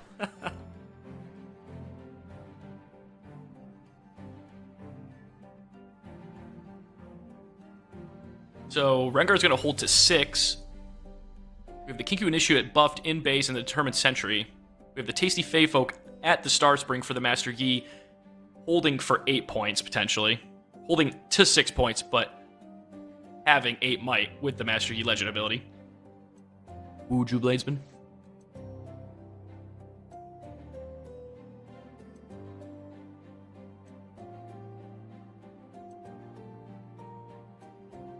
The Wuju man himself, some might say. Mm-hmm. Pit Rookie in base. That just come out? Yeah. Yeah. Oh, he just moved it. He just moved it, I believe, yeah. That sentry stuck there, but Falling Star gonna try to deal with this Fey Folk, probably. Going to 7's not terrible here. We do let our opponent draw a card and channel some runes, which is less than ideal.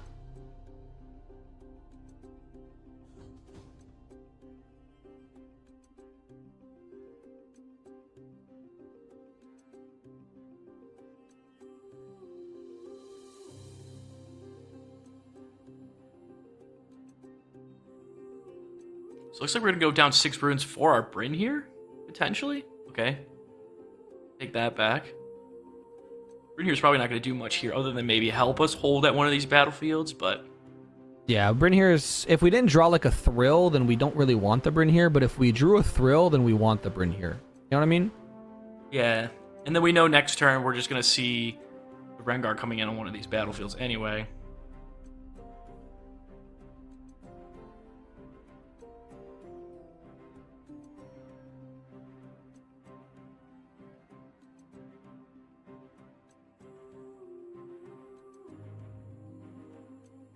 We're going to spend a little bit of time thinking here for the Rengar now.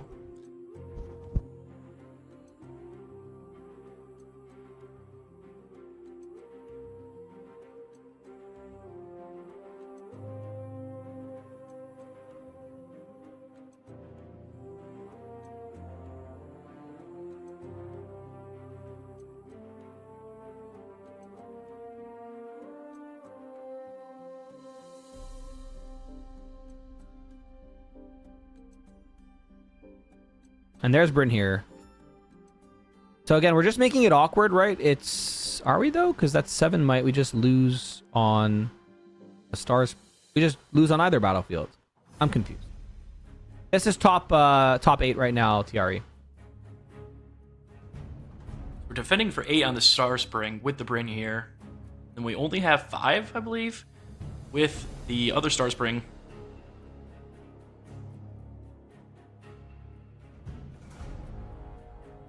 The Rengar's completely tapped out, so it looks like if he has any sort of accelerate that he can get in here.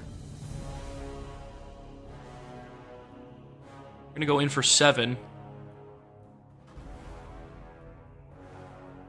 And we're just going to win that battlefield there. Go to 6 points. Ooh. Oh, let's go to 6 points. Play the first mate. Ready the Rengar. Send him back to base, and then move the Rengar over for our 7th point. Yeah. And we know we don't have a Falling Star in hand anymore for the Rengar player. We do have it Bryn here.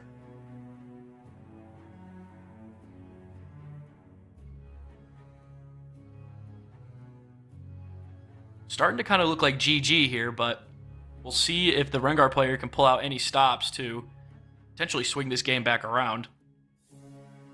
Master Yi is in a good position here where he's holding both battlefields. 5 might there with the first mate.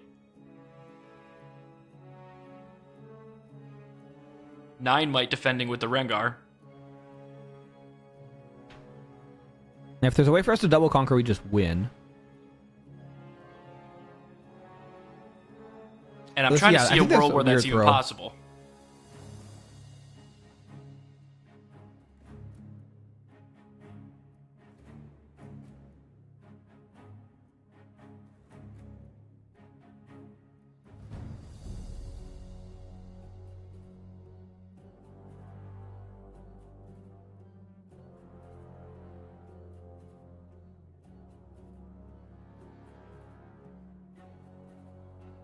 Oh yeah, Master Yi needs to pay for that first mate. I just realized. Oh, yeah. Already passed. Forgot.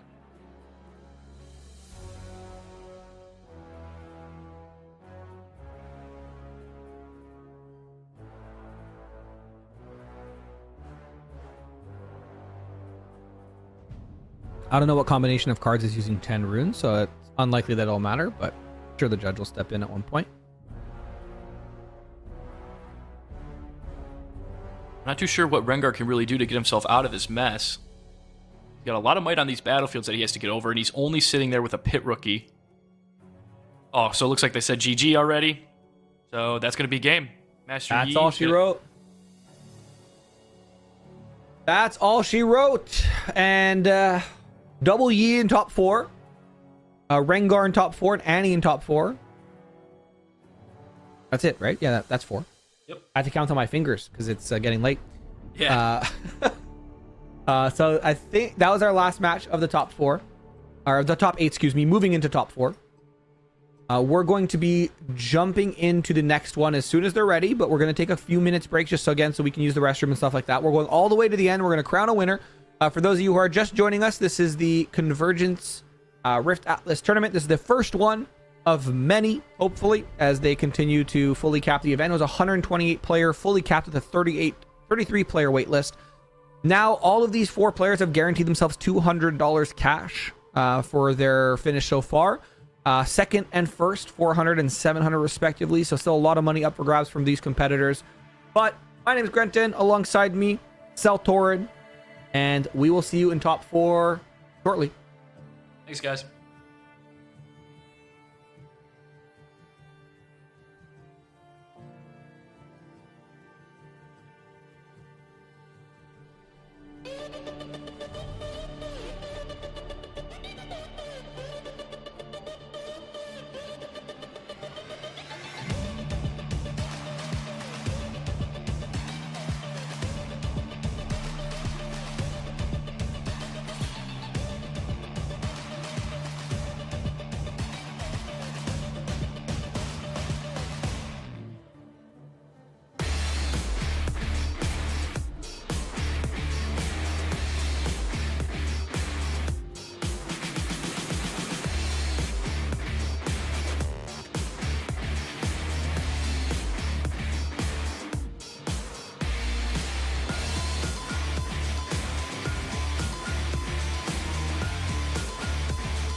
Welcome back to the Rift Atlas Convergence series. My name's Grenton. Alongside me is Torrid. It's been a long day. We have a couple rounds left couple matches left, I should say. Rounds are done. That's when we know it's been long. We have our top 4 getting ready to get underway right now. On the other table, that won't be our table, we have a Master Yi mirror. So we have essentially locked up that the fact that there won't be a Yi mirror finals. But more interestingly, in my opinion, on our table 2, we have Annie, which is Canon Black, against Matmatu. And Seltor, talk to me. Yeah, I think the Annie Rengar game is going to be super fun to watch. Matmatu, obviously, he's been up super late, so we'll see if he can really perform. But I think it's just going to be kind of like a who can control these battlefields early kind of game here. We've seen that happen earlier with the different Yi matchups as well. You just kind of have to see who can really take the tempo. So, what do you think? What do you think gets this? Yeah, I think kind of the same thing. The thing with Annie is you're able to... Rengar does really well at punishing you for taking a turn off or trying to develop. Annie gets to do that, but also hold up interaction because of her Dark Child Legend ability, where you always kind of have at least 2 runes sort of ready to go. And it looks like both players here are going to be jumping into it. I'm just going to check our standing manager real quick. And if I'm not mistaken, Matmatu... Matmatu is higher seed than Annie. So Matmatu will be starting off and kind of very important for this deck. Doesn't have a 2-drop though, so a little unlucky there. There's even one... I don't know if this is the list that's running Determined Sentry, but we saw that other Rengars were running Determined Sentry, but unable to find anything to play on turn 1 here, which could hurt the tempo like we were talking about earlier.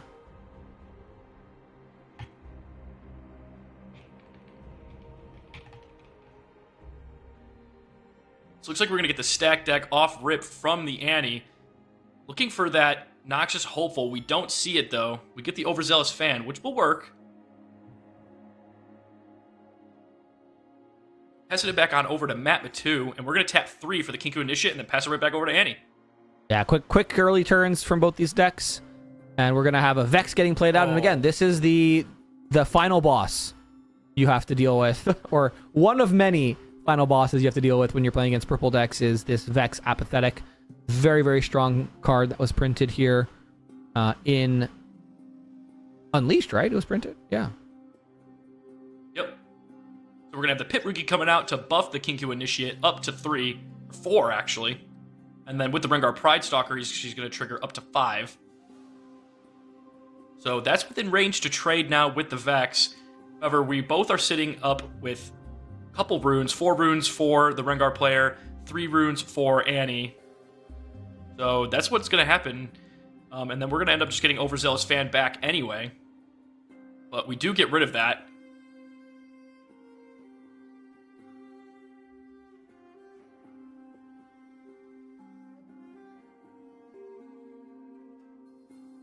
So it looks like we're maybe just kind of taking a turn now to develop it after we've had that kind of back and forth.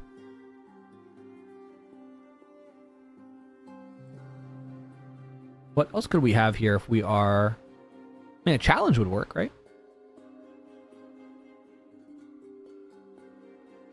Or just, draw some cards. Drawing cards is good. Draw cards off the Kinku Initiate. Helping with Rengar Pride Stalker. And passing back over to Annie. So Annie's sitting pretty at the Emperor's Diocese with the Vex Apathetic that we're just going to move back to protect it. Play out a Inferna in base. And just ready 2 runes to pass turnover, so...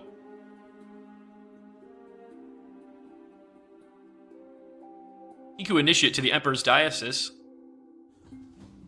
Getting the Conquer there. And he will pay the 1. Or is he just going to bounce without paying the 1? Yeah, notably, this is... The new rules are in effect on the 24th, so Emperor's Dice is still broken until then. But we are actually going to do it ethically. Okay. So then we keep the Sand Soldier at the Emperor's Diocese, and now if he plays back the Kinku out, he's going to be able to draw again. And he's going to get the draw of Seat of Power, too. It's a lot of drawing. think that might kind of be the name of the game here because Annie only has 4 cards in hand.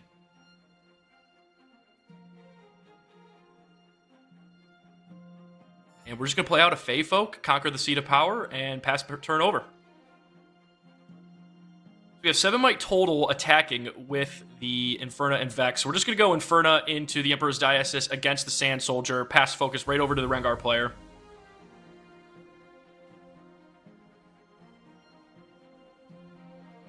And I believe a Grim Resolve will save him. I think we haven't seen Matt Matu use a Grim Resolve this tournament yet, so I doubt he has it. But looks like as a reaction, we're going to play the Inferna to the Seat of Power, triggering Rengar Pridestalker, giving the Sand Soldier +1, so it will trade with the Inferna. Assuming there's nothing else that the Annie's going to do.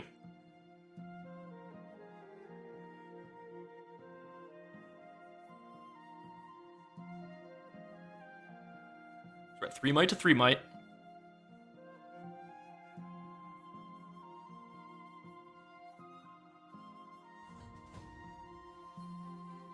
Emperor's Dialysis. But that's crazy. I just read that too.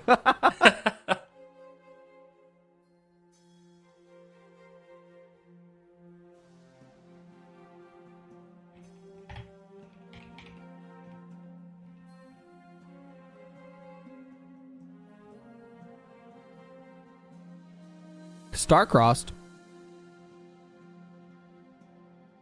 Oh, we're just going to send Vex in now, looks like. Yep.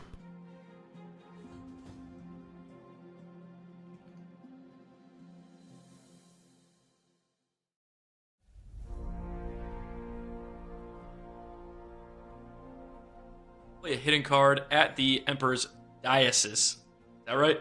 Dias? No, Dias. just Dias, however you want to pronounce it. At the Emperor's Dias. I'm probably going to pronounce it wrong again.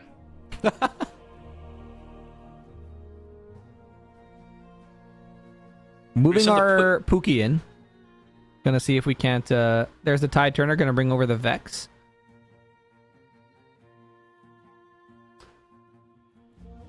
Okay. Can kill the Sand Soldier here. We can swing in...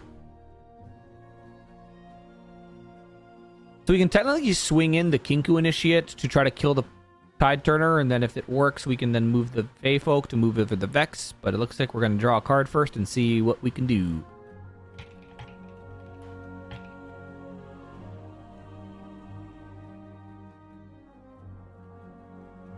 We're going to go 1 for 1. Ask to go 1 for 1 at least. I doubt this is going to be a just pass or showdown with 4 runes available, and one of our most important units is Annie here. We're going to flash the Vex back to base.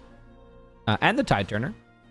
This does unlock our ability to get active here on Rengar with 8 cards in hand. Surely some stuff we can do. We got to be careful though, because Challenge is still a live card in this matchup, and getting that Vex challenged after you flashed it might feel a little bad.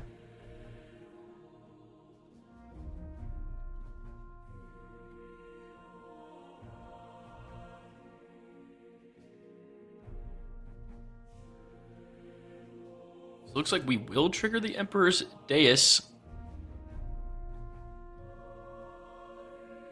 Hey, you said it right. The whole time when I was getting ready to read that or say that, I was looking at the chat for the guy in Twitch who wrote out how to pronounce it.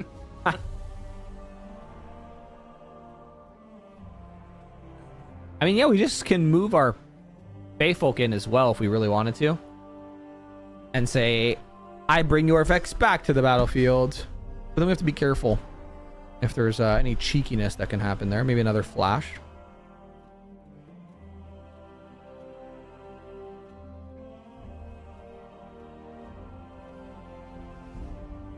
There's the sentry. Gonna make that initiate even bigger. Maybe look for a challenge here. Sure are. Here's the challenge. I'm in the flow state. Make sure we pay deflect. We did. We paid 2 energy to power and then abandon. Okay. That's fine. Give It just the makes Annie it the more opportunity to expensive. predict.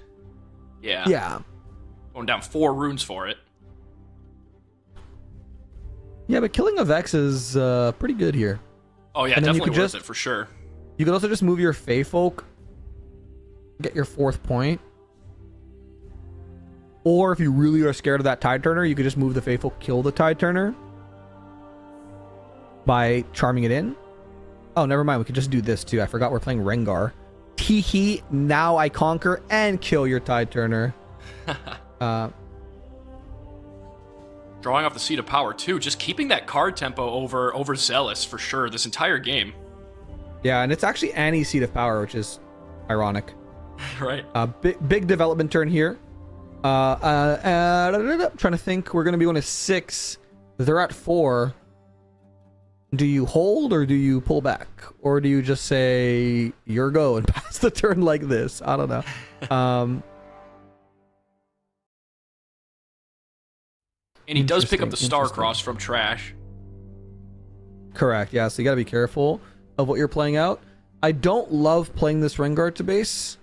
I see him hovering the Rengar. It is just a Starcross target. But maybe we're just trying to bait that, I guess, for now.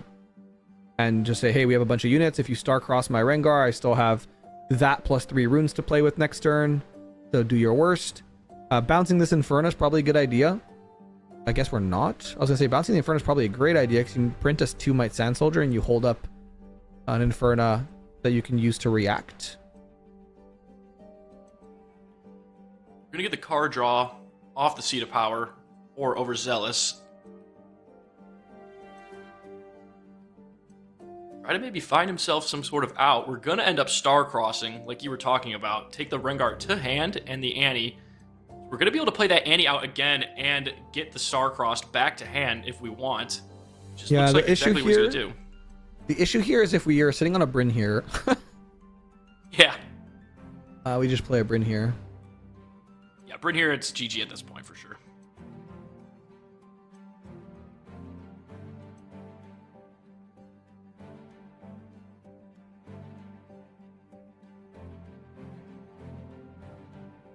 Gonna hide a card. And we have a bajillion runes available because Annie. 1 for 1, asking for a trade.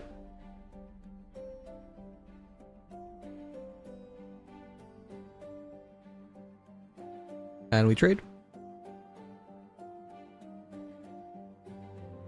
What's interesting here is you can move the Inferna, conquer, bounce her back, and now you're holding up a 3 might shotgun a little bit your opponent.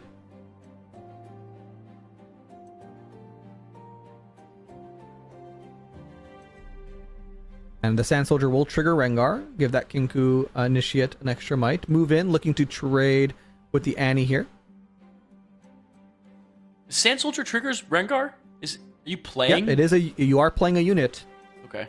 It doesn't say, if it said anytime you play a unit card, then no, because tokens aren't cards. But it is in fact a unit that is being played. Huh. Starcross going to come out. Annie and Kinku probably in the base. And here comes an ambush, maybe? The Inferno that we saw earlier. This will put it up to 6 Rengar trigger. Gonna go on the Inferno, so 7-4 currently. I don't know what Annie could have here that saves them, because there is... Yeah, next. Alright, so Overzealous is gonna just say, let's go next. Mr. Cannon Black. As we move on to game number 2. For some reason I thought we were in game 3, but no, that's just game 2. Yeah, definitely interesting game to watch there. I think if I'm Annie, I don't know, it's a tough call. I feel like it's kind of hard to see a way where, you know, what other lines did Annie really have last game? I didn't specifically see anything that I thought was like a misplay. You know, talking back to when we were talking about chess.com earlier and we're comparing a bunch of stuff to chess, like, you know, let's have like the program that tells you, hey, you blundered here. So I don't necessarily know what he could have done better there. What do you think? I think with Rengar, Annie tried to do a lot of protecting that Vex there, but the Vex still ended up dying. Obviously, that's a good pattern, right? Annie didn't really have great cards, but also on Rengar's side, didn't really have a good open at all. I think you really have to almost channel your inner Aurelia and just like protect the Vex as much as you can. Yeah, definitely, because with the Vex at the battlefield, you're basically shutting down the Rengar. But we've seen this before. It hasn't been super hard for the Rengar player to get over those Vexes by using certain ways like challenge and even just developing units in the base beforehand and just running them into the Vex. So it looks like we're going to see an Overzealous, and then... That's a great start for Rengar. There we go. Probably the best start that we'll see at turn 2 for Rengar. We're going to get the Bayfolk and the Determined Sentry.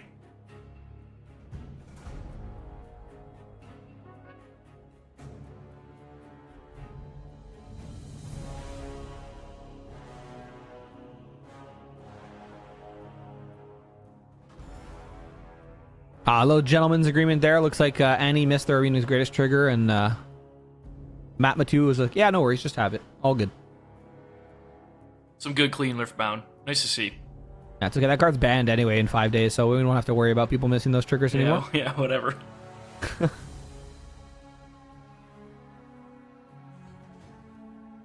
Sentry's going to go in, get our second point. Again, we have our even points now, so this Sentry did its job, got us to even points. We can keep our Bayfolk home, and we can just develop. There is a Vex out, so we do have to be a little bit worried about that. Sabotage is great here. Asking our opponent. Oh, that's cards.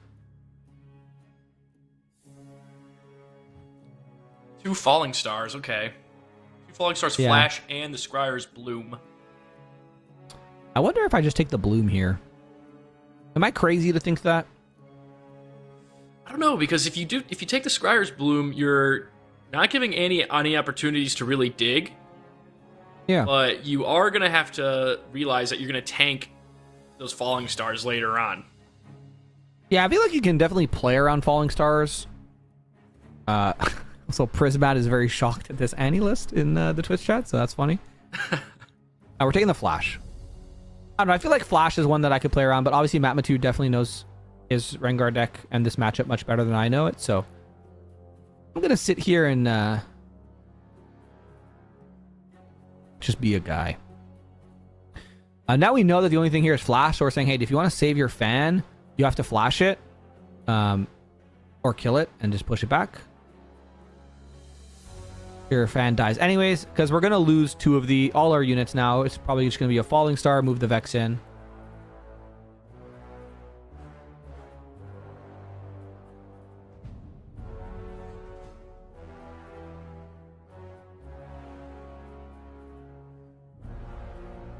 There it is.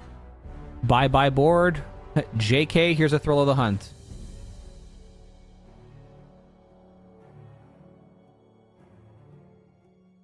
This will still make... Oh, yeah, this will score us a couple points, which is nice. Actually, very nice. It's going to put us up Now, to 4. correct me if I'm wrong here, but does the Vex Apathetic not stun there? Yeah, it does. You can stun, but you can still conquer when you're stunned. You're not dealing combat damage. Okay. And you're not moving. You're being played at that battlefield as per Thrill of the Hunt. So all is legal in this. It's a very heads-up play from Matt Matu. Going to 4 off the back of that Falling Star. At 5 runes now, so we know there's another Falling Star and a Flash in hand. We know the full contents of the hand for Annie. Scryer's Bloom gets deployed, so I'm going to be able to sculpt a little bit. But yeah, stun doesn't matter there. Thrill of the Hunt doing what Thrill of the Hunt was printed to do. And now it's like, we know there's a Falling Star, so do we... Playing our Rengar is essentially saying, he kill our Rengar. 2 cards in hand. Might not be the greatest, but... sir, we're stunned. Okay, yeah, they're stunned. Oof.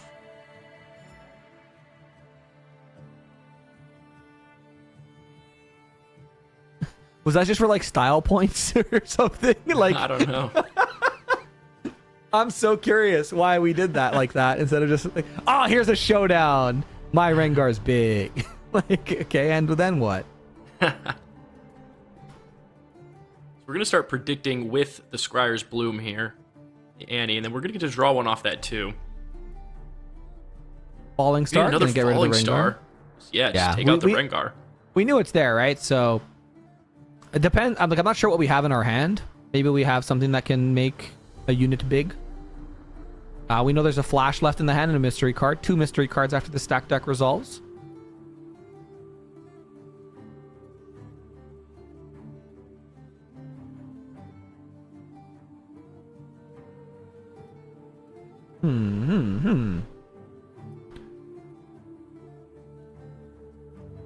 If I'm looking at the matches here, Matt Matu is the last player from Arcane Aces, I think was their team name, AA, who is still left in the tournament. Ooh, Void Seeker goes crazy here.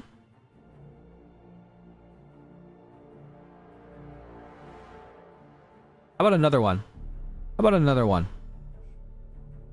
Just ending up having to just take the turn to develop a little bit because we're just going to get blown up by the Void Seeker. Yeah. But now this is where kind of Chaos decks get to run away with it, right? We saw the Scryer's Bloom. We saw a couple stack decks so far. And now we have 4 cards in hand all of a sudden. That's why I think like maybe taking the Scryer's Bloom's okay, because that flash, if we actually take a look at what happened, like wasn't really impactful here. But 2 of those units that we just played are Inferno, so like maybe I don't know.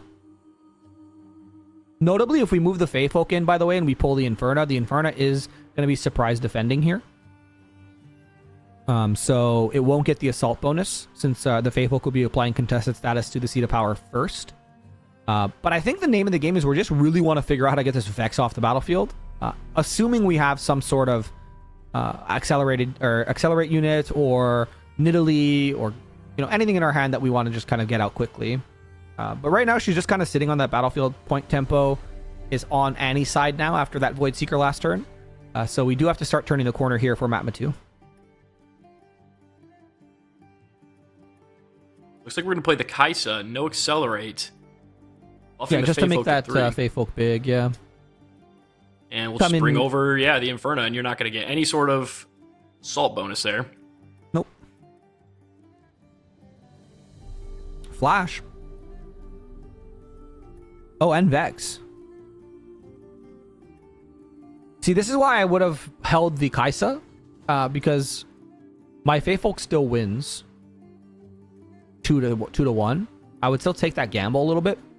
And maybe if I see the flash, then okay, well, I can accelerate the Kaisa, draw a card, right? So now because we're on 8 runes, if we have a second Kaisa in our hand, there's no way for us to accelerate this. If there's no way for us to like play a unit and then challenge, we could have done that, but it looks like we're just going to pass back to Annie. And this is looking grim for our Rengar player. 1 card in hand with 3 units in play, one of which is going to meet their untimely demise very shortly. And back goes Vex to that battlefield. Also, Annie could get played and... Oh no, we can't grab a Falling Star. We're missing a red, interestingly enough.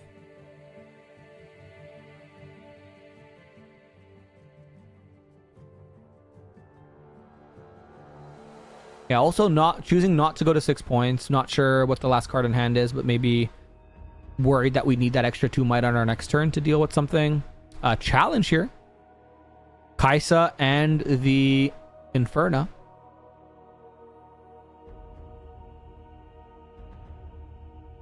Notably, damage will heal after this combat.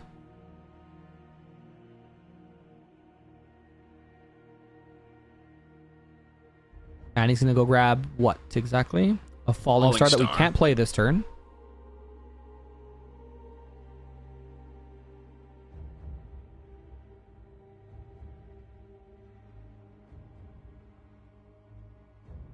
And there's a Noxus Hopeful.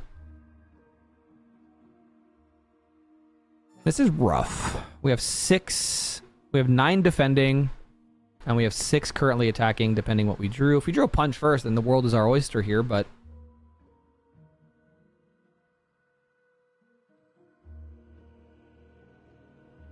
Still have another turn. Doesn't really have any way to counter the punch first either. So we'll see the Sabo then, the only card in his hand.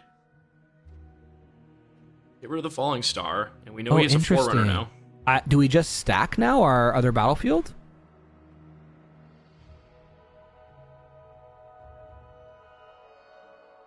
I think that might be the only play that he does have right now, unless he just wants to rely off his top deck, which is a strategy. Heart of the cards, they call that. Because right now, if you don't stack the seat, you let Annie move up to that seat with a Forerunner that gets dropped on top of it.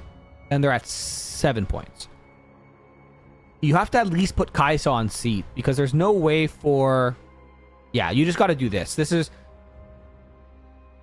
If for whatever reason they retreat everything, then that's a decision for next turn Rengar. But right now with that Forerunner, unless we drew exactly a Falling Star. Actually, no, Falling Star doesn't even help us here. We need... Yeah, Forerunner's going to get played to base. Inferno was what we drew. Oh no, Inferno's going to get retreated back. Sorry. Yeah. There's still a mystery card in hand. And everything's going to come back except for... Vex, obviously. But if we're going all in on this, what did we draw? If we drew a first mate, we can draw another card. Actually, if we drew first mate, we could probably win. So we just retreat our Kai'Sa, play the first mate, go up to 5, push the Kai'Sa in.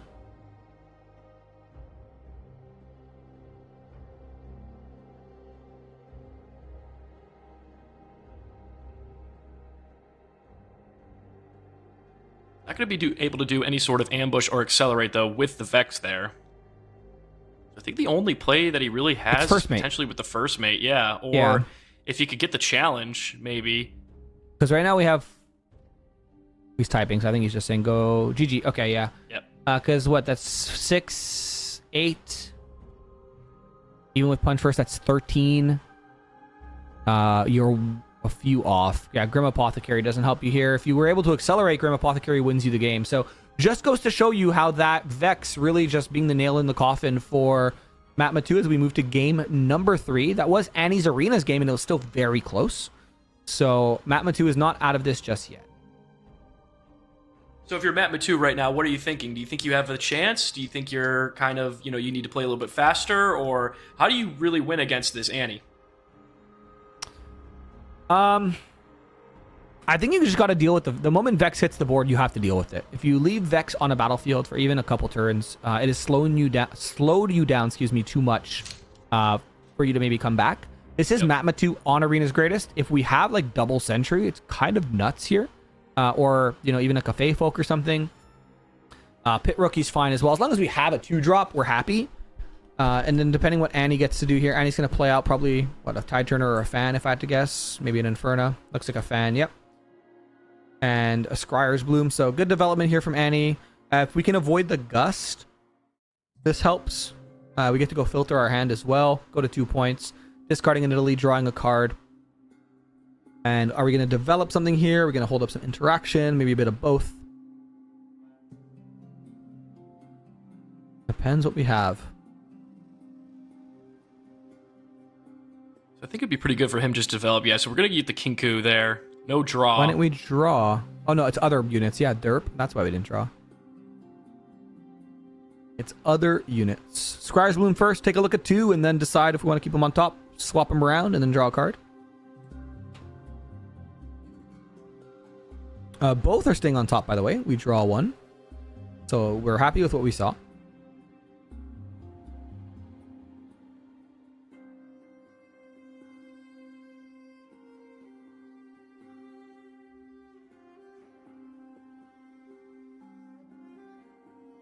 Kai'Sa accelerated. Or, no, not accelerated, sorry. Just played to base.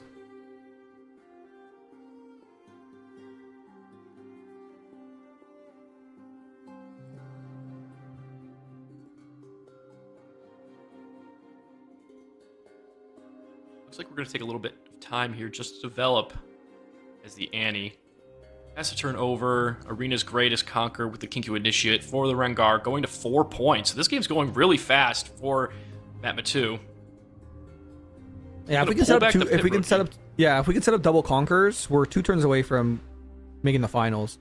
Obviously, that's much easier said than done, but it's great when you drop a Forerunner. It's going to be terrible if there's a Starcrossed in hand, though, for Annie. It's going to be really bad for us as Matma 2.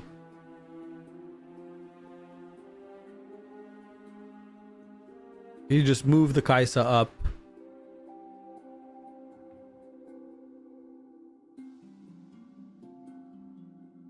Draw 2 from the Zon plus Kai'Sa. Maybe Starcross then afterwards. Put the Kai'Sa back in your hand. You can even redeploy the Kai'Sa to base.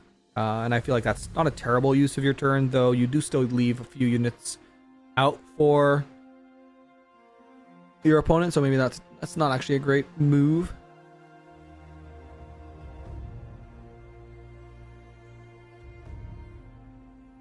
Six might in base for Annie. 9 sitting at the arena's greatest. 2 in base for Metma2. Looks like he's going to do exactly what you said. Just head to the Zom Warrens, get the Conquer trigger from Kaisa, and then trigger the Zom Warrens. Discarding the flash. Yeah. And I say, I see your Forerunner, and I raise you a Forerunner, is what we're saying here. Rengar plus Pit Rookie. A Sabotage, great. Let's take a look at what we're dealing with before we have to deal with it. Here comes a Flash, gonna save both units. Or just... Oh yeah, it's saving both, yeah, okay.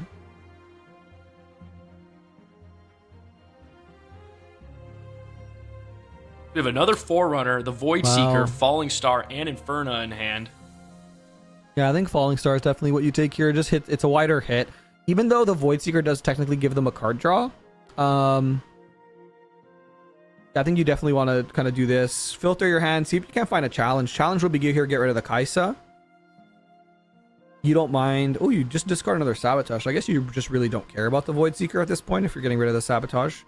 Maybe digging for a challenge or something of that nature. There is 6 runes available, so we have enough to Rengar Trophy Hunter and do something else that is worth 1 rune.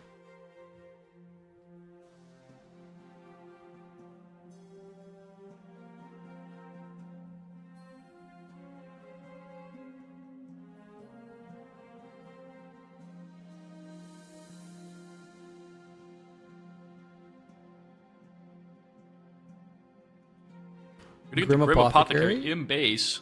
Yeah. Are we bouncing anything? No. Oh, yeah, so we're just saying, your go, boss man. We know there's no Starcross in hands unless we top deck one or draw one off the Kaisa. We are in a very good spot. We're going to have some mech on mech violence here. Leave coming in.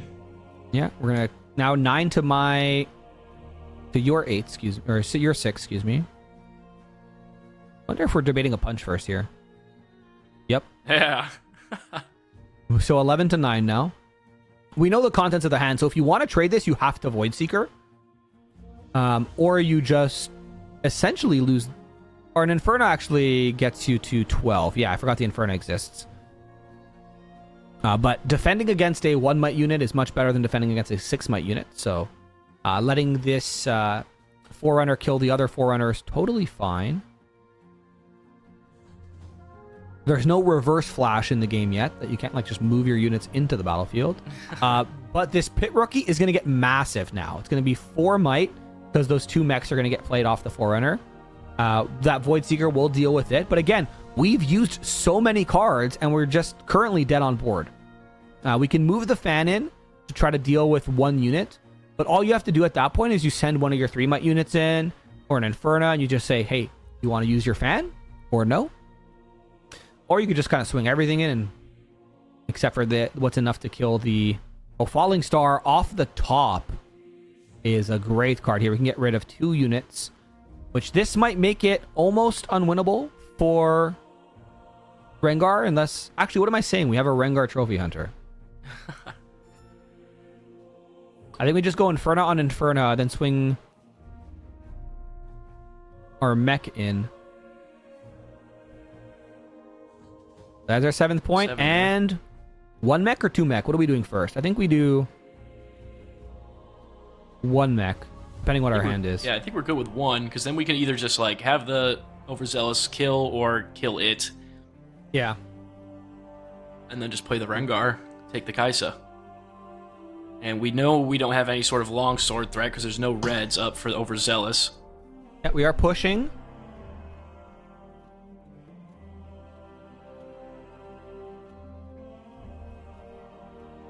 And here comes Rengar.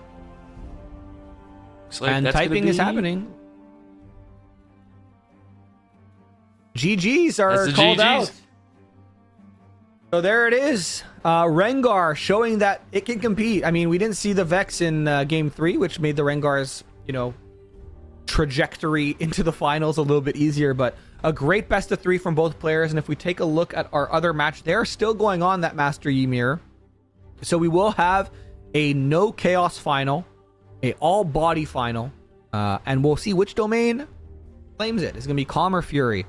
I'm hoping, and to no one's surprise in the chat, that Rengar wins. I believe Matt Batu already took it against a Yi player earlier, if I'm right. Let me check his player history. So he might be your saving grace here.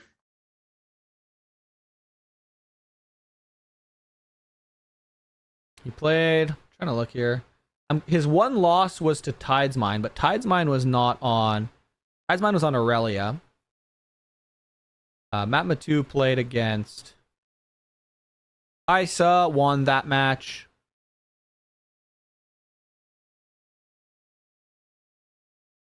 Just looking at all his opponents now. Draven. Yeah, they need to buff Chaos, I think. What do you think? I feel like Chaos is a bit weak. Yeah, definitely. I think, with the reveals in Vendetta 2, we haven't seen enough good Chaos cards, so. I agree. Yeah, so we actually, in our last round of Swiss, Matt Matu played against No Role Model from Team FF and beat him at 2-1. Or 2-0, sorry. So, might be favored for our friend Matt Matu. We're going to jump in, though, to our Master Yi mirror. Game number 3. It looks like we just got underway. Fiora. I forget this one's name. Orange Fiora. Peerless, maybe? Is that it? Peerless. Yeah, you're right. Peerless.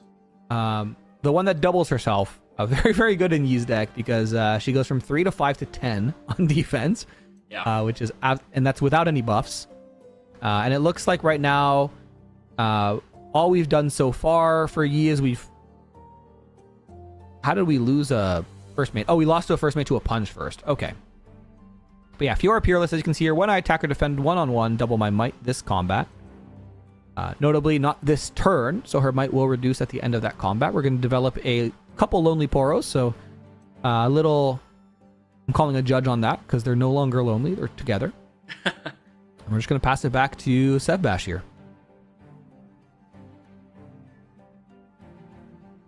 Yeah, Sebesh with the Fiora Peerless in the base is going to be 6 might attacking. Not necessarily attacking, but just because of when it attacks and defends one-on-one, it doubles its might.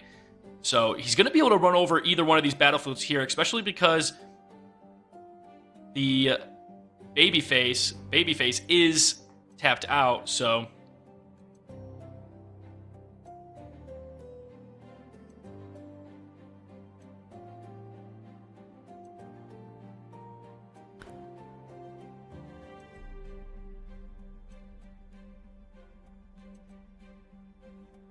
So let's see what Sevbash has. He's thinking here.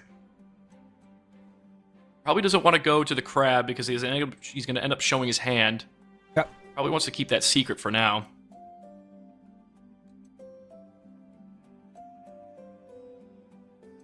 He could just take a turn to develop the Yi out and beat Babyface into the Yi development.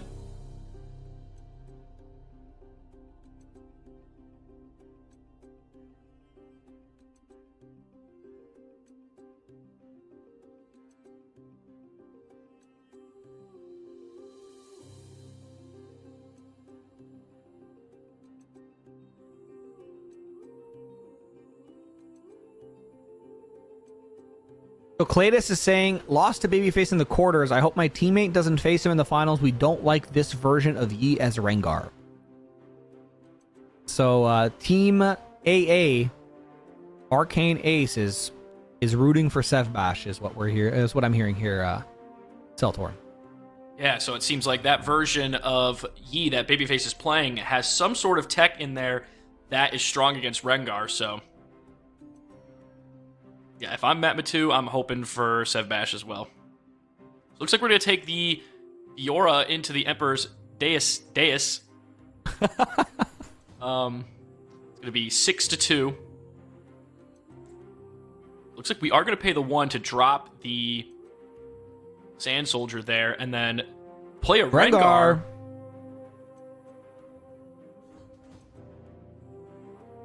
I'll see that hand. Pretty normal Yi hand. Yeah, Fiora, obviously, the Discipline, another Scuttle, Lonely Poro, and a On Guard.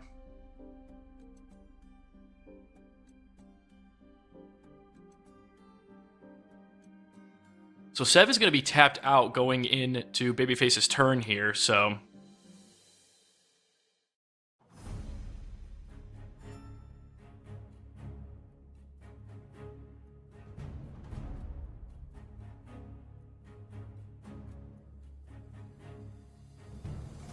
Six runes available. Both players have yet to play their chosen champion. We're at 3 points to 2 points currently, but a very dominating position for Sev Bash, though we are completely exhausted on our runes. So any pump spell here gets over the Sand Soldier. Getting over that Rengar is going to be a bit more tricky, but unfortunately for Master Yi, that Rengar is kind of locked up in that Vile Lair. The only way for it to get out is to get like saved from a Guardian Angel or a Zhonya's where it gets recalled. But besides that, it's just kind of stuck. 8 might there at the Rengar with the Vile Lair. Could just send the Lonely Poro in, discipline it, and then he gets the card draw off, and then he keeps Sev Bash off that from holding.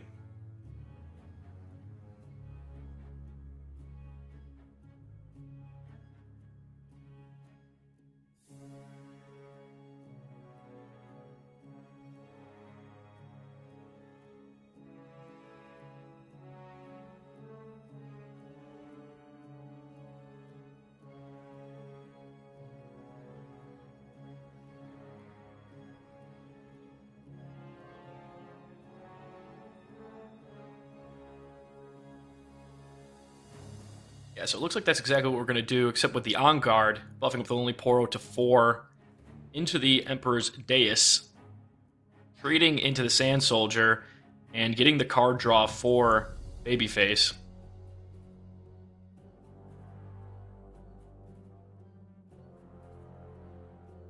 That's one way to do it.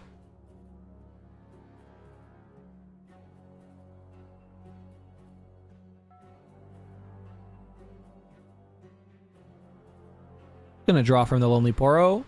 We can send the other Lonely Poro in and get our 4th point. And again, we don't really have to go crazy on that Rengar just yet because our opponent's going to be on odd points. So we're getting our 4th here. We could either bounce or not. It's up to us, depending on what we have in our hand. We're just going to develop our Yi to base, which I don't hate. And we're going to keep 1 rune available in case we need to pump our Poro or defy a charm, maybe. Ends up top decking that.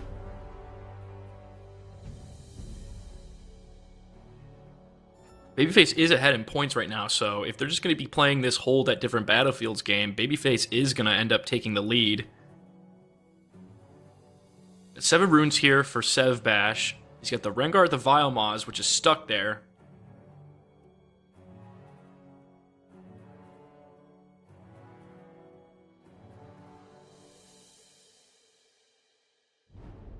Could just take a turn here, develop our board a little bit. Yep. But now we're starting to kind of fall behind.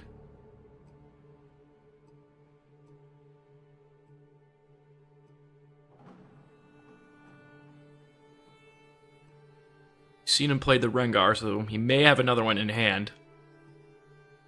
Play it to the Emperor's Dais. Then he's going to be giving the card draw to Babyface and risking losing to the punch first.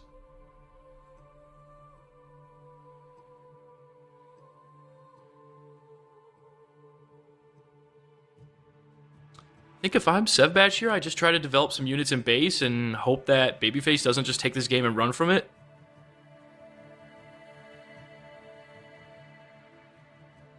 Looks like he will just play the Fiora that he had bounced back from Emperor's Dais earlier to base.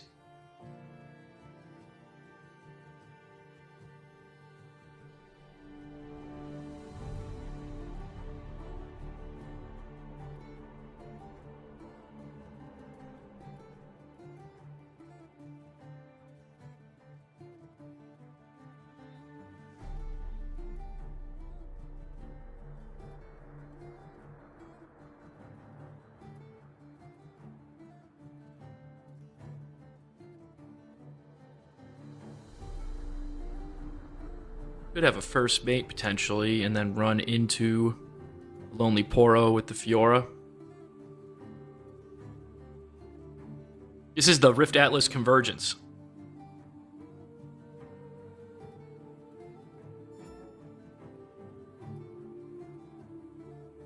So yeah, that he's just going to pass over to Babyface. Babyface is going to go to 5 points. Ready to Master Yi in base and the Lonely Poro. We're going to get the Sabotage. That's going to be really good. So now we're going to see what Baby Sevbash has in hand and potentially take away his answers. So let's see if Sev wants to react here. Potentially not give him the opportunity to take something that he may need this turn. Maybe to pump his Rengar or something.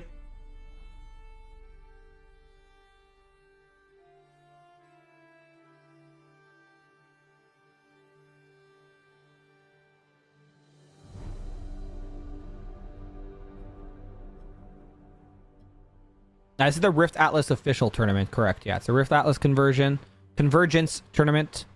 I'm going to use the discipline on the Rengar just to make sure we're insulating ourselves a little bit against any sort of attack. We're going to go up to 10 might on defense. If you do want to get involved in the next one, make sure you join the Rift Atlas Discord. That's where they post the announcement first, and then they'll post it on their socials afterwards.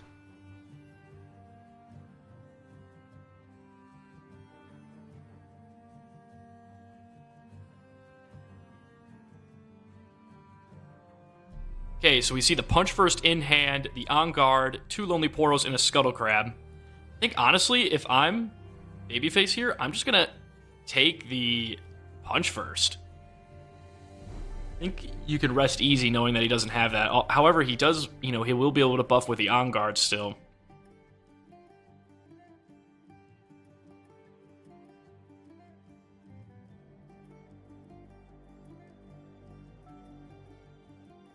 So it looks like he will take the Punch First. I think that was kind of an obvious choice there.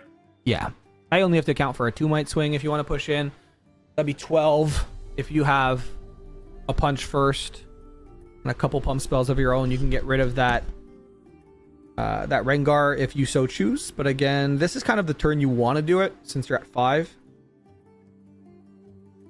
Yeah, he drew into the Punch First in response, like from the discipline, which is kind of crazy when you think about it. How about another Sabotage though instead? Yeah, let's just run him out of cards at this point. So it's saying, hey, either use your On Guard or lose your On Guard is what we're trying to tell our opponent here. Yeah, you might as well just use it on the Rengar there, but he's probably thinking if he somehow loses the battlefield with the Rengar, he could end up getting charmed in with the Fiora. Yep. The Fiora's only going to be at 6 might if it doesn't get pumped. 10 might if it does. And it's defending one-on-one. And that's so exactly looks like what he's going to do. do. But the thing is, now we're out of... We have no Punch First runes available for our Master Yi. So we can't really charm.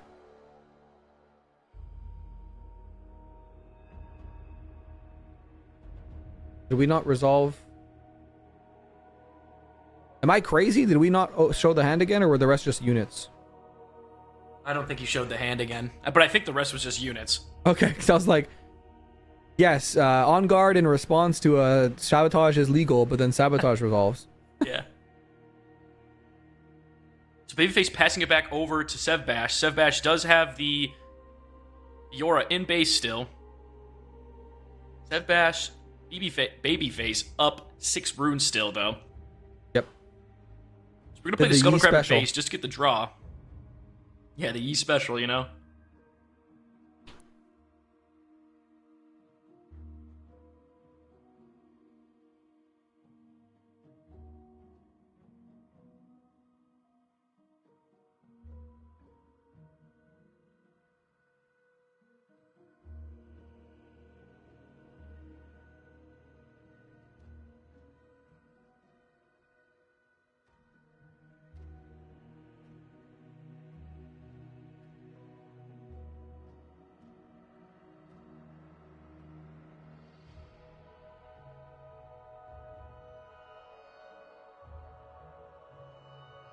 All right, so there's a big development here. Again, this is something that we can do because our opponent's on 5, going to 6, so no way to win next turn.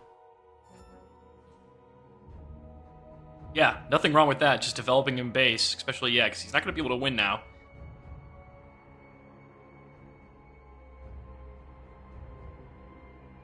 We're going to get a buff on the Fiora.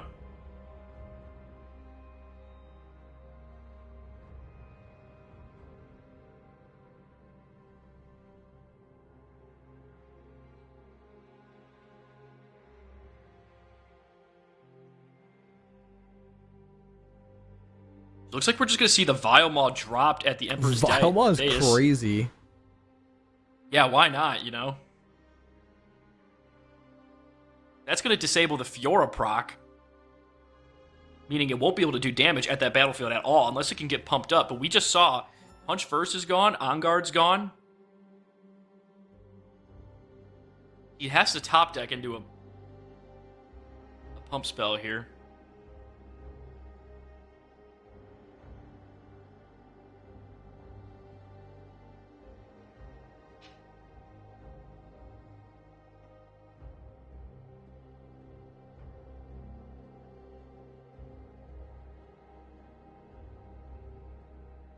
Babyface is completely ruined out here. Sevbash has 4 might on the Fiora in base. 4 on the Master Yi, 2 on the Pit Rookie.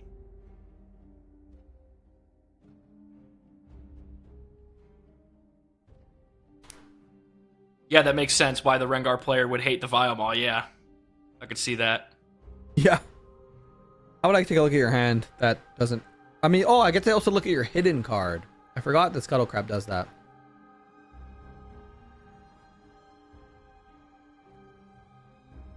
Vilemall in July is insane. Yeah, what is this, Nasus Vendetta list? Don't forget to reveal your hidden card. Sev is letting him know, I think. It's a Zonia's.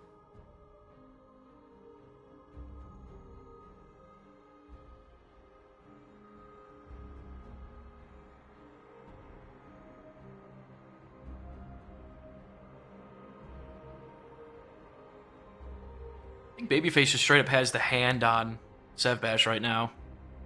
I think it kind of seemed like Sev just had a few units, and unless he drew into one of the pump spells, but I mean now we're seeing that Babyface has the Defy.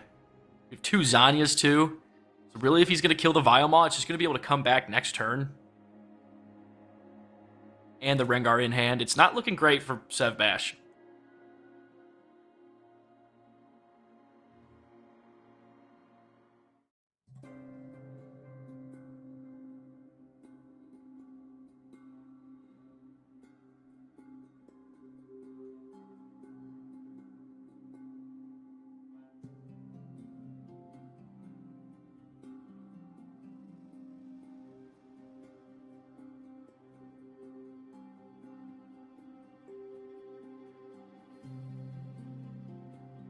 Yeah, we have 2 Poros and 2 unknown. Yeah, correct, Drew. Thank you. How do you break this, though? If you push in with enough to kill Vilemall, Vilemall saves with the Zonias, and then you have to deal with a Vilemall next turn with a Rengar potentially also jumping in.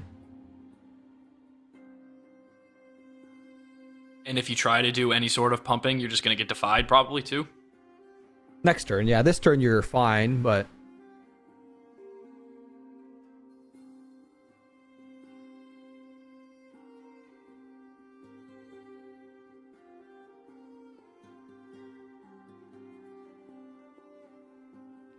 I think we just cry? Maybe, yeah.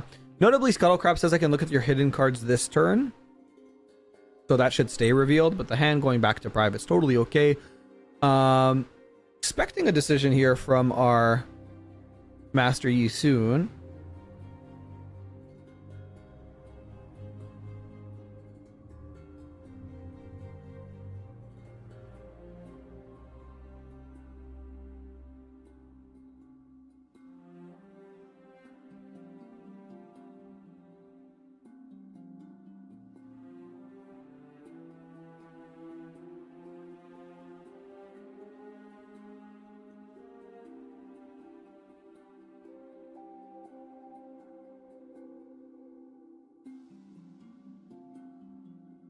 You're going to see the Primal Strength coming out by Sevbash, so that's going to be able to get him over this Vile Maw. Like we said, we know that he has the Zanya's hidden there.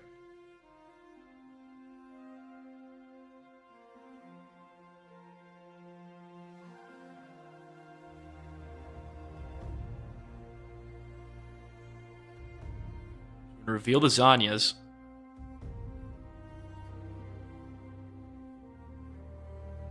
Oh, you know what? You know what he can do? He can Kill the Yi, yeah. kill the Yi. The Yi gets saved with the Zanya's. Then he can run in with the Fiora and then take out the... Yep.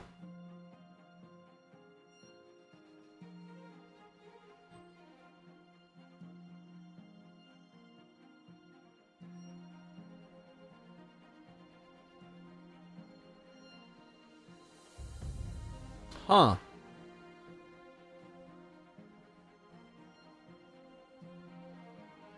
Not the line I was expecting, but Yeah, me neither.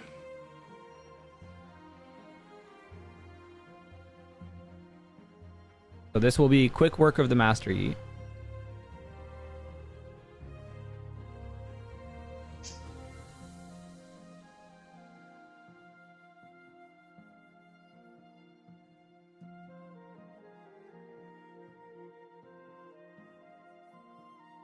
Well, I guess if you do it the other way and you kill the Yi, that Valmos 10 might, and your Fiora only goes up to 8. Oh, yeah. Yeah. So unless I don't know if we have a pump in hand, but unless you have a pump in hand, you can't do it that way. Then Vilemaw gets the Yi buff. Yeah, because at least now if Viamal tries to attack back, it's going to be at 8, and then Fiora will be able to trade with it. Fiora will go to 10, actually, right? She'll go to... Oh, no, higher. She'll go to 6, 12. Yeah. Yeah.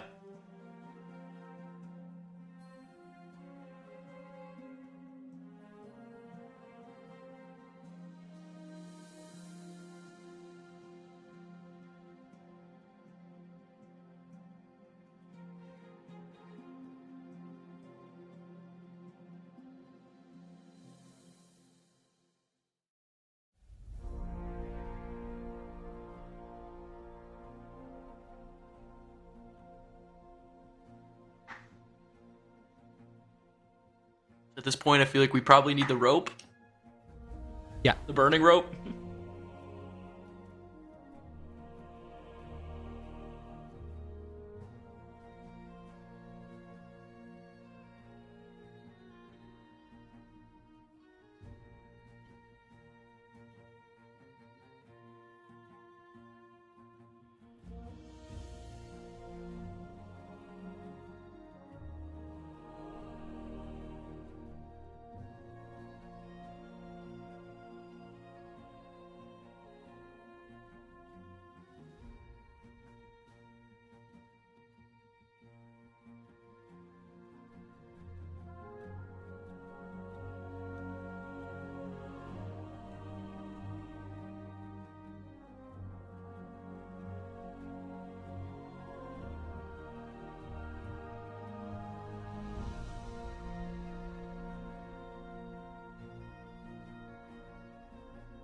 So it sounds like the judges have given warnings to Babyface and Sevbash for slow play, which I think is very valid here. We are doing a little bit too much thinking, you know. I mean, at what point is there just no line?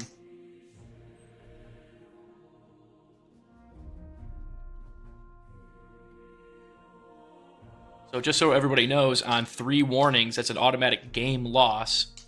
Yeah. And those carry on throughout the entire event. So all the warnings that we have for slow play in this match will carry on into the finals as well. And if you accumulate 3 tournament error warnings, or 3 warnings in the same category, or 6 total for the same infraction, so tournament error or general error, then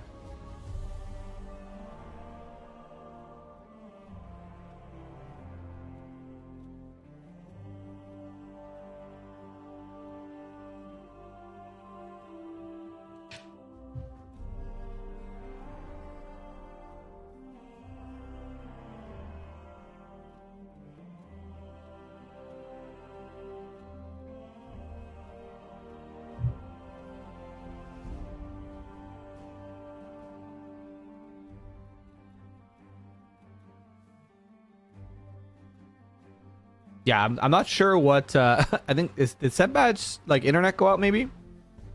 Yeah, I think that might be like one of the only explanations right here, unless he's just trying to draw it out for whatever reason. That Oh, would he's be- typing.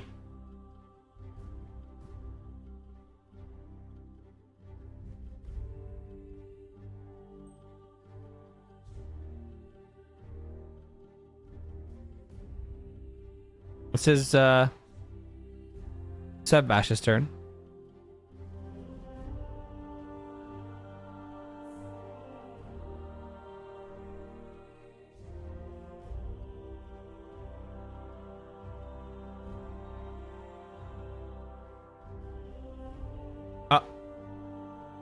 Letting him know it's also 4:30 in the morning.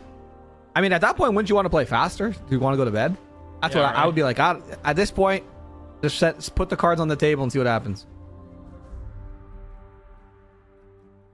Yeah, you already made top 4. You can't have that many lines. Just play what you think is best, and that's what we're doing. We're just gonna play the Lonely Poro in base. We tapped a little bit more, so we're probably gonna see something else here. Another Lonely Poro, okay.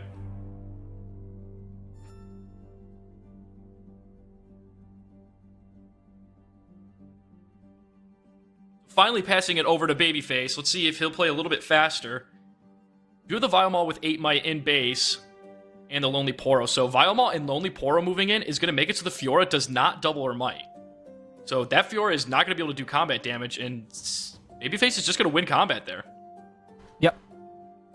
And Babyface goes, I don't need to think. I just put my units in and let you figure it out. And then he's going to try to, go for the Deal hold. with this. Deal with this is what Babyface is saying. That's a Zonia, as we know for a fact, because he saw the hand earlier, but... Yeah, that was a very, very long turn. The judges did issue slow play infractions to the players for that last turn cycle, because even Babyface on his previous turn did take quite a bit of time, so both players did get slow play warnings, and those do carry over, so whoever wins this, I believe currently Babyface has a couple, which means that another slow play warning would result in a game loss, which would be a terrible way to lose a finals. Sevbash currently, I think, only at 1 warning, so... Judges keeping these players honest. Yeah, so it looks like he's holding that battlefield with 10, 16 Might total, and then we know we have the Zanyas there too. Sevbash only has 8 Might in base, 6 at the Vilemall's lair, and I don't think he's going to be able to even move that off. Someone should check in on Matma too, make sure he's still awake though. Yeah, right. We're going to zoom in here to the Lonely Poro. That's going to meet its untimely demise and draw a card. How about we do it again and we draw another card? And that will be drawn anyway to get over 8 Might. How many warnings until a game loss? There is 3 warnings per category of infraction. So in this instance, 3 slow play warnings would result in a game loss. Or throughout an entire tournament, 6 warnings in the same category, so tournament error or general error, would also result in a game loss. Slow play is a tournament error, not a gameplay error or general error. So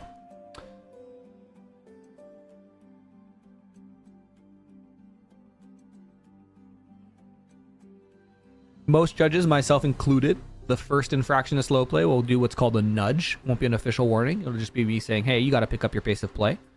Challenge going to come out onto what, the Rengar? Yeah, little cat on cat violence. Cat fight.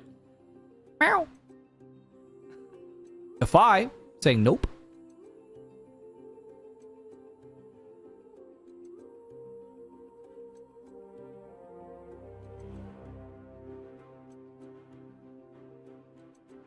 If I join this event, I lose from warnings.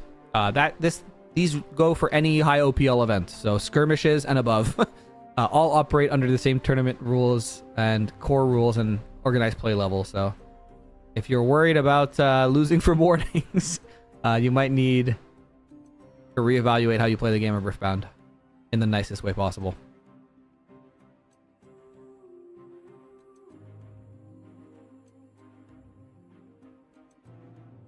All right, Zonia's getting played out. It's interesting. I'm not sure. Charm. moving the Vialma over. That is going to be 8-8 there. This will trade. Yeah, this is actually no longer a... This is kind of winnable now for Sebbash. Looks like they will. We end up are trading. giving... We are giving... yeah, we know we're trading. Never mind. So we're not even giving them an extra card. Zonia's will eat up the Rengar. Oh, First the mate. first Oh, mate. first mate to ready the Rengar is nuts. You gotta swing both. You gotta swing both. Okay. Oh my gosh, we're going in there with 10 might now. 10 might to 8, to 8. and it's just a Zanya's. So We have a punch first? No, we just lose, right? wow. And there it is. GG's. Sevbash finds the line. Quite literally the only line with that first mate that I think they drew off probably one of the Lonely Poros. But able to secure their berth in the finals. And Arcane Aces fans can rejoice because apparently Babyface, the reason that list was so scary is because Babyface plays Vialma and Feyfolk. So you can just eat up any units that Yi or Rengar is playing in this case. But Sevbash making their way into the finals. Both these players are ready. Both these players are a little tired. It's 4:30 in the morning for both of them. For us, it's getting a little late as well. So we're going to take a very short break while we get that lobby set up for you. And you are watching the Rift Atlas Convergence series, the first inaugural tournament as we enter our finals. My name's Grenton alongside Celtorin. Turn 'em Sideways running the production. Thank you all for hanging out with us all day. It's been a long day. We've been live for, about 10, 11 hours now. We're going into our last match of the day. So stay tuned and we'll be back with our finals momentarily. Thanks, guys.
Welcome back to the Rift Atlas Convergence series. My name's Grenton, joined alongside Cell Torin as we enter our grand finals. Bottom of your screen, we have Matt Matu against Sevbash. On the top of your screen, Master Yi versus Rengar and Cell Torin.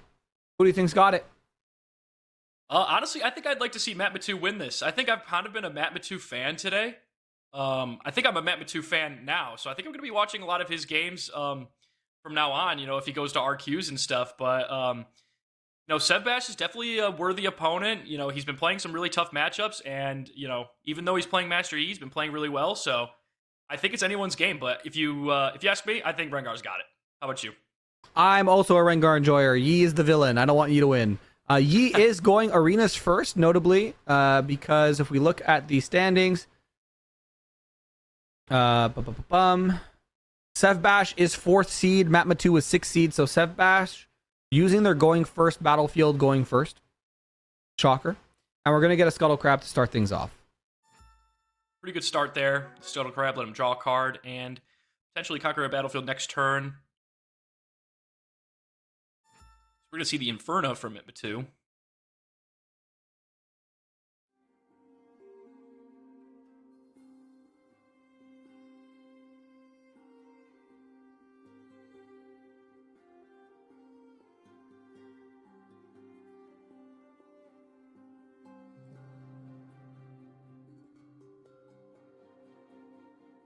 Alrighty, we got the Scuttle Crab for Sevbash. Going to the Arena's Greatest.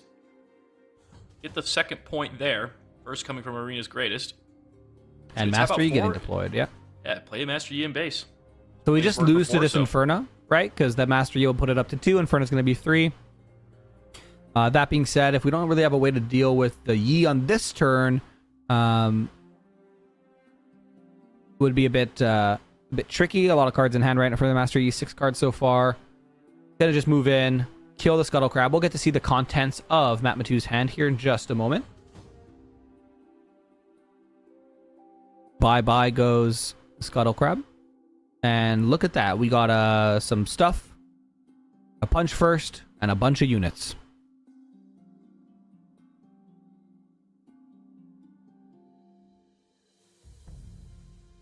Gonna play the Grim Apothecary, bring back the Inferno, and then just play it to base. So yeah, I like it. Terrible play. Yeah, just keep it safe. Why not? And this is the tricky part, right? About playing against a Rengar as a Master Yi. Master Yi, you like to punish them for committing to, because they have to commit to the battlefield to get over your bigger units because of the Yi passive, and then you punish them on the following turn. But with a deck like Rengar that's so agile, ironically enough, it's a cat, that's able to just kind of remove themselves from the battlefield, play themselves back to base. It's a little bit more tricky if you don't have those charms. If you have the charms, right now you can kind of get rid of that Inferno, you get rid of that Grim Apothecary, whichever you choose. But trying to figure out the optimal line here is our friend Sevbash, as he's going to conquer the Arena's Greatest, go to 3 points, 6 runes available, 7 cards in hand, a lot of options here. He's going to get a couple XP, and this is going to be notable because this Yi, if it does live a few more turns, will have Deflect and Ganking, so it can start dancing back and forth between these two battlefields. Yep, and then Yi's going to play the Fiora Peerless we saw last game. And pass it back over to Sevbash. So Sevbash has the Grim Apothecary in base and the Inferno. And Master Yi is defending with 6 might on the Arena's Greatest. And Emperor's Dais is open for the Conquer. It's interesting, too. I don't see many Yis playing these Fiora Peerless in the main deck, so it's usually a sideboard card that comes in. Look at the chat. You tool. Oh, no, it's U2 with an exclamation mark. Oh. It just looks like U2. I was like, dang, dude, that's like such a BM. Such BM, yeah. That is, in fact, an exclamation mark. Thank you, production. All right, so no bad manners, just bad casters, I guess, because we assume the worst in people, I guess. Gonna try to go up to a third point. Yeah. Go to 3. Pay the Emperor's Dais effect, or no?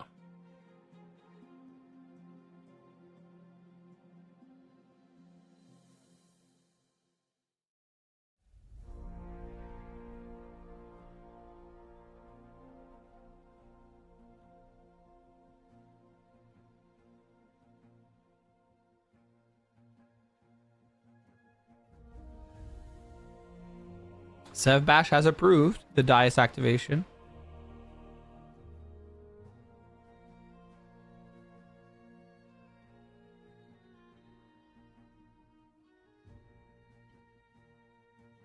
Are you debating like ambushing a unit in response? No, okay.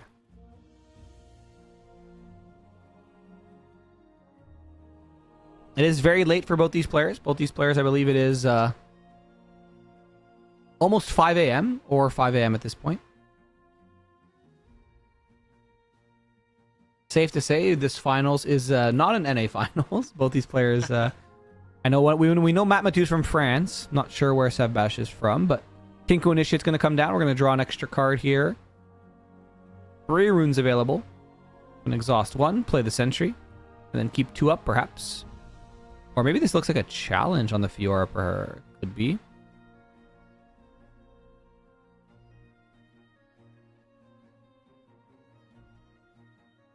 Oh, just gonna walk up and ask to trade.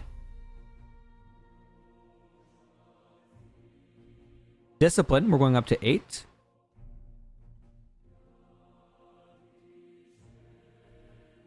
We know he has the Inferno in hand. Bring him to 9. That is true. Yeah, here comes the Inferno. We do lose to a punch first here. Actually brings him to 10, right? 'Cause the Pride Stalker trigger as well. Sev is from Germany. Thank you, Waynes. So Germany versus France in the finals here.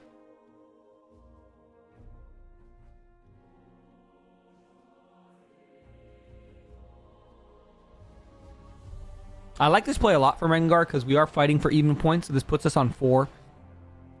Our opponent next turn was going to hold to 4 regardless. This way we're kind of forcing them to at least commit their Fiora somewhere, which they're probably going to do anyways if we're being honest, but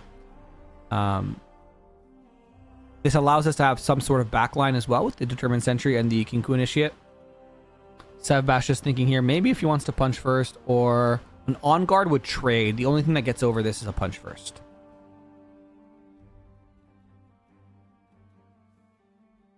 Losing the Yi this early, not terrible for Sevbash, but not great either. The value that he gets out of it once it actually gets to 6 XP is pretty nice, but definitely not the end all be all. Right.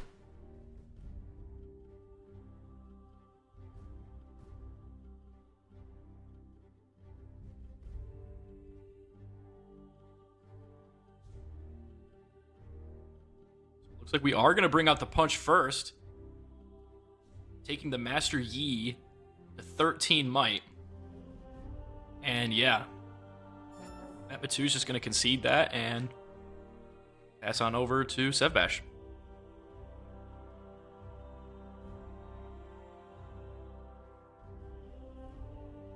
So now Matt Mathieu is tapped out, so we're just going to take the Fiora into the Emperor's Deus and Deus.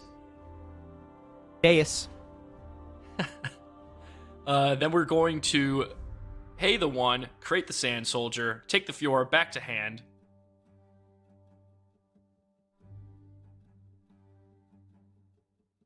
And now we're in a really good spot if you're Sevbash. You're playing the Master Yi game. You have units at both battlefields that are basically just sitting there defending, and you just want to react with... Okay, so he's actually going to pull the Master Yi back, so he probably doesn't have any sort of pump spells good enough that he thinks to get over the Rengar and the Determined Sentry and the Kinku Initiate. So he will end up bringing it back. One more unit here allows us to get over... This is crazy value. And what we could do is we could just bring back that Kinku if we really want to. Having said, we do need to play something else because we're not going to draw currently from the Kinku. Actually, no, we don't, because the Sand Soldier is going to be there as well. So we just make a Sand Soldier. Oh, we did an unethical bounce this time, it looks like, which is fine as well. For those of you wondering, the Emperor's Deus errata is live as of the 24th, so still in 5 more days of broken bouncing with Emperor's Deus. Interesting. I'm wondering why we're doing this. Challenge? Kill the Fiora?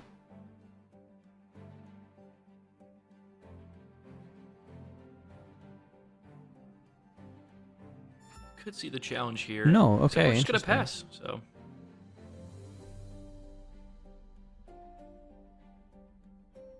yeah, two pretty strong units in base for Sevbash, especially the Fiora there with the one-on-one defending being at 6, attacking being at 6, and 8 defending if it gets on a battlefield.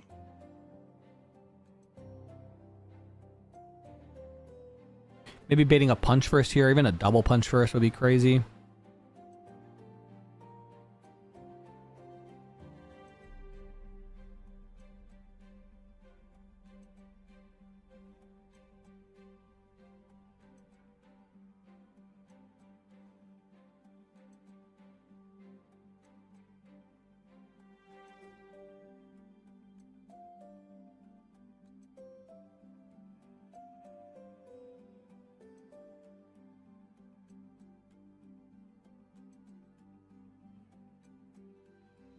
Doing a little bit of thinking here, Sevbash. So I think we're just going to take the Fiora Peerless to the arena's greatest. Oh, actually, not going to do that.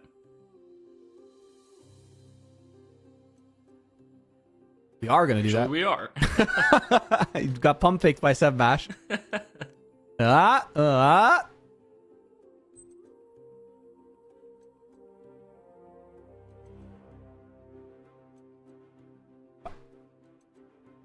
All right, so both players obviously a little tired here, it looks like. Little misclicks happening. All right, so the combat will resolve. Fiora Peerless will conquer, going to 6 for our Master Yi player.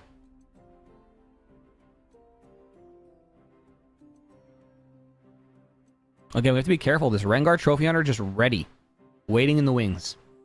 Yeah, do you think it'd be good for Sevbash to go to the Emperor's Dais or just to hold back?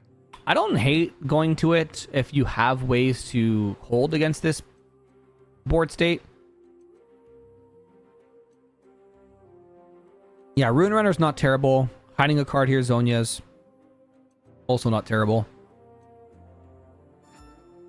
It's much better here for Master Yi.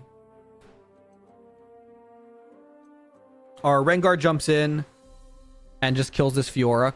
Or actually, no, it doesn't. Sorry, it'll go to 10, so we do need a little bit more love on that side. What happens if someone misclick like that? Well, Rift Atlas has a rewind feature, so if you misclick, you can kind of go back to where the last time the game state was like communicated by both players, which is what happened there. We kind of moved in our Fiora, accidentally put our Fiora in the trash, would say, whoa, whoa, whoa, and then we just went back to where the combat showdown started, which is where we were last. We have 3 attacking with the Inferna, 1 and 1 on the Determined Sentry, and 3 for the Kinku Initiate. So he does have the potential to get over the Fiora. Also, if he does send the Rengar in with a Determined Sentry, it disables the Fiora passive. So we're just going to take the Determined Sentry to the Emperor's Dais and go to 6 points. We're going to pay a Pit Rookie. So notably, you would need a move trigger to disable the Fiora, because once the combat showdown starts, attack and defend triggers go on the chain, and even if you ambush in response to that, Fiora will still double her might. Oh, okay. Yeah, a little bit of a niche ruling there, but just like Kha'Zix's Mutating Horror, moving 2 units in like this does solve the problem, however. So it'll be 5 to 6 on the side of Rengar. Zonya's will save this Fiora. We're going to probably kill off this Inferna here. And now we can kind of maybe, if we have challenges, this is a really good spot for them. We can play a unit, buff our Kinku, challenge the Fiora. Just play our Rengar, challenge the Yi. I mean, Fiora's scarier for sure.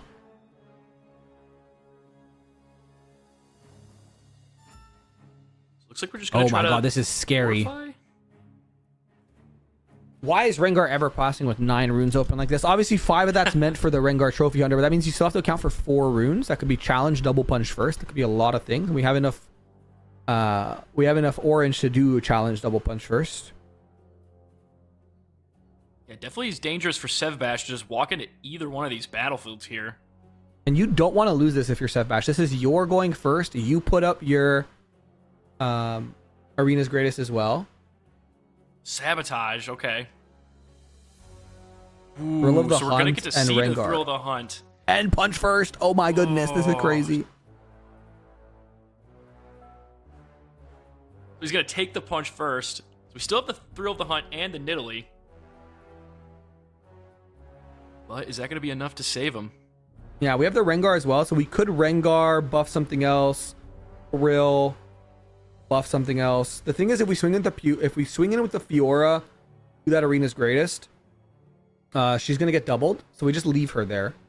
Though it is a 1 might unit, but the thing is, if you don't swing in with Fiora and you swing in with like a Ruin Runner or something like that, you just ambush that Rengar in there, and it requires a couple pump spells to get over. And if you invest on those pump spells, then we could just thrill our Rengar to the other battlefield, which is dangerous. Assuming we don't have a Defy. Defy obviously just probably secures us some sort of victory here. We have to be so careful of when these units get played. Helping up the Ruin Runner to 7 with the Discipline, drawing a card. Now he's got 11 plus 3, 14 there if you were to bring them all in. All right, so here comes the camel. 7 to 6, it looks like. So asking to invest something here.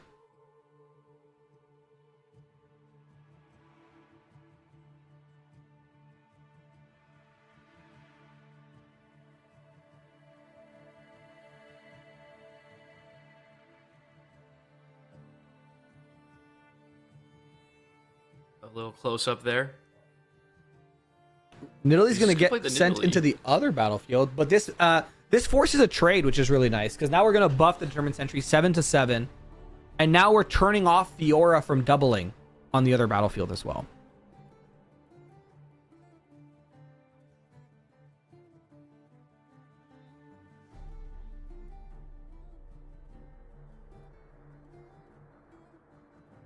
Let's see if Sevbash is going to have the answer to that.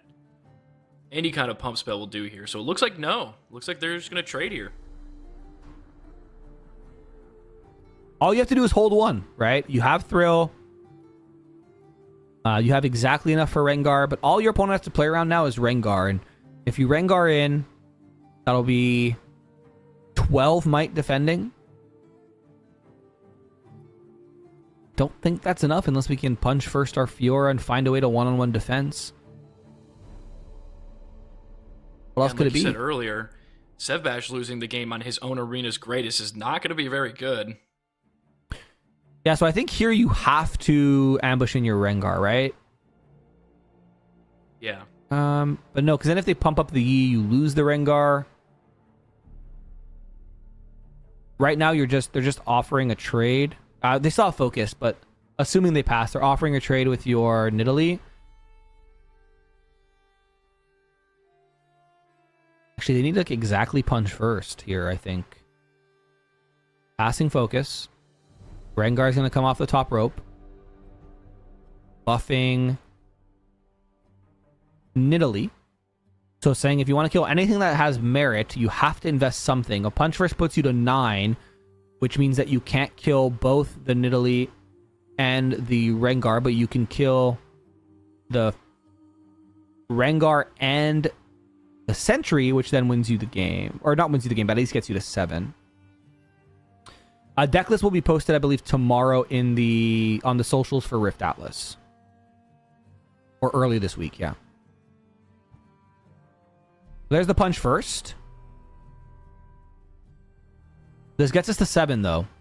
The issue is... Actually, no, not the issue. This is actually probably pretty good here for Sev Bash. Killing the He Rengar just and the trades with Sentry. The Rengar and the Sentry, yeah. But the thing is, this is going to give a card draw to Nidalee. Because Nidalee has won a combat. Now, is it too late for Matmatu to remember this? That I don't know. It looks like it is. Oh, okay. Oh. No, Matmatu says, whoa, whoa, whoa, I got a Nidalee trigger. It is a Fey Folk. What other card saves us here?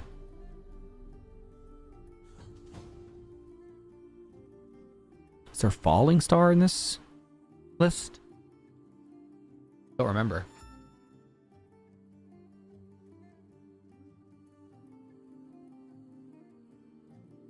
Oh, looks like this card that Matt Matu drew is either going to be his out or it's going to be game here. He's going to have to get over this Fiora somehow. He does have the Thrill of the Hunt, so he needs another unit. So, yeah, he's got the Fey Folk, Thrill of the Hunt, with the Grim Apothecary. Oh, and the Defy. Yeah, the Defy. Shutting it down. Yeah, so that looks like it's going to be game for Sevbash. Game 1. Master Yi taking it. I'm trying to think, if we Thrill of the Hunt, play the unit to that battlefield, Fiora will still get the trigger, though. I'm trying to think. Chain resolves, pending Fey Folk. Fey Folk resolves at the battlefield. Chain is empty. Showdown is started. Fiora triggers, and then you can Grim. So yeah, it wouldn't have been enough anyways, unfortunately. But if you were able to move that Fey Folk in, then you respond to the move trigger by ambushing in a unit. That would count because the showdown hasn't started yet, so the attack defend triggers haven't gone on the chain. Uphill battle, though, for Matt Matu, as we are going to be moving to sideboarding. Arena's greatest game being taken by the Master Yi, but by the skin of his teeth. If that was a loss from the Master Yi, it would have been very, very bad for him. I think this is probably going to be Matt Matu's Arena's game, if I'm not mistaken. So if you're Matt Matu right now, what do you think you're thinking right now? Like, how do you end up winning this game? We got to find challenge. I feel like that's our best challenge, and our Sabos are very, very important in this matchup. Yeah. So the exact same battlefields as last game, Emperor's Deus and Arena's Greatest. Just played by the opposite players. Just has to play to his curve the whole time, and I think finding your Forerunners is pretty impactful as well in this matchup. We didn't see them last game. If on that last turn, for example, we had a Forerunner that they had to break through at that battlefield, and we make 2 mechs in our base, we just swing both of them in, turn off the Fiora passive trigger, and it's a very different game. So first mate from Sevbash, turn 1, and Inferna for Matt Matu's turn 1. It's probably going to be the Inferna Deus bounce special, if I had to guess. The issue is by doing that, you're still just conceding to the first mate, unless you use that Inferna to ambush it in. But Matt Matu, going to try to figure out what the best course of action is for them as they push in now, get their first point of the game, second total actually if we count the arenas, bounce back, unethical bounce back it looks like.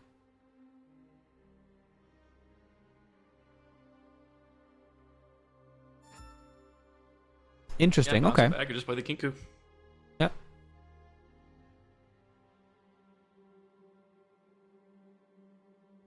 Looks like we might have a little bit of confusion here from Sevbash. He might think that the new ruling is in effect.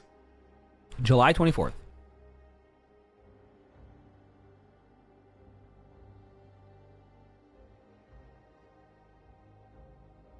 And that's exactly what he's asking. Jim Davis, thank you so much for the raid. Hope your stream went well. Welcome, welcome, welcome. You're right in time for perhaps the last game of the entire tournament here at the Rift Atlas Convergence series. So thank you for the raid. Welcome in all of Jim Davis and Jim Davis community. My name's Grenton. I'm joined alongside Cell Torin here. We're casting this grand finals.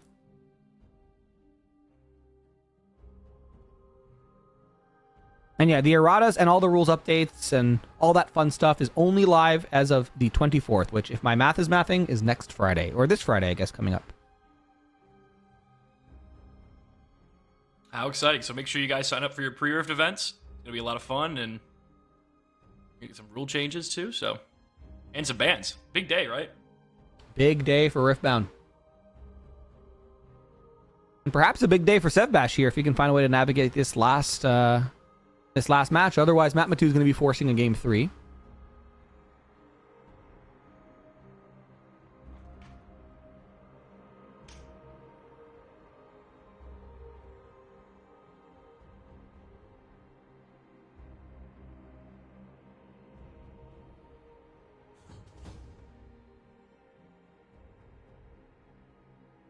Looks like we're taking the first mate into the arena's greatest.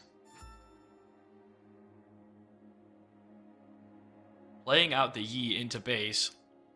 And passing the turnover. So now it's up to Matt Matu to get over this first mate at 5 might and a Master Yi in base. So we're going to see him go right to the Emperor's Dais. And he may or may not take the trigger. Going to 3 points. He will take the trigger. Whether or not he pays the 1.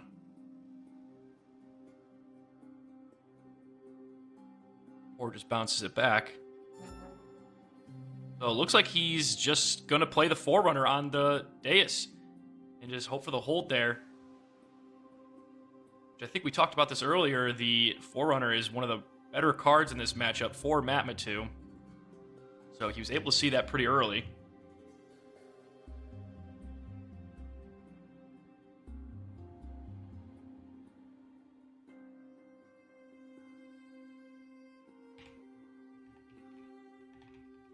And that's exactly what we want to see here. We want to see that Forerunner get dropped. This gives us a kind of second life to our units. And looks like Primal Strength. We see the one of. I'm assuming it's a one of because that's kind of all of them. It's going to put Yi up to 12, which is more than enough to get over the 9. This is the grand finals, Meech.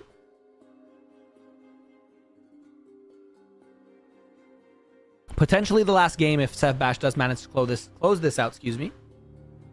Currently on 4 points. 5 cards and 3 runes available for our Master Yi player here. As Matt Matu does get those 2 mechs as a consolation prize for his Forerunner getting obliterated from existence. Challenge. We see the challenge on the side of Yi this time. The reverse challenge. Yeah. Said you usually are the one challenging. I'm challenging now. Isn't Yi favored in this matchup by a little? I believe so, yeah. Just by a bit, though. So Matt Matu stuck with the single 3 might mech in base now. And Sevbash has got this pretty good hold here on the arena's greatest with the first mate and the Emperor's Dais with the Master Yi. Whether or not he's going to be able to break that, it's going to be interesting. He does have access to the Rengar Chosen Champion. Being able to go to 7 might with the Rengar Pride Stalker. So assuming you don't have any buff spells or a punch first, which we will see now, with the Sabotage coming out from Matt Matu. Yep. So Sevbash has an opportunity here to either use a buff spell on one of his units, or it looks like he's going to approve it. So we will see the punch first, and that's our only option here to recycle.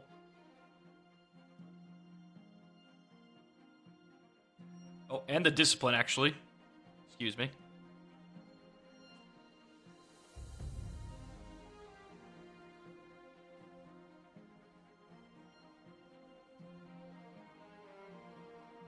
No counter spells, notably, in Sevbash's hand. Yeah, you can get Matu's active here. Yeah, he's got to be breathing a little bit of a sigh of relief here, knowing that. And he's got to get rid of this punch first, too. Gonna take the discipline. Okay.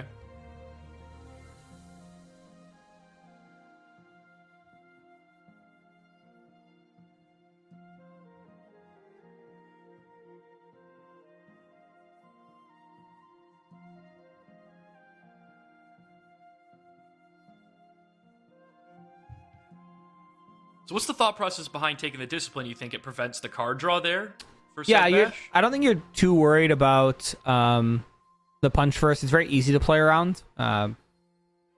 Discipline, though, is a might swing, but also just allows another card to get added to the mix for the Master Yi, and that's not really what you want to do here. But kind of just ambushing in our Rengar here when we just looked at a punch first is screaming that we have a punch first of Yeah, our I was just own. about to say that. Yeah, I think we might have one of our own. So we're like, hey, if you want to use yours, I'll use mine now, and then our Rengars can trade next turn if you really want to do that. But that doesn't really put us in a great spot if we're Matt Matu. And if this is a bluff, by the way, this is probably the coolest bluff that we've seen all day, where it's just like, I looked at your hand, I chose not to take the only card that you could play this turn. That blows me out, and then here you go, here's my Rengar. And he does give up the battlefield, so he's not going to use the punch first there. So Yeah, and he's not bouncing his Rengar back either, notably, which is still telling the story that, hey, I have a punch first.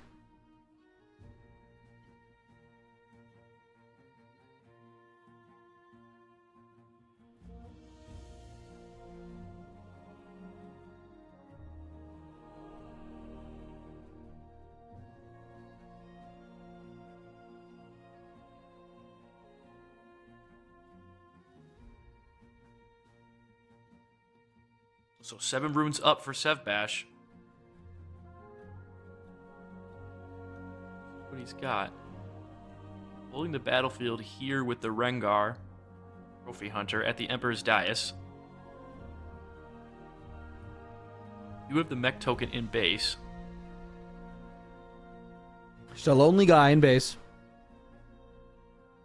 Lonely mech lost his buddy.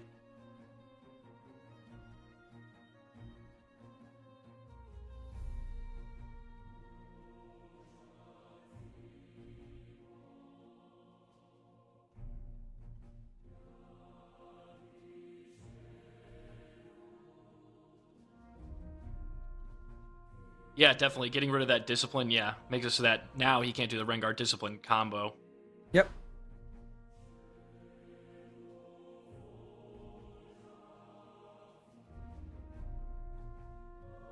Yeah, this, you can still Rengar punch first, but if you Rengar punch first, you just lose. Like, you just tie to a punch first of your own if you're a Rengar, so. And you don't net yourself a card. So you go down 2 cards to just kill a Rengar. But you still leave a mech up. So this makes the decision point a little bit more tricky for Sevbash here. So a really, really good heads up play to pick up the discipline.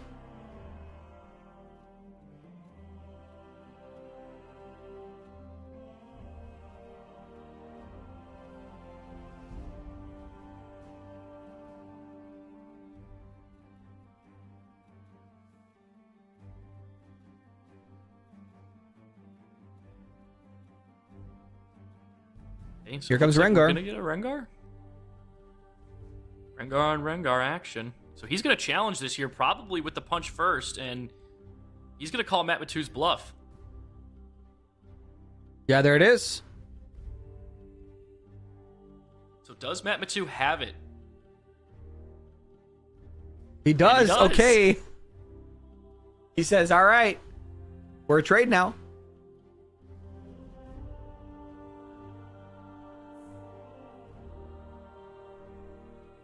The issue here, though, is Matt Matu has a bunch of units that have ambush.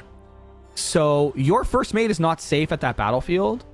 And at the very least, we could like ambush in Italy or something and do some shenanigans there. We could even maybe go Emperor's Dais with the mech, accelerate in a Kaisa and even just try to trade. Actually, that's probably a little worse. There's some options here. I mean, a challenge like conquering the dais, challenging the first mate, and playing a unit to base is also not a terrible thing because then you keep your mech alive by playing that unit to base. 5 cards in hand, and we don't really know what any of them are. I don't believe we've had any hand information from Matt Matu just yet. So No sabotages from Sevbash yet, so got to have some kind of ambushes, whether that be the Inferno or not. And we know we have the discipline in hand for Sevbash, correct? there's the Inferno. So exactly like I mentioned, just going to challenge this battlefield here, saying, hey, I have 7 to your 5. So an on-guard trades us here. And if you do another punch first, then I guess you have it. Just going to kill off the mech, probably, if I'm not mistaken.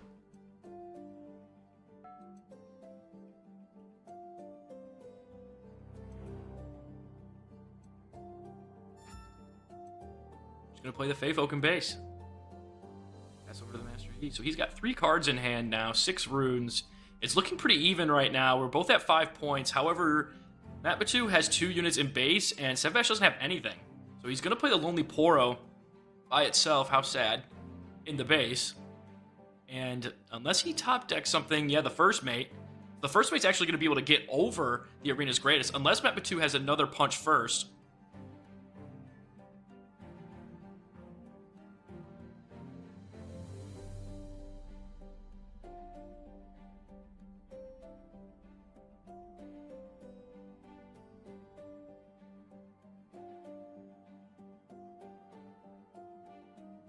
So it looks like, yeah, the Inferno is going to get taken down by the Lonely Poro. And he's going to pass back over to Map 2. So Map 2 has the Feyfolk in base, 7 runes up and 4 cards in hand. Now, Sevbash only has 1 card in hand and 1 rune up. And we already seen the punch first. And there we are with the Nidalee ambush. Yep. So with Rengar Pridestalker, we're going to be at 5 on that Nidalee. And the first mate's going to get brought up.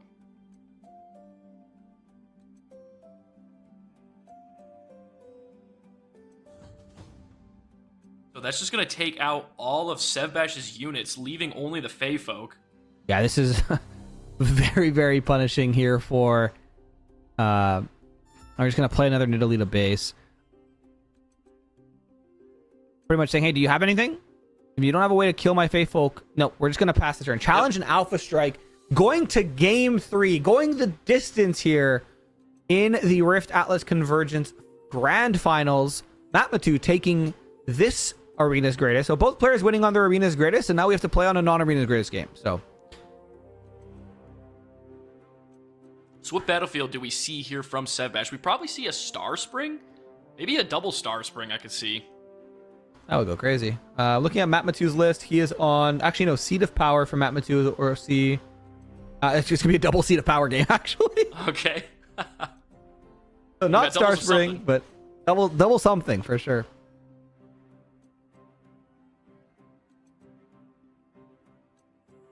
Yeah, All right, really chat, close let us games know. here. Who do you got? Are you rooting for Rengar? Or are you rooting for Master Yi in the chat? In Twitch chat and YouTube chat? Let us know. Let us know.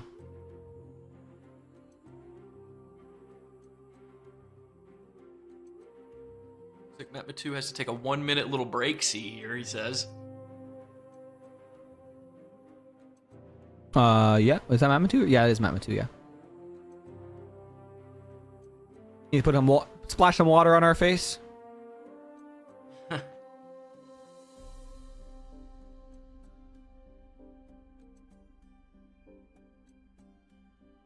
Alright, so we're gonna just come back here to our ugly mugs as we wait for the players to finish their breaks. We're going into our last and final round, game, match, everything. It's all on the line here. Seltorin, so what do you think is gonna happen? I have my money on Rengar. My non-existent I really money. think I want Rengar to win, but I think maybe for the sake of it, I think I need to play Devil's Advocate here and take Master Yi. So Okay. I think I want Master Yi to win now. You know, I think Matmatu's been favored for a while now, and I think a lot of people have been giving him credit. So I think somebody needs to be on Sevbash's side here. Okay. So, all right. Yeah, I got Sevbash. I think these games are super, super close, and they've really been coming down to just a few turns and a few plays. So I'm really excited to see how it plays out. Nice, and I'm really excited to also talk to you guys about some merch that you can get your hands on. So if you are interested in any of these beautiful playmats that are done by some very talented artists, as well as these might trackers and challenge coins, you can head over to shop.turnemsideways.gg, and they're all available now. And I'm not going to say I might have seen something cool for next set, but there are going to be a lot of cool stuff that are coming out next set as well from Turn 'em Sideways. So definitely go pick up any accessories you need for your Riftbound gaming. And, half of playing good is looking good. When I used to play football competitively, American football, sorry, EU friends, that was my mantra, right? It was look good, play good. I'd show up with, the nice gloves, nice visor. You want to play Riftbound, gotta have nice sleeves, nice playmat, gotta look good. Yeah, all the bling for sure. You got all the blinged out runes, all the hollows and stuff. Yeah. Yeah. And an easy way to bling out our decks is to play online. And that's what we're doing here at the Rift Atlas Convergence Grand Finals as we enter our third and final game of this finals. If you haven't played on Rift Atlas before, definitely check it out. It's a semi-automated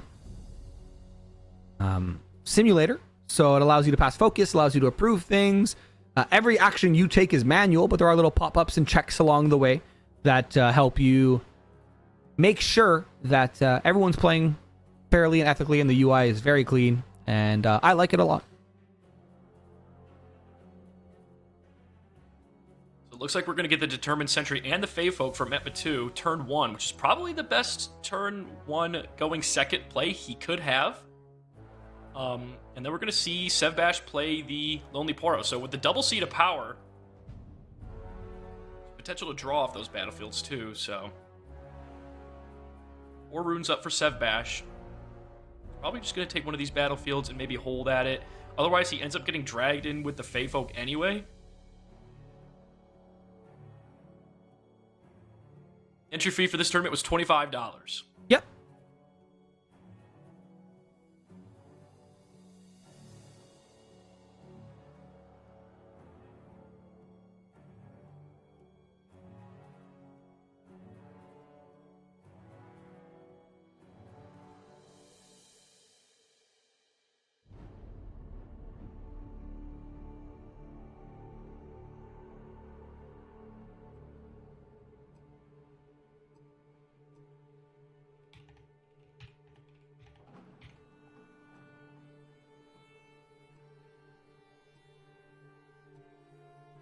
And we're just going to develop our Yi and pass it off back to Rengar.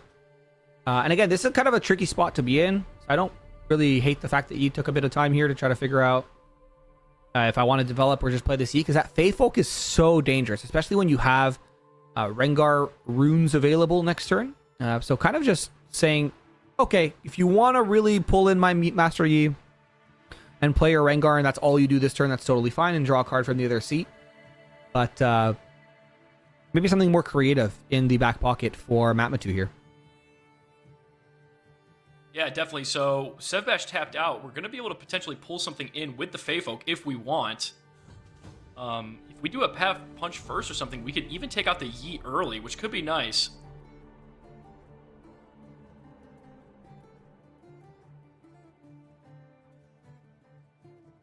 Looks like we're going to take the Determined Sentry to the Seat of Power and then take the...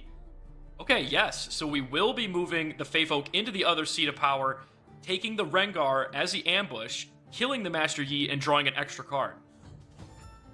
I feel like, unless it's getting... I mean, it is getting late, but unless like the players are very tired, I feel like this is something that you anticipated as Sevbash, and you're just like, hey, take my Yi. Which leads me to believe maybe there's something in the back pocket to clear these, because if you let both these units kind of just sit here, I mean, obviously the Determined Sentry could just fall over with that Lonely Poro, but this Rengar is going to be more of a problem, I think.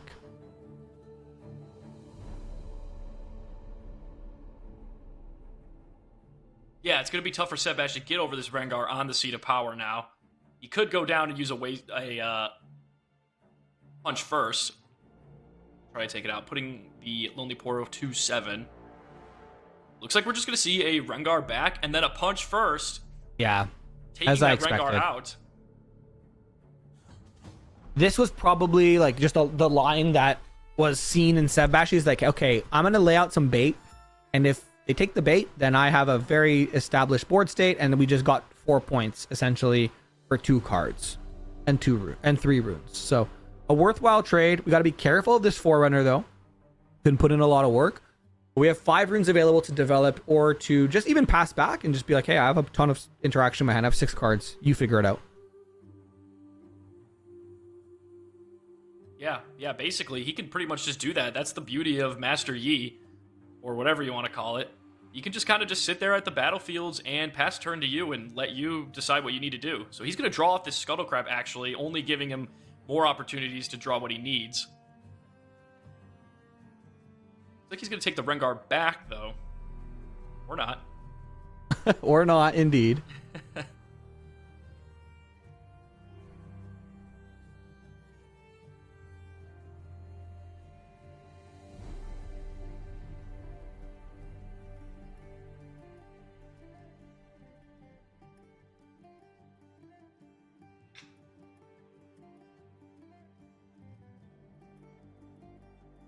Yeah, it's a big Forerunner now that's going to be coming out next turn. So kind of debate, do we just relegate our Lonely Poro to death? we bring Rengar back? Are we scared of, a punch first or a challenge or something like that?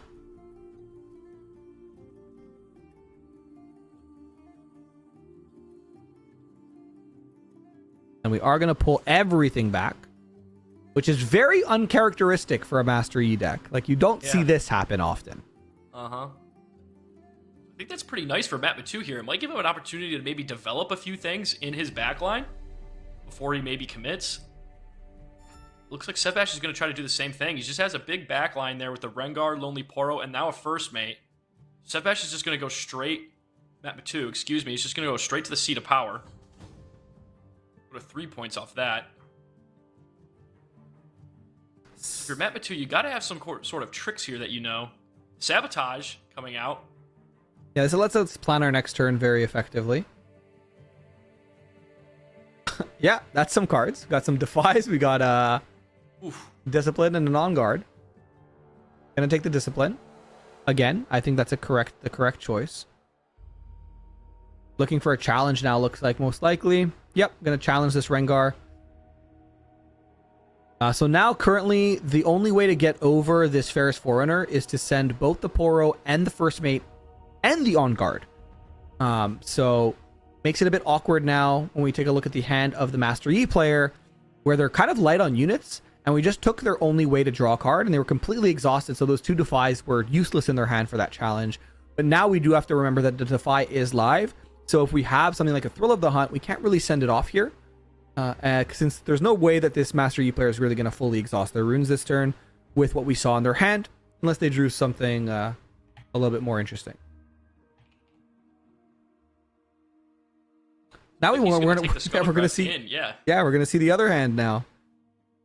Punch first, Inferna, and there is a Thrill. So yeah.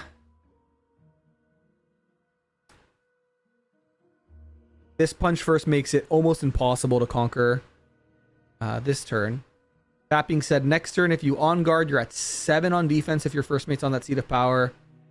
And it's going to be 7 versus 7 if we ambush in that Inferna.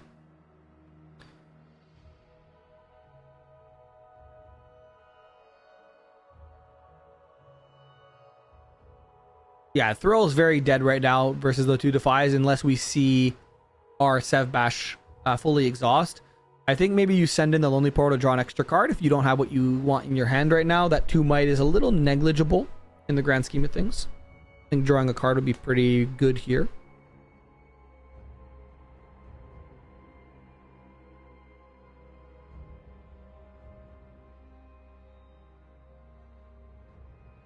Seven up for Sevbash, so he still has a lot of options. However, we did see he has 2 Defies in hand, and then one of them is the Lonely Poro. We know what one of the other ones are, but I forgot. In the hand? Yeah. We know that there's 2 Defies, an On Guard, and a Lonely Poro. On Guard, yep. Yeah. And then there's a mystery card that we drew for turn.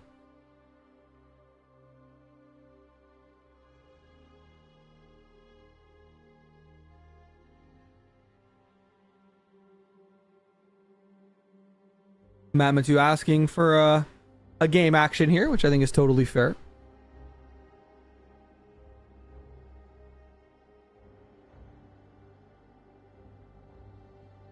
Sometimes you got to give your opponent a little bit of a love tap to get going. No harm, no foul.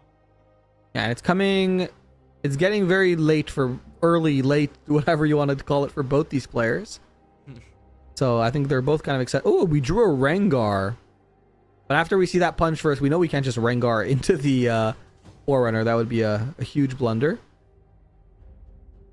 But bring in the Lonely Poro.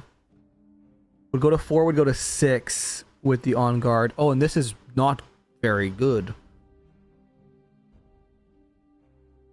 This turns on our Thrill of the Hunt again, or a challenge if we so draw it. Oh. Pit Rookie to buff the Inferna. Gonna send the Inferna in with another Inferna, maybe? Oh no, 5 to 4 is actually all you need. We get to draw a card here. If we draw another challenge, this is kind of devastating.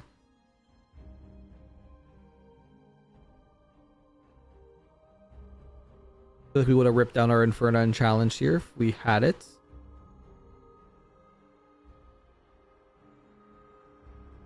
Maybe we do. Another Pookie.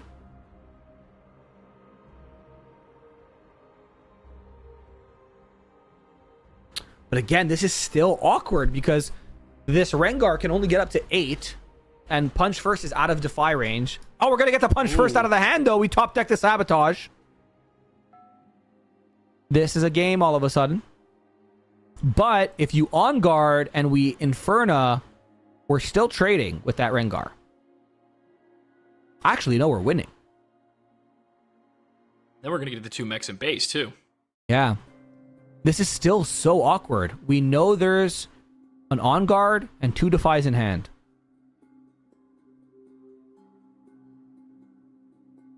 This Thrill of the Hunt is a useless card right now. All Thrill of the Hunt does is say, recycle a rune to have your opponent discard a Defy. Like, that is essentially what Thrill of the Hunt says at this current juncture.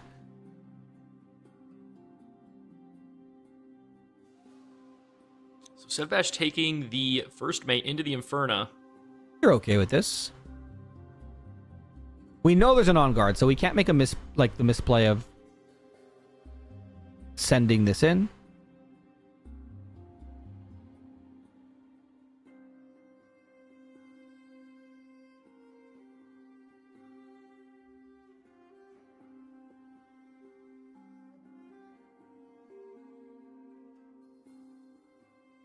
Two thinking here. I'm not sure, what the thought process is, because we know there's an on guard in hand. However, if he uses it here, he can't take over the Forerunner's battlefield. Well, he can, because he just sends the Lonely Poro in as well. But yeah, it looks like the first mate is going to score, and I agree with Chad. I think we just kind of have to stack this other battlefield. The issue is, if we draw any sort of... If we stack this other battlefield, we turn off Yi passive, and that means we're going to have 4, 7, 8 attacking, which we die to any sort of buff spell that is drawn, like another Punch First or a challenge, even to challenge the Forerunner and the Rengar. So again, very, very tricky. We know on guard to Defy, mystery card. It's still been the name of the game.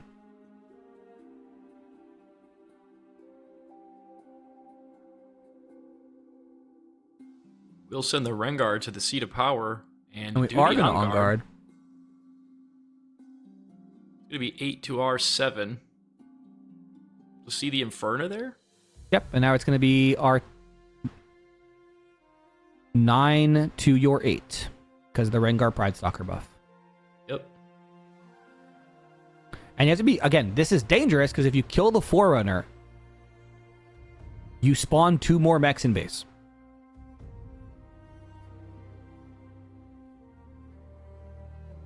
And if you kill the Forerunner, your Lonely Poro cannot kill this battlefield anyways, because those 2 mechs will most likely buff the Inferna for this turn. And we are just going to pass, and we are killing the Forerunner. And there, the Inferna is now 4 might. Good luck getting over it with the Lonely Poro, unless you have a Punch First. But if you had a Punch First, you would have probably used it there. Mm-hmm. And this is really bad now. turn. Oh my goodness.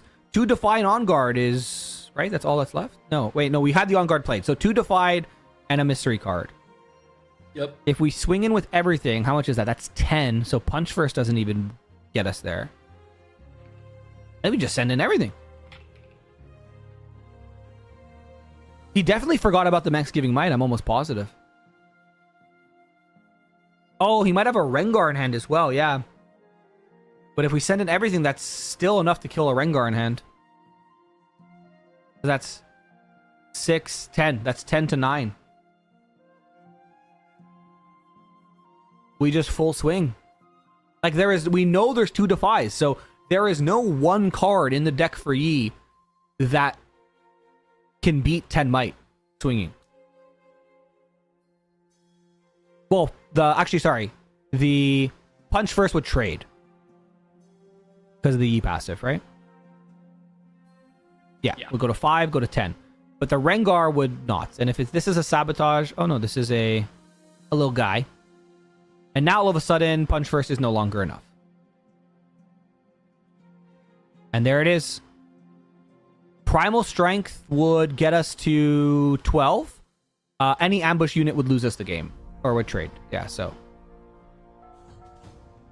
And that's it. We're going to 7. Oh my goodness. Last card in hand is Thrill of the Hunt. And we're going to get the card draw from the Seat of Power, too. And we get a free card. Yeah, that's true. He can react to the Seat of Power trigger with Rengar, but I don't know that you really want to do that. I mean, maybe you... Actually, yeah, if you have Rengar, you might have just won by doing that.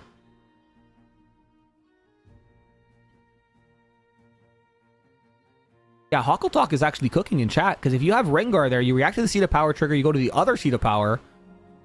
Before they draw the card, you know the only thing in hand is Thrill of the Hunt. You have a 1-up for a Defy, you just win the game. You win the tournament. If I see a Rengar come out, and it wasn't the card that was just drawn, we just saw a GG. Drawing a card, trying to find an answer. Oh, never mind. Grim Apothecary is going to come out here. And not bounce anything, most likely, and buff itself. Or bounce itself. Oh, because we could just do it again.